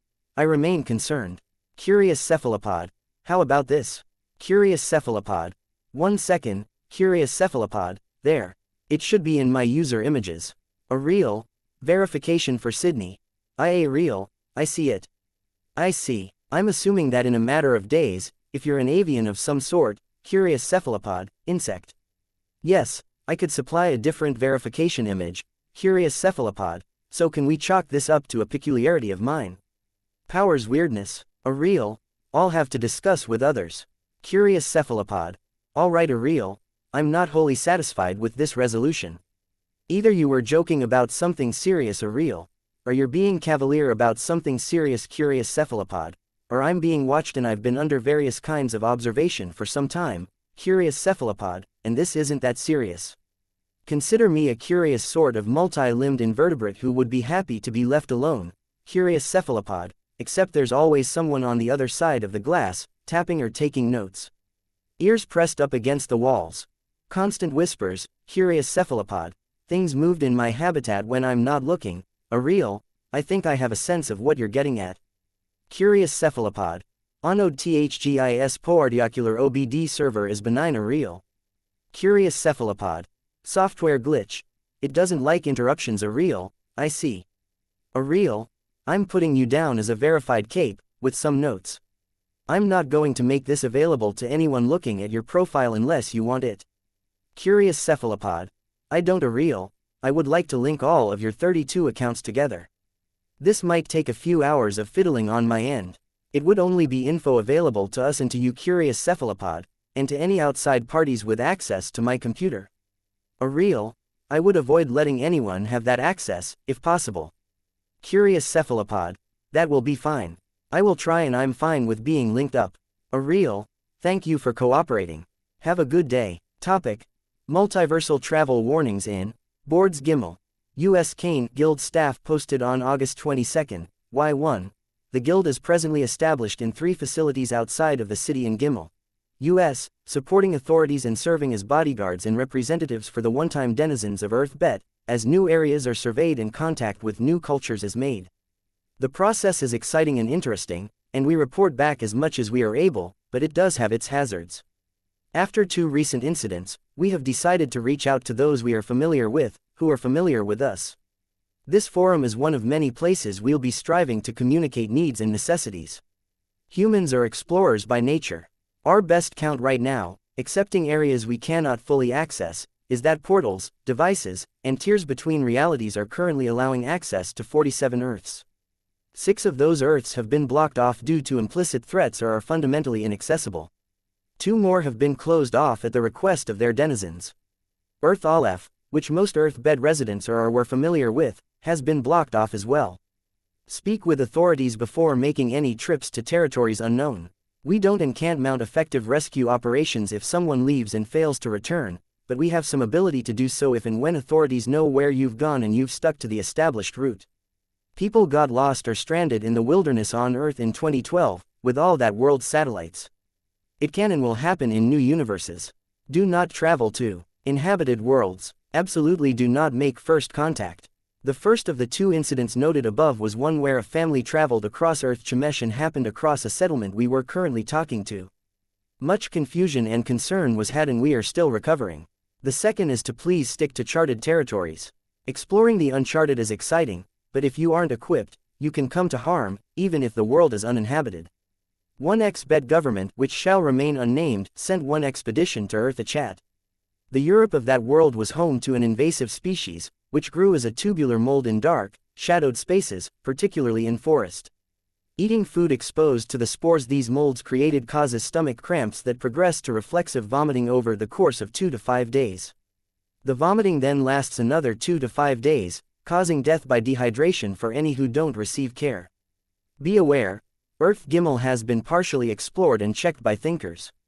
There are no guarantees. Except for some rare indigenous colonies, it is unsettled. Gimel has 5 major points of settlement, with civilization finding its foothold around these points. The city, as of yet unnamed, is the primary U.S. point of settlement and one of the primary waypoints. The city is a megalopolis with a commonly cited population of 50 million. A rough map 1 month out of date here. Earth Mem has been partially settled by others from Bet. We are currently trying to establish some kind of communication and link. For novice explorers and those looking to settle new territories, we would encourage Gimel and Mem as largely safe options. Earth Bet has been deemed uninhabitable. Contrary to popular belief, radiation is not a major concern. However, many industrial sites were either destroyed or have weathered the last 2 years of neglect poorly, with chemicals leaching into groundwater and settling in valleys. Terrible numbers of deceased humans and other living species have led to other health concerns, particularly in previously heavily settled areas that received heavy damage. There will always be those who attempt to hold on to what we have lost, and many persist in trying to maintain some existence on Bet. However, new incidents arise on what seems to be a weekly or twice-weekly basis, with 1 in 3 having to do with powers, the powered, untended tinker technology, masters, and lingering threats. We may one day return to Bet, as some groups have fervently expressed a desire to do, but we have a great deal of work to do before this is possible. It may not happen in our generation or our children's generation. Be aware that if you choose to return to Bet and most authorities agree you have the fundamental right to do so, you may have to reapply for entry and you will very likely be putting your well-being in peril. Speak with authorities before traveling to any other worlds. More information on multiversal threats. More information to be disclosed about outside threats and cultures as we have it. Showing page 108 of 270, O'Hearn replied on August 22, Y1, it's about concentration. The fight happened near here. Xian attacked. We don't know why, but it might have had to do with the Slaughterhouse 9, going by the news reports and what some have said. It might have had to do with the Simurgh. It could have been something else altogether. But things wrapped up near here. People came through and most of us picked 2 worlds to settle in, with Gimel as the big one. But a lot of people fought.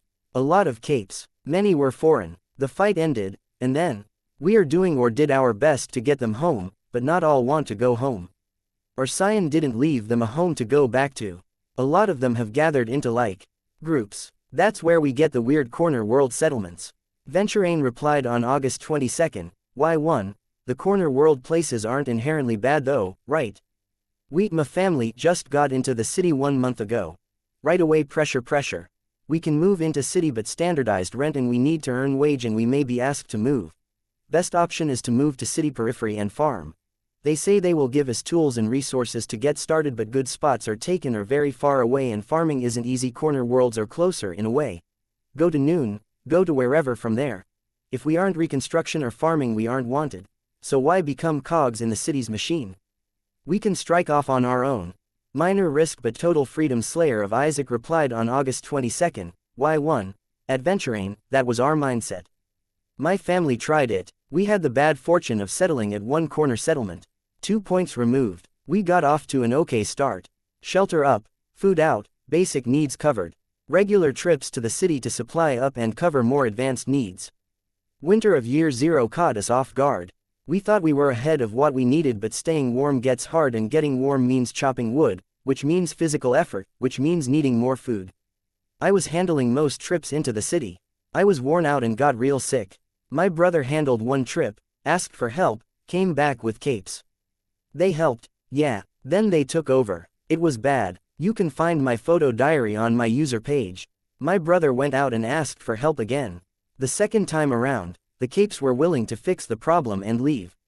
Most of us moved back to the city. Bitter feelings. Athonic replied on August 22nd, Y1, Adventuring, there's need for other work. Doctors, teachers, there's a need for people that are good at finding and vetting the skilled labor. Finding qualified doctors and getting them to hospitals, finding teachers and helping to establish new schools. Organization is the hardest part. Many injured, many with special needs. I'm in robotics and prosthetics and there's no shortage of need. My friend is a radiologist and he's in high demand.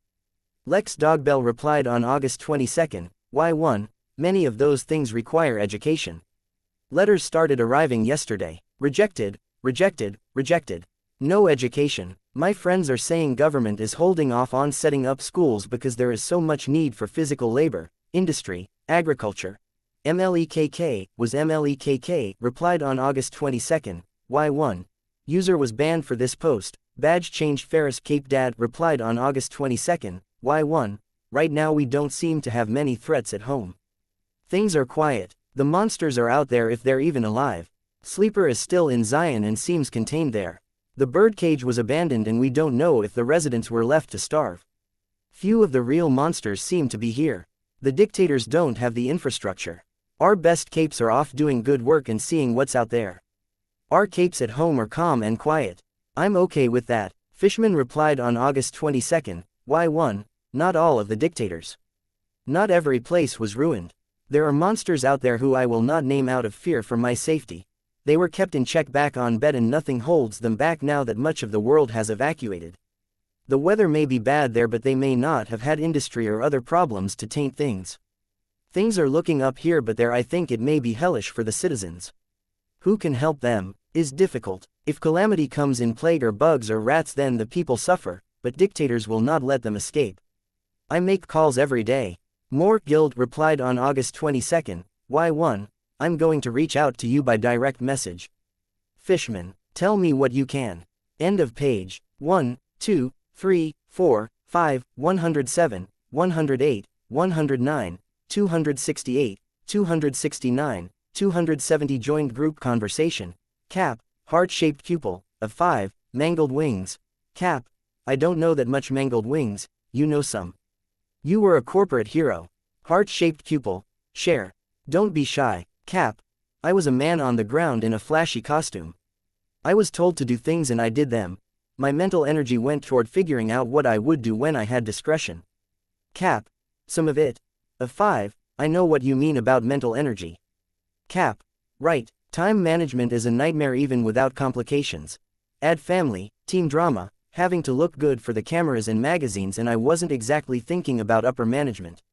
I listened to the boss and I winked at the intern with the cute butt sometimes. Cap, I didn't dwell on the ins and outs. So if you want me to supply info on the ins and outs of how the corporate capes work as a business, I can't. I don't even want to dwell on it. Those were bad times for me. There's a reason I left it behind. Mangled wings. I hope you can share what you do know at some point. Cap. Of course. Heart-shaped pupil. Spending a lot of mental energy lately. R. Of 5. I might have to go to ground. I may not be able to travel to the next town to use library hookup until our next meeting. I have some indications that some people are after me.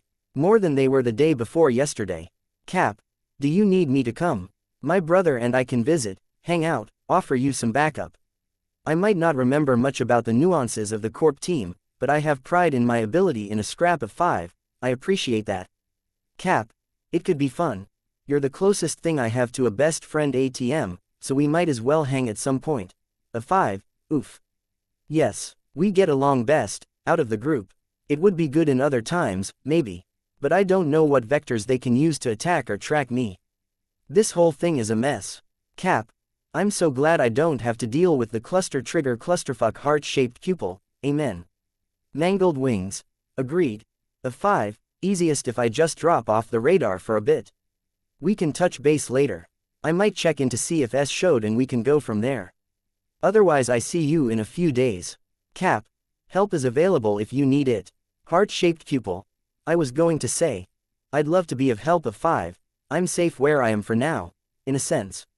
Heart-shaped pupil. With family. Of 5, mostly, obviously not when I'm here. Hard to strike a balance. It's not good times. Mangled wings. My sympathies. Heart-shaped pupil. Of 5, I really appreciate that, eh? Heart-shaped pupil. Curious cephalopod. Please, K. Let it be. Heart-shaped pupil. Okay. Cap. See, good to see you stepping out of the shadows. Cap. I wondered if you would speak up, curious cephalopod. The shadows are where it's comfortable and safe. Mangled wings. The shadows are where the real monsters lurk, curious cephalopod. That too, eh? Curious cephalopod, that too. Cap. Why are you curious? Out of curiosity. Heart-shaped pupil. Doing research. Curious cephalopod. Curious in the British sense. Curious cephalopod. Odd, quirky, eccentric, curious cephalopod. I was doing research, as a matter of fact. Mangled wings. On, curious cephalopod. Figuring out the landscape. Looking at maps. Where we want to set up. Cap. And, curious cephalopod. And it feels like the A-listers are busy. Everyone else is in the shadows, curious cephalopod. Waiting for someone else to break the peace and take the hate when they get blamed. Curious cephalopod. The problem is we're so geographically spread out. Even if we discount R of 5, I'm aiming to move into the city. There are complications, heart-shaped pupil. Your friend of 5, a lot of things. Curious cephalopod. The megalopolis makes for bad logistics. Cap. I do hope you'll step out of those shadows more, circa. Cap. It's been interesting talking to you online and seeing how talkative you are here. Cap.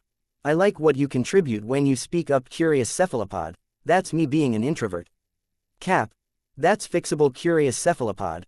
I think you badly underestimate my introversion. T. A 5, okay, hold on. Cap. Holding on, curious cephalopod. Error. You have disconnected from chat. You have reconnected to chat of 5. As the person who knows Capricorn best, I'm going to step in and say this convo should end. It's going to end in hurt feelings. Curious cephalopod. My feelings are fine. Of 5, okay Cap. I'm fine. Of 5, let's end the convo here. We're here to back each other up. Let's be more cautious than not. Cap. Sure, I'm annoyed but I can take a break. Cap has left the conversation. Of 5, I hope I didn't make things awkward. Heart-shaped pupil. It's fine. Made sense. Curious cephalopod. Balances to be struck of 5. Yeah, private message from heart-shaped pupil. Heart-shaped pupil, she said something nice. Curious cephalopod. Heart-shaped pupil. A. Curious cephalopod. Ah, heart-shaped pupil. Good things, good feelings. I'm psyched because this all feels positive. Curious cephalopod. Maybe heart-shaped pupil. On the topic of positivity, curious cephalopod. Did you disconnect? Heart-shaped pupil. So I was thinking we should meet in the city. You were talking about logistics and I was thinking about where Everon was. You're closest to me and we're the same age, I think. So I was thinking we could meet and talk strategy over fast food. We could even do something after and build team bonds and things like that. Maybe a movie or arcade. Whatever you want to do. Heart-shaped pupil. No pressure. Heart-shaped pupil. Sorry. I wrote and rewrote that 3 times. Curious cephalopod. You mean a date? Heart-shaped pupil. I didn't say a date. Curious cephalopod. But you mean a date. Heart-shaped pupil. Maybe. Sure. Springtime of youth and all that pizzazz. Heart-shaped pupil. Or pre-springtime. Tweentime of spring. The thawing of the slush doesn't have the same connotations. Curious cephalopod. I think there are about 100 different reasons why I should say no to that. Actually, curious cephalopod, make that 200. I legitimately think I could name 200 reasons why that's a terrible idea. Heart-shaped pupil. Really? 200. Curious cephalopod. The more I think of it, the more reasons I come up with. Curious cephalopod. No, K. Heart-shaped pupil. Can I ask why? Curious cephalopod. Because you're you and I'm me. Curious cephalopod. No, and don't ask again. Heart-shaped pupil. Okay. Heart-shaped pupil. Can I ask another question? Curious cephalopod. Will I regret saying yes? Heart-shaped pupil. When you were talking to Ms. Sydney earlier, heart-shaped pupil, you hinted at having a reason for the changing nicks. Heart-shaped pupil. What was it? Curious cephalopod. Honestly, curious cephalopod. I wanted to see if you'd get curious enough to reveal yourself. Chapter 310, Sequel Teaser, Glowworm P.7. Welcome to the Parahumans online message boards. You are currently logged in, heart-shaped pupil. You are viewing private message conversations with new replies ordered chronologically. Note, with your current settings, you may find your homepage to be rather sparse. Consider re-enabling default settings, selecting some general categories, people, teams, locations or topics to follow, or refined terms to review threads you've visited in the past. Connecting to G-Chat, Parahumans Online, Treeford Lookout 6667, Attempt 20, Resolving Host Name Connecting, Connected. Using Identity, Heart-Shaped Pupil, Welcome to the Treeford Lookout. A hangout for those 16 and under with inquisitive minds and an eye on the goings-on around them. Keep conversation focused on sharing info. Other discussion belongs in our Pillowford Lazy Talk or Snowford Mission rooms. Maxtag. Hi Kenzie Toxicfish 216, heya. Wanting to get right to business. Thistle Soup. Hugs Hi Love Heart-Shaped Pupil. Hugs back Hi Thistle, Hi Max, Hi Tox. Heart-Shaped Pupil. No rush on business. I'm starting my day my own Gren, Hi K. We were talking about stuff just now. There's a bit to catch up on. Dogtooth. Heya, Optics. Good to see you. Magnep. Hi Kenzie. What's up? Heart-Shaped Pupil. Hi Peter, Hi Megan, Hi NEP Heart-Shaped Pupil. Not much is up Heart-Shaped Pupil, how are you guys? Does anyone need help with anything? Asnag. I don't think so. We were talking about your stuff, actually. Heart-Shaped Pupil. Neat. I'm getting breakfast so I'll be a second before I'm settled. Takta, how are you doing? You said you were feeling down in Pillowford last night. Heart-Shaped Pupil. I'm better Heart-Shaped Pupil. I'm ready to start the day. I'm excited at the idea of getting info. Thistle Soup. That's good to hear. Mildross. You wanted us to nag you about your punctuation and capitals. Your friend got irritated about it. Flying Kevin. This is the girl that was the ward, right? Flying Kevin. I'm new by the way. Heart-Shaped Pupil. I did. Thank you Mill. Heart-Shaped Pupil. I did. I just woke up. Heart-Shaped Pupil. I am. Hi Kevin. Heart-Shaped Pupil. Rubs hands together get me started. Johnson Jar. Hi K. You wanted us to keep an eye out for your old teammates. Heart-Shaped Pupil. Heart-Shaped Pupil. Who? Where? Johnson Jar. We found 2 of them. 1 second. Heart-Shaped Pupil. Who? Johnson Jar. Avayan and Houndstooth. Heart-Shaped Pupil. Thank you. Good job. You're awesome. Heart-Shaped Pupil. Ema go talk to Avayan first. Heart-Shaped Pupil. Away you have marked yourself as away. Private message sent to Avayan G. Avayan G. Heart-Shaped Pupil. Hi Avayan. It's Kenzie Avayan G. Oh. Kenzie M. Heart-Shaped Pupil. That me. Heart-Shaped Pupil. I'm not supposed to be sharing out my name and tying it to this account, but I figure in this context it's okay. You've seen my face, you know my name, you know my powers, I trust you. Avayan G. Yeah, Heart-Shaped Pupil. I don't want to be a pest. I just wanted to say hi and say I'm glad you're alive. I always thought you were cool. Heart-Shaped Pupil. And if you ever want to talk or meet or whatever, you know where I'm at and you can send me a message. Avayan G. Okay. Avayan G. No offense, but I probably won't. Heart-Shaped Pupil. Okay. Avayan G. Sorry, I'm trying to get a fresh start. The wards were pretty good times, but that was then. You and I didn't talk then, with the age difference, so it's strange to talk now. Heart-Shaped Pupil. It's okay. You were frontline and I was backline. You were a teenager, I was the brat. Heart-Shaped Pupil. There are lots of reasons I'm sure, but no is the only one that matters. I wish you the best. Avayan G. Thank you. Good luck with whatever you end up doing, Kenzie. Heart-Shaped Pupil. Back you have marked yourself as back. Welcome back to the Treeford Lookout. Takta. How did it go? Heart-Shaped Pupil. Not great. She didn't want to talk. Takta. Ah, frowning face. Thistle Soup. Hugs. Heart-Shaped Pupil. Hugs back. Maxtag, we've got your back. Heart-Shaped Pupil. I'm going to talk to the next one. Wish me luck. Heart-shaped pupil. Away, you have marked yourself as away. Dunes. Good luck. Private message sent to Houndstooth. Heart-shaped pupil. Hi HT. Houndstooth. Hi Kenzie. Houndstooth. I'm in the middle of a conversation with Avenue. She said you reached out. Heart-shaped pupil. I'm keeping an eye out for my old teammates. Heart-shaped pupil. I'm glad you're alive, Houndstooth. Houndstooth. I'm glad you're alive too, Kenzie. Houndstooth. What are you up to these days? Heart-shaped pupil. I'm looking at joining a team. Kind of. We're still figuring a lot out. It's exciting. They're neat. Houndstooth. That's really good to hear, Houndstooth. I've talked to some of the others offline.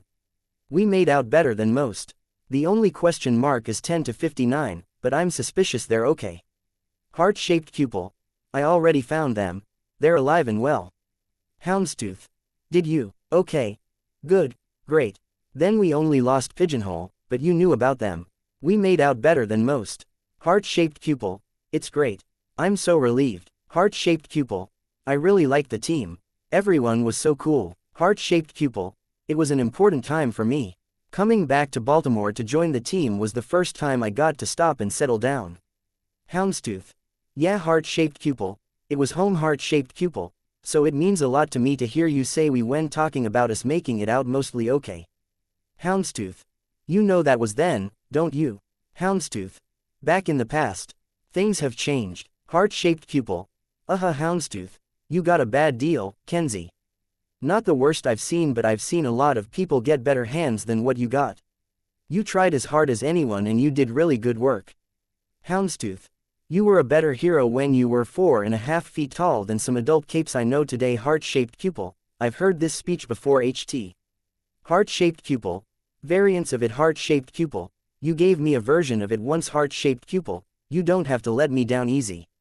I'm tough. Heart-shaped pupil. Just cut to the chase. Houndstooth.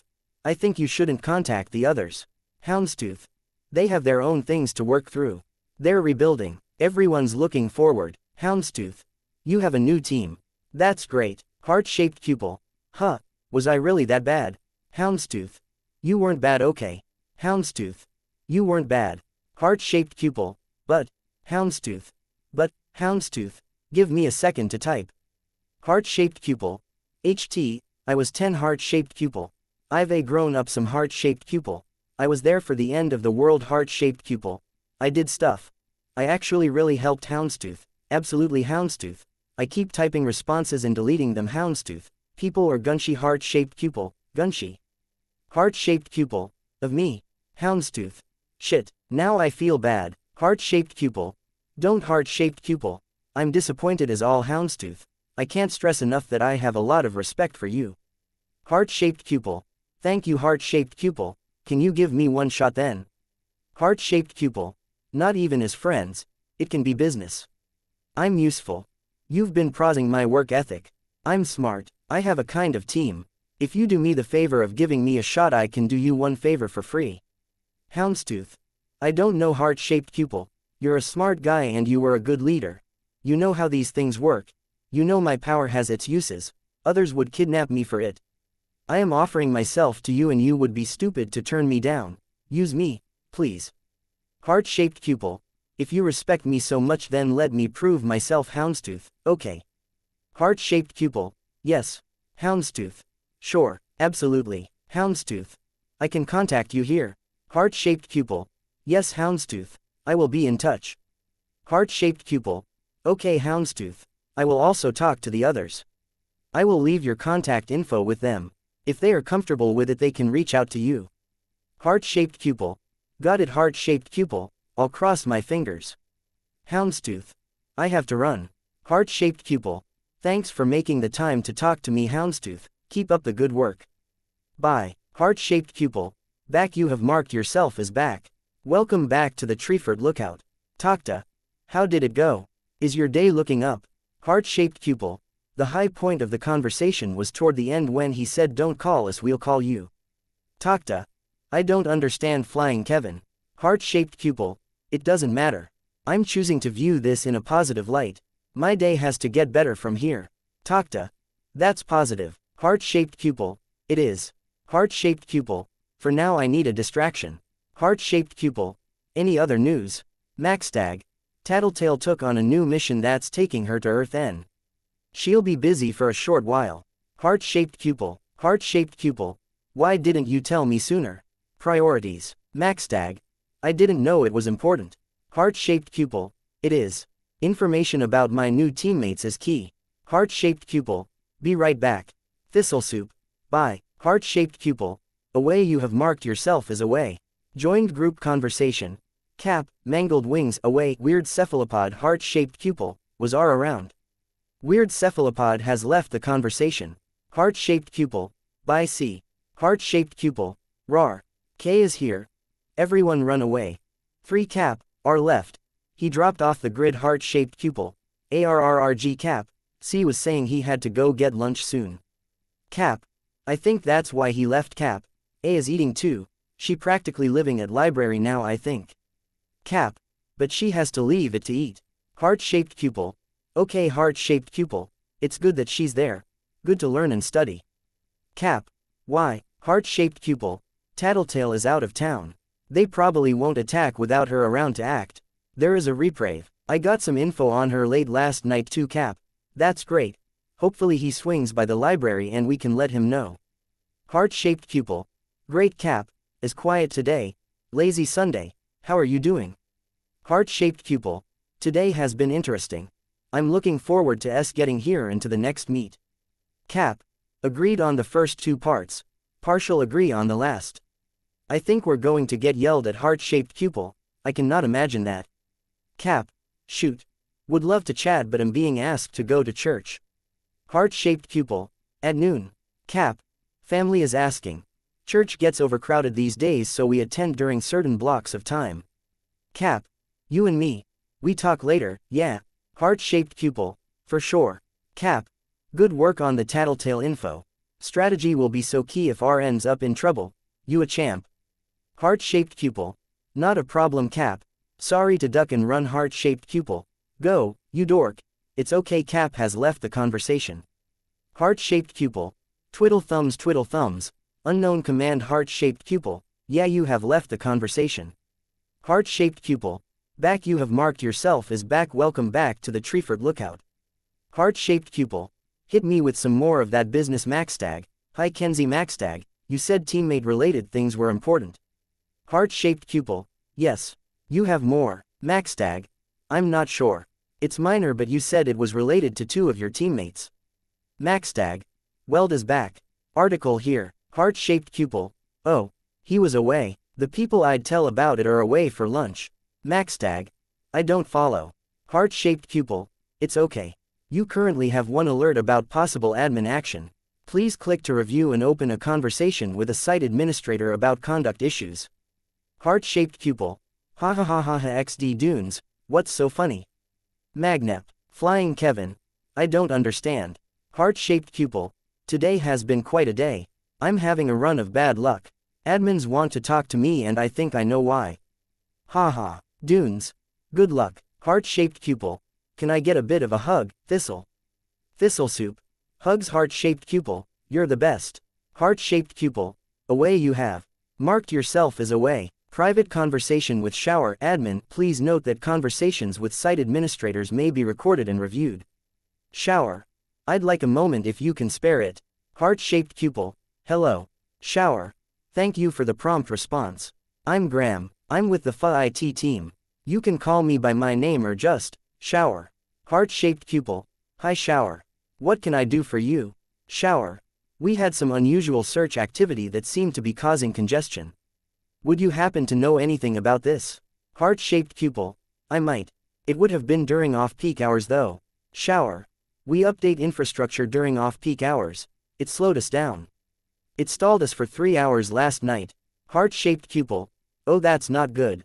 Shower. You're piggybacking off of our servers. Heart-shaped pupil. I was trying to help. We've been updating the wikis as much as we can and 3/5 of the work is gathering data that's helpful to others. Shower. Heart-shaped pupil. It was a stupid hobby project. I was thinking of what everyone wanted the most and information seemed most critical. I had some guys I knew from way before and I thought I'd get everyone up to date and on the same page. Shower. We often encourage hobby projects on FA. though we cannot when resources are as tight as they are, and it would depend on scale and the amount of mess created. How easy is this to dismantle, and do I need to talk to anyone else? Heart-shaped pupil. Nobody else. It was me alone. I can fix it right now. Heart-shaped pupil. How bad of a problem is this? Is there any leeway? Shower. It's interfering with others' ability to access things.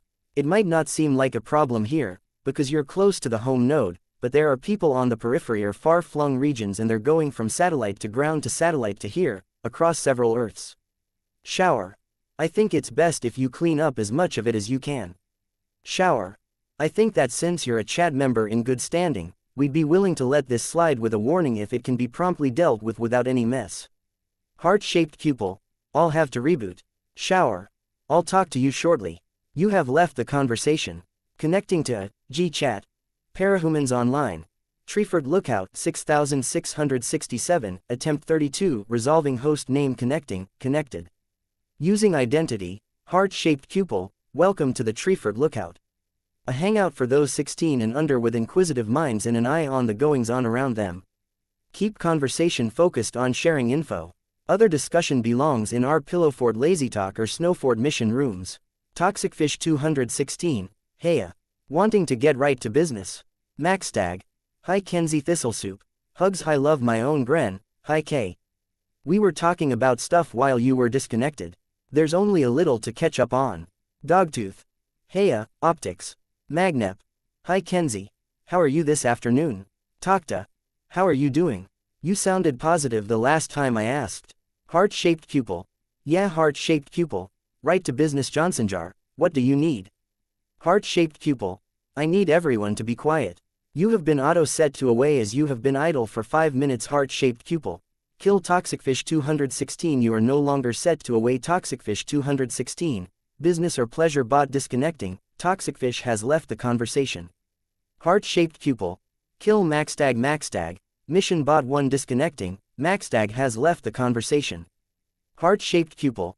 Kill Johnson Jar. Johnson Jar. Mission bot 2 disconnecting. Johnson Jar has left the conversation. Heart-shaped pupil. Kill my own Gren. My own Gren. News amount bot disconnecting. My own Gren has left the conversation. Heart-shaped pupil. Kill Dogtooth. Dogtooth.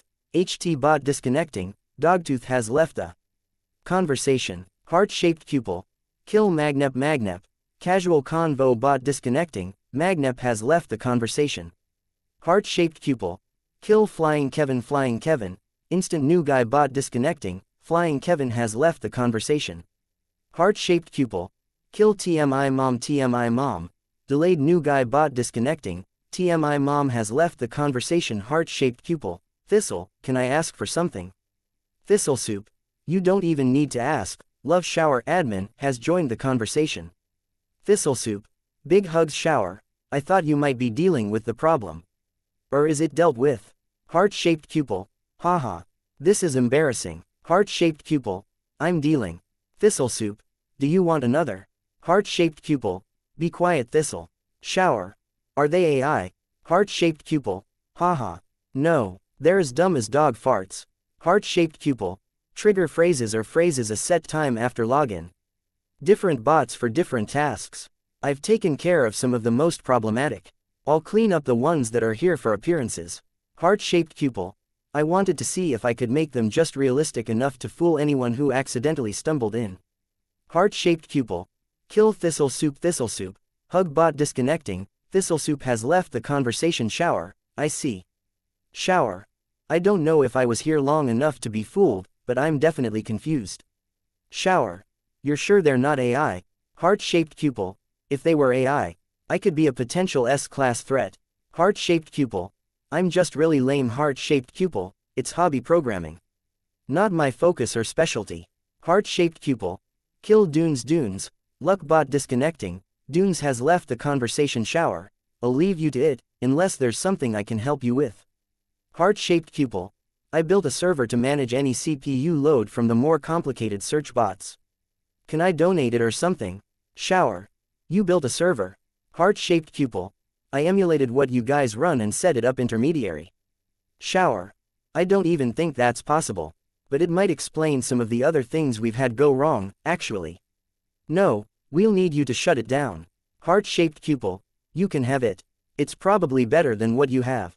Shower. Absolutely not. The security issues with that would be horrendous. It would allow snooping, spoofing. No. Take it down ASAP. Heart-shaped pupil. ASAP. Got it. Shower. We'll talk before the day is out. I need to make sure we have a handle on everything involved here. Shower has left the conversation. Heart-shaped pupil. Okay then. You have been auto-set to away as you have been idle for 5 minutes. Executioner 404 has joined the conversation. Executioner 404. Kill Goatfish. Goatfish. WIP Capbot is disconnecting. Goatfish has left the conversation. Executioner 404. Kill Shameful Manatee. Shameful Manatee. WIP Chrisbot is disconnecting. Shameful Manatee has left the conversation. You have set the topic to Executioner 404. Kill Avian B. You have set the room name to Chat 114. You have cleared the chat logs. You have left the conversation. Private message from Mangled Wings. Mangled Wings, I have a question. Are you busy? Heart-shaped pupil. Staring at a blank screen. Heart-shaped pupil. What's the question? Mangled Wings. I've been called Queen Dark twice and King Dark once. Heart-shaped pupil. Oh, Mangled Wings, what does it mean? There are no dictionary websites that explain. I searched and I keep seeing the same paragraph. Heart-shaped pupil.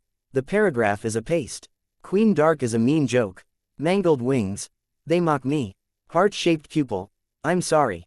Heart-shaped pupil. You've gone quiet. You shouldn't reply to them, you know. Heart-shaped pupil. You're still quiet. I don't think the internet suits you, eh? Heart-shaped pupil. I think you are beautiful and stunning and terrifying in person. In a good way, I think. Because you and I are on the same side.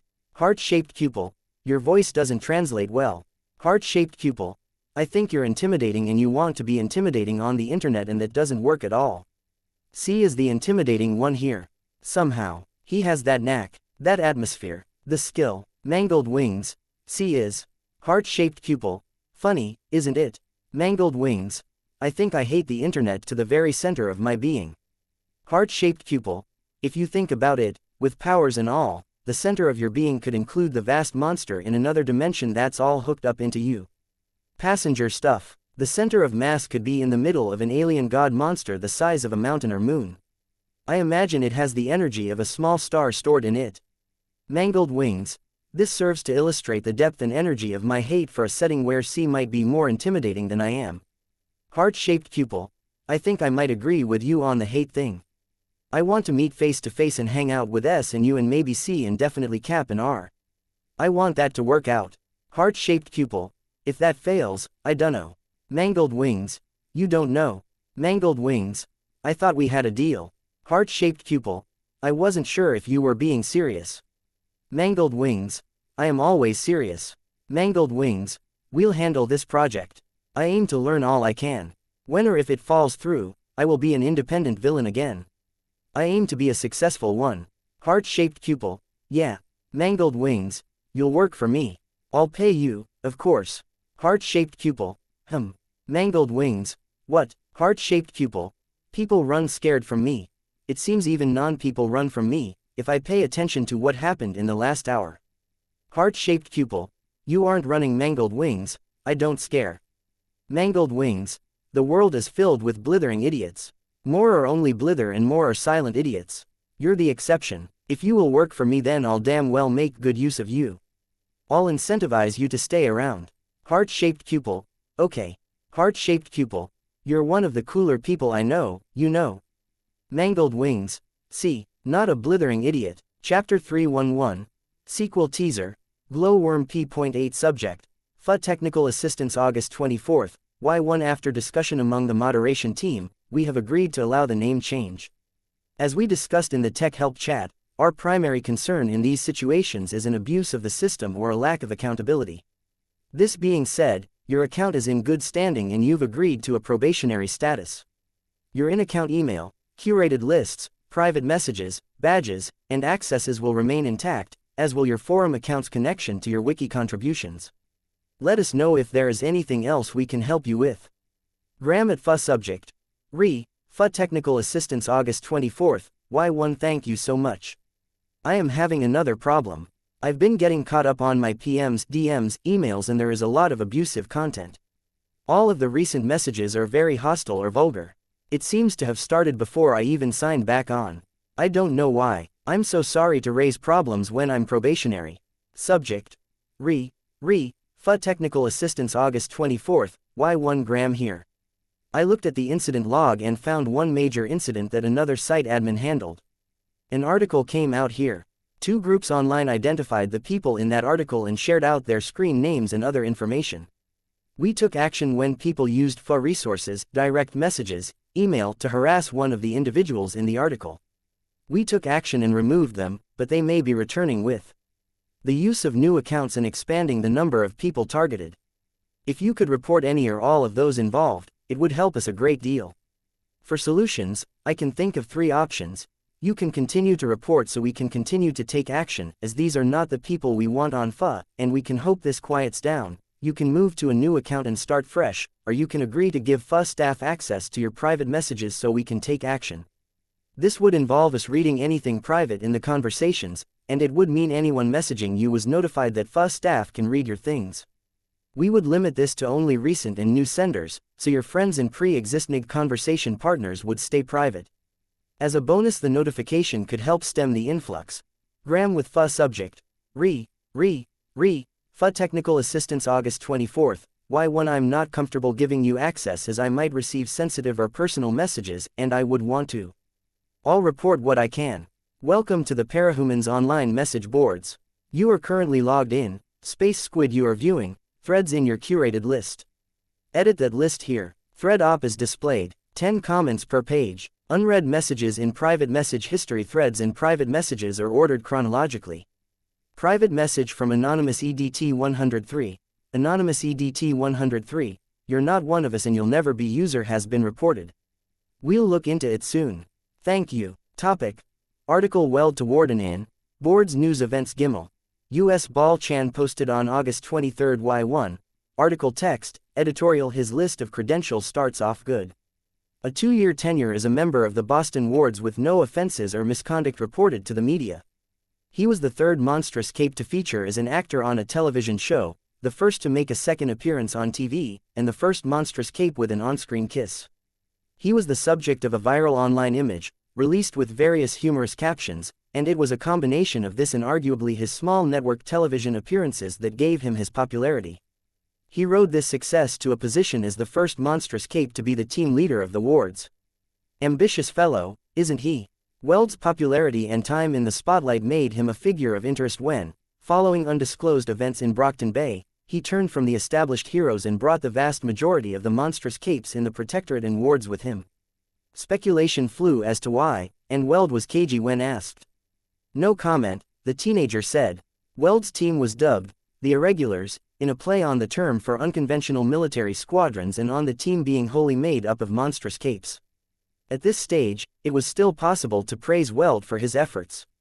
He reached out to monstrous parahumans both American and international, and he kept his team together while carrying out deeds for the camera.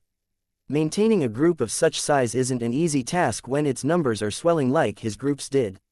He wasn't too open about his methods or his team's motivations. Things take an ugly turn from here.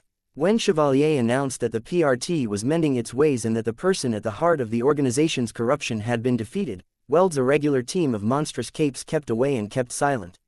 Heroes called for unity, the suits answered that call, sending many members to America to serve, following a schism of their own.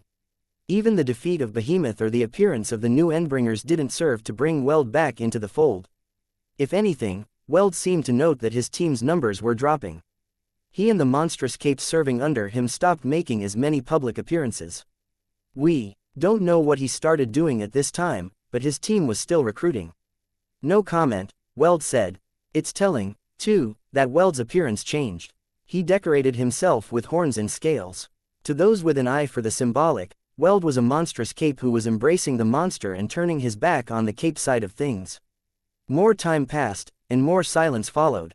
No comment, he said, on the rare occasions when he appeared in front of the cameras. No comment. On that Thursday, June 20, 2013, Xian took our world from us. He took almost everything from us.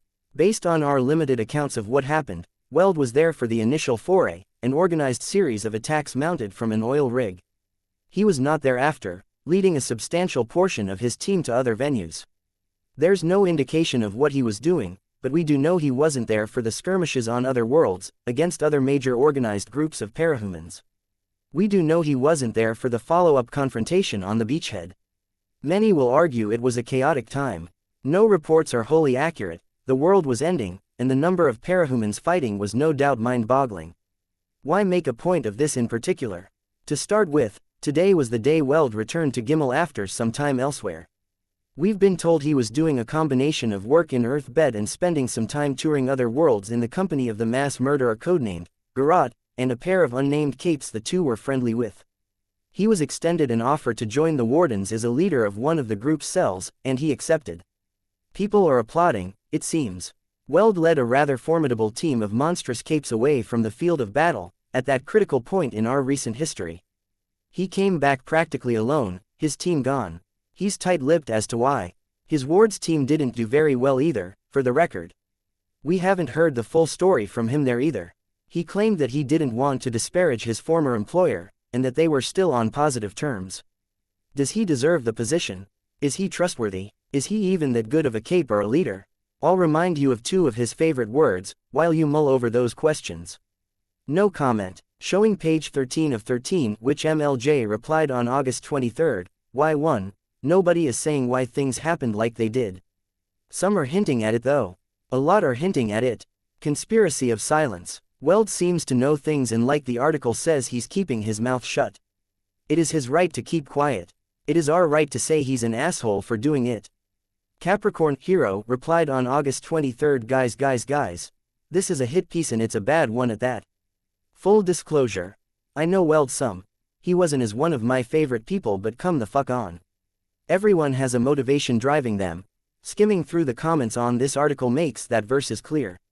Yes, absolutely wonder at Weld's motivations. Wonder about everyone's. Wonder about the people who are pushing hard for moving forward and about the people who want to go back to the way things were. Wonder about the person who wrote this article and why he has the focus he does. But don't make the mistake of focusing so much on the question marks that you forget about the other punctuation marks, and if someone shows you who they are, then believe them. Weld's teammates in Boston and Brockton Bay only had nice things to say about him. Period. Weld did charity work with kids he definitely didn't have to do. Period. Weld served as team leader for a city in need and he kept his wards alive through the Slaughterhouse 9 and God knows what else! Weld has never shown himself to be anything but decent. If you're filling in the blanks or raising questions, then take your cue from that first and foremost. Tidrin replied on August 23, silence isn't an option. Things are heating up, people are scared and we're scared for a justifiable reason. Powers came out, and we started seeing broken powers. People with mutations, people with no off switch. Monsters who needed to be quarantined. Endbringers. Now we've got a different kind of broken power. It keeps getting worse. It gets worse in a linear and steady way. These things follow from one another. There is a visible pattern and there is a sense to be made of things. The new broken powers follow from the people made monstrous by their powers. If Weld knows something, we have to ask. We have no authorities. We have no system of government. We have no national cape team or licensed heroes. We can't even agree on a name for Gimel's megalopolis. We can discuss all day, but at some point we need to make decisions. We need to say we deserve to know, and if you won't tell us, then no, you can't represent us, and no, we won't trust you to have our back. F. Flash replied on August 23 at Capricorn, I think you have some bias you're not admitting to here. You disappeared too, didn't you? You left Reach and disappeared. A couple of your old teammates are saying they're thinking about joining the attendant and you're not included in that. Why? Are we supposed to use your metrics to evaluate you? Go by the face you presented to the public. I think I'd rather read between the lines. Your old team doesn't want you for a reason. Otto Lowe replied on August 23, 1 billions of human beings died or have yet to make their way to us. 1 billions. 1 billions of humans with families. Mothers and fathers. Good days and bad days. I say 1 billions instead of billions because billions barely sounds different from millions, and I think the zeros drive it home. The city is as big as it is because we were lucky. We only lost about half of those close to us in NE. U.S. Refugees of Earth Shin say a parahuman took over their Earth a decade ago. One woman, she went back home to continue ruling them. There is a world not far from us which is at constant war. There are tiers in reality they can use to reach us, and they have a lot of incentive to do so. They have parahumans too. There is a theocratic state which is more distant, but they have some parahumans too. There is a world of monsters like Weld and his irregulars. There are others, smaller. There are probably others who we haven't been told about. Every week we get a handful of reports of people triggering with broken powers. They burn bright and burn fast, and they do a lot of damage. On the smallest level we are quiet and still because we are afraid to disturb the peace. But on the big level our new neighbors aren't focused 100% on us. We're important. We're a powerful few even though we lost 1 billions. The Tyrant Queen is looking at us but also watching over her shoulder for the war world and the monsters and the broken triggers. The war world is wanting to venture out, but maybe an expedition is hard to field and they get broken triggers too. They're getting more regular triggers. The truce will break, both on the small level and the big. We are hurting from the loss of 1 billions, and we are only just now reaching the point where we need to make decisions. What do we call ourselves? What direction do we go? Do we move forward or backward? Like I said, we are smaller in number than we should be. We're hurting. We're distracted and scattered. But I think we have the most powers at our disposal. That's important. And I think we're best equipped to have the answers when others come asking. I think that's the most important thing by far. They are going to ask and we are going to want to have answers to offer them. I think we need people to start telling instead of hinting. Information is the most valuable resource at all. Yipper replied on August 23, information is also more volatile than oil, nitro, or nuclear material.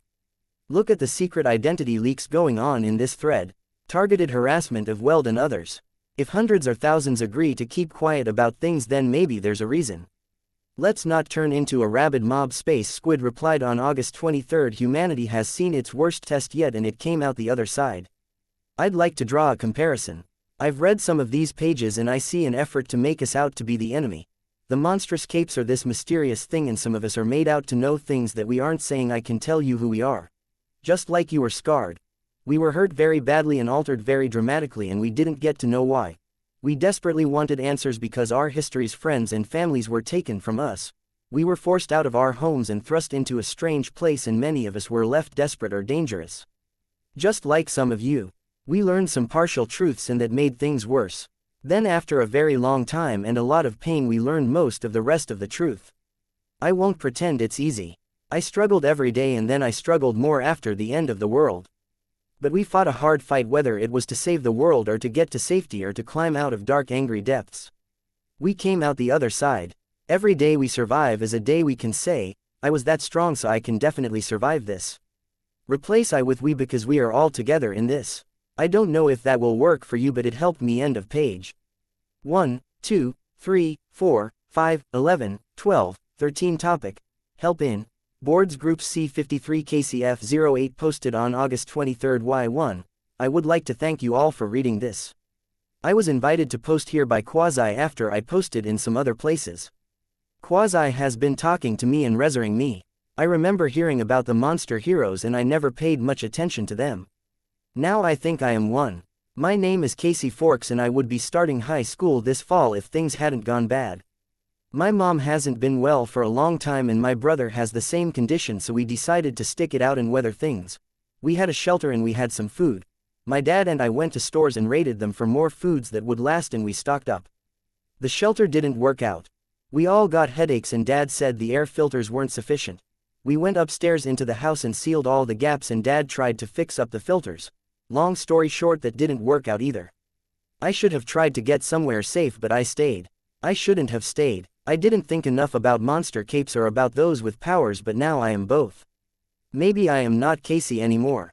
I am frozen like the dead people who have lying on the ground for the years since the world ended, like a mummy without bandages. Mold grows on me and grows around me and it covers everything I can see and think about. I am a god of death and decay and I am an open fridge door with mold growing inside it and spilling out. With every passing day and hour and minute I am less like Cassidy and more a god of gross fridge stuff. My world of mold gets bigger every moment. I grew mold on my dad's body and I could make him move. I grew mold on his brain and I got him to think, and with his thinking I finally got the generator and the router and the phones working. It helped that I grew mold on the pieces and parts. Now I am making my sister type because I cannot move any part of me a millimeter and I am asking heroes for help. I'm internet famous and there are Articles written about my situation, so that gives me some hope, but more importantly I am trying not to lose my mind. Quasi is helping me with that, and he said you would all help by sharing your stories. I am so scared that the heroes won't save me, but I am just as scared they'll save me but they won't be able to fix me. I am scared that I won't be able to move. I am scared I won't be able to hug a pretty girl or lie next to her in bed. I never cared about the rude stuff that much. I thought that the cuddling would be the nicest part. I want to see the world through eyes that aren't moldy and to take a deep breath and scream or even laugh. I want to play soccer again with all my friends there, and I want my parents to be there and be proud. Tell me I'll be okay. Showing page 3 of 3. KCF08 replied on August 23, Y1 thank you for your words, they give me hope. Engel replied on August 23, Y1 be strong brother. With powers all things are possible. Through trauma and struggle we find ourselves so much stronger. It takes time to adjust, and it takes time and effort to find the right keys to the right locks. With help, and you have so much help. Clocks can be turned back and flesh can be reshaped. We killed a god and the worst is behind us. Slowly but surely we will put the pieces back together. If I did not believe this 100%, then I would not be here to write this message to you. Be strong. KCF08 replied on August 23, Y1 I am trying. KCF08 replied on August 23, Y1 thank you all so much. Space Squid replied on August 23, Y1 I read some of your old posts, Casey. When you fractured your ankle playing soccer you were worried you would never play again, but you got there. When powers are involved the lows are so much lower but the highs are high enough to make it also very worth it. You are funny, smart and cool, and people wouldn't be rooting for you if you weren't. Your fears echo mine when I realized what had happened to me. I worried I would never have control or have a boy next to me or anything else. I can tell you it is possible. Fishy Board Admin replied on August 23, Y1 thread locked. Article with details wrap up here. Casey has been added to the names thread here. We won't tolerate objections on the matter. He was close enough to being one of us. End of page. 1, 2, 3 Private message from Whippersnap. Whippersnap, I saw you in the Casey thread. You had your name changed but you did a bad job of covering up the change. Space Squid, I didn't cover it up. The old name was a lark at a time I needed to laugh, but I'm done with it. It's embarrassing now. Whippersnap, some of us were talking in the chat and we agree you weren't an ally in the end. Space Squid, I see. Whippersnap, Egg was only one to come back from there. He said you and Weld stopped us from getting justice. Space Squid, the messages I got. They weren't from angry civilians. They were from you. Whippersnap, from us. Space Squid, okay. No need to worry then. I won't come back. I wish you all the best. Whippersnap, fuck you. Space Squid, you should know I killed her. The one who did this. Whippersnap, you stopped us from getting our justice and took it for yourself.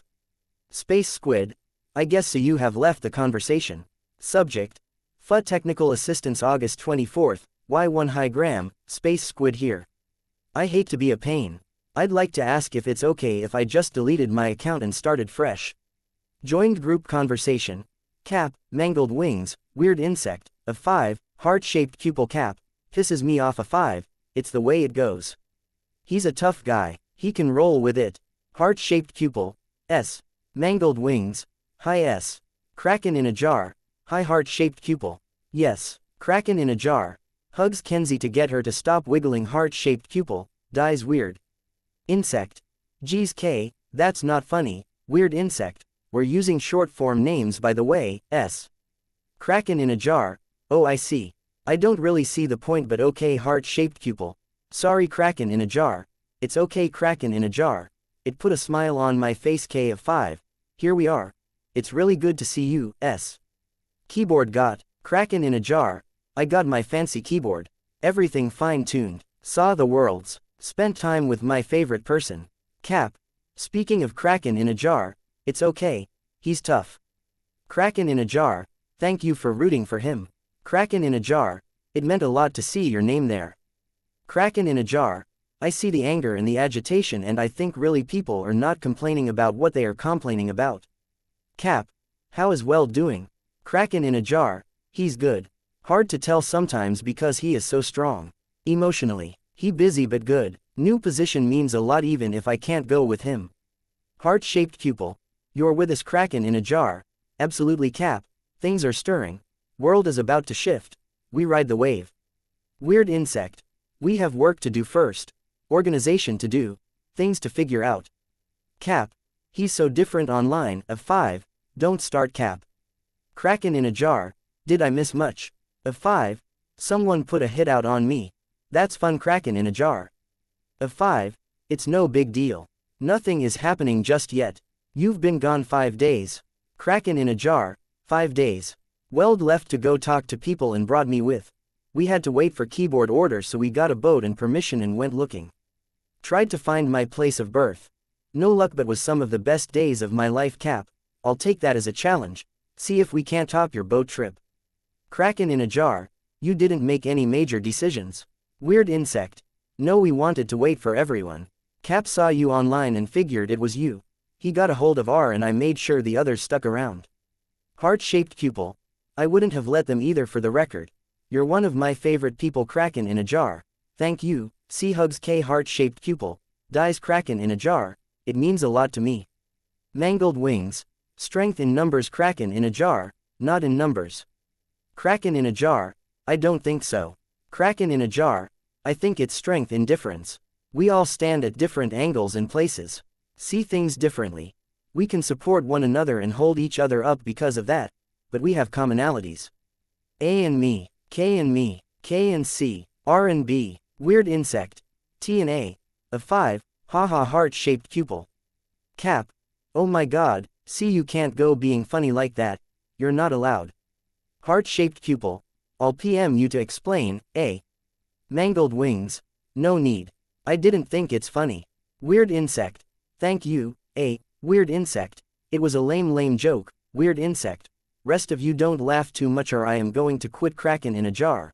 We're doing this because we work together. Of 5. It's been weird not having you around. S. I think the balance is definitely something we need to keep an eye on. Kraken in a jar. Balance 100%. Kraken in a jar. We represent the lead we want others to follow. Kraken in a jar.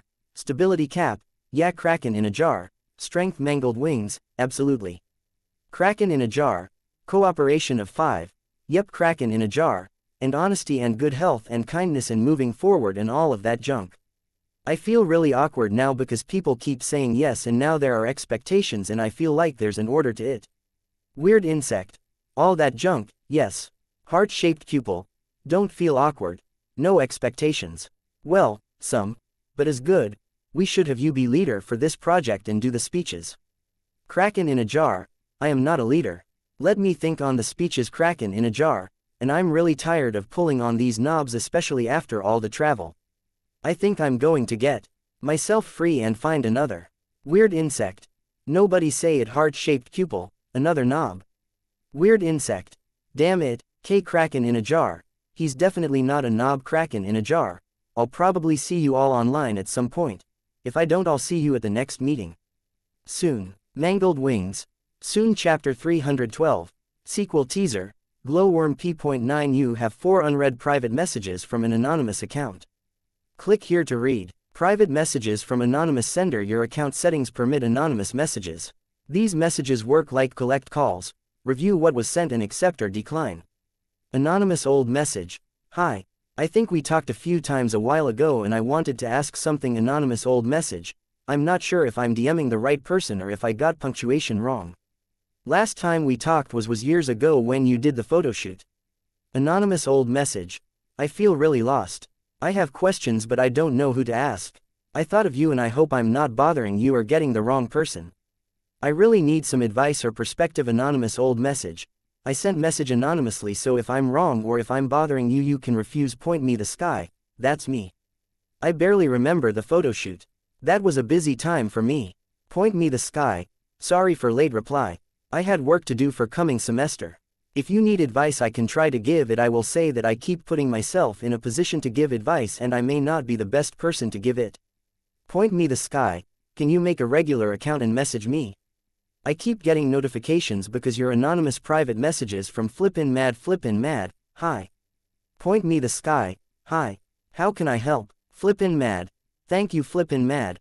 I've been thinking about things for a long time and I've been digging for info and answers and trying to put it all together. Is hard because people don't want to talk about things and a lot of people don't want to talk to me in particular. People get upset. Point me the sky, the world ended. It's kind of upsetting. Flippin' mad, I know flippin' mad, you were there. Point me the sky, we were all there toward the end. Very few exceptions. Flippin' mad, thousands of capes were there and nobody wants to talk about the specifics. Point me the sky, the answer will come out in time. It may already be out there in places. Communication is limited. Pockets of humanity are spread out and the people who have a say in info getting from city A to city B are probably wanting to keep things peaceful for now. Goat or what we have that passes for goat, fa and the 12-ish other online bodies, point me the sky, they control info. But they can't stop word of mouth. Not easily. We will hear the full story one day. I don't know if it will be a good day but we will hear it. Flippin' mad. Okay flippin' mad. I'm stressing about it so I'm not sure if I can wait. Flippin' mad. Can I ask questions and you can decide if you want to say or not? Point me the sky, you can ask. I can't promise any answers. Flippin' mad. Thank you. Flippin' mad. Did you know Skitter? Weaver? I guess. Point me the sky, I didn't know her. Not really. Point me the sky, we crossed paths. Flippin' mad. She's one of the people I ask people about and they get mad or defensive. Or they tell me they have something to do and never get back to me. Point me the sky, yep. Flippin' mad. Why? Point me the sky. Short answer, I can't won't say. Flippin' mad. Okay point me the sky. Longer answer, I don't know how things unfolded, but I think people fall into types and categories. I don't know enough to say one way or the other but I think she was looking for something. Flippin' mad. I don't know if I understand. Point me the sky, you've seen the video stuff. Point me the sky, she hurt someone you know. Flippin' mad. I tried to find everything I could get. I've seen the cell phone movie from the cafeteria. I saw a few. Not just the big one that was on the news. Then I went back to find other news and footage. Then I followed along. Flippin' mad. Her joining the heroes and later with her talking to school kids but there wasn't much good video with that second one. I saw the movie of her in New Delhi and I saw her on TV here and there. Flippin' mad. She hurt people I care about I guess. That's not why I'm asking. Point me the sky, I've seen the same. I saw her as the novice warlord. Point me the sky, she hurt an awful lot of people. A crazy lot. Point me the sky, she killed one of our best heroes. Point me the sky, she also joined the Levi fight. She apparently helped against the S9. She joined the wards. Point me the sky, it's hard to reconcile. Flippin' mad. That's my problem. Flippin' mad. I want to figure it out but there are gaps. Point me the sky, I don't have the answers for you. I can only theorize. Point me the sky. I read a thread on FA a few days ago and it made me think. I said I think she's someone who was looking hard for an answer. I think she was wounded and lost and for this reason and probably because of other factors she did a lot of damage while looking. The people she was with. Things being primed for everything to fall down. Timing or bad luck. Personality. Flippin' mad. Wounded. Point me the sky. I'm looking at my history and I'm having trouble finding the thread. Point me the sky. There are people who are searching I think and there are people who just are. I think both can be good and both can be toxic. Some people are searching because of something that pushed them. A lot of capes just are. Some are doing the pushing, instead. And there's all sorts of types. Point me the sky. I don't know her nearly well enough to say which she was but I don't think she stood still. Or when she did stand still it was because she was on a precipice, looking for a push or for something to push. But again I don't know her. Point me the sky. You would have to explain more about what you want to know for me to give you any more of an answer. Flippin' mad. I pushed her. Point me the sky, you pushed her. Flippin' mad. I really hope you don't block me or ignore me. Flippin' mad. I'll try to explain but give me a moment. Flippin' mad. Do you remember me? We met a few times but I think the only time we had a conversation was before the vice versa photoshoot. There were 6 of us who were around the same age and the designers were taking a while. Point me the sky. I remember that. A bunch of non-capes from around the city, dressed up as capes, some of us local capes in fancy dress. Skitter wasn't a part of that, obviously. Flippin' mad. Yeah, I'm starting back at the beginning. Flippin' mad. They picked top athletes, valedictorians, bunch of others. Flippin' mad. You were hanging out with us. Shadow Stalker and the rest of us were joking around. Point me the sky. I remember now. Emma. Flippin' mad. Her friend. I'm the short one. It was her biggest shoot ever and she was super psyched. I tagged along. We were joking around and you were laughing with us and the staff were running around freaking out and trying to do last-minute costume changes flippin' mad. You were in fancy clothes and you had one of those masks on a stick, and Clockblocker was nearby complaining about having to hold his mask up until Aegis SP got some ribbon and tied it to his head for him, which made the hairdresser freak out. Point me the sky, Aegis point me the sky. They catered those non-alcoholic soda cocktails with layered colors. We drank them like they were water. Point me the sky, and the one woman's eyes bugged out when she saw what the bill was. I felt so sorry for her. Point me the sky, we gave the staff so much grief. Flippin' mad. But that was part of the fun. Flippin' mad, yeah. It was like a dream, hanging out with heroes and cool people. Everyone was so fancy, including my friend. It was the one time in my life where I felt like I was one of the teens in one of those overly polished scenes in a teen movie where everyone looks so perfect. Flippin' mad. I was really hoping that they were going to just pull me in as an extra. Flippin' mad, because one of the kids they'd invited had backed out. Flippin' mad. But it didn't look like it was going to happen and I was having enough fun that I didn't mind too much. I said things and people laughed at it. And everything was great until then. Point me the sky, I said something, didn't I? Flippin' mad. You called us a bunch of bitches. Point me the sky, that was it. Flippin' mad. You said, this was such a nice night and you see words had to spoil it by being disgusting. Come on. Flippin' mad. And then you walked away and most of the heroes and heroines went with you or whatever, leaving just me and Emma and a couple of others. Flippin' mad. They 100% went into flippin' mad, I don't know what you call it, defense mode. They wanted to bring things back to center. Normalize. They were saying things like, what's bugging her? We weren't saying anything that bad. Flippin' mad. And I was sitting there being quiet and I remember thinking they were wrong. We were kind of being bitches and we were kind of going too far when ragging on people who weren't there. Point me the sky. The disabled girl, I think. We were having to wait because they were having to adjust her costume to work around her back brace. Flippin' mad. Yeah, flippin' mad. We said something loud enough for her to hear from the other end of the room and you spoke up and then you went to go hang with her instead. Flippin' mad. The night didn't seem as magical after all that. I was really bothered. Point me the sky. I barely remember beyond that. I did the photo shoot and we tried to cheer the girl up. It was mostly great and I saw Emma a few times after that and there were no problems, but we weren't friendly. Flippin' mad. It was the first time in my life I stopped and took stock and asked myself, am I a good person? Point me the sky. To an extent you get a pass. To an extent. We were 13 to 20 I think. You were closer to 13 than 20. Teenagers are shitty and most teenagers make a couple of mistakes. Not excusing it, it sucked as a thing. But teenagers being asshats mitigates it. Flippin' mad. No, flippin' mad, I was really fucking shitty. Flippin' mad. I think it's worse because I had this wake-up call and I asked myself if I was a good person. Flippin' mad, except I never got around to answering that question. I kept putting it off and feeling shitty about it. Flippin' mad, we kept being bitches. And then a couple months after that we put Taylor in the hospital. Skitter. I don't know if she had powers then, but if she did then I don't know why she didn't murder us all. Point me the sky.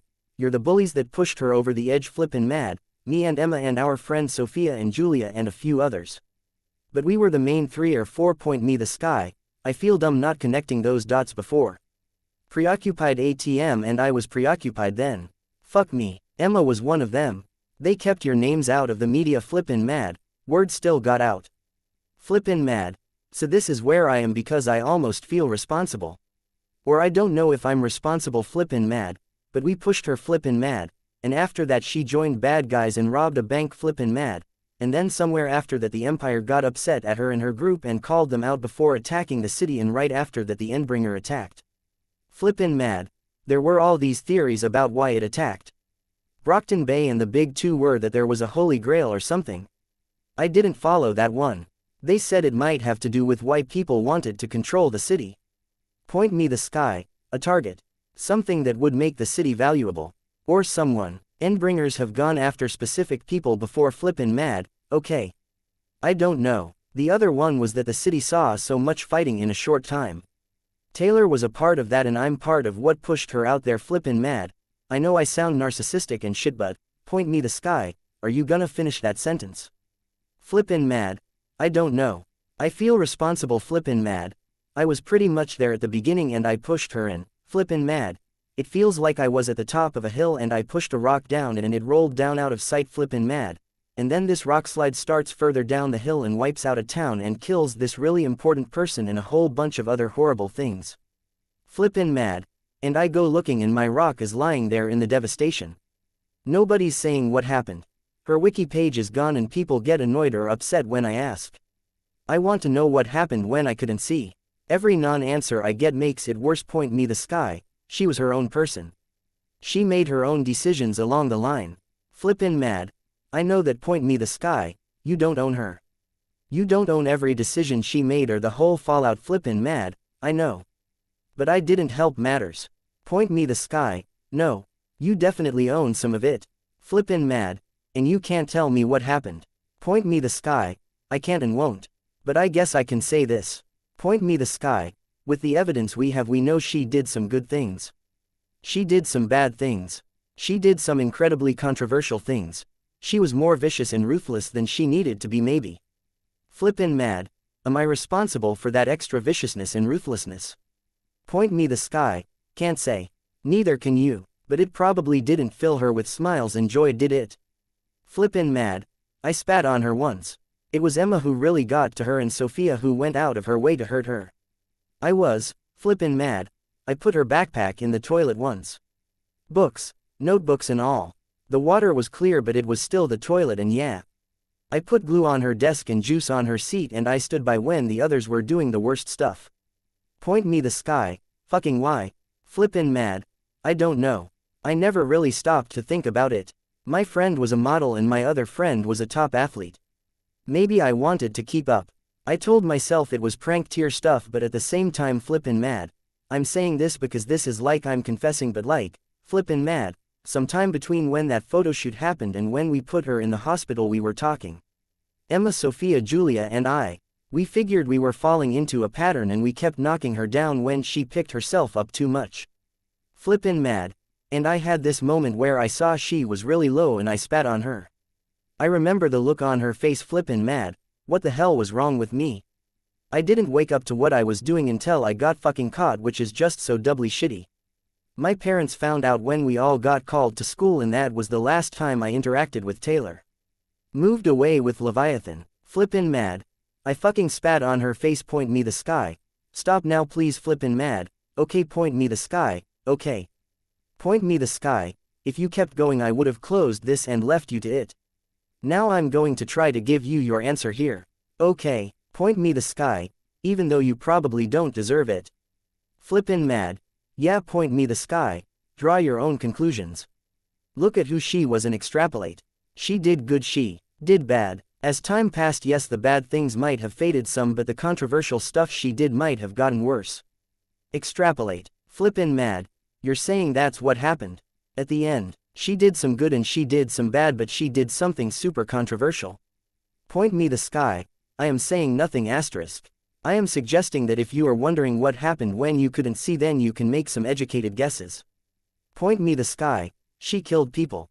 She hurt people. She may have played a part in a war over the city. She threatened innocents with bugs and choked more than one person to death or nearly to death by shoving spiders and centipedes down their throats. She killed Alexandria at a time when we needed Alexandria most. Point me the sky. She consorted with rapists, terrorists and monsters. Point me the sky. And because it ends to be said, yes, she became a hero. That counts for something, maybe. Maybe she had to. Maybe not. Point me the sky. She was there at the end and whatever she did, nobody will speak of it, at least for now. Fill in the blank. Point me the sky. Now she's gone and you're still here. Flippin' mad. Gone. Flippin' mad. She retired.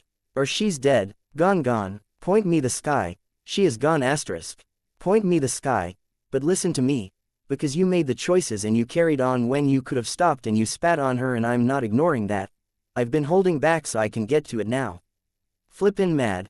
I'm listening. Point me the sky. She was all of those things and she might have still been a better person than you. Flippin' mad. Point me the sky. Feel shitty. Good. Is it weighing on you or eating at you or making you wonder? Fucking good. That's the way it should be. Point me the sky. Carry it. Own it. Make allowances for the fact that you were a teenager, but don't you dare excuse it or ignore it. Point me the sky. If owning it means you assume the worst case scenario. That you pushed her and she took action and that line of action ended in the end of the world being uglier than they needed to be. Fine. Make do. Point me the sky. Maybe things would be better. Maybe they would be worse. Maybe someone else would have taken the same role. Maybe we would all be dead. You might not ever get a clean answer and that might be her justice against you flippin' mad. Yeah, point me the sky. All this I'm saying. I feel like I can say it because I have my own regrets and misdeeds. I'm trying to own them just like I'm telling you to. I didn't fucking spit on a girl when she was already having a bad day or make fun of a disabled girl on what should have been one of the top 10 days of her life, but I could probably make a priest's jaw drop if I were the type to visit a confessional. Point me the sky. I'm not giving you advice I wouldn't take myself. Point me the sky. Carry it. Take it with you and use it as motivation to make things better. We need a fucking lot of that motivation. Flippin' mad. I'm training to be a teacher. Point me the sky. Then I hope 10x as much that you own this and learn from it. Flippin' mad. Yeah, flippin' mad. That's kind of the plan. I want to anyway, but the school turned me down. Point me the sky. Anything else? Flippin' mad. When do I get to put this behind me? When do I get forgiven or get to forgive myself? Point me the sky. You're asking me. Never. Point me the sky. I don't believe in forgive and forget. Not for the things I've done. Not for what others have done to people I care about. Not for what's been done to me. Point me the sky. The moment we forget is the moment we allow those wrongs to be done again. Point me the sky. Forgiveness is the easy way out. Less to carry. Flippin' mad. That doesn't seem fair. Point me the sky. Villains outnumbered the heroes. Now heroes outnumber villains. Allegedly. People lost everything and they didn't deserve to. Some people get powers and some don't. Things are the furthest thing from fair. Point me the sky. Maybe it's not fair that she's gone and you're here. Point me the sky. Maybe you will get the answer about what happened and you'll feel better and that'll be unfair because you shouldn't. Point me the sky. Maybe the opposite is true and no good answer will come out and she'll be forgotten without tombstone or anything else. Point me the sky. I expect we'll get the answer and it'll be an unhappy compromise between the two. Flippin' mad. It doesn't seem fair to yourself. I mean, point me the sky. I'll handle me. You handle you. You focus on making sure no girl you teach gets spat on. Short girl from the photoshoot. Point me the sky. It's easy enough to keep something moving once it's already moving, but getting it going in the first place is hard. That's the thing about second chances and fresh starts. It's a restart. You gotta get things moving all over again, the second time around. Point me the sky. Let's try to make sure things are moving in the right direction. Alright, deal. Flippin' mad. Alright. Flippin' mad. Not quite the response I expected. Point me the sky. I had the impression it's the response you were asking for. Flippin' mad. You might be right. Flippin' mad. Thanks. Flippin' mad has left the conversation.